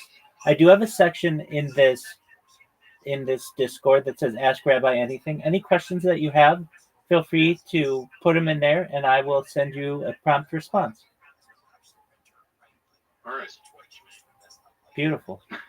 All right. With that, feel free to enjoy the Jewish history lectures. We're learning more about Ukraine. Thank you, Rabbi. You're welcome, Pimp. Rabbi. What up, baby? I couldn't find you on Twitter. Cool. I don't know if you're active. No. I tried looking up your name. It's not showing up. That's not my thing, baby. I thought you stream on Jerkman. I thought that was your whole thing. You thought wrong, son. I'm sorry, baby. You're welcome, Pimp. No problems at all. And they're prepared in a kind of much more European mode to celebrate and commemorate that. This is a stamp dated 2011 that commemorates Rabbi? the 70th Yo, Pimp, just watch it. Just watch the history lectures and enjoy. A lot of non-Jewish community is concerned, not vocally, but here in 2009, in conversation about Jewish people doing them less than human. Okay. You know, Goyim, the whole cattle thing, stuff like that. We've heard some stuff, and it's a little freaky. Yeah, I mean, technically it means nation. Even Judaism is referred to as a nation. Non-Jewish nation as well. Yeah, definitely. Okay. So let's just do a very quick historical review. How did the Jews get to Ukraine? The Jews actually have an incredibly long history there. There are. What did you say, Conan? You kind of cut out. Legendary. I said, you're not a real guy, are you? I am. I made smicha 5 years ago. You're not a real Rothschild, right? I am. It's my last name. In the 10th century. So there's a lot of stuff correlated with Rothschild. Word, dog. And I'll answer any of your questions. Like I said, put your questions in the section that says Ask Rabbi Anything. And when I have time, I'll answer all of your questions. I always do. I always answer anybody's questions that are in there. The reason for that first, there was increasingly unwelcome anti-Semitic pressures Jews from the West to consider new homes. The rise of the blood libel in the Trevor, are 12th you century, smoking right now? desecration in the 13th century, the Black Death in the 14th century, repeated expulsions of Jews from France 3 times in the 14th century alone, made Jews consider they were not necessarily welcome in Western Europe. Rabbi, what are you And at doing? the same time, there was a second factor. There was Why are you ignoring me? for precisely the kind of skills that Jews had. Come on, dude. baby. As I've said to you, I've answered questions all night. I've answered. You guys have good questions. Any other questions that you have in the Ask Rabbi Anything section? Otherwise, I'm going to continue watching my lectures. This is what I like to do. Enjoy yourselves, friends. Stay locked up. A lot of the earliest hymners of this period were actually Jews. Rabbi. The earliest Polish coins were actually written in Hebrew characters, for example. And so Jews were actually invited to settle I'm about to ask them in the chat. Controlled by the Polish-Lithuanian Commonwealth, in particular their southern landholdings. What is this about again, Rabbi? So that's I'm a basically little when lost. Jews start making their way from Ashkenaz to Ukraine. The economic structure of the region was very much kind of like caste-like, where the vast majority of Ukrainians were agrarian, working the fields, and the landowners, the higher classes, tend to be Poles, quite often living far away in Poland itself. And here's where the Jews came in. The Poles would basically hire the Jews to act as middlemen or leaseholders through a system called the Agenda, which is a kind of tax farming, where the Polish nobleman would say, I would like you Jews to manage my large farm called the Latifundia, which include more than farms. It included the entire villages. It included the mills, the presses, and literally even the people, because these Ukrainians were serfs, which is not exactly the same thing as a slave, but not quite as high as a peasant. They were, attached to the land. They could not leave the land. This is about Ukraine. What's going on in Ukraine? Of the Lord and so on.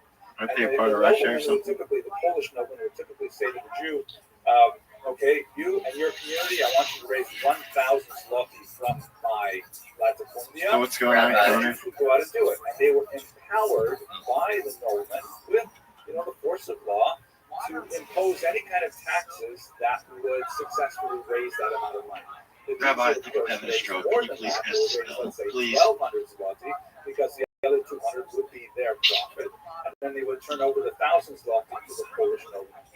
The problem was that the system was inherently exploitative, such that if the Jews did a good job and they turned up on time with the 1,000 zloty in hand, then the nobleman might be tempted to say, you know what? Rabbi. That would seem pretty easy. I guess I underbid. I would like you to collect 1,100 zloty next year. And that meant the Jews had to come back and get more creative and more aggressive in finding different ways to tax the local Ukrainian population. And there were many innovative ways of taxation which were, increasingly hated by the local population. One of them, for example, was propinatia, which was essentially the monopoly on the distillation and sale of alcohol, which meant that Jews in Ukraine basically cornered the market on all So what are you guys doing the rest of the night? I don't know. Rabbi, are you Jewish? Jews involved in the sale of alcohol and also very much involved in music, klezmer, and so on. And Ukrainian, in their best finery, come joy, a little bit of socialization. But if you can imagine that, the Jew is, collecting taxes on this, maybe he'll allow people to run up a tab, and then at harvest season, you've got to pay up a large amount, perhaps with interest. And the most hated of the accusations, which was widely circulated in Ukrainian folksong, is the accusation that Jews actually held the keys to churches. And if you wanted to baptize your child or get your children married, you had to pay the Jew to open up the church, which was heavily resented. What ended up happening, as you can imagine, is there was a rebellion in the 17th century, led by Bogdan Khmelnytsky, and he was able to capitalize on the large numbers of what were called Cossacks, or Kozakeh, who were essentially runaway serfs who had made their way to the borderlands, to the region of Zaporizhia, which is where they have the nuclear plant. And from there, they would engage in raids on Tatar lands and Turkish lands, and sometimes on the Polish Moldova. Here you can see this remarkable piece of art by Ilya Repin, something that really speaks to the Ukrainian national identity. The idea, this is something I think really fits very well with the way Americans see themselves. As a Canadian, looking from the outside in, I perceive this about a wonderful culture. Thank God I'm very happy to be here. But there are some quirks about your culture that I don't quite get. One of those things is like this incredible attachment to freedom and don't tread on me and you're not the boss of me. That's definitely a very Ukrainian attitude as well, which comes from the idea of these freebooting Kosaker. The leader of these bands was Bogdan Khmelnytsky, shown here on a banknote from modern Ukraine. And he led this major attack against the Poles, against Ukrainians who had converted to Catholicism, who were viewed as traitors, and of course against their middle name, the Jews. Some of the worst pogroms in Jewish history occurred in the middle of the 7th century, led by this man. So Ukrainians view him as a great national liberator who brought freedom and independence to the Ukrainians, whereas Jews view him as an incredible anti-Semite. Both of those images are true. They are not yet reconciled in modern Ukraine, but it is in many ways akin to the American difficulty of working through a lot of the issues of the Confederate South that continues to the present day. But to give you another example of this Cossack spirit, this is a recent stamp that was inspired by the incident at Snake Island in the war. In the background, you can see the Moskva while it was still floating, and the Ukrainian soldier on Snake Island literally giving the middle finger to Putin, and it goes along with an expletive. That's very much kind of the Cossack spirit, which I think Americans can actually identify with in that. So what shifted after Khmelnytsky is that he was a great rebel leader and was able to motivate the Kosaker, organize them, and to bring them to bear as a tremendous weapon against the Poles and drive Poles out of much of Ukraine. He was a terrible governor, and once he had control, he didn't know what to do with it. So ultimately, he decided to make a union with Russia in 1654. The guy on the left was actually my younger self when I was doing my dissertation research over there in the 1990s.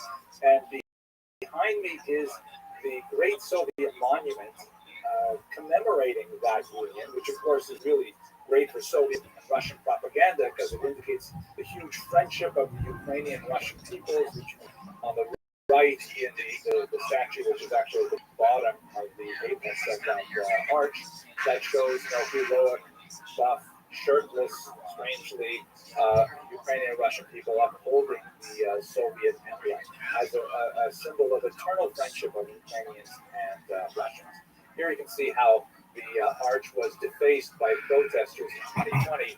They painted a crack on it to indicate that loving relationship between Ukrainians and Russians changed dramatically in recent years. Now, at this point, I'm taking a little longer than I expected, so I'm going to kind of zip through this in one sentence.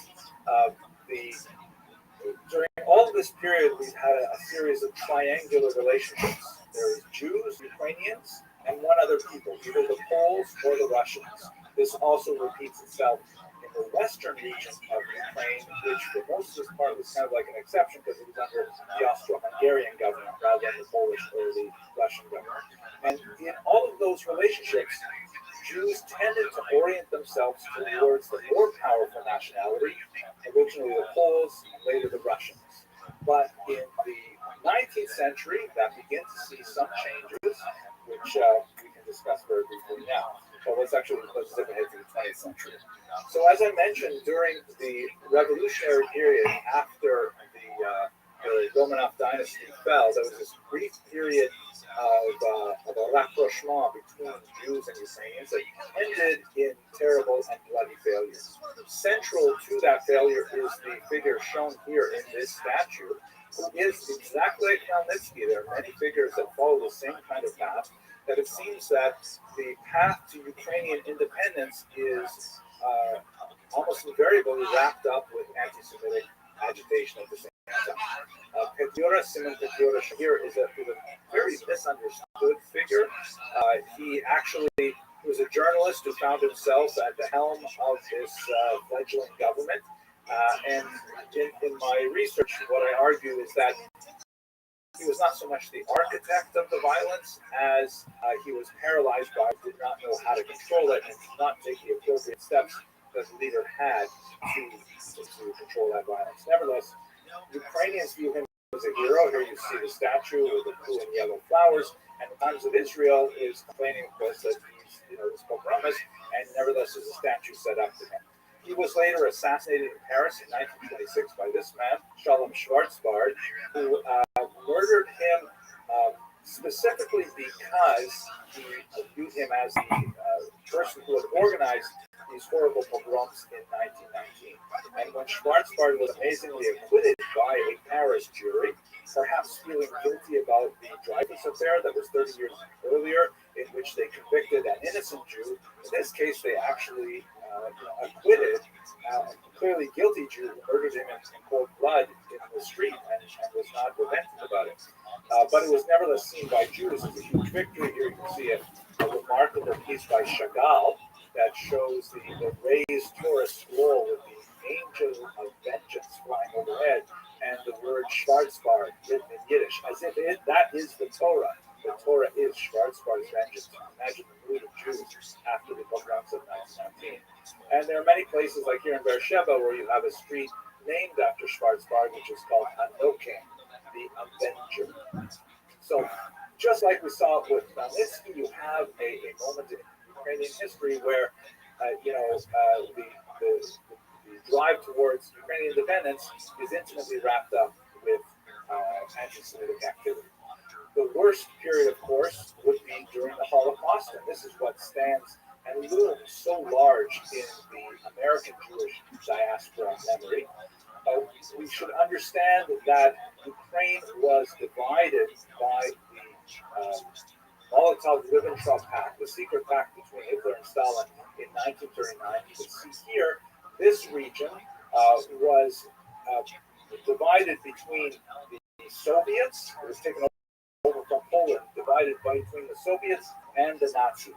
And so for 2 years, the Soviets came in and tried to forcibly communize the region, imposing agricultural standards and persecuting religion, much like they had in eastern Ukraine, included the horrible, disastrous Holodomor, the terror famine of 1932-33.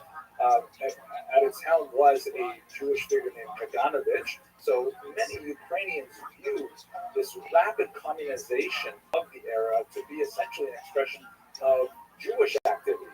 This was not at all the case. There were some prominent Jews definitely in the Soviet movement, but they were largely perched in the 1920s and early 30s and don't have the same kind of phenomenon. Nevertheless, belief is far more important than reality, and many Ukrainians viewed the Jews as being allied with the Soviets that they hated so bitterly. When the Nazis double-crossed the Soviets and invaded, they came into this region with 4 units known as Einsatzgruppen, or mobile killing squads, and this was the so-called Holocaust by bullets. Always mentioned Babinyak. That was where some 33,000 Jews lost their lives. And by the way, the Nazis would continue to use that ravine in Kiev for another couple of years. Another 60,000 non-Jews also in Babinyak, buried together with the Jews in a massive mass grave. But this is the way in which most Ukrainians were associated, if they were associated with Nazis, and the Holocaust, it was through this Holocaust by bullets, in which the Nazis would employ so-called Hilfswillige, or willing helpers, from the local populations who would engage in assisting these mobile killing squads, killing somewhere between 1.5 to 2.5 million people in Eastern Europe. This is incidentally the way in which my own grandparents lost their families at this time. Babi Yar was recently bombed by Putin, of course. Luckily, the monument itself was not damaged. Other features were damaged. But here you can see despite the history that I've given you, there's still blue and yellow flowers at this uniquely Jewish Holocaust memorial. So we have to try and unpack these things and try to understand how they fit together. In our current moment, Vladimir Putin is looking to channel his Tsarist predecessors to develop this idea of the Ruski Mir, the Russian world, in which he wants to try and recreate this larger Russia, which includes Ukraine as an intrinsic component part of it. But so that his main sort of justification for propaganda purposes for attacking Ukraine is that it is filled with Nazis. But we should understand that what does that term Nazi mean? It's clearly absurd that the country is not filled with Nazis. But for Russians, they view the idea of Nazis as anyone who tries to enter their country from the West. This is a huge thing for them. It's much bigger for Russians than it is even for Americans. As much as we revere the greatest generation and D-Day and things like that, Russians, of course, had Nazis on their soil. And so they created, like in Kiev, this massive and rather grotesque motherland statue to symbolize the defense of the country from those invading Nazis. And so in a way, Putin is actually thinking of the EU and NATO as the Nazis. And the Ukrainians, by leaning that way, fall into that definition. For Ukrainians during the Nazi period, it's much more interesting, much more relevant to think of their at one time connections to the Nazis, and I'm generalizing because I'm running out of time, as really one in which they're trying to get rid of the Soviets. They view the Nazis as hated enemies, but possible temporary allies. This is actually a propaganda picture from an organization called the Organization of Ukrainian Nationalists and a related organization called UPA. And as you can see, the soldier here on the bottom, he's trampling on both the Soviet and the Nazi flags. The Soviet one on top, the Nazi one below, because they view the Nazis as their allies to kick the Soviets. This is still present to some degree in certain elements of Ukrainian society, but as we shall see, fairly small elements. This is the Azov battalion that clearly has a small element. Some scholars estimate as much as 10 to 15% of their employees have neo-Nazi inclinations. In the question and answer, maybe we'll have an opportunity to discuss this in greater detail. Contrast this, on the other hand, by someone like Volodymyr Zelensky, who, like Putin, is named after Prince Vladimir, that very first Ukrainian prince who chose Christianity in 988. But his vision is of a Eurotropic Ukraine. He is not thinking of this Ruski Mir, this great Russian world that includes Ukrainians as younger brothers to the Russians. He's thinking of Ukraine as a multi-ethnic, multinational, modern state that can admit many different populations. And it's amazing that Ukrainians agreed. 72% of them voted for Zelensky in the last presidential election.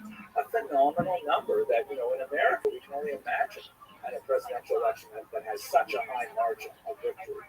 And ironically, the Putin's invasion has only accelerated this tendency. So let me take us now to the implications of the future by way of conclusion. Here's a remarkable study that appeared in 2018 from the Pew Research Center. When asked the question, would you be willing to accept Jews as citizens of your country? Ukrainians were the most welcoming of Jews of all Eastern European countries. Only 5% of Ukrainians said that they would not be willing to admit Jews as citizens of their countries, which, it was half as much, a third as much as Russia and Belarus and Poland, a quarter as much as Lithuania, and, 1/6 of Armenia. This is a remarkable number that indicates that even though American Jews tend to have this image of this inveterate Ukrainian anti-Semite, they'll say the Ukrainians were the worst during the Holocaust, which is maybe something we'll discuss in the question and answer period as well. Nevertheless, modern Ukrainians seem not to fit that. And if we compare this number with a similar study done by the same institution in 2019, it's not exactly the same questions, but Jews are very well welcomed in this country. And if you look at the figure on the right, among those who are clueless to Jews, the mean number was 8%. So America may not even be as welcoming to Jews as Ukraine is, which kind of boggles the imagination sometimes. Nevertheless, we are looking at an embattled Ukraine at this moment. This map was actually filmed last week, and I'm not sure what it looks like today. But as Jews, we should recall that we just read the day before yesterday, and so we just read the Shira Hayam, the tremendous description of the Jews' escape through the sea when all seemed to be lost. It is arguably the greatest refugee story in world history. Perhaps we should bear this in mind when we're thinking about the fate of Ukrainians who are now also with their backs to the sea and deeply in need of our prayers.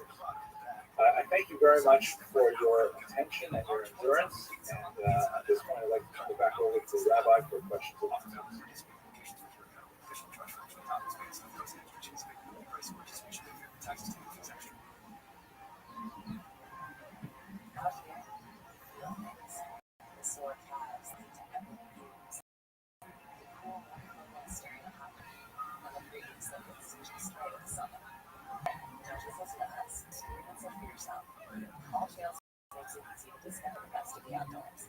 All right, well, it's good to see you all here today.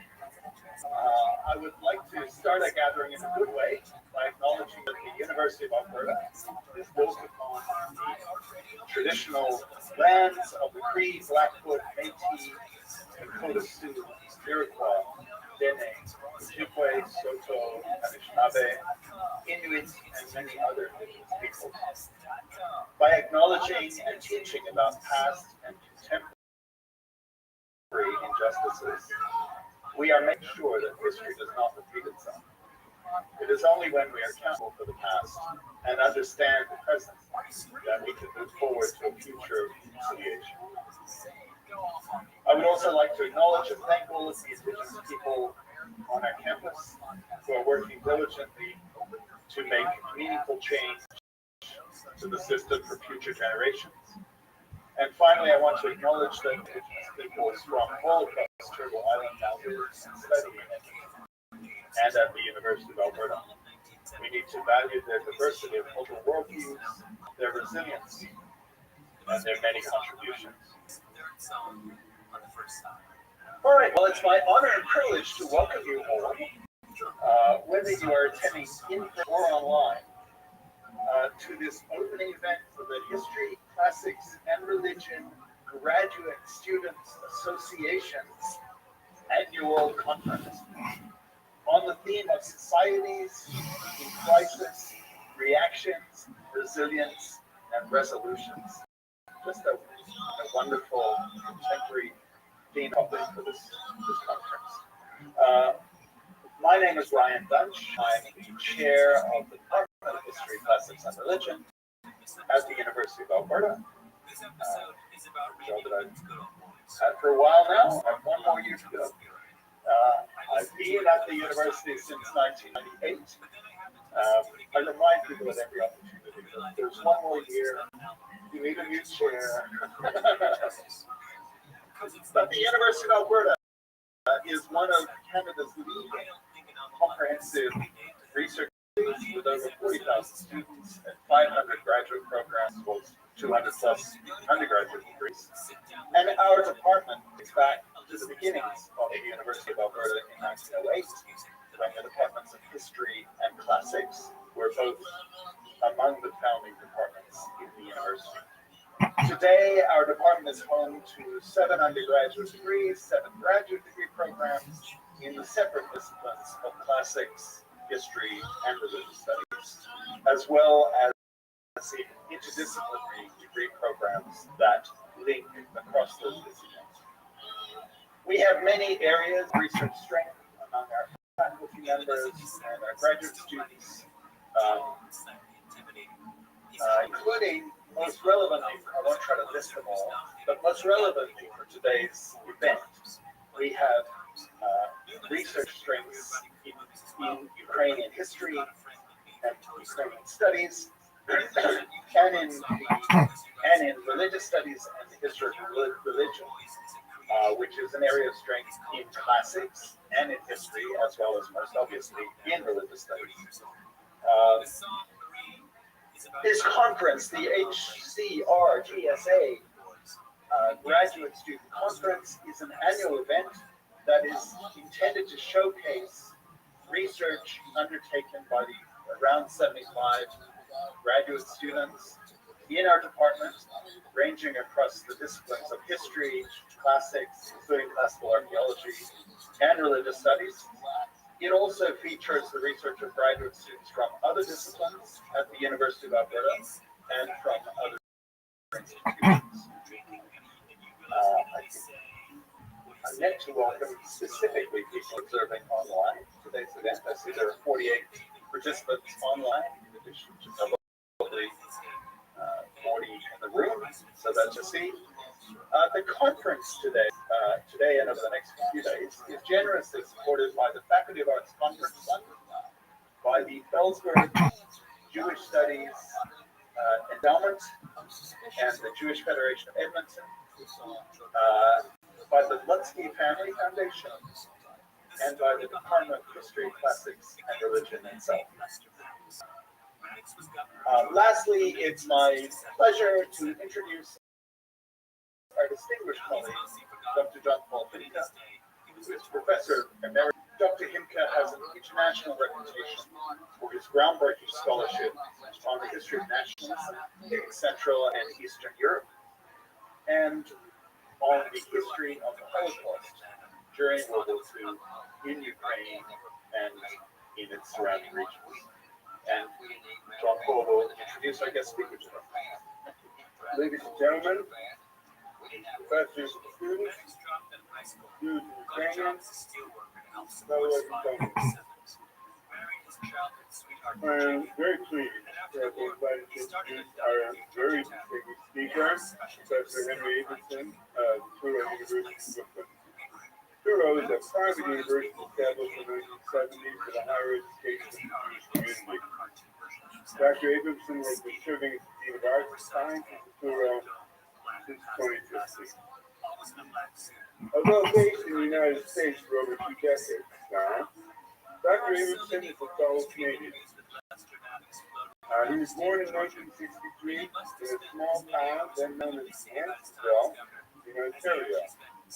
Later, the former Hansonville incorporated into Iroquois Falls, but it can still be found on the map.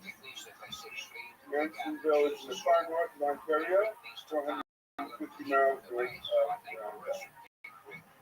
This is a locality that experienced the coldest temperature ever recorded for Ontario.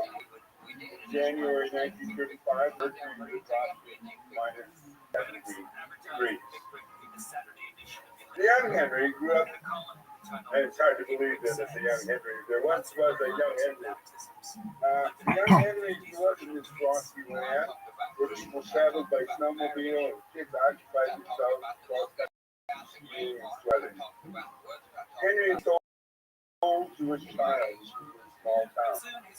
He had learned to fight to defend himself against anti-Semitic bullies. His parents took care of his Jewish education. His Hansonville was so poor with Jewish educational resources. His parents sent him to Toronto when he was 10. His mother lived with him, and several evenings a week he would attend the Jewish school during their freedom. He received his education in Toronto, the University of Kingston, Toronto, earning a BA, MA, and PhD there. He wrote a doctoral dissertation under the supervision of the leading historian of Ukraine, Professor Paul R. Markovich. It was while he was a graduate student at U of T that I first took notice of a bright young scholar who was working on a key topic in history of Ukrainian Jewish relations. As I see it, he's taking a major project that will lay firm foundations for much of his later work, and they brought him to prominence among historians of East Central history. It was an examination of Ukrainian Jewish relations during turbulent violence of the Ukrainian Revolution of 1917 to 20. This was a rich and controversial theme. During the revolution, short-lived Ukrainian government implemented an unprecedented program of equal rights, cultural autonomy to its population, complete as a ministry for Jewish affairs, official status for the Yiddish language. But when the government began to lose control over its territory and population, and to transformed into a mobile armed camp, troops loyal to it perpetrated savage pogroms against the Jews, killing tens of thousands. The assessment of the period is radically different from the historical memories of Ukrainians on the one hand and Jews on the other. No one had been able to sort it all out, and the historiography was full of accidents. Henry worked hard here, and brought more sense to the topic than it's ever been in evidence previously. He has a distinct advantage of having learned to read Ukrainian, Russian, Yiddish, and Hebrew. The initial announcement of the results of his research was the premier journal of the Russian Institute field, Rabbi Rothschild. He was still a graduate student when he published there. In 1995, he completed a doctoral dissertation on the subject. He did further research and reworked the dissertation into a book, A Prayer for the Government, published in 1999 by the Ukrainian Research Institute and Center for Jewish Studies at Harvard University. It received enthusiastic reviews and is still frequently cited and sometimes debated. I myself have cited it numerous times here. Working on that project led him to reflect more generally on the interaction of Ukrainians and Jews. And he wrote an article of great sensitivity and intelligence on this subject, truly a seminal text, Gathering Amalek. It destroys the myth of Ukrainian anti-Semitism as something inveterate or sensual, and roots it instead in socioeconomic and political relations. He was still a graduate student when he wrote that too. What he learned from the Revolution Project served him in good stead as he worked more and more on the central event of 20th century Jewish history, the Holocaust. In fact, one can see the work on the pogroms of the Revolutionary era as a preparation for studying what happened a few decades later. His article on the Davidenko affair, for example, by Timothy's art in page 5, shows the influence of his earlier work as he reflects on Ukrainian collaboration with the Nazis in the murder of Jews and the motivation participants. Quite a different kettle of fish, his later work on Rabbi Rothschild Amish Shapiro. Shapiro was a Hasidic rabbi in the Warsaw Ghetto during the occupation of Poland. He delivered a series of weekly sermons to his congregation. After the war, the manuscript of his sermons was found amid the rubble of its scatula and was published in Israel under the name Eshkadesh. Henry's scholarly explorations of the Holocaust from the vantage point of a Jewish holy man struck early readers, such as myself, as fresh and fascinating. I do not think that many scholars have the patience to mull over what the rabbi was saying the way Henry did. Nor do I think that many others would be able to explain the rabbi's points so clearly. In 2017, Dr. Agency devoted a whole book to the topic, Torah from the year of God. Already in 1990, Henry exhibited interest, which grew over time, in visual images. I think this first came to surface when he wrote his article, This is the Way It Was, an anti-Jewish cartoons in the Ukrainian newspaper published since the German occupation in the year. His book, A Prayer for the Government, is lavishly illustrated. He later became involved in a documentary about living synagogue. This was The Lost Jewish Synagogues of Eastern Europe, directed by Karl Hirsch in 1999. He also became deeply involved in studying images of Jews in the Middle Ages. He produced an excellent little piece on the depiction of Jewish women in 1968. 1996. Already hatred. While working in Florida Atlantic University in Boca Raton, created an exhibition entitled The Art of Hatred, Images of the Politics of Florida Culture. Catalog to this exhibition was published in his book with the same title in 2001. Dr. Abramson has had fellowships and visiting professorships in rather prominent academic centers. The Hebrew University of Jerusalem, Cornell University. He has been based longer at two universities. He was at Florida Atlantic University from 2002 to 2006. Then he joined the faculty of School of College South, which is based in Miami. In 2015, he moved to the main campus. He has produced a series of lectures online about Jewish history. He's had over 5 million views. He's presently working on a 3-volume history of the Jewish people. This evening, Professor Edmondson will speak on 1,000 years of Jewish life in Spain. Prepare to be spelled out. Well, I was spelled out during that introduction, I have to say.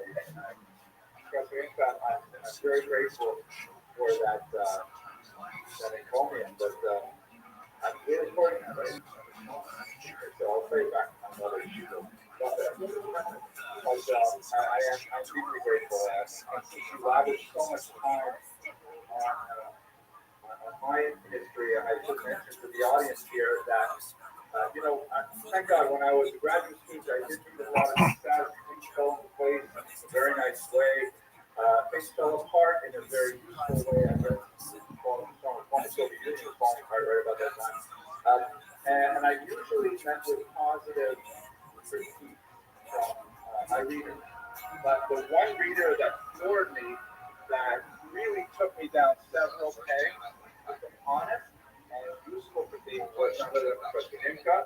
I'm not sure whether you read the Slavic article, Slavic Review article, or maybe it was the dissertation, but he delivered just a 2-line critique about my premises in going into this particular research, which demonstrated to me that I really only looked at about 10% of the problem, and that 90% of it, like an iceberg, was under the surface, and that I had to really rework things so I would do this right. So I'm deeply grateful to you. We can talk about it later if you want to remember the specifics, but it was the most useful piece of criticism I think I've received that my scholarly career from someone who is not my wife. So I think I'd like to begin first of all by acknowledging the very gracious host of this evening. I'm very grateful to the sponsor, especially to the graduate team who organized this. Criteria and small surprised me, and I have to say that letter, you write that letter, it was a beautiful letter. I was like, you had the first paragraph, but it's such a great thing. It's one thing that peers do, but to appreciate that, that's the best. I'm very grateful to Mr. Coleman, who introduced me to some really graduate students doing some excellent work. They are here in the audience today, Mr. Patterson. And Mr. Kinska has promised not to ask any more questions. And I'm really grateful for the experience that I've had so far. And since this is a policy masturbation audience, I'd like to begin by saying to everyone, had a call. Good evening, Okay, but I really would like to begin my talk tonight with a call that it comes from the Jewish cultural canon, and I'm sure that many of you will understand the references, but I hope that they will be sufficiently transparent that even if you don't come from this liturgical tradition, you'll nevertheless understand the point of the joke. It goes like this. There's this out-of-work Jewish actor living in Los Angeles. He's waiting for his big break. And meanwhile, he's waiting tables. And, this goes on for a year, 2 years, and he's beginning to lose hope. He's beginning to abandon the idea that he'll ever be on the silver screen. And one day, he's on the trade paper, he sees that they're looking for a gorilla impersonator. He says, oh my God, did I really want this? for the audience. It turns out that the Los Angeles Jews, the Los Angeles Jews, had the Los Angeles Jews had lost the shot planning, and so we got another one from Africa. They impersonated. So wow, from the audition, gets the part, and every day, by the experience. The sound of the same shows. The parents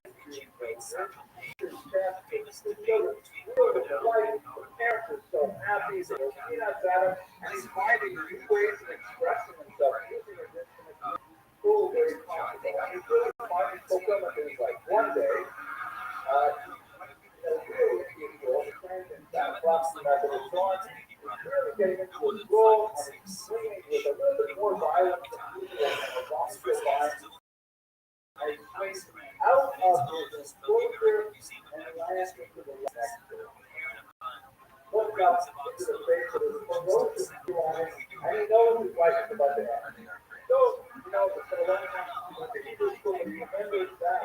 The Jew knows that love is fire. The very last thing they let do is a pronouncement of the invocation of God's name, the very last thing in the world.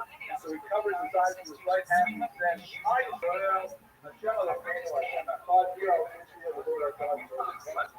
He looks up and the lion says, Baruch Shem, the Lord Malchus. And then the giraffe says, Shah, you'll get us all fired. Thank you very much. So the point of this story, which I think is very the power of lady finally leaves the stage. My next question is going to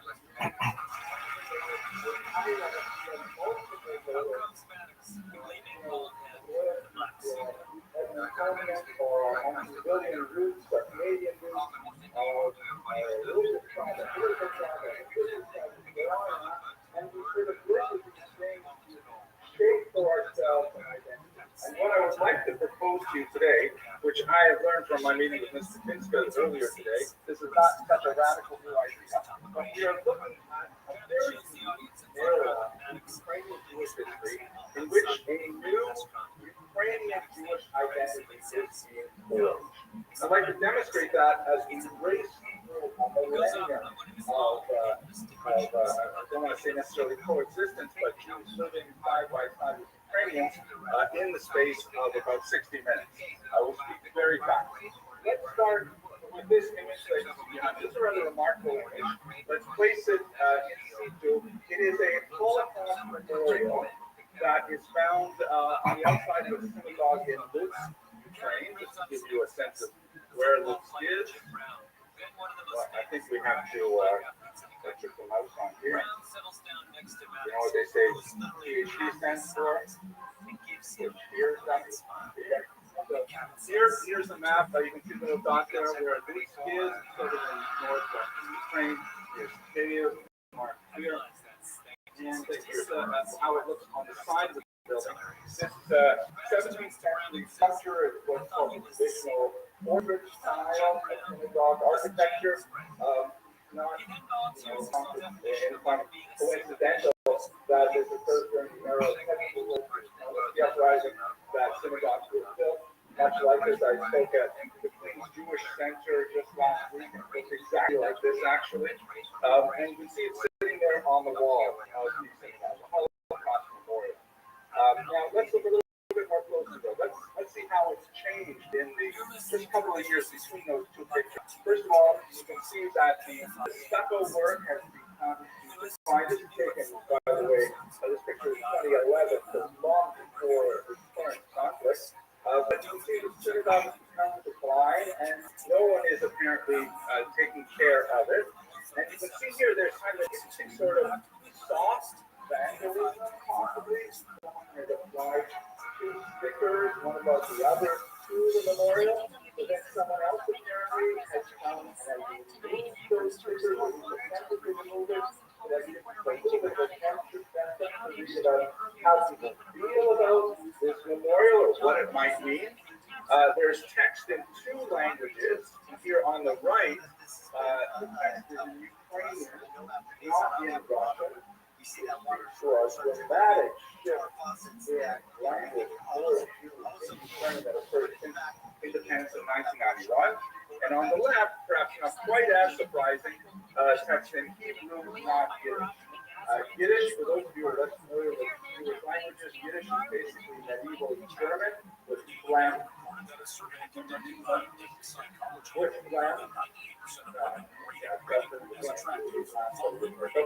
Okay, so it's basically medieval German with written Yiddish characters, a lot of a mixture of Romance languages and Slavic languages as well, and it was the overwhelming vernacular of up until the Soviet Union came into existence, and then there was a rapid shift from Yiddish first language usage to Russian. But there were very Jews who spoke Ukrainian as a first language really until the end of the 20th century, and that process has accelerated dramatically, far faster than I had thought it would have occurred. Now, those things are all, I think, kind of interesting, but the most dramatic element of this, something that I'm sure students of Ukrainian history will recognize immediately in this, but when I speak to Jewish audiences, they're oblivious. The shape of the figure there, which appears to be someone teaching God, hair is obviously evocative of the praying for mercy in the context of the Holocaust. How would Ukrainian Jews see that? Anyone offer an opinion? Please. In the phase of exactly, thank you, Professor Coleman. Normally, it's undergraduate lectures often with both at the university. But, for anyone living in Ukraine, the traditional trident of St. Volodymyr, the associated with Ukrainian national symbol, it's embedded directly within this very old artifact of the Holocaust memorial, which is fascinating, especially because if you speak to Jews in the diaspora, Jews will frequently associate Ukrainians with collaborations with Nazis, opposite of the idea of embedding a Ukrainian national symbol, which also has strong Christian overtones. Volodymyr was the first Christian leader of the KGB. It's fascinating that it would be baked right into the image. And I think this was to the overall malleability of identity that we see in so many ways. This is an article, for example, that's just here in a very important Jewish newspaper, The Forward, written by Michael Gold, who is the editor of a thing called Padashot. It's a paper in Cave. And you can see the title, The Birth of Ukrainian Jewish Identity is happening right now. Hard pressed to disagree.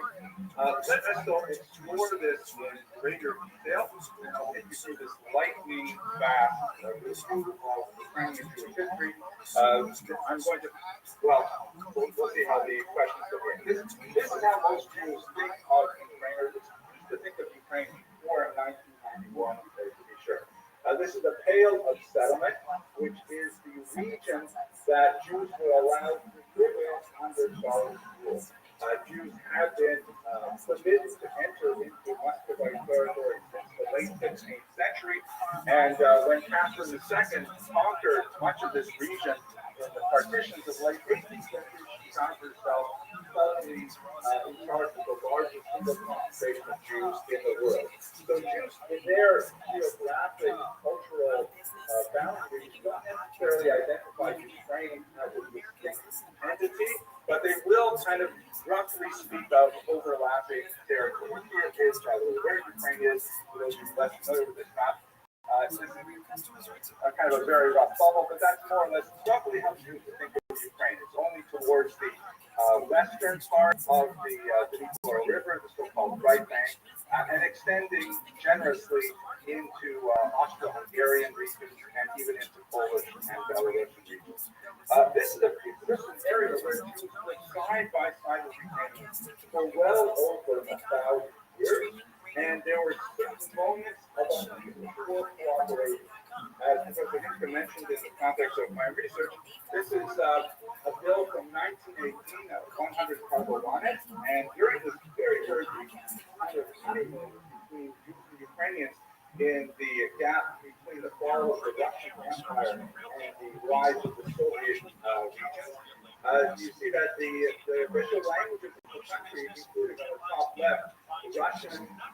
write Polish, and directly under the number 100, the phrase Yiddish just was 100 Kardovan. Rather remarkable that Yiddish was actually recognized as an official language of Ukraine, albeit very briefly and very tenuously. And if you guys went to the archives to see how difficult it was for them to actually manage it. But it shows a tremendous degree of sensitivity for this Jewish population, largely urban. We see many examples of this. Here is a stamp from the year 2011 that commemorates 70 years since the tragedy of Bosnia, which of course is one of the greatest short-term massacres of Jews in the history of the Holocaust, occurred in the city of Kiev. It is a shared place of memory because it says after the first 3 days, we received by the National massacre many more Ukrainians, about 60,000 Ukrainians, but about 32,000 Jews lost their lives in the first 2 days. Nevertheless, even though it is a shared heritage of suffering, the image clearly has a Jewish symbol of Noah, pointing out the specifically Jewish aspect of this tragedy.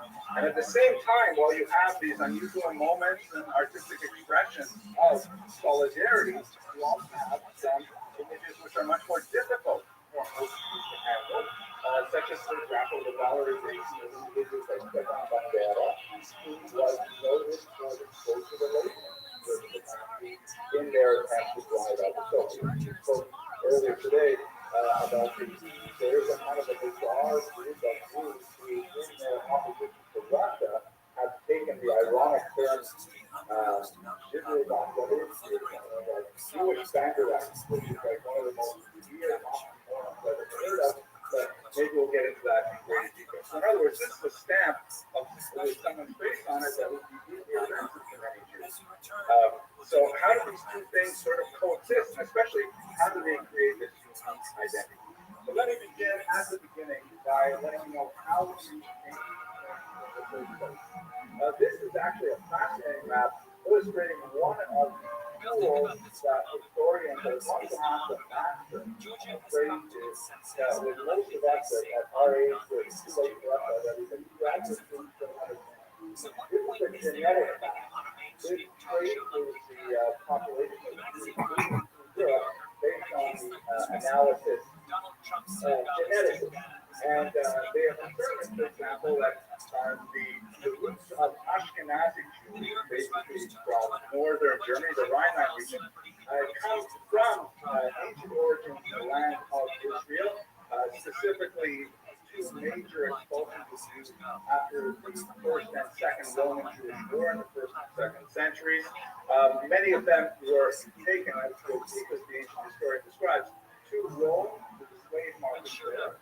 After some time, this large group of people, many of 100,000, a very large number of people for ancient times, ultimately were able to gain mobility, and in a lot of remarkable things that geneticists can do, around the year 850, a very small group of them, a so-called founder event, that includes 4 women from northern Italy, made their way up to the Rhine region. The geneticists who prepared this research, they have actually calculated that 46% of all Jews who claim to be Levites, Ashkenazi Levites, a particular tribal designation, descend from these 4 women. Well, I believe the name Sarah or maybe Rebecca, Leah, maybe I'm not going to but at any rate, that's where the Ashkenazim basically come from. There are other routes of migration and so on, but the part that concerns us is that they make their way in the 9th and 10th century to northern Germany, and then in the 13th and 17th century, there's a major migration eastward, like you see in this map here. The Ashkenazi Jewish community are driven out by a rise in anti-Semitism, by the rise of beliefs like the blood libel and homosexuality of the Black Jacks in the 14th century.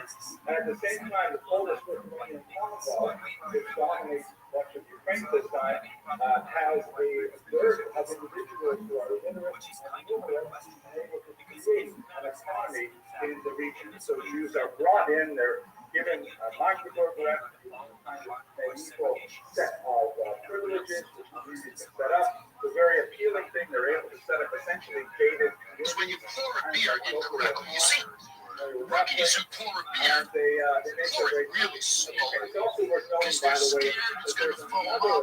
So they pour it really slow in the glass, and they serve the beer that way. But a bartender who's in a hurry, who really knows the proper way of pouring a beer, will pour that beer much faster and fill the glass that way. Which is better? You see, when you pour a glass incorrectly, this is what happens in the stomach. This beer was poured so easily, the gas is still in the beer. In your stomach, this is what happens. Well, when a beer is poured correctly and the gases are allowed to dissipate, look at what happens. Which beer would you drink? The one that blows you? Or the one that doesn't? Pour your beers right. Precious little evidence that there was much of a Jewish Khazar kingdom. There have been some fascinating archaeological studies done. Some of them demonstrate that the Khazars used home architecture very similar to that used in the land of Israel in the ancient period. The 5 new houses mirror here, but that's disputed by many archaeologists. Also, there have been some very recent discoveries that the Jews may have made their way to this territory. That was a long build-up for this one issue of Job. So, no, seriously, when we get to the Khazars, I can't help it. There are some really tempting pieces of data behind the somewhat fanciful descriptions that we have in the public domain of and so on. In the Georgia archives, treasure trove of medieval documents, hundreds of thousands of fragments of what we call sacred tracts that was preserved by the Jews of Muscat. They found this document, which is a very demonstrably Jewish document written in Hebrew, which was basically a letter of modern Hebrew is called a heter, that indicates that the bearer of this note has fallen on hard times and is reaching out to co-religionists for financial support. Quite literally, these are used in our own day. People will knock on my door and will present a heter very much like this, albeit laminated. Laminated back then, but still held up pretty good. What's fascinating is that at the very bottom, this letter, which originated in Cave in the 12th century, is signed by an official in Turkish Rome, which suggests that there were, in fact, some Khazarian Jews living in Kiev, many of them with levels of status that they could sign a document just the time to go a few days to their But there's no question that when we look at the Jews of Ukraine through genetics, certainly through linguistics, and through the written records that we have, they're openly descended from those Ashkenazi Jews from the Rhineland and not coming from Khazarian origins. Now, what were Jews doing? This gets to some of the more complex and difficult aspects of Jewish life in Ukraine. They were brought in primarily to fill a niche in the economy, which is something that historically Jews have excelled in. Long experience with engaging in middleman economic goals, they found a position between the great landlords of Ukrainian territories, the Polish landlords who held these massive farms called Latifundia, and as the traditional historiography goes, the Polish landlords would off to go down to Ukraine and actually manage these huge sprawling territories in order to gain their economic benefit. They would hire Jews to go there, and they would engage in what's sometimes called tax farming. The Polish landlord could say, for example, the Jewish community, because these things were generally structured in an almost feudal manner, if they were Jewish community and their representatives, okay, we believe that you can collect 10,000 bucks from our Latifundia this year, so I'll see you next year this time, and you're paying for that, and you are authorized to collect taxes in order to give it to you. Now, the Jews could then go back to the tremendous freedom, which was supported by the Polish movement, who literally owned the entire town, the mills, the bridges, the factories, the churches, and the Jews would then collect taxes on the rise of the access that obviously, but they could also charge tolls for bridges. They would charge for hunting in the Lord's fishing in the Lord's pond. Basically, whatever they came up with, that would be a legitimate way to tax the population. Whatever profit they were able to earn was the delta between what they had to give the Lord and what they could collect themselves. So if they have to come up with 10,000, they would try to collect from Ukrainian register, say 12,000, and that 2,000 would be the backbone of the economy. Ooh, this athleticism. And the other thing would go to the Lord. In some notorious cases, not so many which have been identified historically, but nevertheless, they move very well in Ukrainian imagination, as expressed in Ukrainian folk songs of the era. Jews even had the right to control access to the churches or baptism. You can imagine the insult if you had to baptize your child and you had to pay the Jew to get the keys to the church. So this was not, seen very popularly by the larger population. One last detail.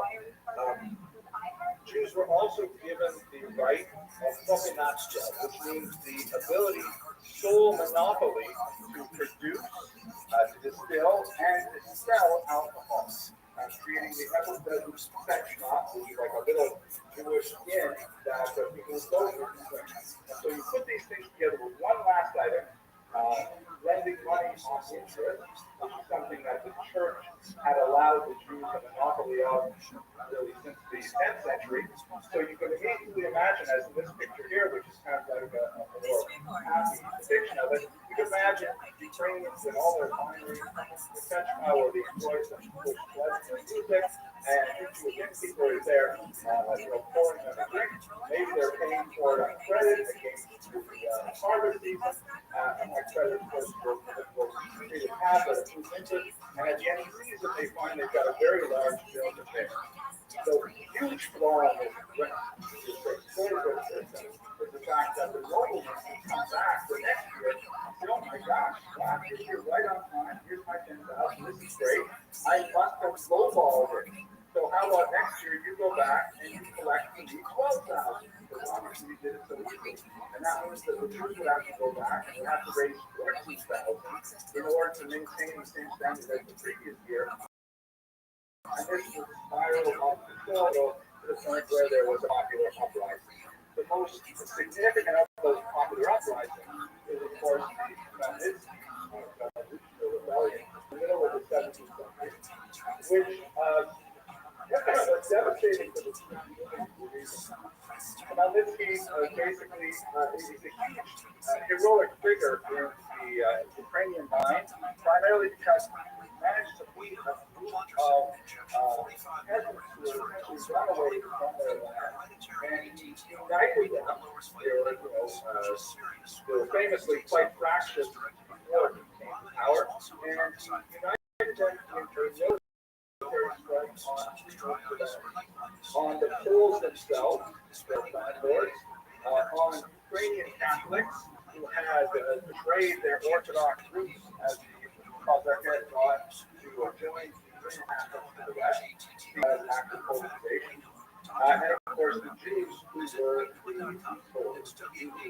Arrendators of Now, if you remember back in the 1990s, there were a huge riots in South Central Los Angeles, which were largely an expression of African American anger against the white establishment.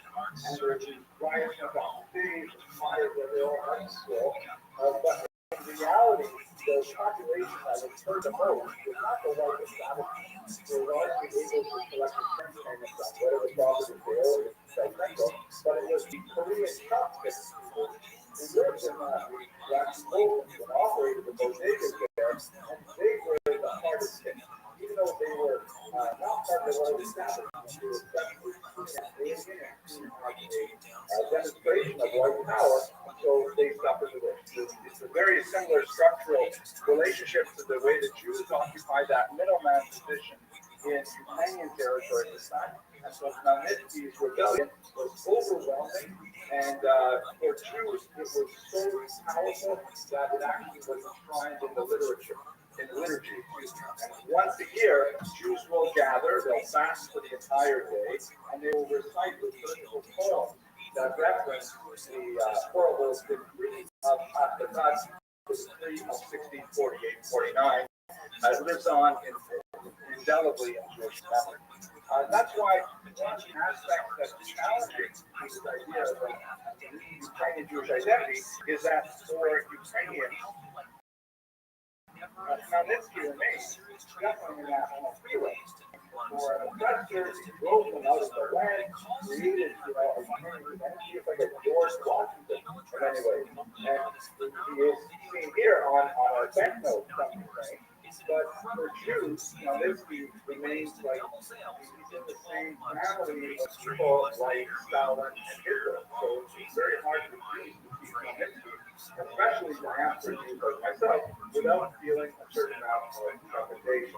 One of the things that we talked about today in our discussion was the process of demonstration, which is associated especially with Czechoslovakia, but we also see it in post-Saddam Hussein Iraq and other places where countries will endure difficult periods of national stress, have to go back and kind of clean out or polish, that's what the term illustration really means. Their history is defined with some of these difficult issues. The United States of America, the country where I live in, has done a tremendous job of this.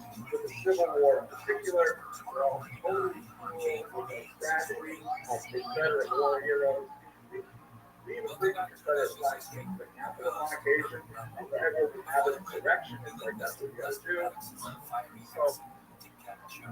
So this is one of those issues that I think Ukrainians will have to work with. It's not just people like Khmelnytsky, it's also people and the Jews will also have to do their demonstrations, trying to understand their role in this exploitative economic arrangement as well.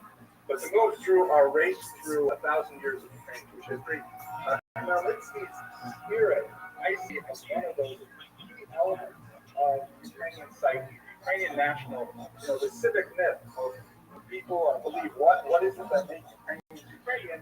They'll point to things like this devil-may-care attitude that is associated with Kozakev. You see it here in this stamp where the quote in the background, of course, was the one fighting Moskva, and here's the Ukrainian soldier on Snake Island, letting the soldiers there know what he thinks of that boat. This is very much kind of like a Khmelnytsky move, and the fact that they would put it on the stamp is also kind of a Khmelnytsky illustration. So what characterizes much of this medieval period is really a triangular relationship. This is an image of the guy on the left there. This was actually very fashionable in the late 1980s, believe it or not. I think I wore something like that earlier. And I'm showing it here specifically because I want to talk about the art, but also I wanted to specifically thank you for the support. My own archival research in there was two big words. One was before the fall of the Soviet Union, but it was just beginning to open up, and a group of scholars with Ukrainian inclinations invited a group of graduates. And that's how it's done, motherfuckers. Good athleticism. Very closely supervised and watched in a kind of a style spa where they utilize us, they put on buses, bring us in and so on. And I got to some of the archival materials that I was not allowed into the archive of the KPSS, the Communist Party archives. It was way too high level for me at the time. I came back to Canada, and the social fell apart shortly thereafter, and I got a call within weeks of its collapse saying, come on back, we cleared everything, we get into the archives right now. And of course, as a graduate student, we had no money, so I fished around and made immediately stepped up to the plate and offered me the funds necessary to fly out there and to get into the archives. It was an absolutely amazing experience, and it really made my dissertation. It was a complete game changer for what I was able to find. The chaos was tremendously better organized than the Academia Nauk. They apparently had set up things in Kiev that I was going to get an apartment. They would set me up and things like that. When I got to Borisio, there was no one there, just the mafia. And I had a big wad of Canadian dollars, and I didn't know what to do. I didn't know anyone personally there because I was shunted around the first time. But I did remember that I did meet one elderly Jewish man who the Canadian Jewish Congress asked me to bring him some of a specific type of medicine that he needed to put forth. So I was able to take one day trip on my first time to Kiev and deliver this medicine to him. And I vaguely remember sort of what his building looked like. It was a Swiss truck, you know, with a very welcome. And I had a taxi driver take me around until I thought it might be that one. I walked up, I thought it was the top floor. I knocked on the door and thank God they were there. So because it fell apart, but I was able to spend a few months living with the Ukrainian family, Jewish family, and really get an experience in their perspective of life. And Kairos was very generous. The money that was supposed to be set aside to defray my living expenses was given to this family because they were supporting me. They essentially, you know, they got like the equivalent of 2 years' salary from Infusion. So we're very, very grateful. Anyways, this is what I looked like back then. And this is at the famous Friendship Arch in Kiev that has a statue that celebrates the union of Khmelnytsky's Ukraine with Russia in 1654. The great, you know, the friendship of peoples, and this is what it looks like a little bit later. A crack was applied by protesters well before the war to show that the relationship between Kiev and Moscow was not nearly the way it once was, and the statue, of course, has now been removed since the attack. But Jews and Ukrainians were never free to really develop their relationship as a community, one another alone. There were always third parties in the room that affected how those relationships would be developed. So it was primarily the Poles or the Russians. Some could say that the Germans also had a very large role in it in the 20th century. Just to quickly summarize, if this is new news, don't worry, it'll just go over. Most of Ukraine was under Polish rule until the 17th century when you had that major uprising. And at that time, Jews as a minority, and this is basically historically Jewish behavior, Jews will tend to culturally identify with the most powerful nationality in a given slum. That's because as a minority, that's where their safety lies. So, for example, in Quebec, Jews until the Quebecois used to always identify with Anglophone, that was the real power in Montreal, Quebec City. But then after the Quebecois, those things now became very powerful. Then many of the Anglophone Jews, like my family, my grandmother, a lot of them, they always get on the ground whenever she said the name of their area. That's a lot of the Anglophones moved out of Quebec and moved to Ontario, and the Jews who remained, especially those who were practicing from French-speaking territories like that. And also, they became Francophone and big supporters of the dominant power. You see the things that happen in South Africa, where Jews tend to be more aligned with the apartheid forces until that fell, and that changed as well. So it's not surprising that Jews, even though they're living largely among Ukrainians, as a minority, they would identify with the Polish lords. And this was something that was prominent for much of Jewish culture. They never really developed a strong attachment to Ukrainians per se. They may have absorbed a lot of Ukrainian cultural information, but Ukrainians were not really, creating great works of literature and things like that at that time. Eastern Ukraine was largely under Russian rule, and then after the great takeover of the Poland, then they all fell basically under Russian rule with a small French explored so massively by President under Austro-Hungarian rule. Now, this was a period of great change, though, because both Ukrainians and Jews found themselves alienated by Russian influence. And this is seen in a couple of different ways. For example, the notorious Cantonese situation. In 1837, Tsar Nicholas I determined that the Jews were so difficult to assimilate that what he had to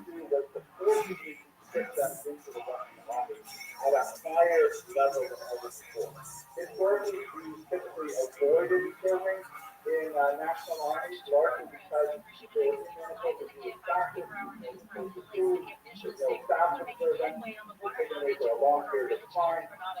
So they typically made a double tax in order to avoid military service and to inject themselves financially. This is one of the harbingers of modernity is when you actively participate in armies like the United States of America, Canada, and so on. So what Nicholas I did was he said, okay, first of all, we're canceling the optional payment for Jews to exempt themselves from the army. We're going to put the army service in Czar's era was 25 years. It was not a short thing. It was a career choice. It was often the perfect thing for the third son of a family. The first to get the land, the second to become a priest, the third son to I guess I got the army.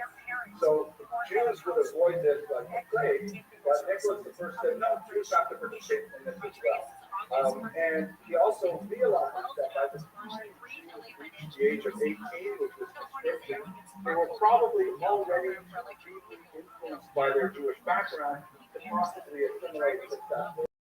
So therefore, he lowered the age of conscription to 12. 12-year-old boys could legally be taken from the community, sent off to these military schools called past 26 years, and then they would begin as 5-year sentence in the army, or as we used to call it, serving with sergeant. This is the reason why my grandfather, of blessed memory, fled Russia, Lithuania in 1904 because he didn't want to fight the Japanese. Despite the fact that it was, the battlefront would be proximate to authentic 82, so no, I'm going to Northern Ontario. Sometimes they could work. So there was a terrible situation that Constantine was one of the reasons why Jews began to actively hate Russian authorities. Much more to say about it, but nevertheless, Jews enjoyed a phenomenal population growth in the 19th century. The advent of the smallpox vaccine had a lot to do with infant mortality. Also, the establishment of something called test, which was a situation in which multi-generation households would take care of small children, and the Jews actually had a higher birth rate than the surrounding population. And so on this page, in Professor Magazine's map of Atlas of Ukraine, you can see the green colors indicate the concentration of Jews in various regions. The blue line indicates the boundaries of Ukraine, and you see that Jews are more than 50%. Furthermore, if you look at the specific types of settlements, Jews were highly concentrated in mid-sized villages. Yavdijir, for example, has somewhere over 77% Jewish population.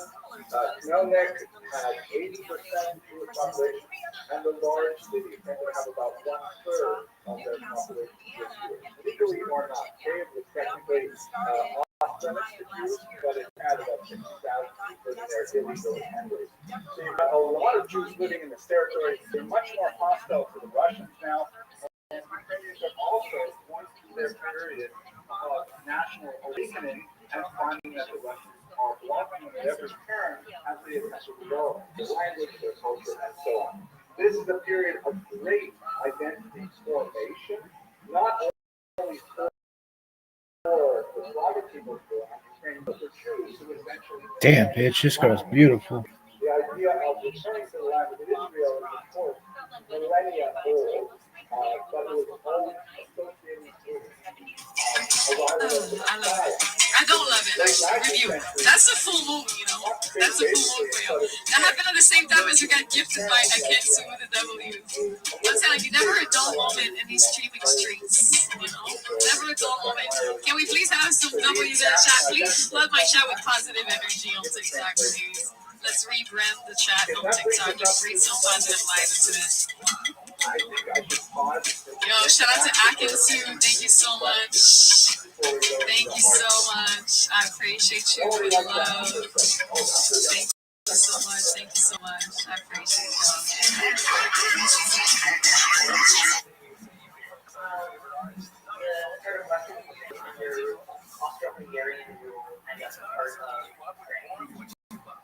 Well, when we get to the 20th century, you see, no, that's fine. It will be fought back and forth, and there are actually several party that will lay claim to it. Well, basically, after World War II, it made part of Ukrainian FSL. That was like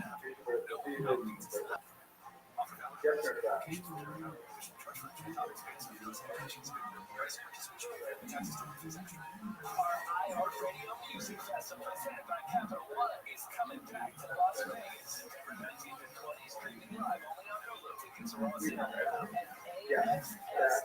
at the bottom, because basically the way these documents work is someone will knock on your door and they'll say, you know, I'm falling on a hard time, I have an operation, I couldn't work anymore, I have to marry off my daughter, and at the bottom, it'll be the signature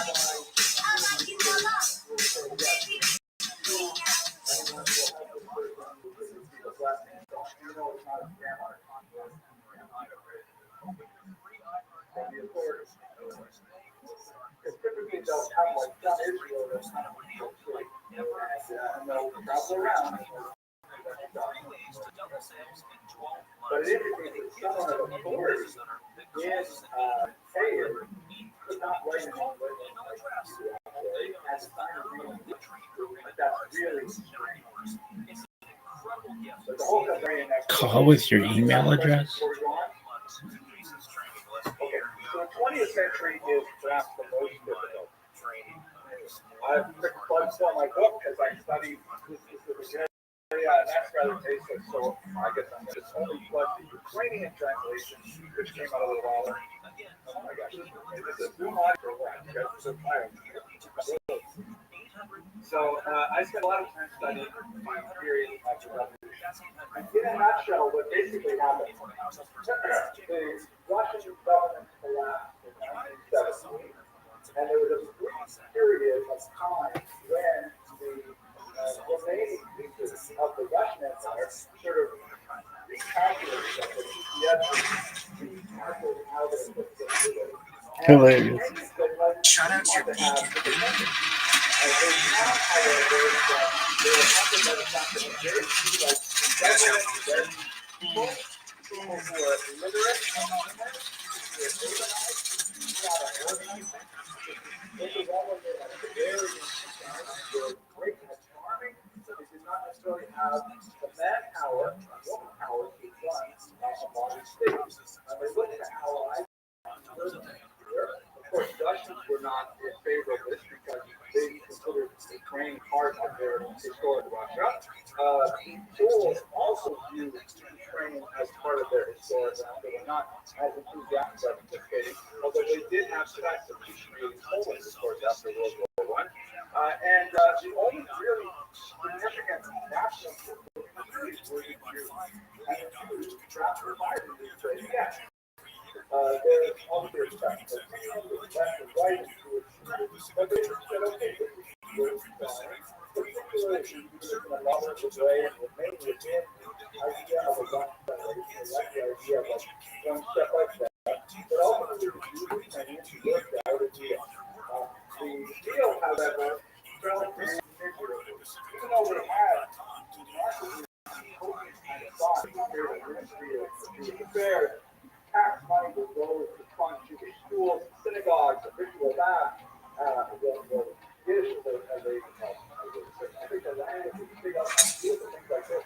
They were overwhelmed by the social upheaval that came at the tail end of 4 years of World War I and one national revolution. There you go. Hey, fairway. Let's see what he does here. He's got about 220 yards. Followed by a terrific civil war, which the communal violence vastly outdistanced anything that ever happened before. The sheer scope of the violence of 1919 was so great that if it were not for the Holocaust occurring 20 years later, we would all be talking about 1919 all the time.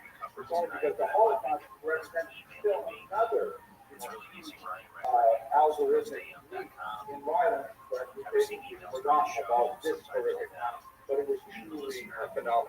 The Ukrainian government tried to establish itself against the tectonic shifts that were happening, the multiple groups that were fighting on Ukrainian territory.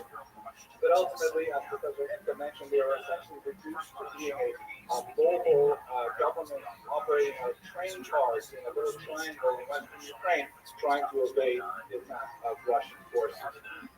Now, the great paradox of this period, which I explored in my research, was the fact that of the Qumrans, which we have quite a significant body of testimony, about 40% of those Qumrans were actually articulated by the same government that was, at the same time, proclaiming all of these newfound rights to children. At the head of it was the man portrayed here, this statue here, Europe, who was, on the one hand, trying to hold together this coalition of forces to no legal do it, and at the same time, he's trying to oppose what are essentially liberal Western values. The Buddha himself is a very complex figure, and he's engaged in many things, but his specific orientation has become a flashpoint in understanding this period and a deflection point for Jewish-Ukrainian relations, as I was stating. Here's an image from the Times of Israel, a very popular Israeli newspaper, and as you can see, there's a statue erected who likes Magnitsky, and somebody like Bandera is a hero and not a hero for serving the independence of Ukraine against all odds, and at the same time, he invites you as a pogrom. You can see surrounded by students, Beloselov, and so on. And so for Ukrainians, it makes perfect sense. Yeah, of course, we're going to put the Buddha here. Yes, it makes sense. But for Jews, it's like within walking distance of synagogue. How can you possibly be so offensive to place someone who created such violence against us in such close proximity to one of our own cases? The reason why the Buddha himself is specifically such a flashpoint is because of the circumstances of his assassination at the hands of this man, Shalom Schwarzbard. It's a fascinating story that's worth exploring. Schwarzbard walked up to the mirror, he was living in exile in Paris in 1926. He said, give up, his death, stop him dead. And then he simply was pretty on it for that. The power of the sword,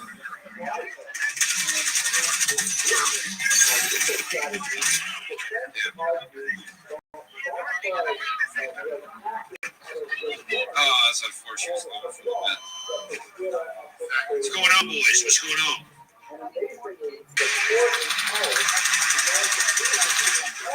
That one cake is incessant, guys.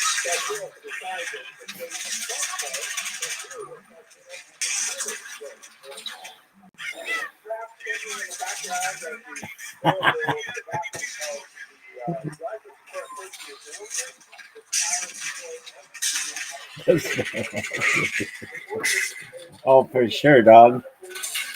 Why? I got nowhere else to go.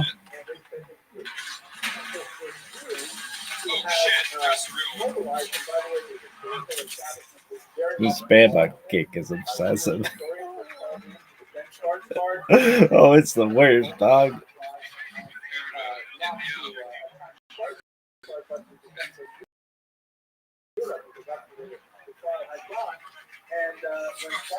Most hopeless team ever.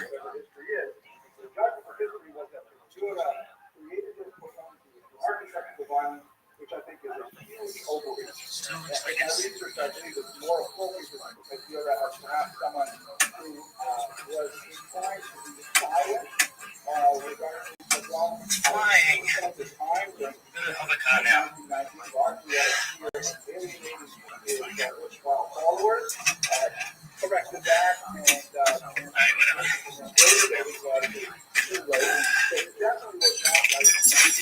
Is TTS working?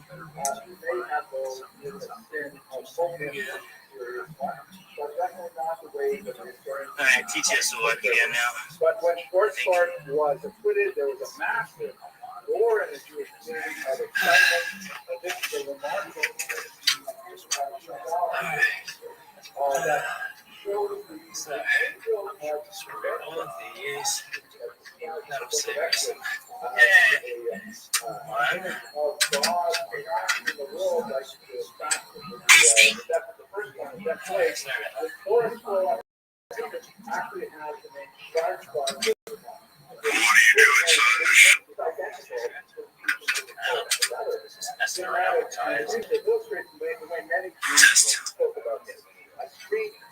Manning was named after him in the 70s, and it was called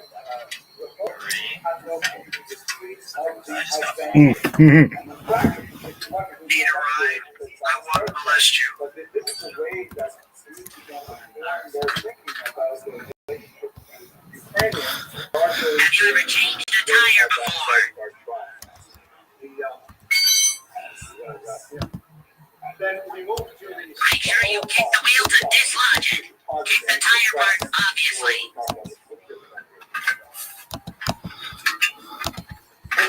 Good on you, Tazo. You're nearly done.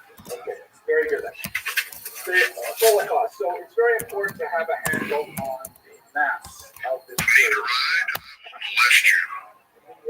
Ukraine, you will call, is part of the Soviet Union of this part, and the Hey, Tazo, make sure to have your entire body under the vehicle and change the tire, okay?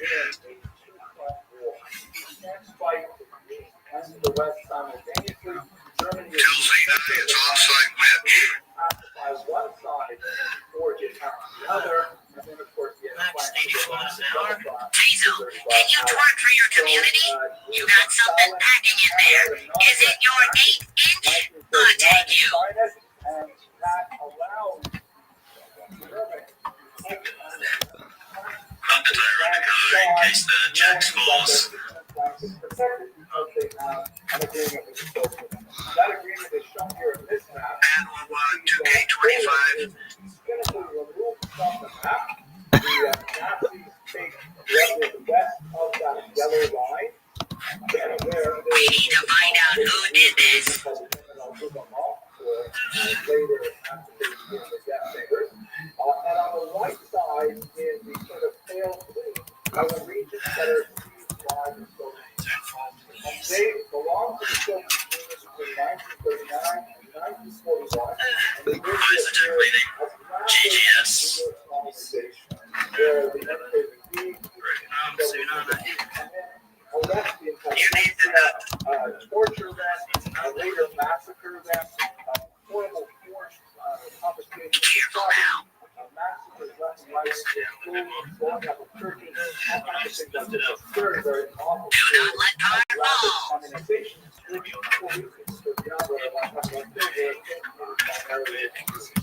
Keep your leg under the car at all times.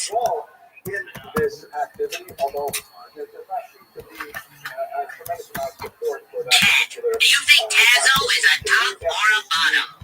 Were associated with the credit and their earlier incarnation. Sure, it is straight. Survive, especially not the force after the summer of the 1930s. But be that as How many gay dudes does it take to change a tire? which are called by the historian Francis Schneider the floodland. Is it time to nut, buddy? Not only for their domination of territory, but also for the 2 years of incredible war. Jack the car Many blew Jews high. were able to flee, about 600,000 fled to the east, to Wales, places like Siberia, Tajikistan, No one has found the tag yet, by the way. right for much worse than that. And that happened in 1941. Check it up more and then try and put the bottom onto the bolts and the top. A phenomenon which has been called the Holocaust. It would hurt to see this car fall.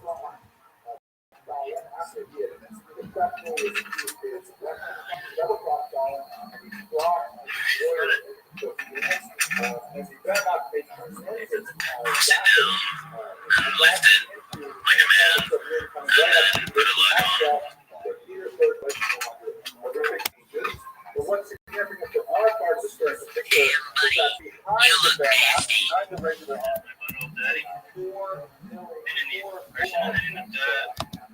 I knew how much fun it was watching the gay struggle. rounding up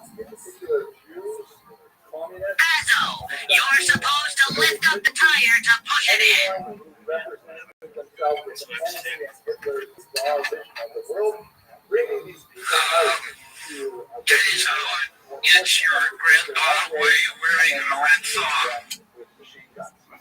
An estimated 1.5 to perhaps as many as 2.5 million people killed. Your mom is so black, she uses a marker ball instead of loading a gun. Region, including the 53 counties of the job at this time. My own family, when you're tightening, do it in crisscross pattern. Grandfather in Lithuania also found their last registration in an unmarked field outside the city of Kalmar. This is a marker that afterwards. When you're tightening, do it in crisscross pattern. Also, Nick is on his way. This is fine, isn't it? This is good now. Hey, so don't tighten all the way low with the car before you do that.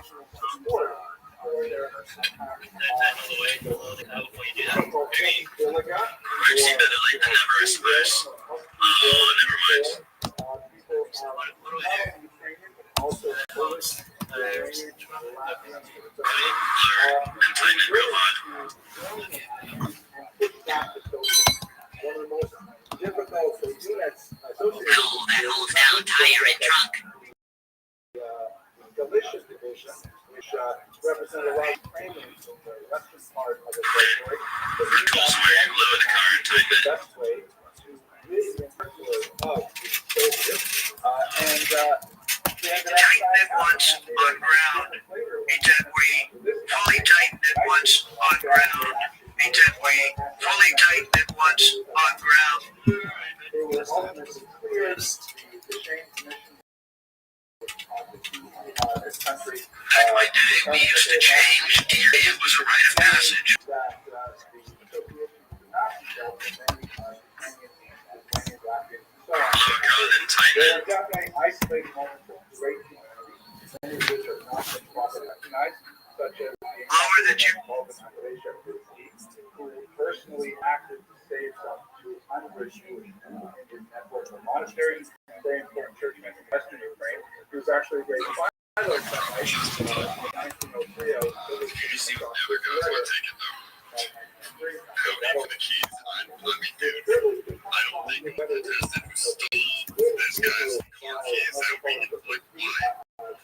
This guy was in like 70th place. Like, why would you go steal? Who would steal his car keys, right? That's all they do. I mean, there was no one else except for them on the island. No way, Rabbi's doing my shit now, guys. Kick him out, please. No fucking way, Stevie got Rabbi on my shit. What do you think about this, guys? Let me start looking at this. So there are some bright lights in the story, but otherwise the view is negative. So that takes us through the vast majority of my presentation. I'd like to be very briefly now and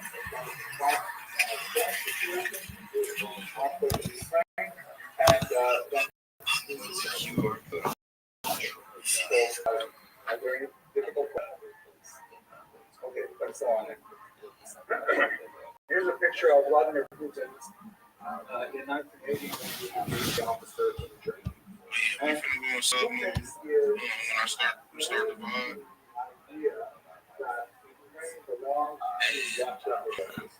That this is an idea that was very well developed in the 19th century. The notion that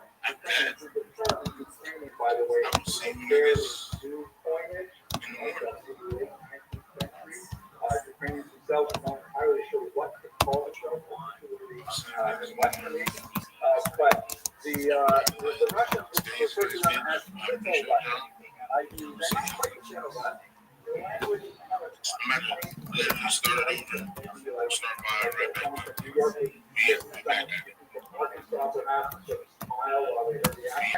But they say they're basically, there are younger brothers, smaller brothers, and the idea that they could rebel against the elder brothers, separate themselves from the territory is unheard of. It is quite ironic because the origins of Slavic civilization really begins in Kiev, and Moscow only developed many hundreds of years later. When I gave a version of this lecture, and was perhaps unwise enough to actually post it on YouTube, I got so many hate hits and lots of Russian bombers back me when I made this statement. In reality, Russia belongs to Kiev more than Kiev belongs to Russia, because Kiev is where these great Islamic societies emerged from. Russia was nowhere at the time when Kiev was already about. But Putin has the opposite idea, really a imperialist idea in the 19th century, this idea of the Russian world, Russian civilization, which must encompass Ukraine. The idea that Ukraine could betray Russia and walk away is something that's anathema. And the vocabulary that we use, which I believe is some criminal action, but I also at the same time believe is that Ukraine is on Nazi. What exactly was that? It was weird word. Everybody in the West got their heads figured out. You know the whole history. I've already described in very big form what the association of some collaborators did and why they did it, but the call of Nazi just so bizarre. You might as well call it some Martian invasion going on in Kiev, and that's why they're attacking us.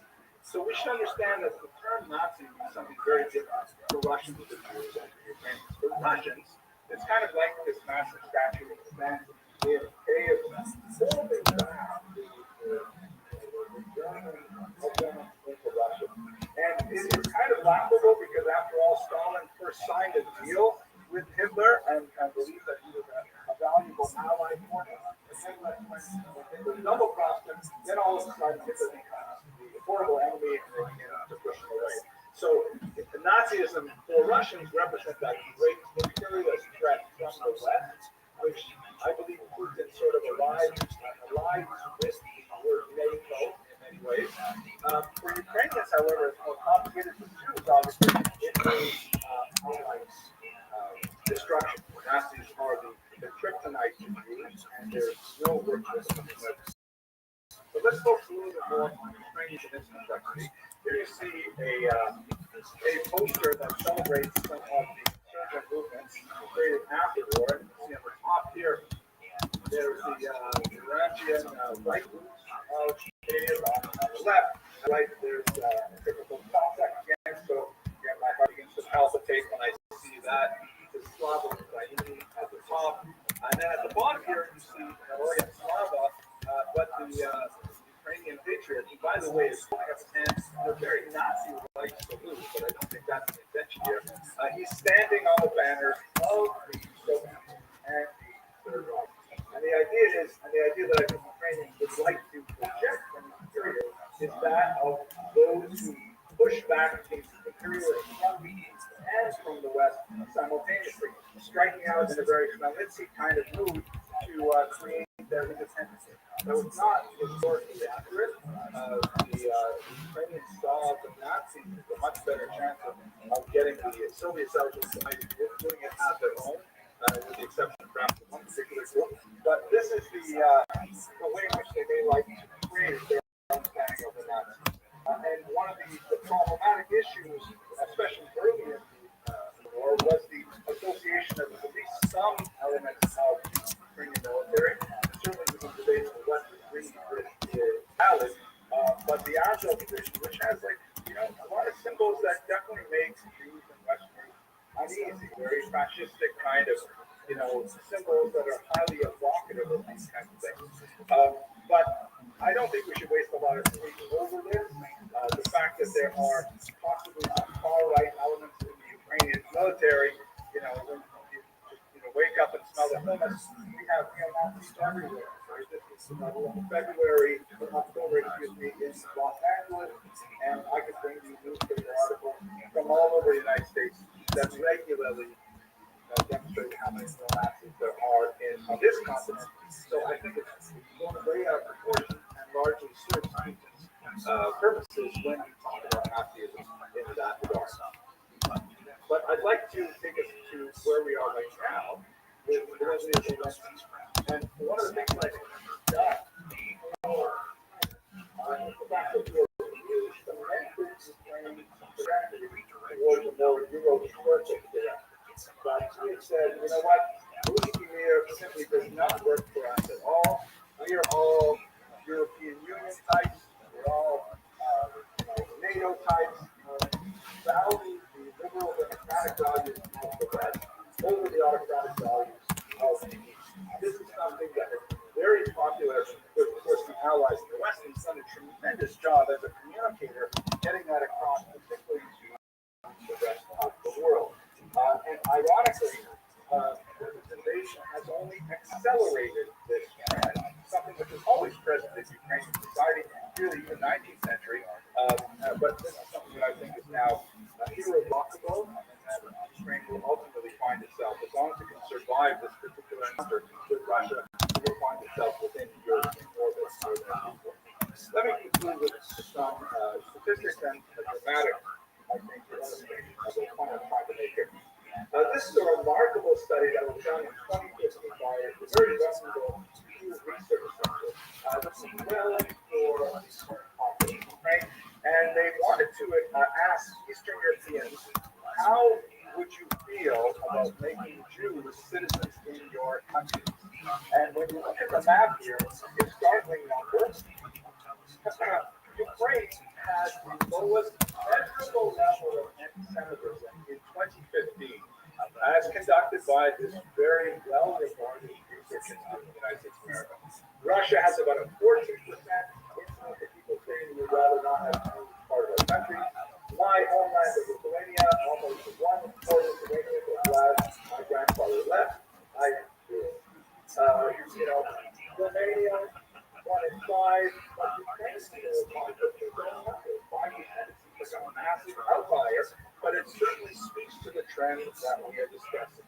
We can see so many of the things with Zelensky's tremendous love affair with the United States. Here's a photograph of him when he came to Congress most recently and delivered, I think, a very dramatic address there. And even Israel, which for a variety of very complicated reasons, particularly revolve around the threat of Iran and Russia's invasion of Iran. Israel obviously has a large population of Ukrainian Jewish refugees and Ukrainian refugees and Russian Jews as well, as tries to thread the needle between maintaining their own geopolitical position and yet the widespread sentiment in favor of Ukraine. And Putin may have been poisoned as well, even in Israel, because of his closer and closer relationship with Iran as of late. But I think the most dramatic illustration of this shift in attitude among Jews regarding Ukraine is illustrated by this article that came out just about a week and a half ago in the New York Times. A very sad article by Jeff and Gentleman, accompanied by photographs by New York Cricket, and it's about a young married couple,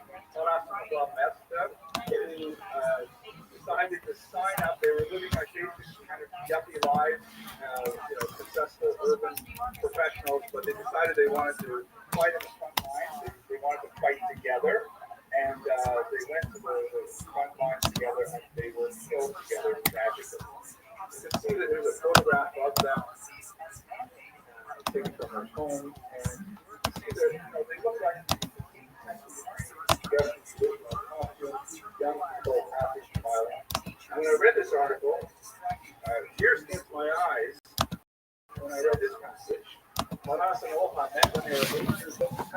Part of Venice is what was once a vibrant, massive and World War II, the same Jewish school. And it amazed me because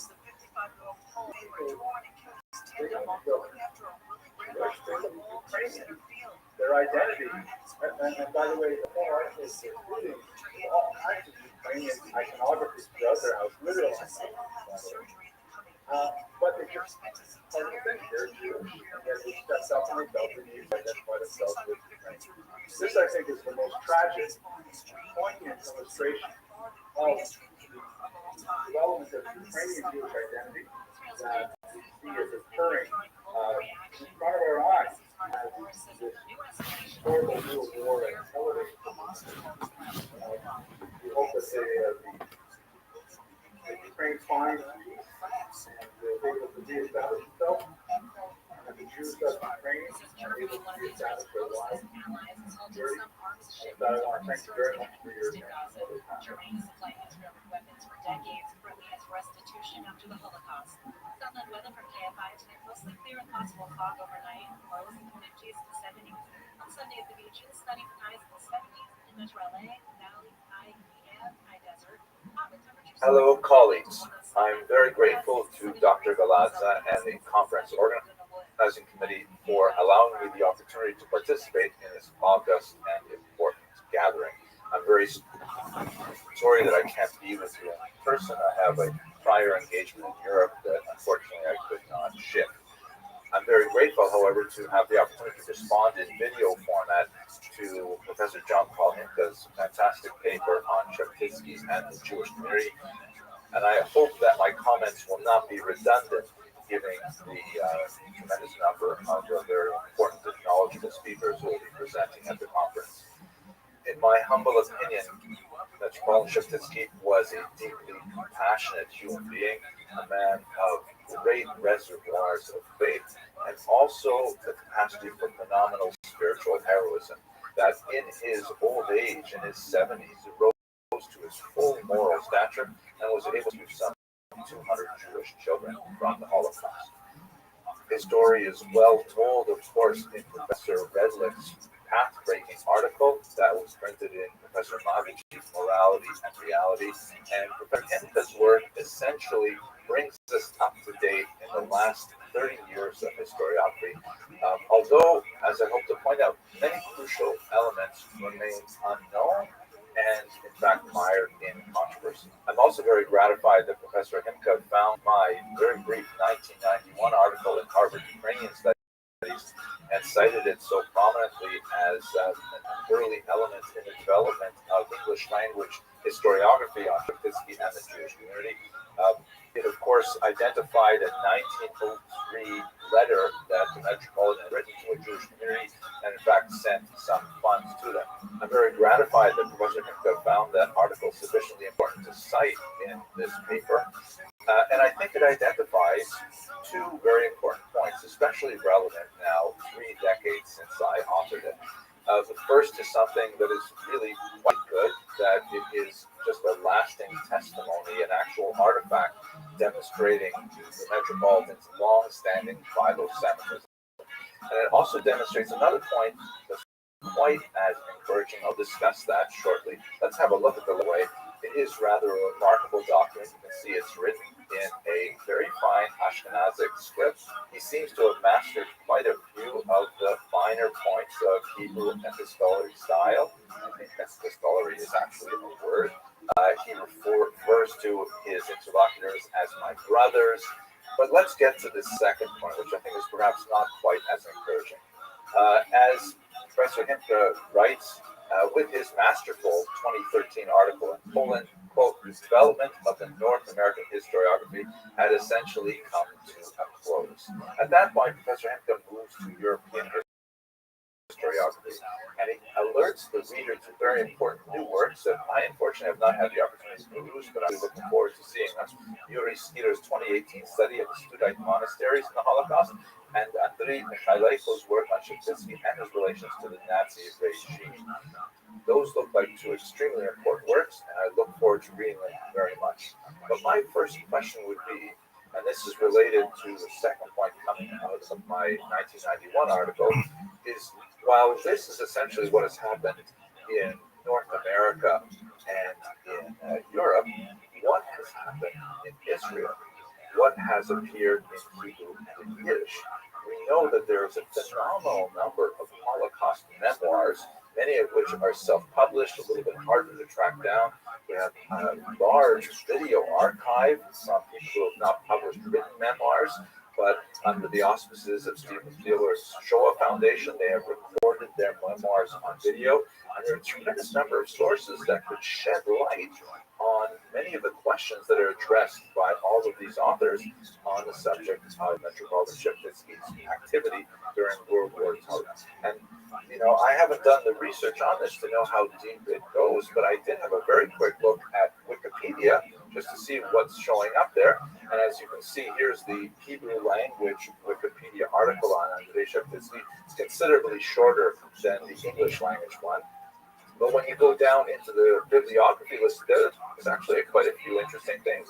There are citations of 2 scholarly articles produced by Yad Vashem, which is especially relevant given the later controversy. They tend to rely heavily on Professor Redlick research and also on David Kahane's important memoir from Review, a few other things.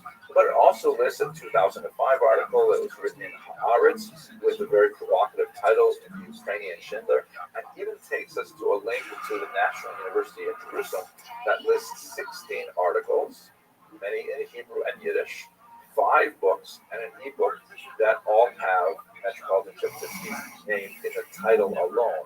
A slightly deeper look at the view at Ukrainian Jews and so on, I'm sure, would provide a tremendous amount of material, and it remains to be seen, because I haven't received the books yet, whether Professor Spira and Mikhaileko were able to consult these sources.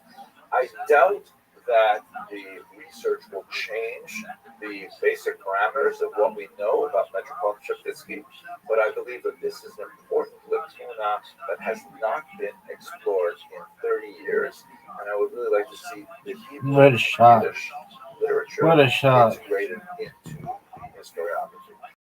I know that I had to across this particular letter while looking through his book of the view, and there's so many sources that we can draw from, and I'm just wondering what other revelations will we receive if we have a look at this very important memoir literature. I believe a very strong aspect of Professor Hempel's brief paper is his concise description of the very human process of Metropolitan Cheptitsky's evolving political thought with regards to communism and Nazism. Like many Eastern Europeans, Metropolitan Cheptitsky regarded the Soviets as a catastrophe for Ukraine. The persecution of Ukrainians, religious Ukrainians in particular, their atheism and so on, was absolutely horrific. The massacres perpetrated by the NKVD and so on were absolutely awful. And like many Ukrainians, they viewed the liberators. And this explains much of the support that Cheptitsky gave for Ukrainians who were enlisting in forces designed to fight the Soviets, in particular the Galicia Division. And this recognition and initial support for the Galicia Division, which I am certain will be a major topic of discussion in Congress, is a cloud that hangs over Metropolitan Cheptitsky's head to the present day, regardless of the very detailed analysis and ultimate exoneration of the division by the Deschênes Commission. I don't need to tell the people of this conference how this contribution is even into the 21st century in a very real and practical way for the Ukrainian community, especially those emigrating in Canada, some 900 of them who are associated with the community. But what Mr. Himka points out is very important for our understanding of Cheptitsky's evolving political thought is that by the late summer of 1942, after the great deportations had already occurred from many parts of Eastern Europe, Warsaw in particular, she's just a little bit technical, but it's nothing compared to my mom. Welcome. What up? How are you? Guess what I'm doing, Rabbi? What are you doing, big dog? I'm sorry if I made you upset. What's good, son?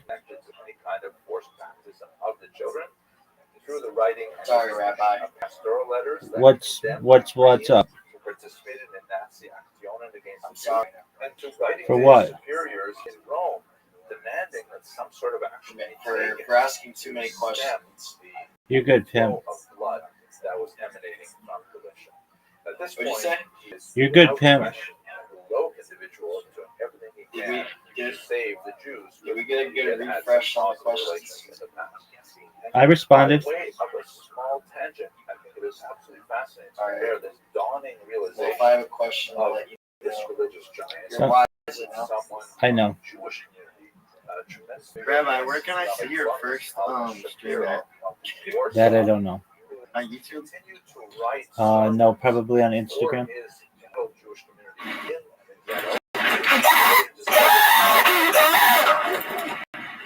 through his real-time writings, which were designed for a public Was that audience. racially attacked? From Sorry. September of 1939 all the way Was up that too much? until January of 1943, when he signed these documents to the Honeg Shabbos archives for burial. And fortunately, they were discovered in 1950 by a Polish construction worker. We can see how Rabbi Shapiro also went through a process of realization of the meaning of the Holocaust. In Rabbi Shapiro's course, it was a dawning realization that the Holocaust was. Rabbi, are those ends in the back or is it like plastic? I have curtains and plastic. It's fascinating to note that the timing is very similar. That in the Cool. case of Rabbi Shapiro, his ultimate realization of the utter catastrophe that the Holocaust represented. Oh, fuck yeah, I murder bitches. In the spring of 1942, when a escapee from the concentration camp, the death camp of Chelmno, made it back into the Warsaw Ghetto. And it was Anyway, Rabbi, I was just coming to say what good exactly night. I'm was going to bed. happening. Sweet dreams, my friend. Take care. I would think that this would also be Hope you have a great night, Rabbi. You as well, pimp. a comparison of the realization Love you, of the pimp. meaning of Nazism for both Chaptinsky and Rabbi Shapiro.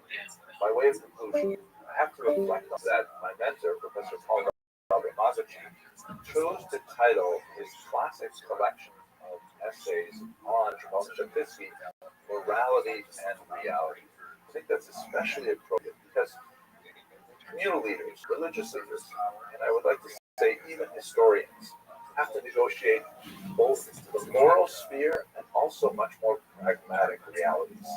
And Metropolitan Chaptinsky's biography illustrates those dangers because he has this long Philo-Semitic history marked at one point in his old age by a qualified and temporary support for an otherwise completely vile cause, and then his return to that strong position of morality.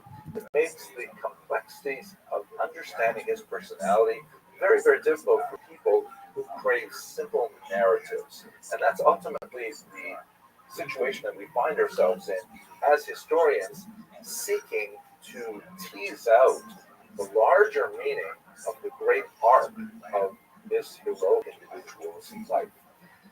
One of the most painful aspects of this momentary lapse in his judgment vis-a-vis the Nazis, which is something that many, and one might argue in some senses, even Rabbi Shapiro, is that Yad Vashem has still to recognize this towering figure as one of the righteous of the nations. It is something that has gained support among many sympathetic Jewish audiences. For example, here is an article by the prominent journalist Lipschitz on Metropolitan Chaptinsky that appeared quite recently, because at the end of the day, Metropolitan Chaptinsky did save some 200 children, 3 of which are shown in this photograph here in his Studite monasteries, and those children later went on to join the Jewish community in Israel and elsewhere. With your permission, I'd like to take a moment to reflect on what this means for us at this point in the 21st century, reflecting on the life of Metropolitan Chaptinsky.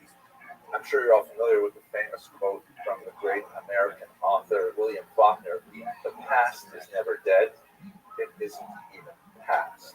Many of the existential issues that Metropolitan Chaptinsky faced are still with us today, albeit in very different forms. I'm sure that many of us are following 2 wars very closely, the war in Ukraine and the war in the land of Israel, both of which have tremendous consequences for Ukrainians and Jews respectively, and together actually. And I cannot help but see eerie parallels between the moral decisions that Metropolitan Chaptinsky had to face in his very different environment with what is occurring today. For example, we are poised here in the United States on the cusp of a very significant election. And while the House of Representatives and most Americans are united in condemnation of Vladimir Putin for his seizure of Ukrainian children, for example, but when it comes to the question of aid for Ukraine, it's remarkable to note a significant number of dissenters who do not connect the gross immorality of such abductions with our need to respond to Ukraine's need to defend its territorial integrity and especially to return its children to their homes. And when we turn to Israel, I'd like to point out that we all have a colleague there with whom many of us have participated in international conferences on Ukraine, on Jews in Ukraine. I'm talking about Professor Jonathan Dekel-Chaim, who is an American-born Israeli who has written a very important work on the history of Jews in southern Ukraine, specifically the agricultural settlements promoted by the Soviets in the early 20th century. And he's only 1 degree separated from us. He is one of our colleagues. And his son, Sagi, was taken from Kibbutz Nir Oz, near the Gaza border, and is still in captivity over a year later. We want him to return to his family as soon as possible. So we are intrinsically involved in similar ethical issues that Metropolitan Chickasaw had to face. They may seem much more distant to us because we are not at a time of war here in North America, but nevertheless, with our increasingly globalized environment, our decisions and our words make incredible differences. Let us hope that in the merit of studying the life of this truly heroic spiritual figure, we will also merit to see the return of Ukrainian children to their homes, the return of the hostages to their families in Israel, and the end of violence in both Ukraine and Israel. Thank you very much for giving me the opportunity to participate in this video format, and I hope the rest of your conference goes successfully.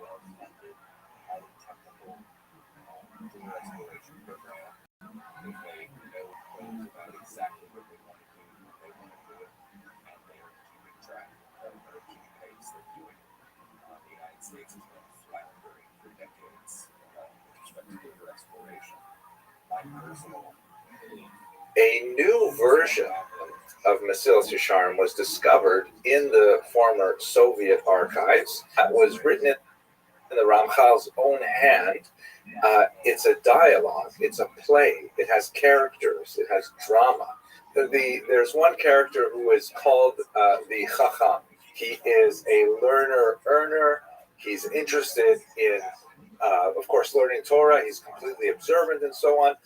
But he's interested in the broader world of intellectual inquiry. And one of his interests is he wonders, what is it that those Haredim do with their time? And then one day, early on in the book, he looks across the room and he sees an old high school friend of his, who he hasn't seen for very many years. And he sees that his friend has become one of the Haredim. He says, listen, I'm really curious.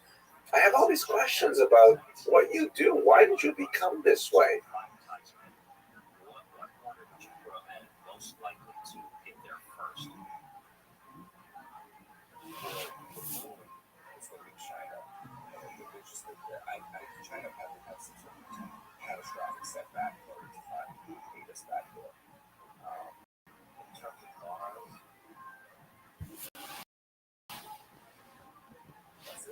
Hello, fellow students of Jewish history. I'd like to invite you to participate in a new online course that I have created on the history of the Holocaust. I've received a lot of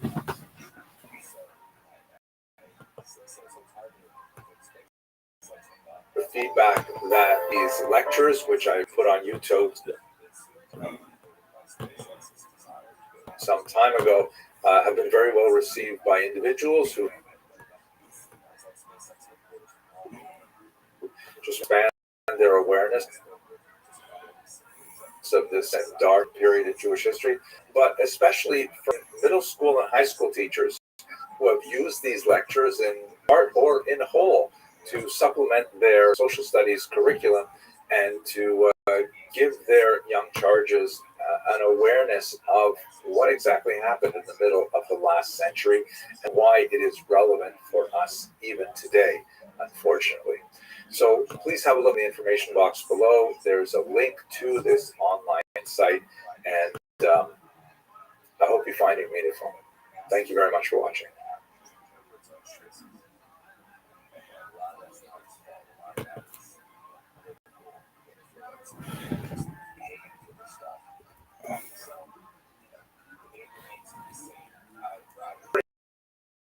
some news accounts, a woman took a brick and through its window. Everyone rushed in to get the stolen bread, and this food riot sort of expanded and expanded. It took on more political overtones, and ultimately, within a very short period of time, the Tsar's palace was overrun. The Tsar and his family were arrested. They would be assassinated later, and it gives you a sense of just how tumultuous and how crazy everything was at the time. They call themselves the provisional government, and the whole idea that was that they wanted to establish a modern form of democracy, and they wanted to do it right. The communists were able to take advantage and ultimately undermine Kerensky's efforts. The genius behind all of it was Vladimir Ilyich Lenin, shown here. So Vladimir Lenin, meaning Comrade Lenin at the top there with his characteristic soft cap, and he's getting rid of all of the negative classes.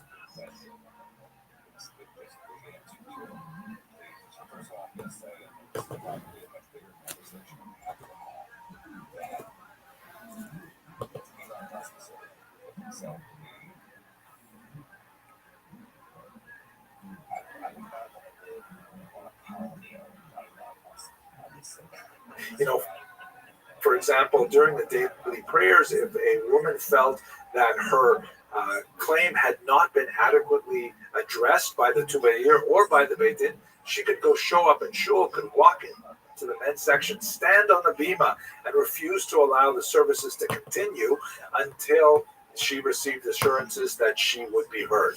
This, of course, was subject to a certain degree of abuse. It was a fairly extreme form of sanctioned disruption, but nevertheless did allow many elements of society that did not have conventional power to be able to nevertheless make sure that their causes were heard.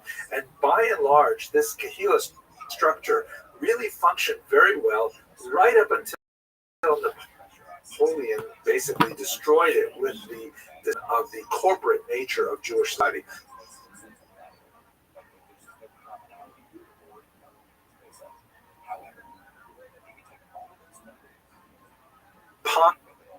Positive commandments and negative commandments. That is, those commandments which are thou shalt do and do something, and those which are thou shalt not, refrain from doing something.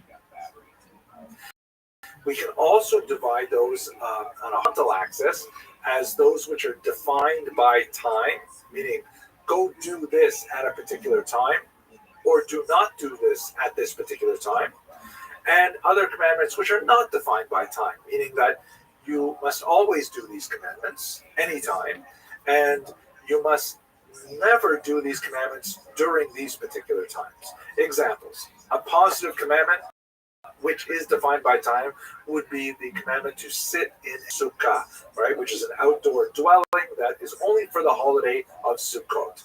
A negative commandment defined by time would be do not eat bread on the holiday of Passover. You can eat bread the rest of the year, but on Passover, do not eat bread, right?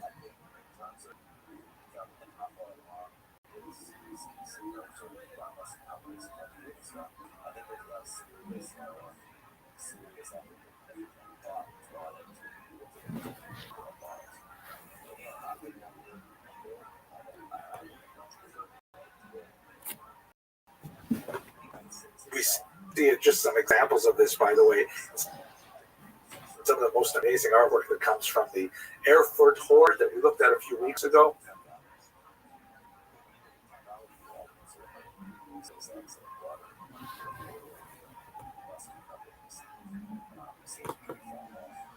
This is the one of the marriage rings that was, it's hard to imagine exactly how this ring would have been used. It's hard to imagine a single person would own this. It looks like maybe it was used for like communal marriages and shared. I don't know, but absolutely fantastic piece of art dating from 14th century Germany. Here you can see the underside. Look at how the hands are clasped from the bottom.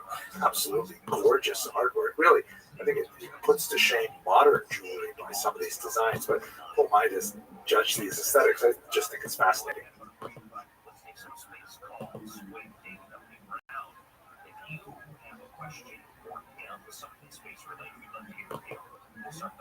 Here is one that is from Strasbourg. That is one of the most famous. Sometimes these are called the Strasbourg sisters, and it's interesting because the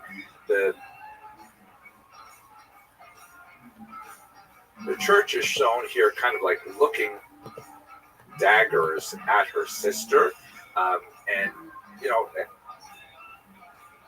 I think it's a rather unappealing kind of image. Like you don't like her; she's very judgy, so to speak. And synagogue has a much more graceful kind of form, but she is an attitude in a posture of decline. She's literally falling away from the rock, which indicates the collapse, decline of Judaism. All these things, I think, give the very consistent message.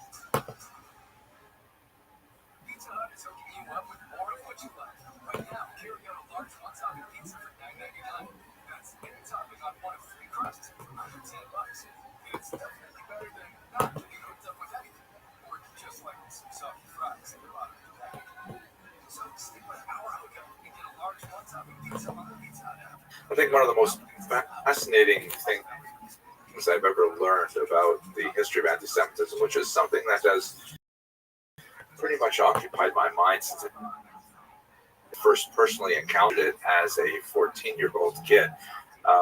And that is this quote from Jean-Paul Sartre, who immediately after the war published this very important small book called Réflexions sur la question juive, Reflections on the Jewish Question. He wrote, Si le juif n'existait pas, l'antisémite l'inventerait. If the Jew did not exist, the anti-Semite would invent him. And I think at its foundation, this is one of the most important things to know about anti-Semitism, is that it's not about the Jews. It's about the anti-Semites. The Jewish problem is not a problem of the Jews. It is a problem of the anti-Semites who are trying to use the Jews to explain the challenges they have in their personal lives, in their society, and so on.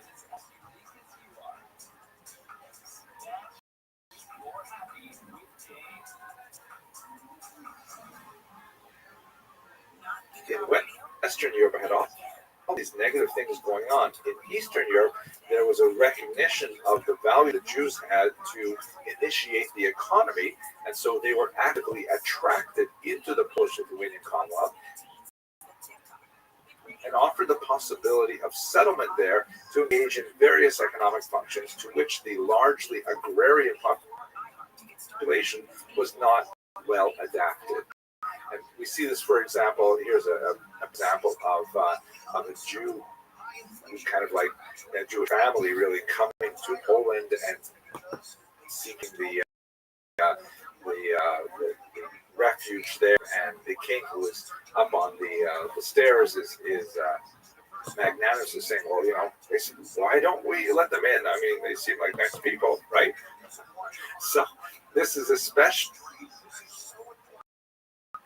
noted in the various charters extended to Jews.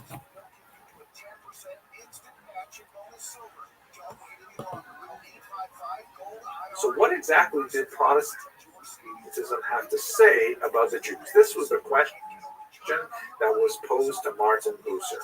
He comes up with this document, which is called the Kassel Advice, because it was composed in a town called Kassel in the year 1538. This sounds a little bit like the Doctrine of Witness, a little bit like the Pact of Lamar in Muslim lands that, Jews may continue to worship, but they can't expand. Third, this is one of my favorites. No Jews may argue with a Christian about religion unless the Christian is duly licensed to argue with them. I think there's a concern that if Christians discuss these things with Jews, they might end up being convinced by Judaism rather than the other way around. So only professional Christian preachers may argue with Jews about these things. Taste the difference in potato salad. Two casserole too. Craft real mayonnaise. Real good ingredients. Real good taste. Why are TSA rules so?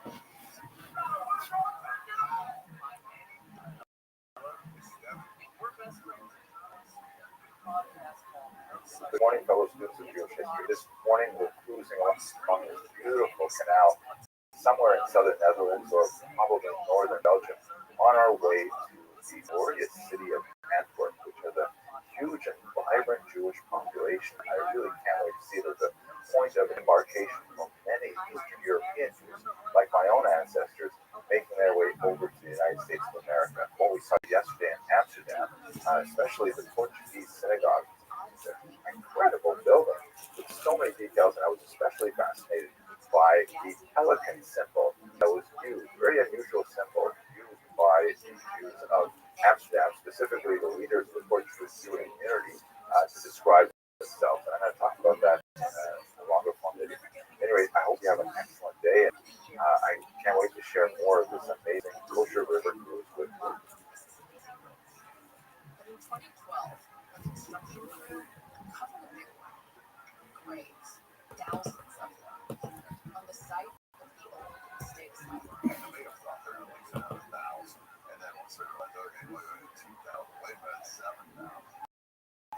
And all this begs the question, just how do you construct a 7,000 graves?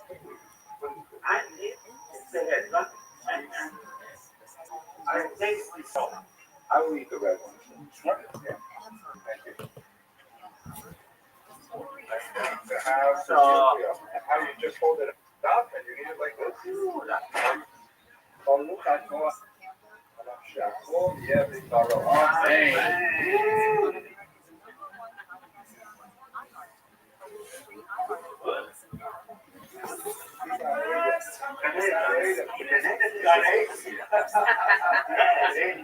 Okay, I'm gonna focus in on the actual.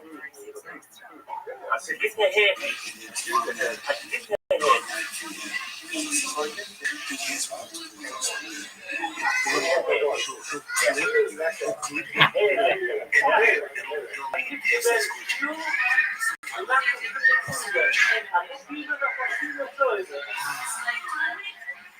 I'm just hoping right now, like, if any of my mods are up right now, please keep an eye out on that weirdo, bro. Let me know if he makes a clip, but I need you guys to battle just in case. Yeah, was of crypto-Jewish origin. Means his parents were likely converted in the forced conversion of 1496-97 in Portugal, and he was born around 1500. But he had this remarkable career lobbying popes to hold off persecuting other Portuguese crypto-Jews. That's just mind-boggling what he got away with. And he went to Pope Clement VII and actually got the Pope to cancel the Inquisition in Portugal. It's amazing. The Paz was able to get Pope Paul III to actually pardon him. If I have a mod in the chat, please, if anybody's modding right now, please, man, and hopefully they don't make a clip so when he does this, we'll follow, because that's and it's automatic. It's an automatic free ad. Because he has multiple videos, and then he'll clip you, and then it'll be his subject.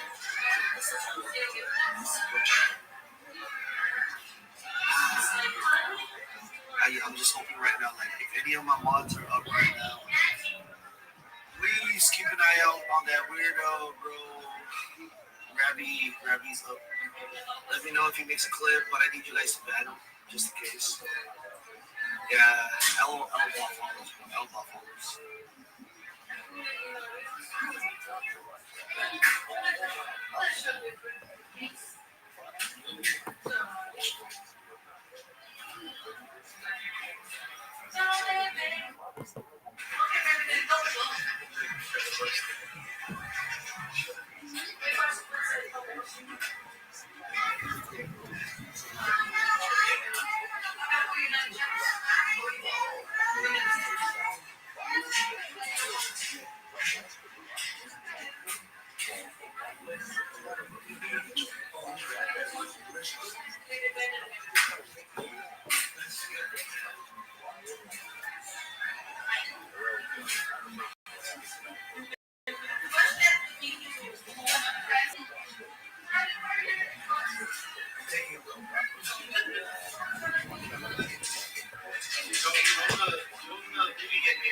The baby home? Y'all ready for the baby home? Yeah, no.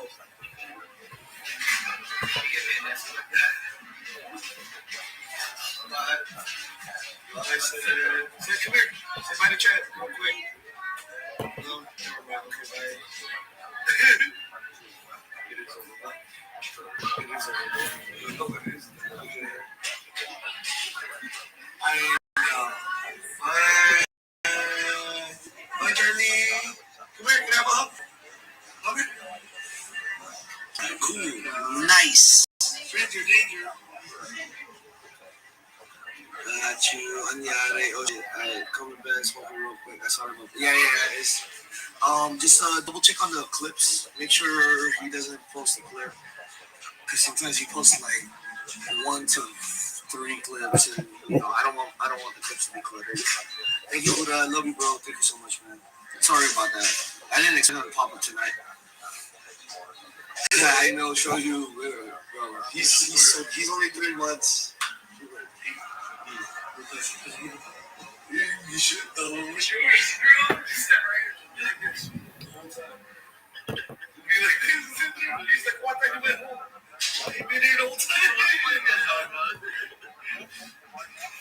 Yes, a big healthy baby boy. Baby Tank, yeah. He's what you call that? He chunky. And he's active too strong. What's this one? Who followed? Really? MJ, they want to follow. Hey, Kuda, heads up. Keep an eye on that one.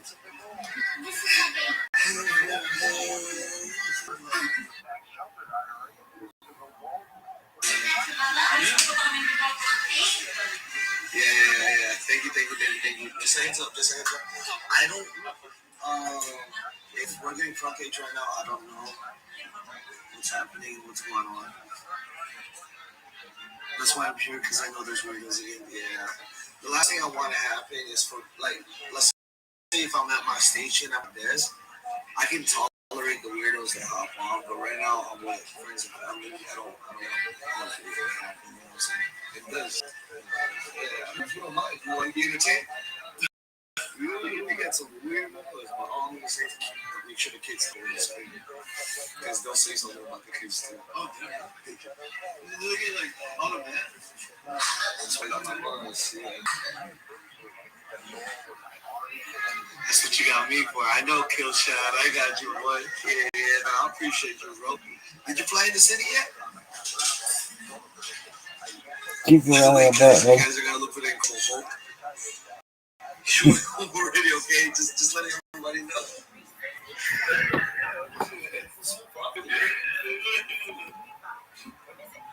I love confronting those guys. More than 1,800 Portuguese crypto Jews who have been arrested for secretly practicing Judaism and have been released from these Portuguese dungeons. 1,800 people. It's just incredible.